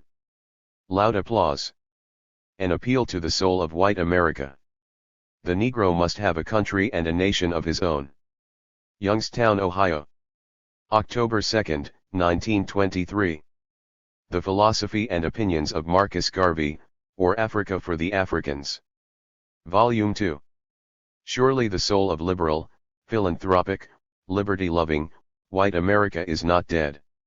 It is true that the glamour of materialism has, to a great degree, destroyed the innocence and purity of the national conscience, but, still, beyond our politics, beyond our soulless industrialism, there is a deep feeling of human sympathy that touches the soul of white America, upon which the unfortunate and sorrowful can always depend for sympathy, help and action. It is to that feeling that I appeal for 400 million Negroes of the world, and 15 millions of America in particular. There is no real white man in America who does not desire a solution of the Negro problem. Each thoughtful citizen has probably his own idea of how the vexed question of races should be settled. To some the Negro could be gotten rid of by wholesale butchery, by lynching, by economic starvation, by a return to slavery, and legalized oppression, while others would have the problem solved by seeing the race all herded together and kept somewhere among themselves, but a few those in whom they have an interest should be allowed to live around as the wards of a mistaken philanthropy, yet, none so generous as to desire to see the Negro elevated to a standard of real progress and prosperity. Welded into a homogeneous whole, creating of themselves a mighty nation, with proper systems of government, civilization, and culture, to mark them admissible to the fraternities of nations and races without any disadvantage. I do not desire to offend the finer feelings and sensibilities of those white friends of the race who really believe that they are kind and considerate to us as a people, but I feel it my duty to make a real appeal to conscience and not to belief. Conscience is solid, convicting and permanently demonstrative, belief is only a matter of opinion, changeable by superior reasoning. Once the belief was that it was fit and proper to hold the Negro as a slave, and in this the bishop, priest, and layman agreed. Later on, they changed their belief or opinion, but at all times, the conscience of certain people dictated to them that it was wrong and inhuman to hold human beings as slaves. It is to such a conscience in white America that I am addressing myself. Negroes are human beings, the peculiar and strange opinions of writers, ethnologists, philosophers, scientists, and anthropologists notwithstanding. They have feelings, souls, passions, ambitions, desires, just as other men, hence they must be considered. Has white America really considered the Negro in the light of permanent human progress? The answer is no. Men and women of the white race, do you know what is going to happen if you do not think and act now? One of two things. You are either going to deceive and keep the Negro in your midst until you have perfectly completed your wonderful American civilization with its progress of art, science, industry, and politics, and then, jealous of your own success and achievements in those directions, and with the greater jealousy of seeing your race pure and unmixed, cast him off to die in the whirlpool of economic starvation, thus getting rid of another race that was not intelligent enough to live, or, you simply mean by the largeness of your hearts to assimilate 15 million Negroes into the social fraternity of an American race that will neither be white nor black. Don't be alarmed.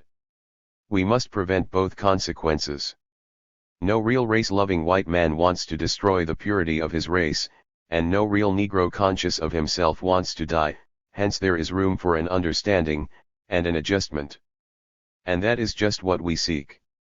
Let white and black stop deceiving themselves.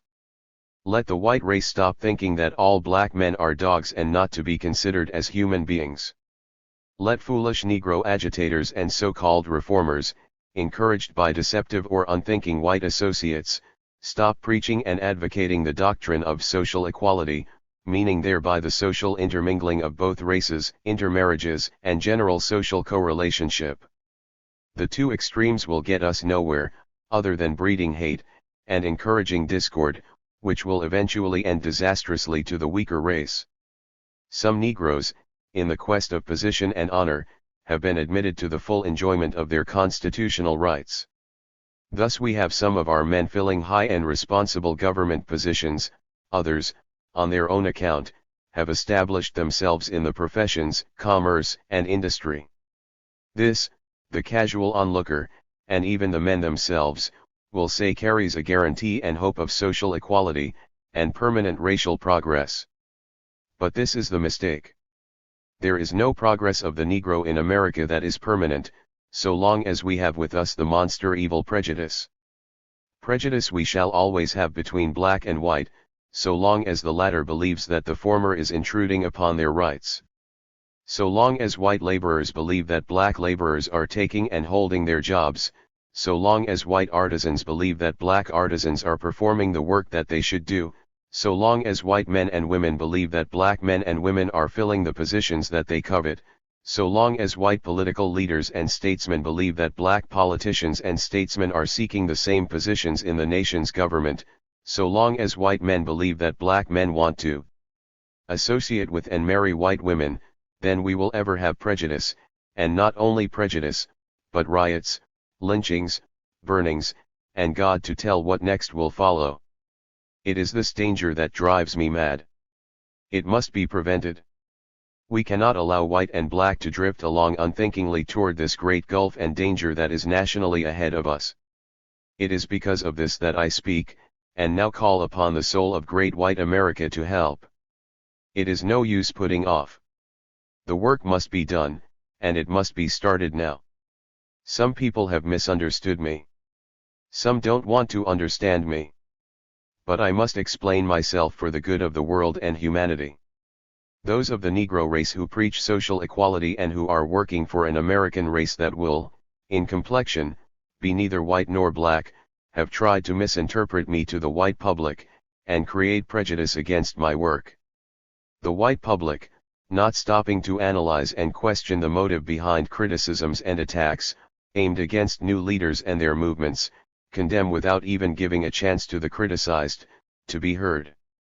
Those of my own race who oppose me because I refuse to endorse their program of social arrogance and social equality, gloat over the fact that by their misrepresentation and underhand methods, they were able to have me convicted and imprisoned for a crime which they calculate will so discredit me as to destroy the movement that I represent, in opposition to their program of a new American race. But we will not now consider the opposition to a program or a movement, but state the facts as they are, and let deep-souled white America pass its own judgment. In another 100 years white America will have doubled its population, in another 200 years it will have trebled itself.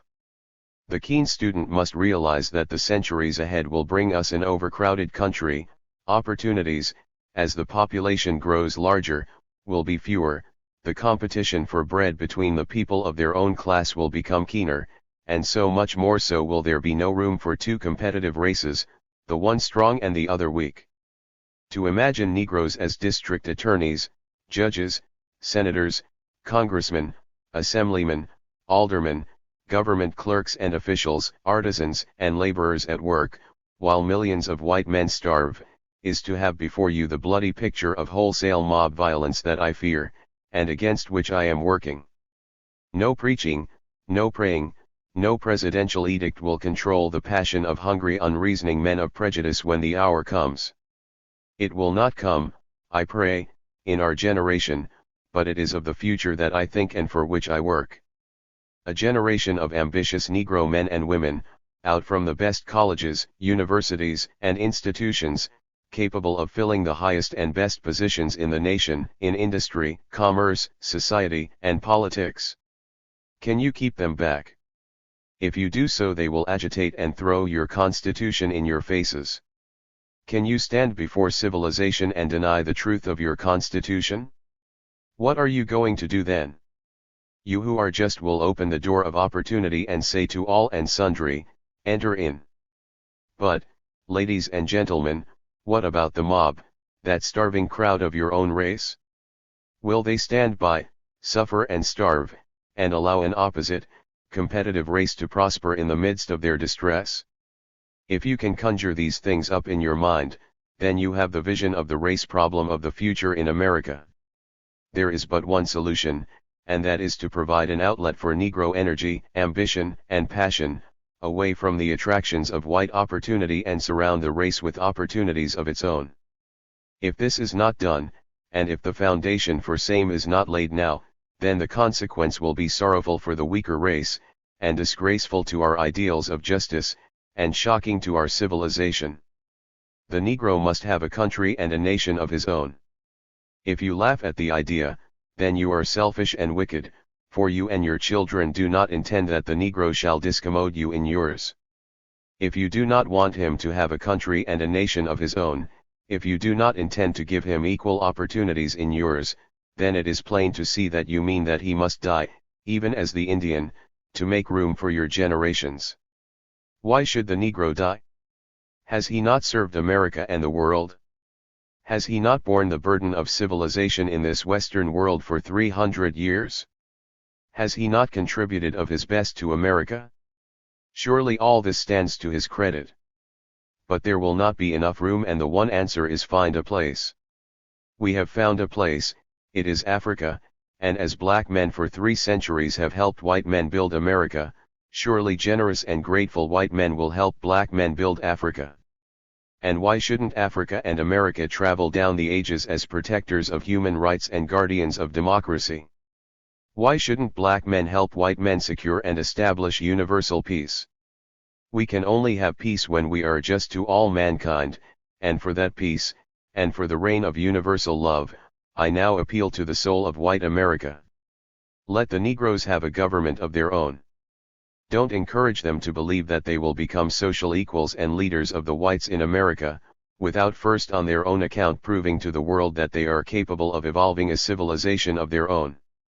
The white race can best help the Negro by telling him the truth and not by flattering him into believing that he is as good as any white man without first proving the racial, national, constructive metal of which he is made.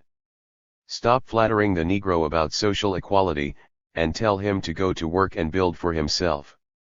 Help him in the direction of doing for himself, and let him know that self-progress brings its own reward. I appeal to the considerate and thoughtful conscience of white America not to condemn the cry of the Universal Negro Improvement Association for a nation in Africa for Negroes, but to give us a chance to explain ourselves to the world. White America is too big and, when informed and touched, too liberal to turn down the cry of the awakened Negro for a place in the sun. What we believe. The Universal Negro Improvement Association advocates the uniting and blending of all Negroes into one strong, healthy race. New York City. January 1, 1924.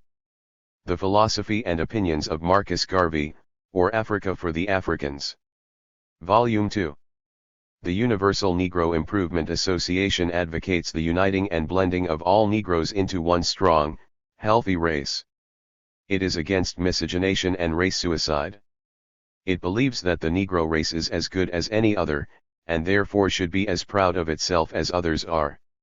It believes in the purity of the Negro race and the purity of the white race. It is against rich blacks marrying poor whites. It is against rich or poor whites taking advantage of Negro women. It believes in the spiritual fatherhood of God and the brotherhood of man. It believes in the social and political physical separation of all peoples to the extent that they promote their own ideals and civilization, with the privilege of trading and doing business with each other. It believes in the promotion of a strong and powerful Negro nation in Africa. It believes in the rights of all men. Universal Negro Improvement Association. Marcus Garvey, President General.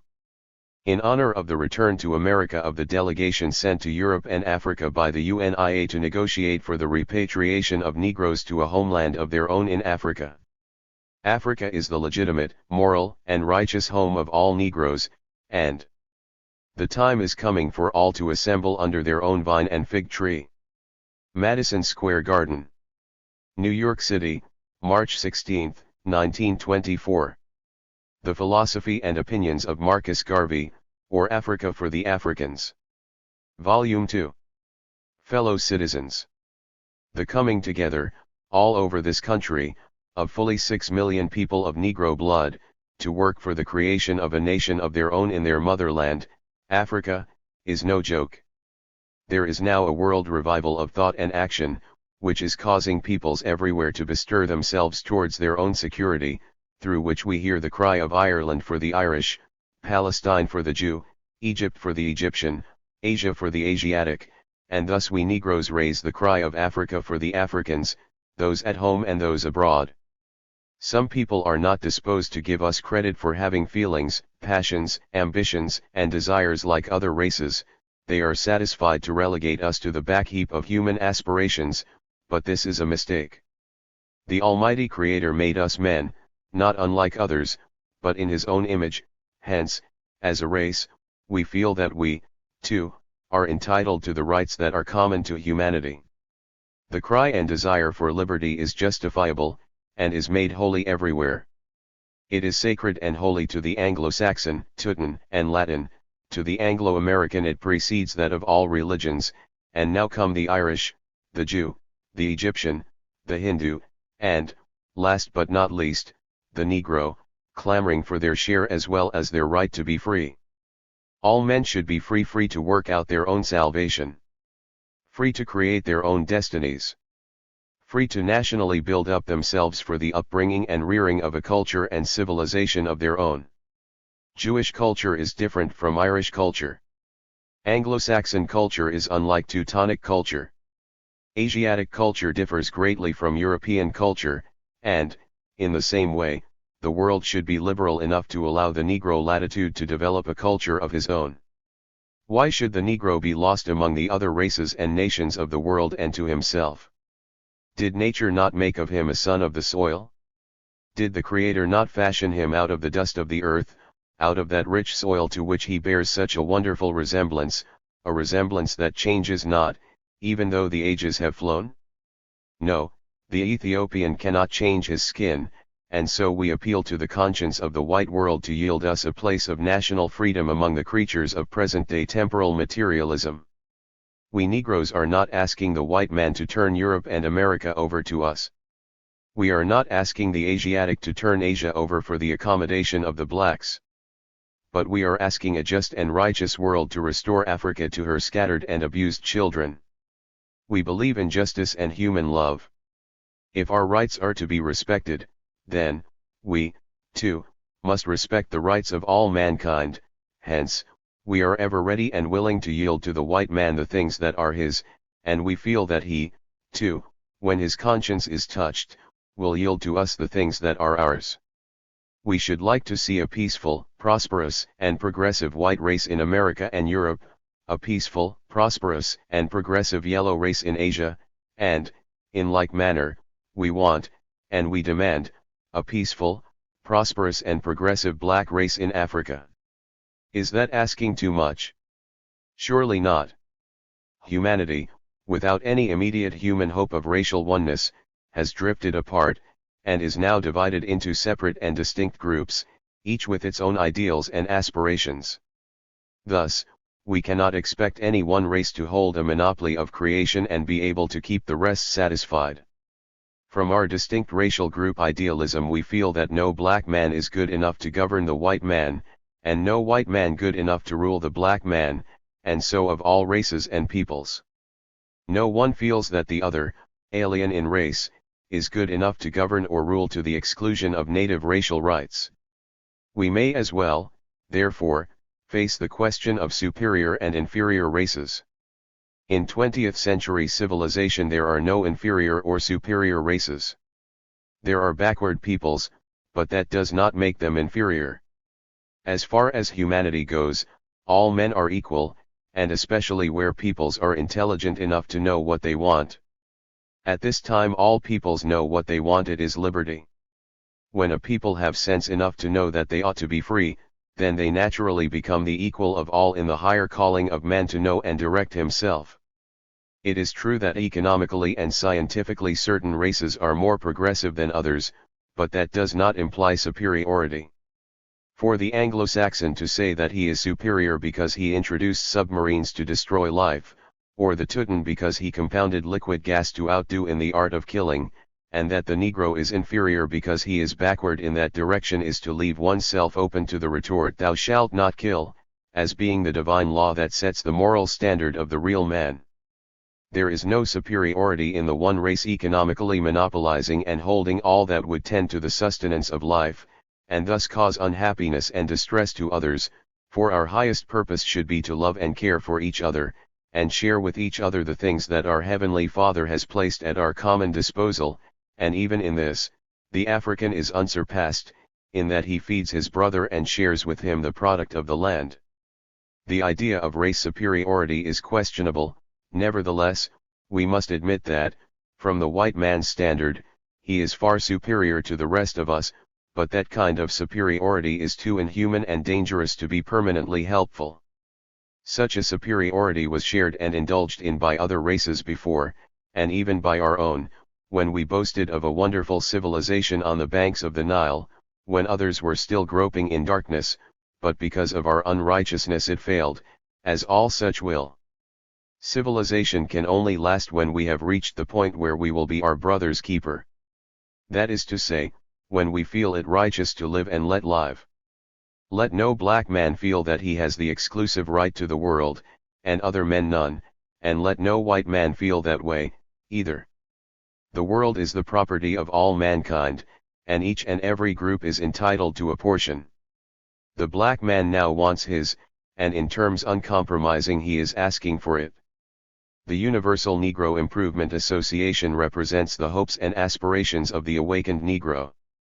Our desire is for a place in the world, not to disturb the tranquility of other men, but to lay down our burden and rest our weary backs and feet by the banks of the Niger, and sing our songs and chant our hymns to the God of Ethiopia.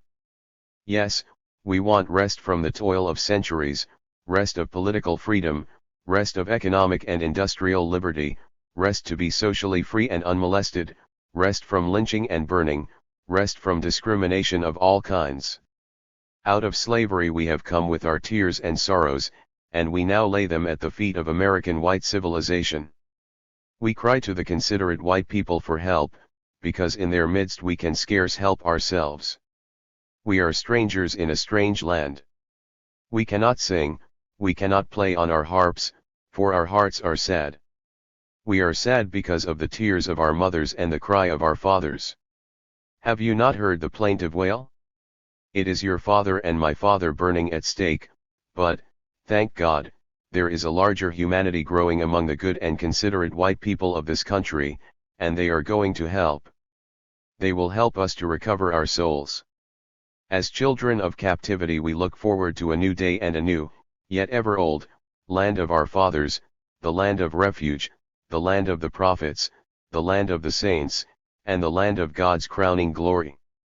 We shall gather together our children, our treasures and our loved ones, and, as the children of Israel, by the command of God, face the promised land, so in time we shall also stretch forth our hands and bless our country. Good and dear America that has succored us for 300 years knows our story. We have watered her vegetation with our tears for 250 years. We have built her cities and laid the foundation of her imperialism with the mortar of our blood and bones for 3 centuries, and now we cry to her for help. Help us, America, as we helped you. We helped you in the Revolutionary War. We helped you in the Civil War, and, although Lincoln helped us, the price is not half paid. We helped you in the Spanish-American War. We died nobly and courageously in Mexico, and did we not leave behind us on the stained battlefields of France and Flanders our rich blood to mark the poppy's bloom, and to bring back to you the glory of the flag that never touched the dust? We have no regrets in service to America for 300 years, but we pray that America will help us for another 50 years until we have solved the troublesome problem that now confronts us. We know and realize that 2 ambitious and competitive races cannot live permanently side by side, without friction and trouble, and that is why the white race wants a white America and the black race wants and demands a black Africa. Let white America help us for 50 years honestly, as we have helped her for 300 years, and before the expiration of many decades there shall be no more race problem. Help us to gradually go home, America. Help us as you have helped the Jews. Help us as you have helped the Irish. Help us as you have helped the Poles, Russians, Germans, and Armenians.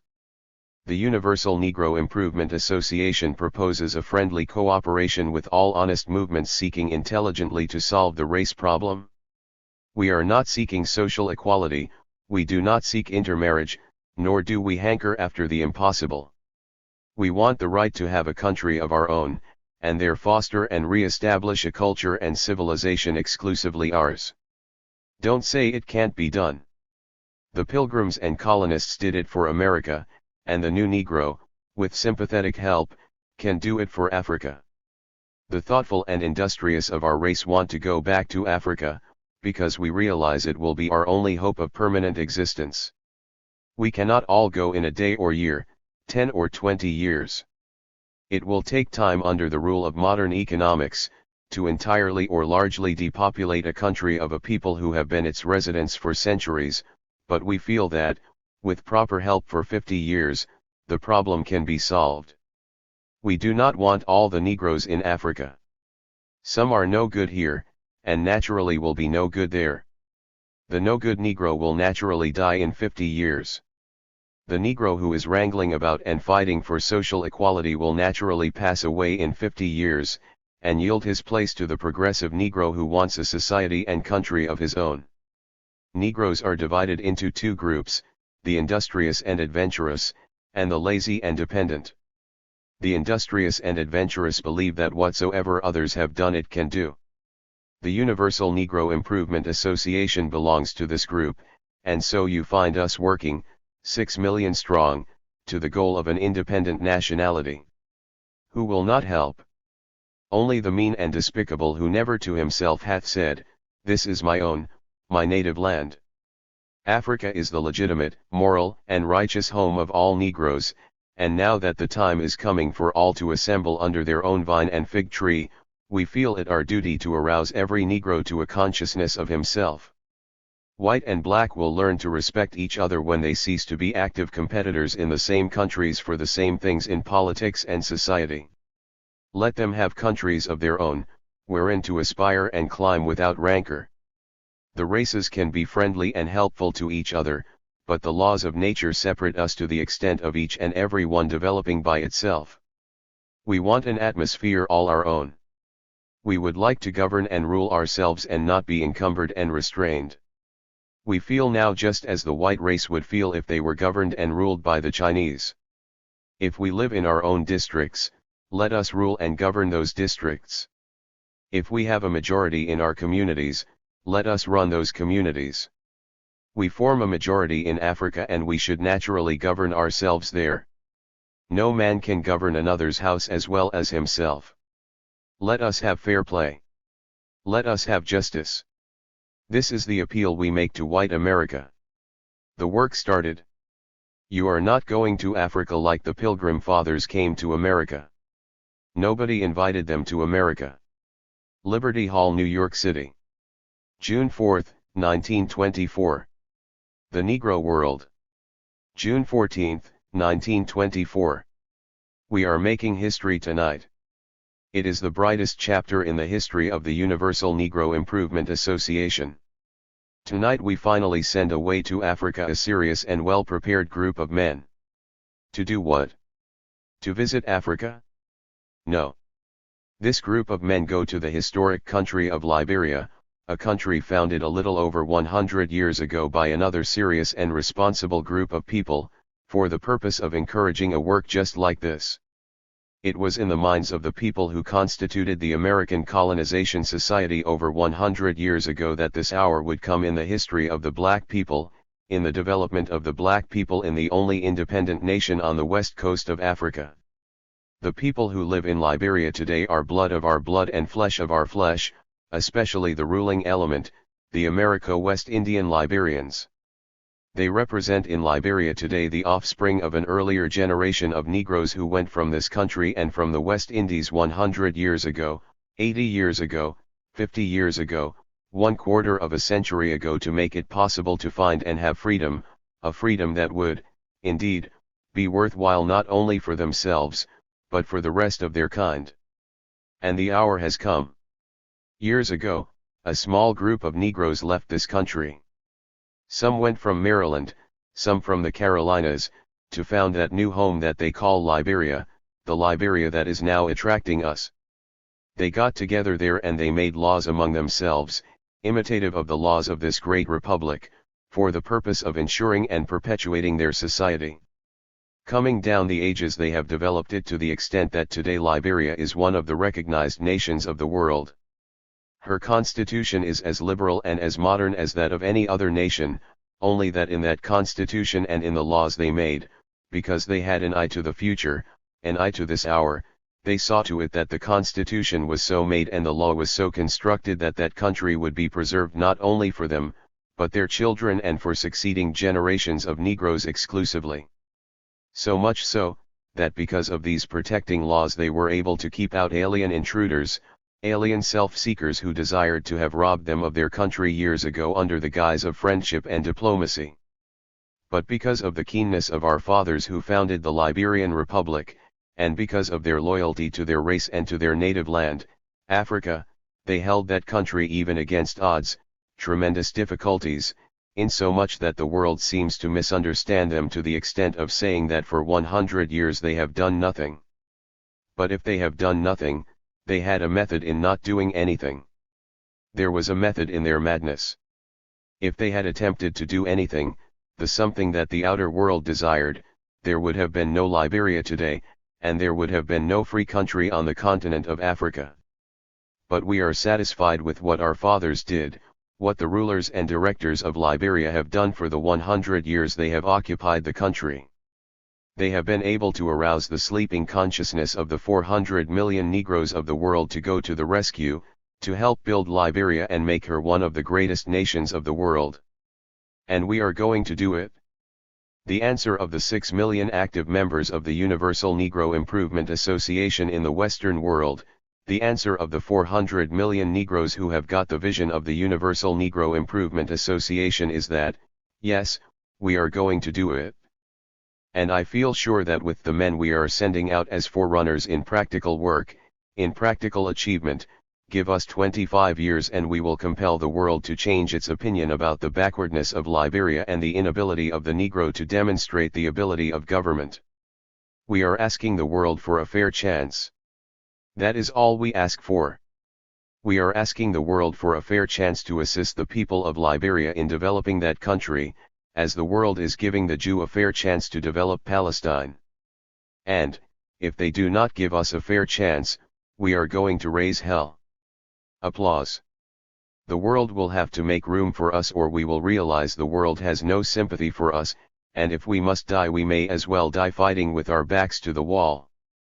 But I feel sure a sensible world will not inflict that much upon us because the world ought to know that the Negro, like everybody else, is entitled to just, liberal and fair consideration. That is all we ask. We ask that of liberal America. We ask America to help us in this enterprise. As they have helped different countries of Europe, Russia, France, Belgium, Serbia, so do we ask the liberal white man of America to help the Universal Negro Improvement Association put over this program for the development of a country of our own in Africa. We ask the liberal minds of Europe for the same consideration that they have shown to other people seeking self-development. We are going there on a peaceful mission, a mission for the industrial, agricultural, commercial, and cultural development of that country. We want to prove our worth. And, surely, men, we are going to prove it. We have already demonstrated our worth in helping others to climb the ladder of success. We have splendidly helped America for 300 years to her position in the world today. We have splendidly helped the British Empire for over 300 years to her position. We have for nearly 300-odd years helped France build the French Empire, and we are asking them for nothing more than for their friendly encouragement and consideration in this program of self-help. We want to help ourselves, and we feel sure that when the appeal is made to the conscience of America, America will respond to us as we responded to the call of America. We have never failed America in any circumstances. From the revolutionary period to this we have been willing and ready to answer the call of America, the adopted home of 15 million of us. We have never failed the British when they called. From the time of the Ashanti War, from the time of the Zulu War, to the War of 1918, British Negroes, millions of them, never failed the British and their call to service and to help. The Negroes have never failed the French. From the first days of French colonizing in Africa to the Guard on the Rhine, the French Negro never failed to hearken to the call of France. And, now, we are making a similar appeal, a similar call for help to these great peoples and these great nations. If they hear us not, it is because they have lost the sense of humanity, it is because they have lost the sense of justice and fair play.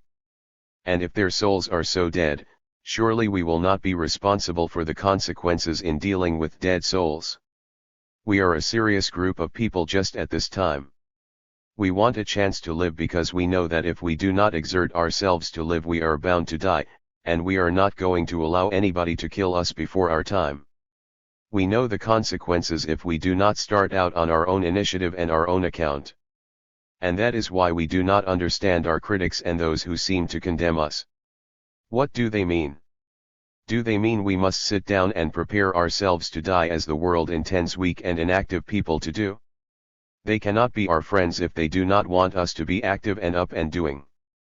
But we count our friends by the million, outside even this race of ours, because the world must be sober enough to understand in an age like this you cannot keep so many people down, 400 millions of them. Some of us at least are alive to this, and the Universal Negro Improvement Association is thinking for the race, and we are presenting the program for the Negro, the program of self-development and initiative. We are going to try it, at least, if nothing more. I feel sure, men and women, that as these men go away from us in a few days they will take with them our best wishes and our united determination to stand by them to the last. So long as I am President General, they shall be in want of nothing in their desire to carry out the program of the Universal Negro Improvement Association. Applause. They are going, I say, to do serious work. They are going to prepare for the group of those of us who will sail from this country in another few months. As you know, we are preparing that the first group of colonists sail from New York in September. They will arrive in Liberia around the first week in October. By the time these men sail and land, and by the time you get there, these men are supposed to have ready for you certain accommodations. You are not going to Africa like the Pilgrim Fathers came to America. Nobody invited them to America. They came of their own accord, and they did not know where they were going, and the storm drove them around the New England coast, and they got off the boats and made the trees their home, and they lived in and under those trees for a long while. Now, we have been invited home. We have been requested to come home, and then we have been told how to get ready to come home, and the sending of these experts is a part of the arrangements under which we are to go home. We are not going home to live under trees. We are going home, and when we get off the boat these men are going to have ready for us temporary homes in which we will live until we build permanently for ourselves. And please leave your native laziness behind. Laughter. Don't think these men will furnish you with homes. You will get busy and build permanent homes of your own. Negroes like to pay too much rent anyhow. We will introduce a new system. We are going to pay so much rent. This engineer of ours is going to lay out plans whereby every industrious man and woman can have a home of his own when you get there. As I said before, we do not want any bums to go to Africa now. And if I have any friends who are bums, take my advice and stay where you are, because we will put you in jail. If you look up the engineer's plans you will find one of the first buildings to be erected is a jail. Laughter. The fellow who has a grudge or a spite against the other fellow's goods, please stay in Harlem, in America, and make the best you can with the Irish cop. Leave that part of the white man's civilization in New York, in Harlem, in America, because we have a new civilization in Africa. We have made arrangements whereby every industrious family going to Liberia will have 25 acres of land which you can develop agriculturally or industrially, and in addition to that you will get a free house lot in the city to build your home, and after you have built your house on it the government will give you a free title in fee simple for the occupation of the land.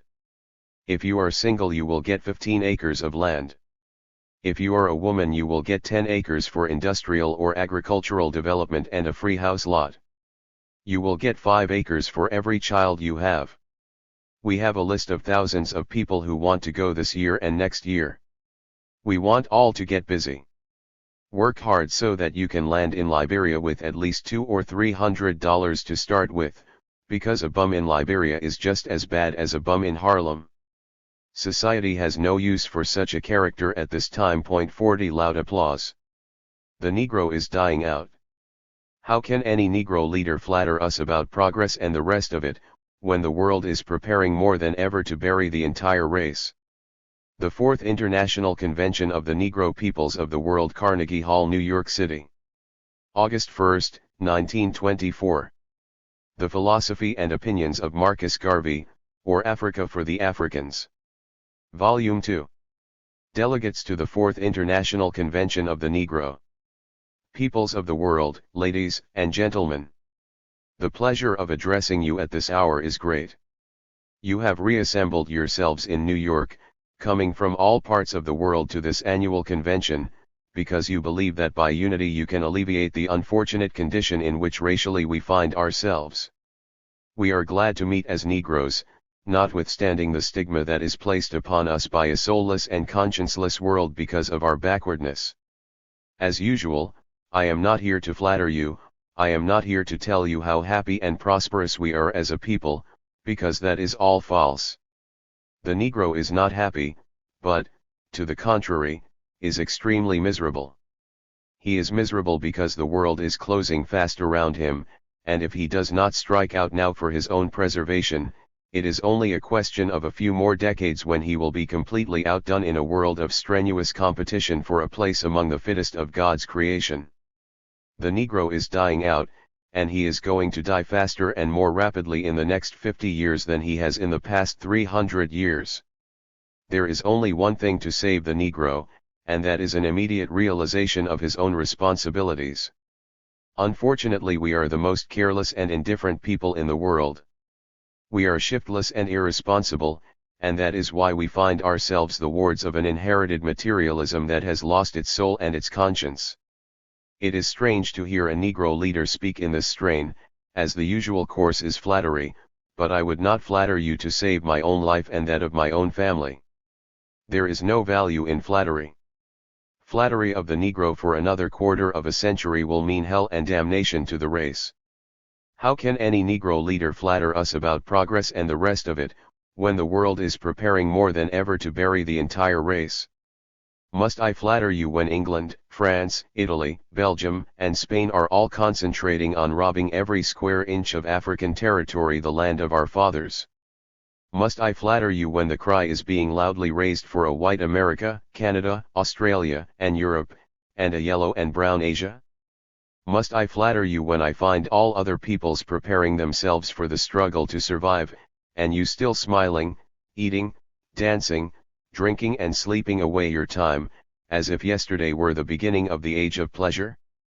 I would rather be dead than be a member of your race without thought of the morrow, for it portends evil to him that thinketh not.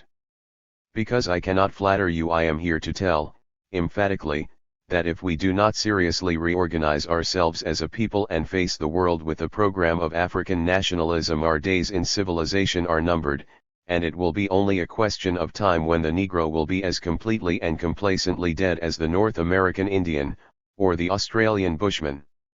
You talk about the progress we have made in America and elsewhere, among the people of our acquaintance, but what progress is it?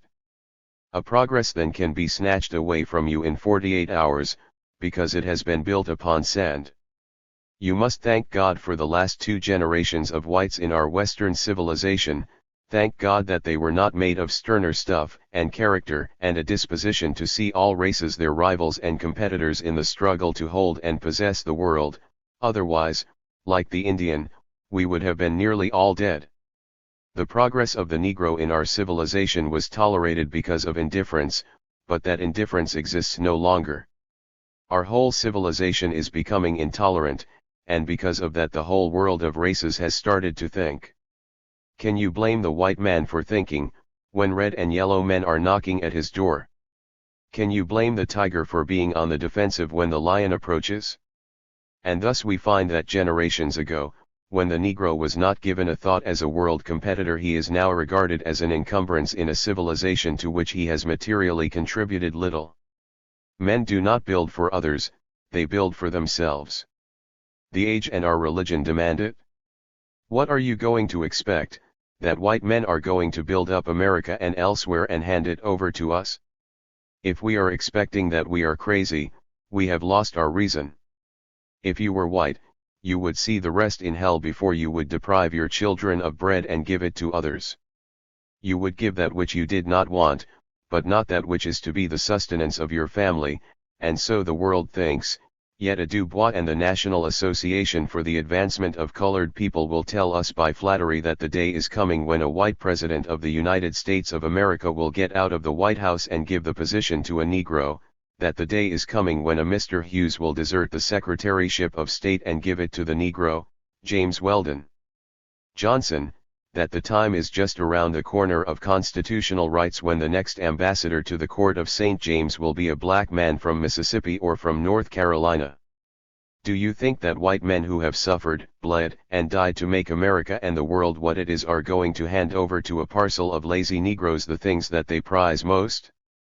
Stop flattering yourselves, fellow men, and let us go to work. Do you hear me? Go to work.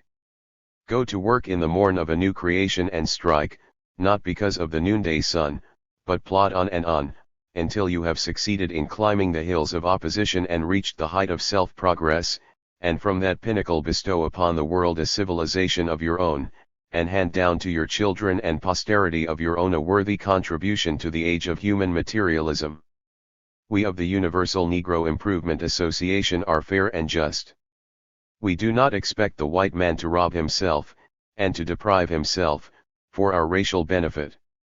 How could you reasonably expect that, in an age like this, when men have divided themselves into racial and national groups, when the one group has its own interest to protect as against that of the other?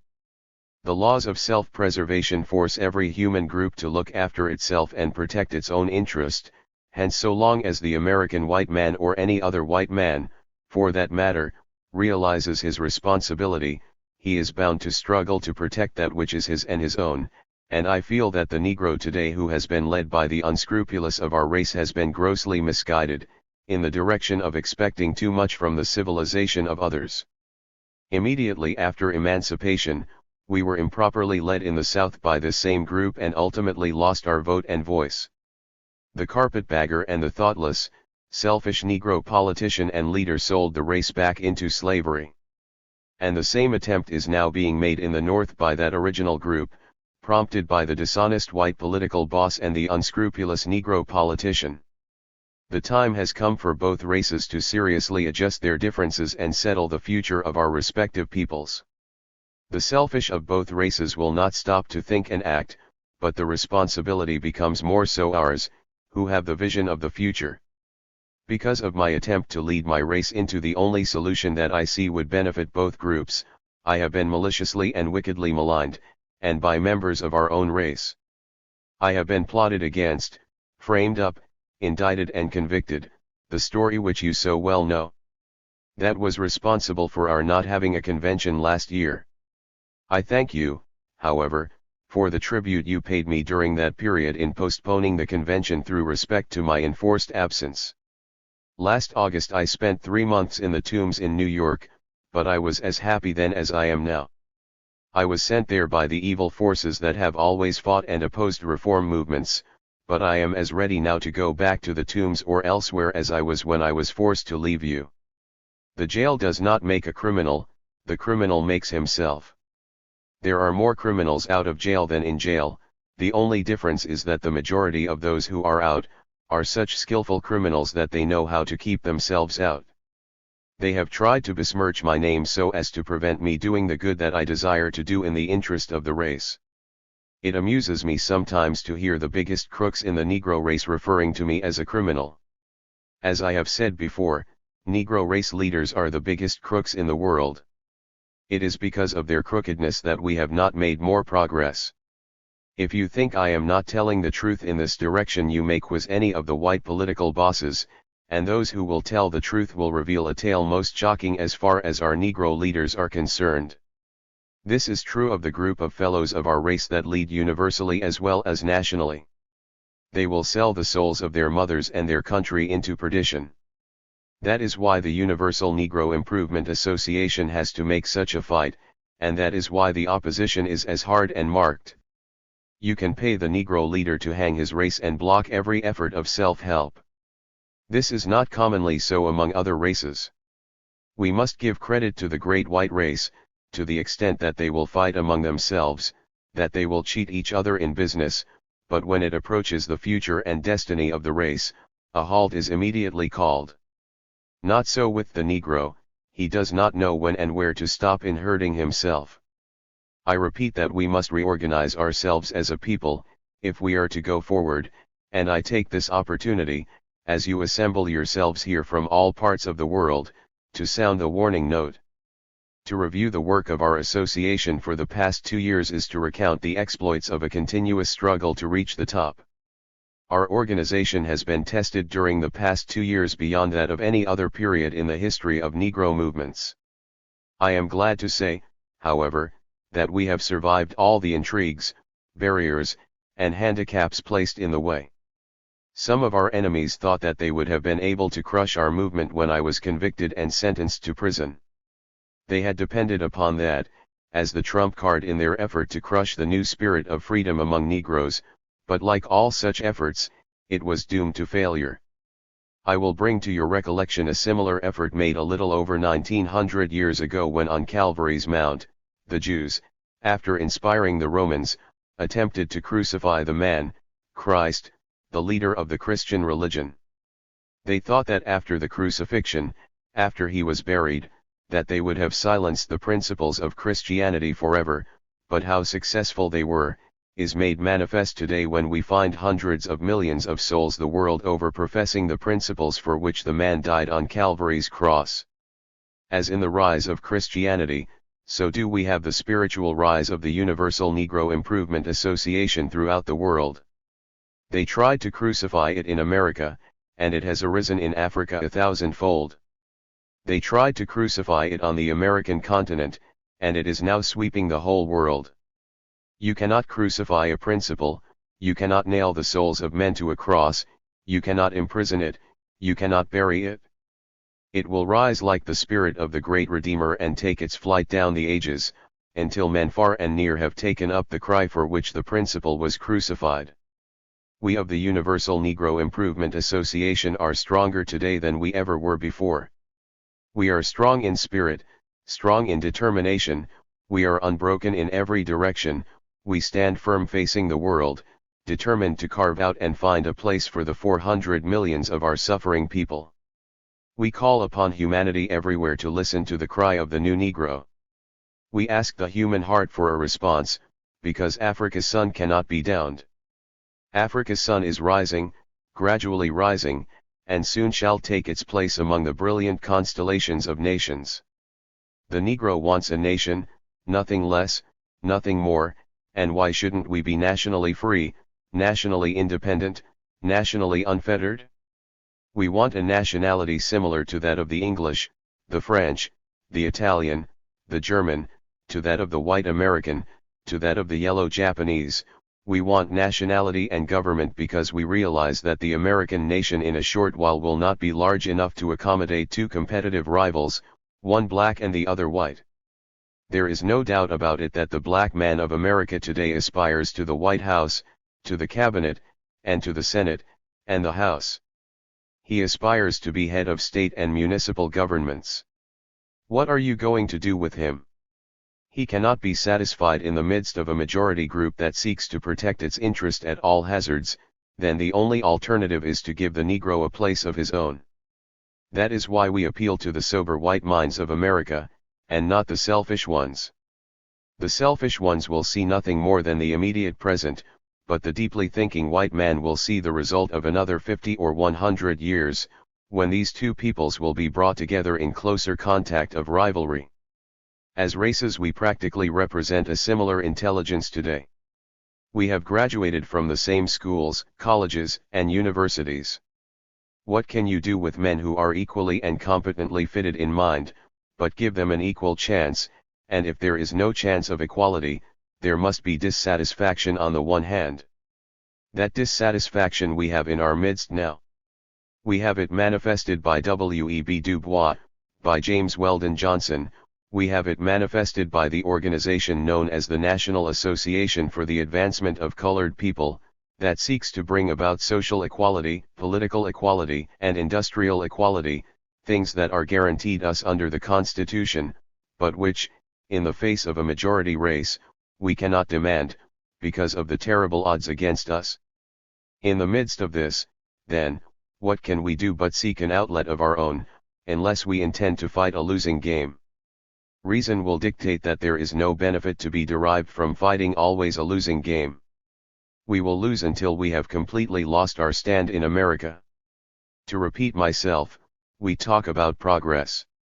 What progress have we made when everything we do is done through the goodwill and grace of the liberal white man of the present day? But can he always afford to be liberal? Do you not realize that in another few decades he will have on his hands a problem of his own, a problem to feed his own children, to take care of his own flesh and blood? In the midst of that crisis, when he finds not even enough to feed himself, what will become of the Negro? The Negro naturally must die to give way, and make room for others who are better prepared to live. That is the danger, men, and that is why we have the Universal Negro Improvement Association. The condition that I have referred to will not only be true of America and of continental Europe, it will be true wherever the great white race lives. There will not be room enough for them, and others who seek to compete with them.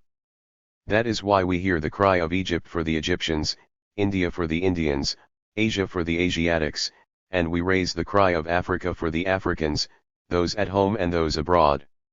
That is why we ask England to be fair, to be just and considerate.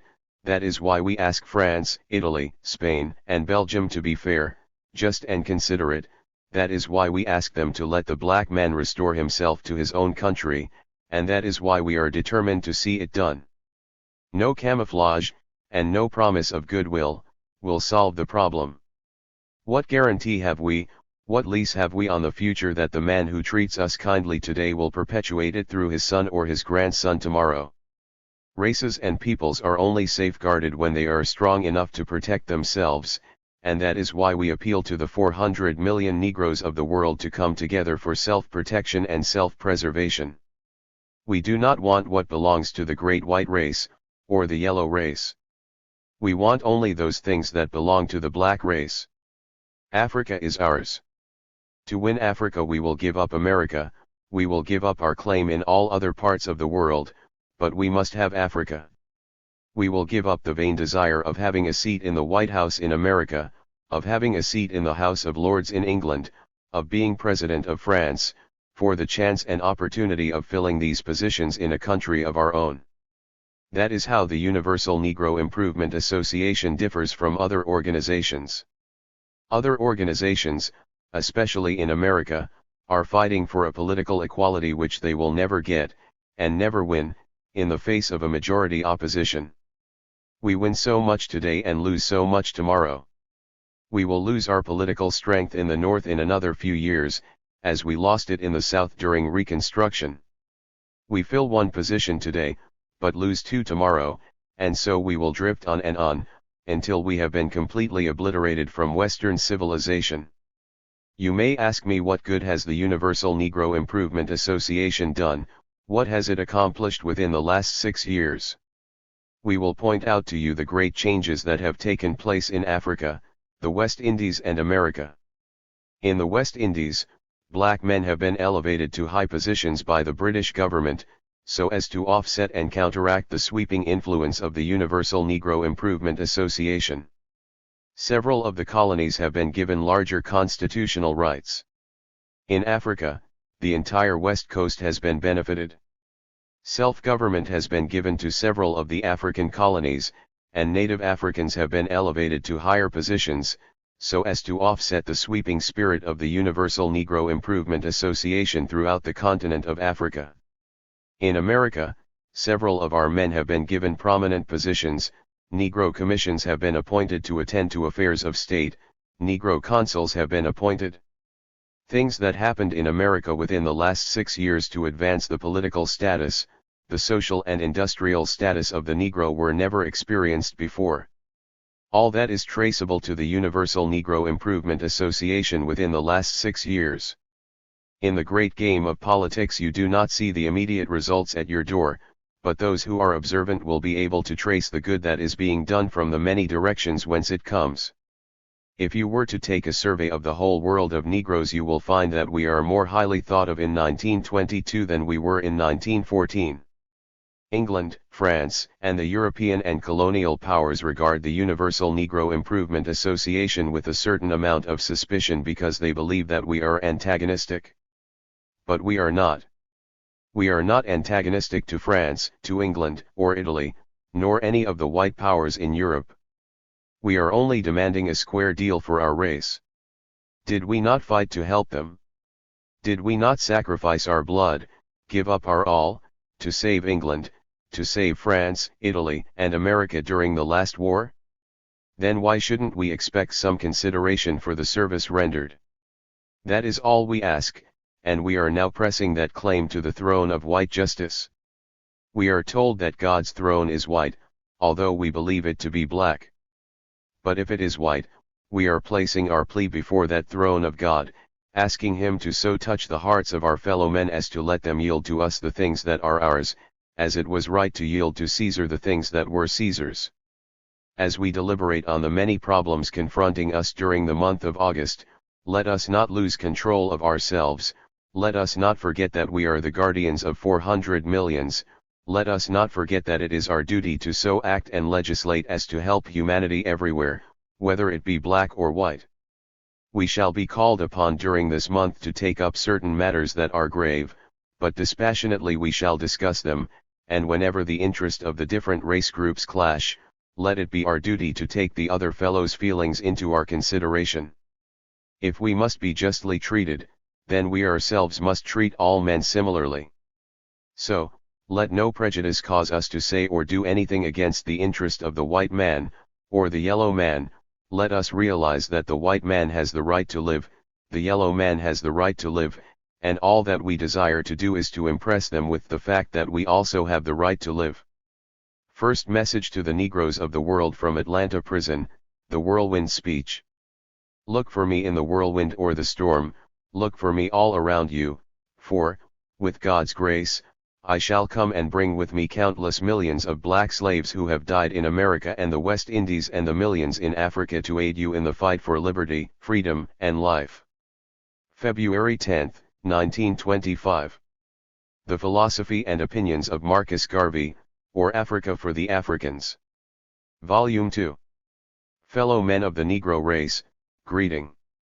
I am delighted to inform you, that your humble servant is as happy in suffering for you and our cause as is possible under the circumstances of being viciously outraged by a group of plotters who have connived to do their worst to humiliate you through me, in the fight for real emancipation and African redemption. I do trust that you have given no credence to the vicious lies of white and enemy newspapers and those who have spoken in reference to my surrender. The liars plotted in every way to make it appear that I was not willing to surrender to the court. My attorney advised me that no mandate would have been handed down for 10 or 14 days, as is the custom of the courts, and that would have given me time to keep speaking engagements I had in Detroit, Cincinnati, and Cleveland. I hadn't left the city for 10 hours when the liars flashed the news that I was a fugitive. That was good news to circulate all over the world to demoralize the millions of Negroes in America, Africa, Asia, the West Indies and Central America, but the idiots ought to know by now that they can't fool all the Negroes at the same time. I do not want at this time to write anything that would make it difficult for you to meet the opposition of the enemy without my assistance. Suffice it to say that the history of the outrage shall form a splendid chapter in the history of Africa redeemed, when black men will no longer be under the heels of others, but have a civilization and country of their own. The whole affair is a disgrace, and the whole black world knows it. We shall not forget. Our day may be 50, 100, or 200 years ahead, But let us watch, work and pray, for the civilization of injustice is bound to crumble and bring destruction down upon the heads of the unjust. The idiots thought that they could humiliate me personally, but in that they are mistaken. The minutes of suffering are counted, and when God and Africa come back and measure out retribution, these minutes may multiply by thousands for the sinners. Our Arab and Riffian friends will be ever vigilant, as the rest of Africa and ourselves shall be. Be assured that I planted well the seed of Negro or black nationalism, which cannot be destroyed even by the foul play that has been meted out to me. Continue to pray for me, and I shall ever be true to my trust. I want you, the black peoples of the world, to know that W.E. Du Bois and that vicious Negro-hating organization known as the Association for the Advancement of Colored People are the greatest enemies the black people have in the world. I have so much to do in the few minutes at my disposal that I cannot write exhaustively on this or any other matter, but be warned against these two enemies. Don't allow them to fool you with fine-sounding press releases, speeches and books. They are the vipers who have planned with others the extinction of the black race. My work is just begun, and when the history of my suffering is complete, then future generations of Negroes will have in their hands the guide by which they shall know the sins of the 20th century. And I know you, too, believe in time, and we shall wait patiently for 200 years, if need be, to face our enemies through our posterity. You will cheer me much if you will now do even more for the organization than when I was among you. Hold up the hands of those who are carrying on. Help them to make good, so that the work may continue to spread from pole to pole. I am also making a last-minute appeal for support to the Black Cross Navigation and Trading Company. Please send in and make your loans so as to enable the directors to successfully carry on the work. All I have given to you. I have sacrificed my home and my loving wife for you. I entrust her to your charge, to protect and defend her in my absence. She is the bravest little woman I know. She has suffered and sacrificed with me for you, therefore, please do not desert her at this dismal hour, when she stands alone. I have left her penniless and helpless to face the world, because I gave you all, but her courage is great, and I know she will hold up for you and me. After my enemies are satisfied, in life or death I shall come back to you to serve even as I have served before. In life I shall be the same, in death I shall be a terror to the foes of Negro liberty. If death has power, then count on me in death to be the real Marcus Garvey I would like to be. If I may come in an earthquake, or a cyclone, or plague, or pestilence, or as God would have me, then be assured that I shall never desert you and make your enemies triumph over you. Would I not go to hell 1,000,000 times for you? Would I not, like Macbeth's ghost, walk the earth forever for you? Would I not lose the whole world and eternity for you? Would I not cry forever before the footstool of the Lord Omnipotent for you? Would I not die 1,000,000 deaths for you? Then, why be sad? Cheer up, and be assured that if it takes 1,000,000 years, the sins of our enemies shall visit the 1,000,000th generation of those that hinder and oppress us. Remember that I have sworn by you and my God to serve to the end of all time, the wreck of matter and the crash of worlds. The enemies think that I am defeated. Did the Germans defeat the French in 1870? Did Napoleon really conquer Europe?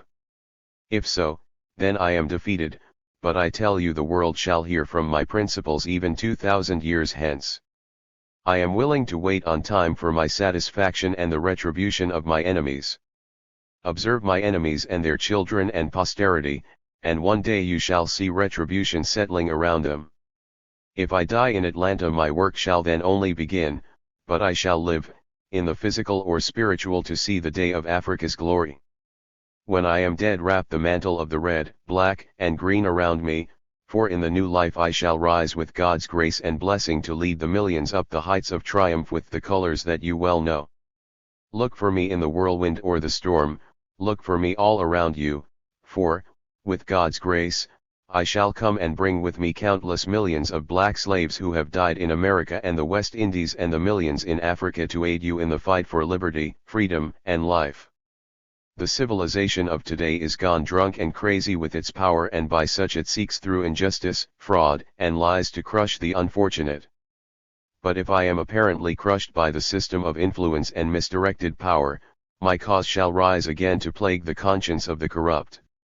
For this I am satisfied, and for you, I repeat, I am glad to suffer and even die. Again, I say, cheer up, for better days are ahead. I shall write the history that will inspire the millions that are coming, and leave the posterity of our enemies to reckon with the hosts for the deeds of their fathers. With God's dearest blessings, I leave you for a while. African fundamentalism. We must canonize our own saints, create our own martyrs, and elevate to positions of fame and honor black men and women who have made their distinct contributions to our racial history. Atlanta, Georgia, Federal Penitentiary. June 1925. The Negro World. June 6, 1925. Fellow men of the Negro race, greeting. The time has come for the Negro to forget and cast behind him his hero worship and adoration of other races, and to start out immediately to create and emulate heroes of his own. We must canonize our own saints, create our own martyrs, and elevate to positions of fame and honor black men and women who have made their distinct contributions to our racial history. Sojourner Truth is worthy of the place of sainthood alongside of Joan of Arc. Crispus Attucks and George William Gordon are entitled to the halo of martyrdom with no less glory than that of the martyrs of any other race. Toussaint L'Ouverture's brilliancy as a soldier and statesman outshone that of a Cromwell, Napoleon, and Washington, hence, he is entitled to the highest place as a hero among men. Africa has produced countless numbers of men and women, in war and in peace, whose luster and bravery outshine that of any other people. Then why not see good and perfection in ourselves? We must inspire a literature and promulgate a doctrine of our own without any apologies to the powers that be. The right is ours and God's. Let contrary sentiment and cross opinions go to the winds. Opposition to race and independence is the weapon of the enemy to defeat the hopes of an unfortunate people. We are entitled to our own opinions and not obligated to or bound by the opinions of others. If others laugh at you, return the laughter to them. If they mimic you, return the compliment with equal force. They have no more right to dishonor, disrespect, and disregard your feeling and manhood than you have in dealing with them. Honor them when they honor you, disrespect and disregard them when they vilely treat you. Their arrogance is but skin deep and an assumption that has no foundation in morals or in law. They have sprung from the same family tree of obscurity as we have, their history is as rude in its primitiveness as ours, their ancestors ran wild and naked, lived in caves and in the branches of trees, like monkeys, as ours, they made human sacrifices, ate the flesh of their own dead and the raw meat of the wild beast for centuries even as they accuse us of doing. Their cannibalism was more prolonged than ours, when we were embracing the arts and sciences on the banks of the Nile. Their ancestors were still drinking human blood and eating out of the skulls of their conquered dead. When our civilization had reached the noonday of progress, they were still running naked and sleeping in holes and caves with rats, bats and other insects and animals. After we had already unfathomed the mysteries of the stars and reduced the heavenly constellations to minute and regular calculus, they were still backwoodsmen, living in ignorance and blatant darkness. The world today is indebted to us for the benefits of civilization. They stole our arts and sciences from Africa. Then why should we be ashamed of ourselves? Their modern improvements are but duplicates of a grander civilization that we reflected thousands of years ago, without the advantage of what is buried and still hidden, to be resurrected and reintroduced by the intelligence of our generation and our prosperity. Why should we be discouraged because somebody laughs at us today? Who to tell what tomorrow will bring forth? Did they not laugh at Moses, Christ, and Mohammed? Was there not a Carthage, Greece, and Rome? We see and have changes every day, so pray, work, be steadfast and be not dismayed. As the Jew is held together by his religion, the white races by the assumption and the unwritten law of superiority, and the Mongolian by the precious tie of blood, so likewise the Negro must be united in one grand racial hierarchy. Our union must know no clime, boundary, or nationality. Like the great Church of Rome, Negroes the world over must practice one faith, that of confidence in themselves, with one God, one aim, one destiny. Let no religious scruples, no political machination divide us, but let us hold together under all climes and in every country, making among ourselves a racial empire upon which the sun shall never set. Let no voice but your own speak to you from the depths. Let no influence but your own raise you in time of peace and time of war. Hear all, but attend only that which concerns you. Your first allegiance shall be to your God, then to your family, race, and country. Remember always that the Jew in his political and economic urge is always first a Jew, the white man is first a white man under all circumstances, and you can do no less than being first and always a Negro, and then all else will take care of itself. Let no one inoculate you for their own conveniences. There is no humanity before that which starts with yourself. Charity begins at home. First to thyself be true, and thou canst not then be false to any man. God and nature first made us what we are, and then out of our own creative genius we make ourselves what we want to be. Follow always that great law. Let the sky and God be our limit, and eternity our measurement. There is no height to which we cannot climb by using the active intelligence of our own minds. Mind creates, and as much as we desire in nature we can have through the creation of our own minds. Being at present the scientifically weaker race, you shall treat others only as they treat you, but in your homes and everywhere possible you must teach the higher development of science to your children, and be sure to develop a race of scientists par excellence, for in science and religion lies our only hope to withstand the evil designs of modern materialism. Never forget your God.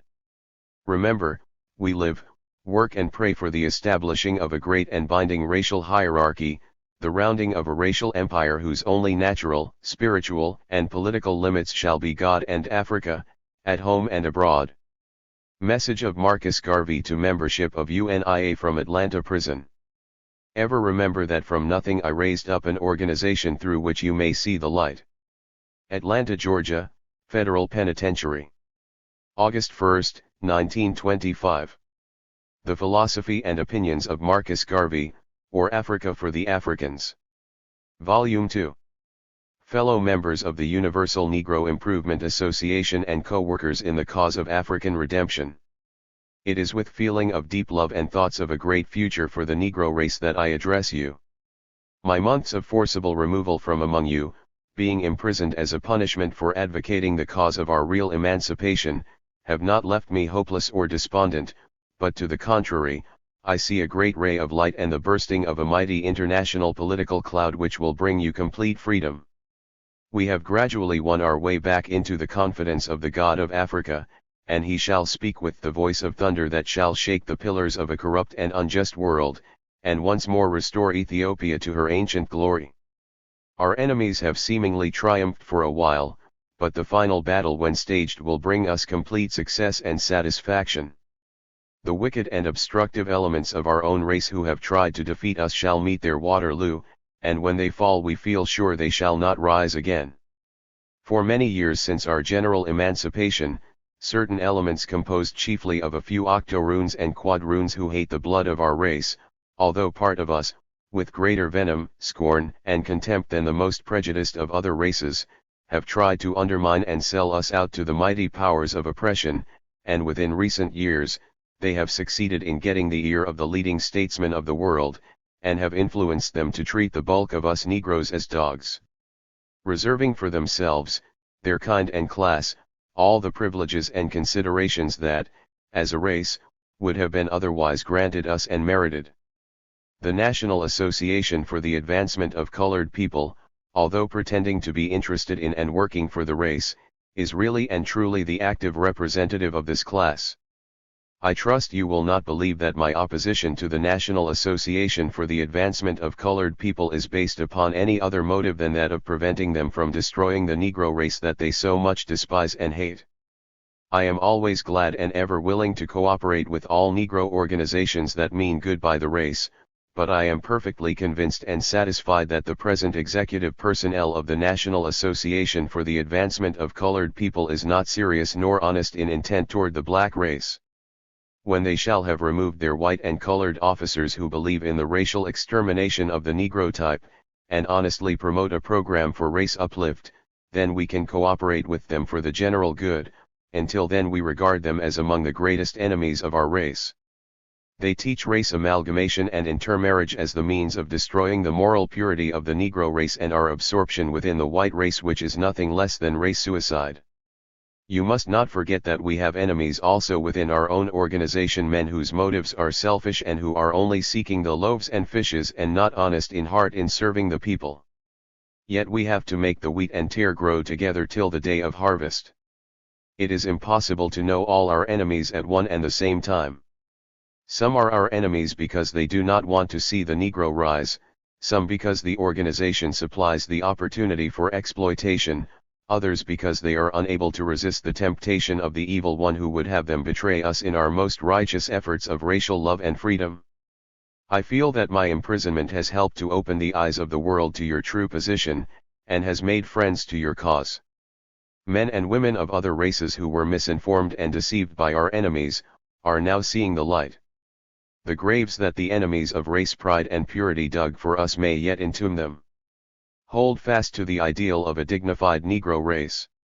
Let us work together as one people, whether we are octoroons, quadroons, mulattoes or blacks, for the making of a nation of our own, for in that alone lies our racial salvation. The few who do not want to be with us will find out their mistake sooner or later, but as for us, let us all unite as one people. It is no fault of ours that we are what we are. If we are black, brown, yellow, or near white, the responsibility for the accident is not ours, but the time has now come for us to get together and make of ourselves a strong and healthy race. The National Association for the Advancement of Colored People wants us all to become white by amalgamation, but they are not honest enough to come out with the truth. To be a Negro is no disgrace, but an honor, and we of the Universal Negro Improvement Association do not want to become white. We do not seek for the white man's company more than he would seek after ours. We are proud and honorable.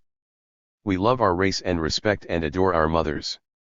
We are as proud as our fathers were in the days of old, and even though we have passed through slavery in the Western world, we shall not hang down our heads, for Ethiopia shall again return to her glory. The Universal Negro Improvement Association is a union of all groups within the race. We love each other with pride of race and great devotion, and nothing in the world shall come between us. The truth has to be told so that we may know from whence our troubles cometh. Yet we must never, even under the severest pressure, hate or dislike ourselves. Even though we oppose the present leaders of the National Association for the Advancement of Colored People, we must remember that we are all members of one race, rent asunder by circumstances. Let us help them by advice and conversion. Men like Du Bois need our sympathy. We should teach them to love themselves, at least, have respect for the blood of their mothers, our mothers, who have suffered so much to make us what we are. We should take the truth to the innocent members of the National Association and save them from the misleadership of the white and colored persons who seek to destroy our race by miscegenation and use them as a pawn towards that end, and to foster their own class interest. Let us reach out and convert these unfortunate people and thus save them from a grave error. They should not be left to the tender mercies of their vile leaders, for they are good people and of our race, they mean good, but are misdirected. I have to return many thanks to you, the members of the Universal Negro Improvement Association, for the loyal support you have given me during my trials and troubles, suffered for you. I can realize that you have at all times done your best for me, even as I have done the best for you, as God has directed me to see. If it were not for you, I would have been left helpless and comfortless. I shall never forget you. If it were not for you, the members and some of the officers of local divisions, I would have been left penniless and helpless to fight my enemies and the great powers against me, and to even in the slightest way give protection to my wife, whom I neglected and cheated for the cause that I so much love. It is surprising how those we serve and help most can be ungrateful and unkind in our absence, and generally seek to take advantage of the one who cannot help himself. My name I leave with you the people. For you I have built up an organization of international standing. Every sacrifice has been made. My youth, money, and ability were freely given for the cause. The cause you now see. It was not made in a day, but it took years of steady work and sacrifice. Others will now try to take advantage of my predicament to rob and exploit you in my name and blame the absent and helpless, but ever remember that from nothing I raised up an organization through which you may see the light. Let others, if they may, show the ability to carry on that which they have found, and not seek to exploit, to ruin, and then blame the absent one as is so easy to do. It was during my absence in the West Indies when I was helpless to act, that the traitors within and enemies without did the deeds of dishonor that placed me for the Black Star Line where I am.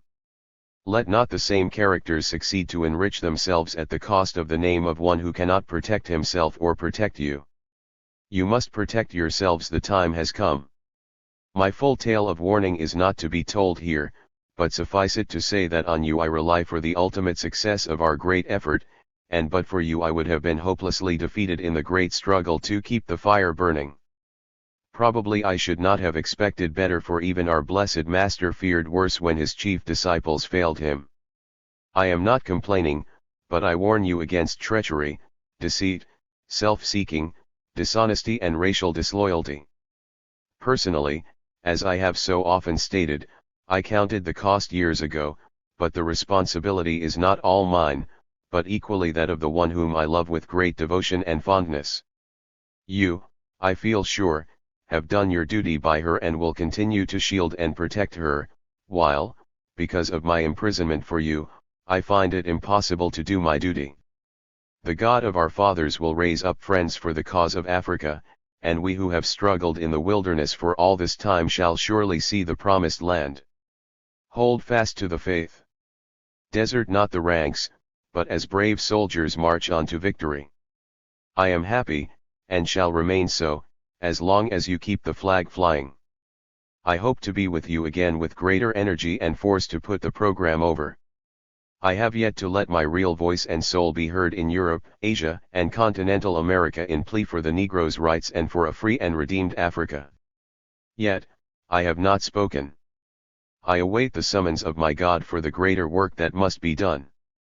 In the meanwhile, pray for success and pray for me. Statement of conviction.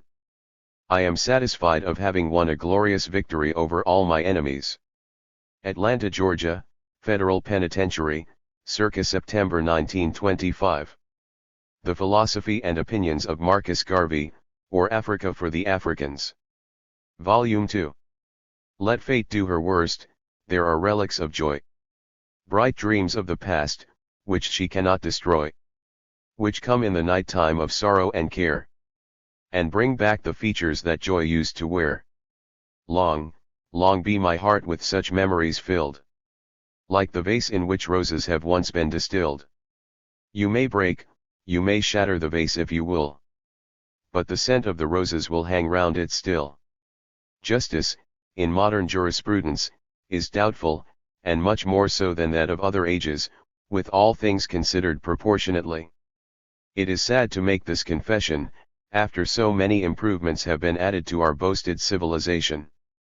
Justice, however, is left more to the feeling, like or dislike of the individual or group of individuals charged with the responsibility of administering it, rather than to its ethical interpretation or the corporate demands of the community or society. Hence, if the individuals are wrong, we suffer from the result, and not because our civilization, in that respect, is altogether imperfect. If you have friends and influence, if you are powerfully allied with the party in control of government, if you are potently rich, or if you are born to the silver spoon and among the elect of society, you may have justice your way, whether you are guilty or not. Sometimes it is invoked by the call on the telephone, the chat around the dinner table, over the glass at the club, or by the written letter.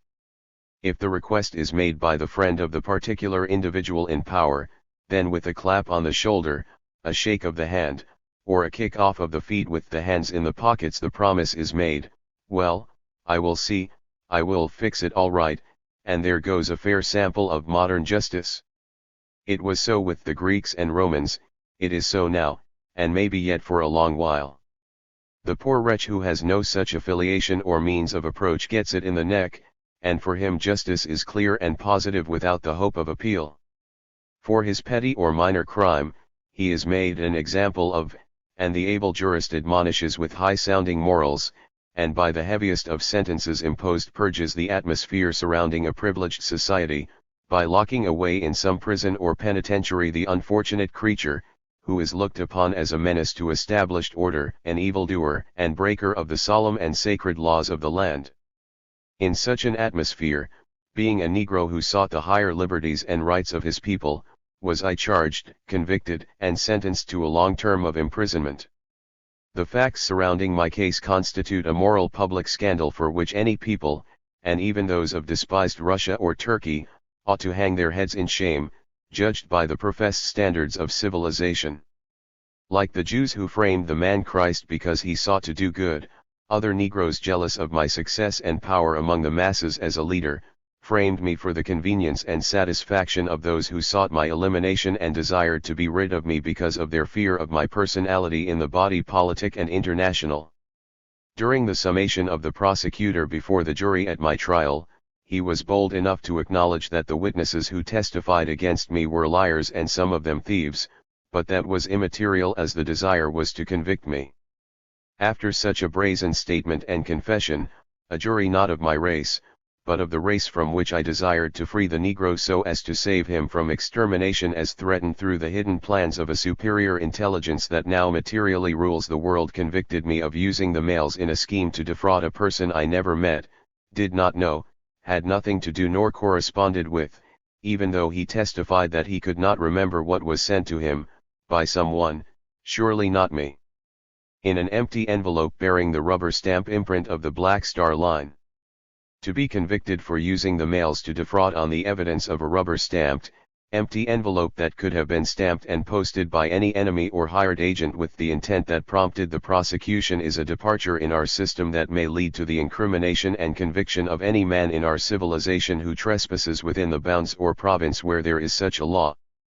In modern jurisprudence, controlled as it is by politics, wealth, and power, the marked person falls a prey to the hunter who sets the legal trap that never fails to catch the individual when badly wanted. It is only a question of time when every individual sought or wanted is caught by the legal entanglements prepared for the purpose of rendering harmless and permanently silent those not desired or who may constitute themselves a stumbling block in the way of privileged and hereditary power. Somebody says, but if it were not said, then I say it now, that the laws of our civilization have but one interpretation for the poor and ignorant, and for those of wealth and power, there are many interpretations, hence the poor are generally convicted on the one meaning, while the rich are freed on the many interpretations. I am satisfied of having won a glorious victory over all my enemies, in that they found it beyond their own power and ability to defeat me, hence the resort to and use of the sovereign power of government to destroy me. It took the power of the Roman state to destroy the physical person and influence of Christ who sought to save the souls of men. His enemies failed of themselves, and because he was Christ, after 3 days he demonstrated his power over all. In my case, and that of other reformers, blessed with only physical power, we take satisfaction in seeing the thing we suffer for survive and become of benefit to our fellow men. I sought to emancipate the millions of Negroes all over the world from political and industrial thraldom, which was too big an effort for rivals within my own race to stand, and those of other races who profit by their exploitation and servitude regarded me as a dangerous menace to be rid of by all means, hence the combined effort to use the greater power of the state to silence and destroy me. How well they have succeeded the future will tell, but I am of the firm belief that truth one day will get a hearing, and then the shame and disgrace, if any, will be rightly placed. Ideals of liberty, freedom, and righteousness do not prosper in the 20th century except they coincide with oil, rubber, gold, diamond, coal, iron, sugar, coffee and such other minerals and products desired by the privileged, capitalists and leaders who control the systems of government. Righteousness and justice in the 20th century are interpreted to mean class interest, whether it be of the abused bourgeoisie, plutocrats or communists. The fiery communists are fighting against one class interest for the enthronement of theirs, a group of lazy men and women who desire to level all initiative and intelligence and set a premium on stagnation, and so our world goes wrong. I am against the brand of communism that is taught in America, because it is even more vicious than all the other isms put together. In America it constitutes a group of liars, plotters, and artful deceivers who twist a one-third truth to a whole big lie, and give it out to the unthinking clientele for consumption. Communism among Negroes in 1920-21 was represented in New York by such Negroes as Cyril Briggs and W.A. Domingo, and my contact with, and experience of them, and their methods are enough to keep me shy of that kind of communism for the balance of my natural life. A group of men of any ism or party who would seek to kill or illegally or improperly dispose of a political adversary because he doesn't agree with their particular brand of politics are no associates for those who seek the perfection of government. Because I sought to build up in Africa a democratic Negro state and not a commune, the Negro communists preferred me dead than alive. Such class interest is dangerous, and it is foolish for the masses, as they are now situated, to jump from the frying pan into the fire. The American Negro is warned to keep away from communism, as it is taught in this country. He should work, watch, and wait for his own opportunity, which is largely to his own making. Such a doctrine as this makes me unpopular to both extremes, with some of my own race thrown in, hence my predicament. I pray the day will never come for the Negro and America when the government falls into the hands of such representatives of communism. I would rather be dead than live under government administered by such characters. To be convicted as I was does not mean anything. Anyone could have been thus incriminated. No one is responsible for the lies of others and for the vengeance of his enemies. To be framed up and convicted in an atmosphere over which you have no control, or even a fair chance to make yourself clear by having the truth told, doesn't make one a criminal. For a man who never plays cards and doesn't know the difference between poker and any other game, to be ruthlessly lied upon by even an assistant district attorney, as being a player of such a game, and to be convicted by a jury on such testimony is to leave the subject of conviction surprised, but amused, at the way things are done, or rather, crimes committed in the name of justice. In addition to being called a poker player, a game I knew nothing about, I was also accused of playing the races, a white slaver, a character before whom Jesse James pales into insignificance. All such lies and nonsense were paraded before the jury to arouse prejudice, and added to all these I was supposed to be a cold-blooded murderer who killed one man, or caused him to be killed, and had planned the killing of the judge, district attorney, and the entire jury. All these lies were manufactured to ensure the conviction of one man whose only crime is the love of his race. But didn't the prosecutor himself claim in open court in his address to the jury and by statement before the court that he loved Negroes more than Marcus Garvey did, and it was because of his love of them why he wanted him convicted, because he was their greatest enemy? Now don't laugh, it is serious, for when a child I was told the story of the spider and the fly, and it seems so applicable in this case of love, that I would not have you lose the moral for anything in the world. For witnesses to look you in the face and lie to you about things that never happened, and then to be convicted on such testimony and to hear a judge moralize upon your behavior because of that, is to make you frown upon modern justice and regard it as a farce. Imagine that all these things happen to you, and then you will become better appreciative of the strain I underwent during the eventful days of my trial and confinement. My head is as high as Olympus. My character is as firm as Gibraltar's rock, and no judge, jury, or prosecutor in the world shall make me a criminal when I am not. In prison I feel happy knowing that I am only occupying a cell intended for others whose morality is below mine, and whose consciences can make them nothing but cowards. I believe in God. I believe in a final judgment of the soul. I am satisfied to wait until then to face my accusers and condemners, and may the Lord have mercy on their souls. If the white man's God is not a myth, I wonder how some of the race will face him. Is he a god of moods, prejudices and passions? If he is not, then white man, Where do you expect and intend to spend eternity? Probably Mr. Bryan will tell us when he has completely disarmed the evolutionists. But whether this God exists in reality for the white man or not, there is an eternity, and I intend to take no chances with not getting there right. Resting on my conscience, I defy a world to make a criminal of me, and I am more satisfied to rest in the honor and cleanliness of my own soul and character than to merit the goodwill of the agents of injustice and corruption. A district attorney once had condemned and subsequently electrocuted an innocent man charged with murder. His skillful prosecution and brilliant effort to convict the accused on manufactured and circumstantial evidence were with the eye of creating a reputation for future success in his profession. Subsequently, the innocence of the electrocuted man was discovered, but the attorney had already built up a large practice and made his reputation through the case. Oh! For the reputations that have been made and built upon the dead bones and the wrecked lives of innocents. What man can look his fellows in the eye having made his name and reputation by stealing the characters of others? What place can such an individual find in society when at every turn the graves of his victims rise before him and the shadows of the wrecked lives, like Banquo's ghost, haunt him? To take success thus attained is to forfeit every impulse of manhood. I would rather be a hangman.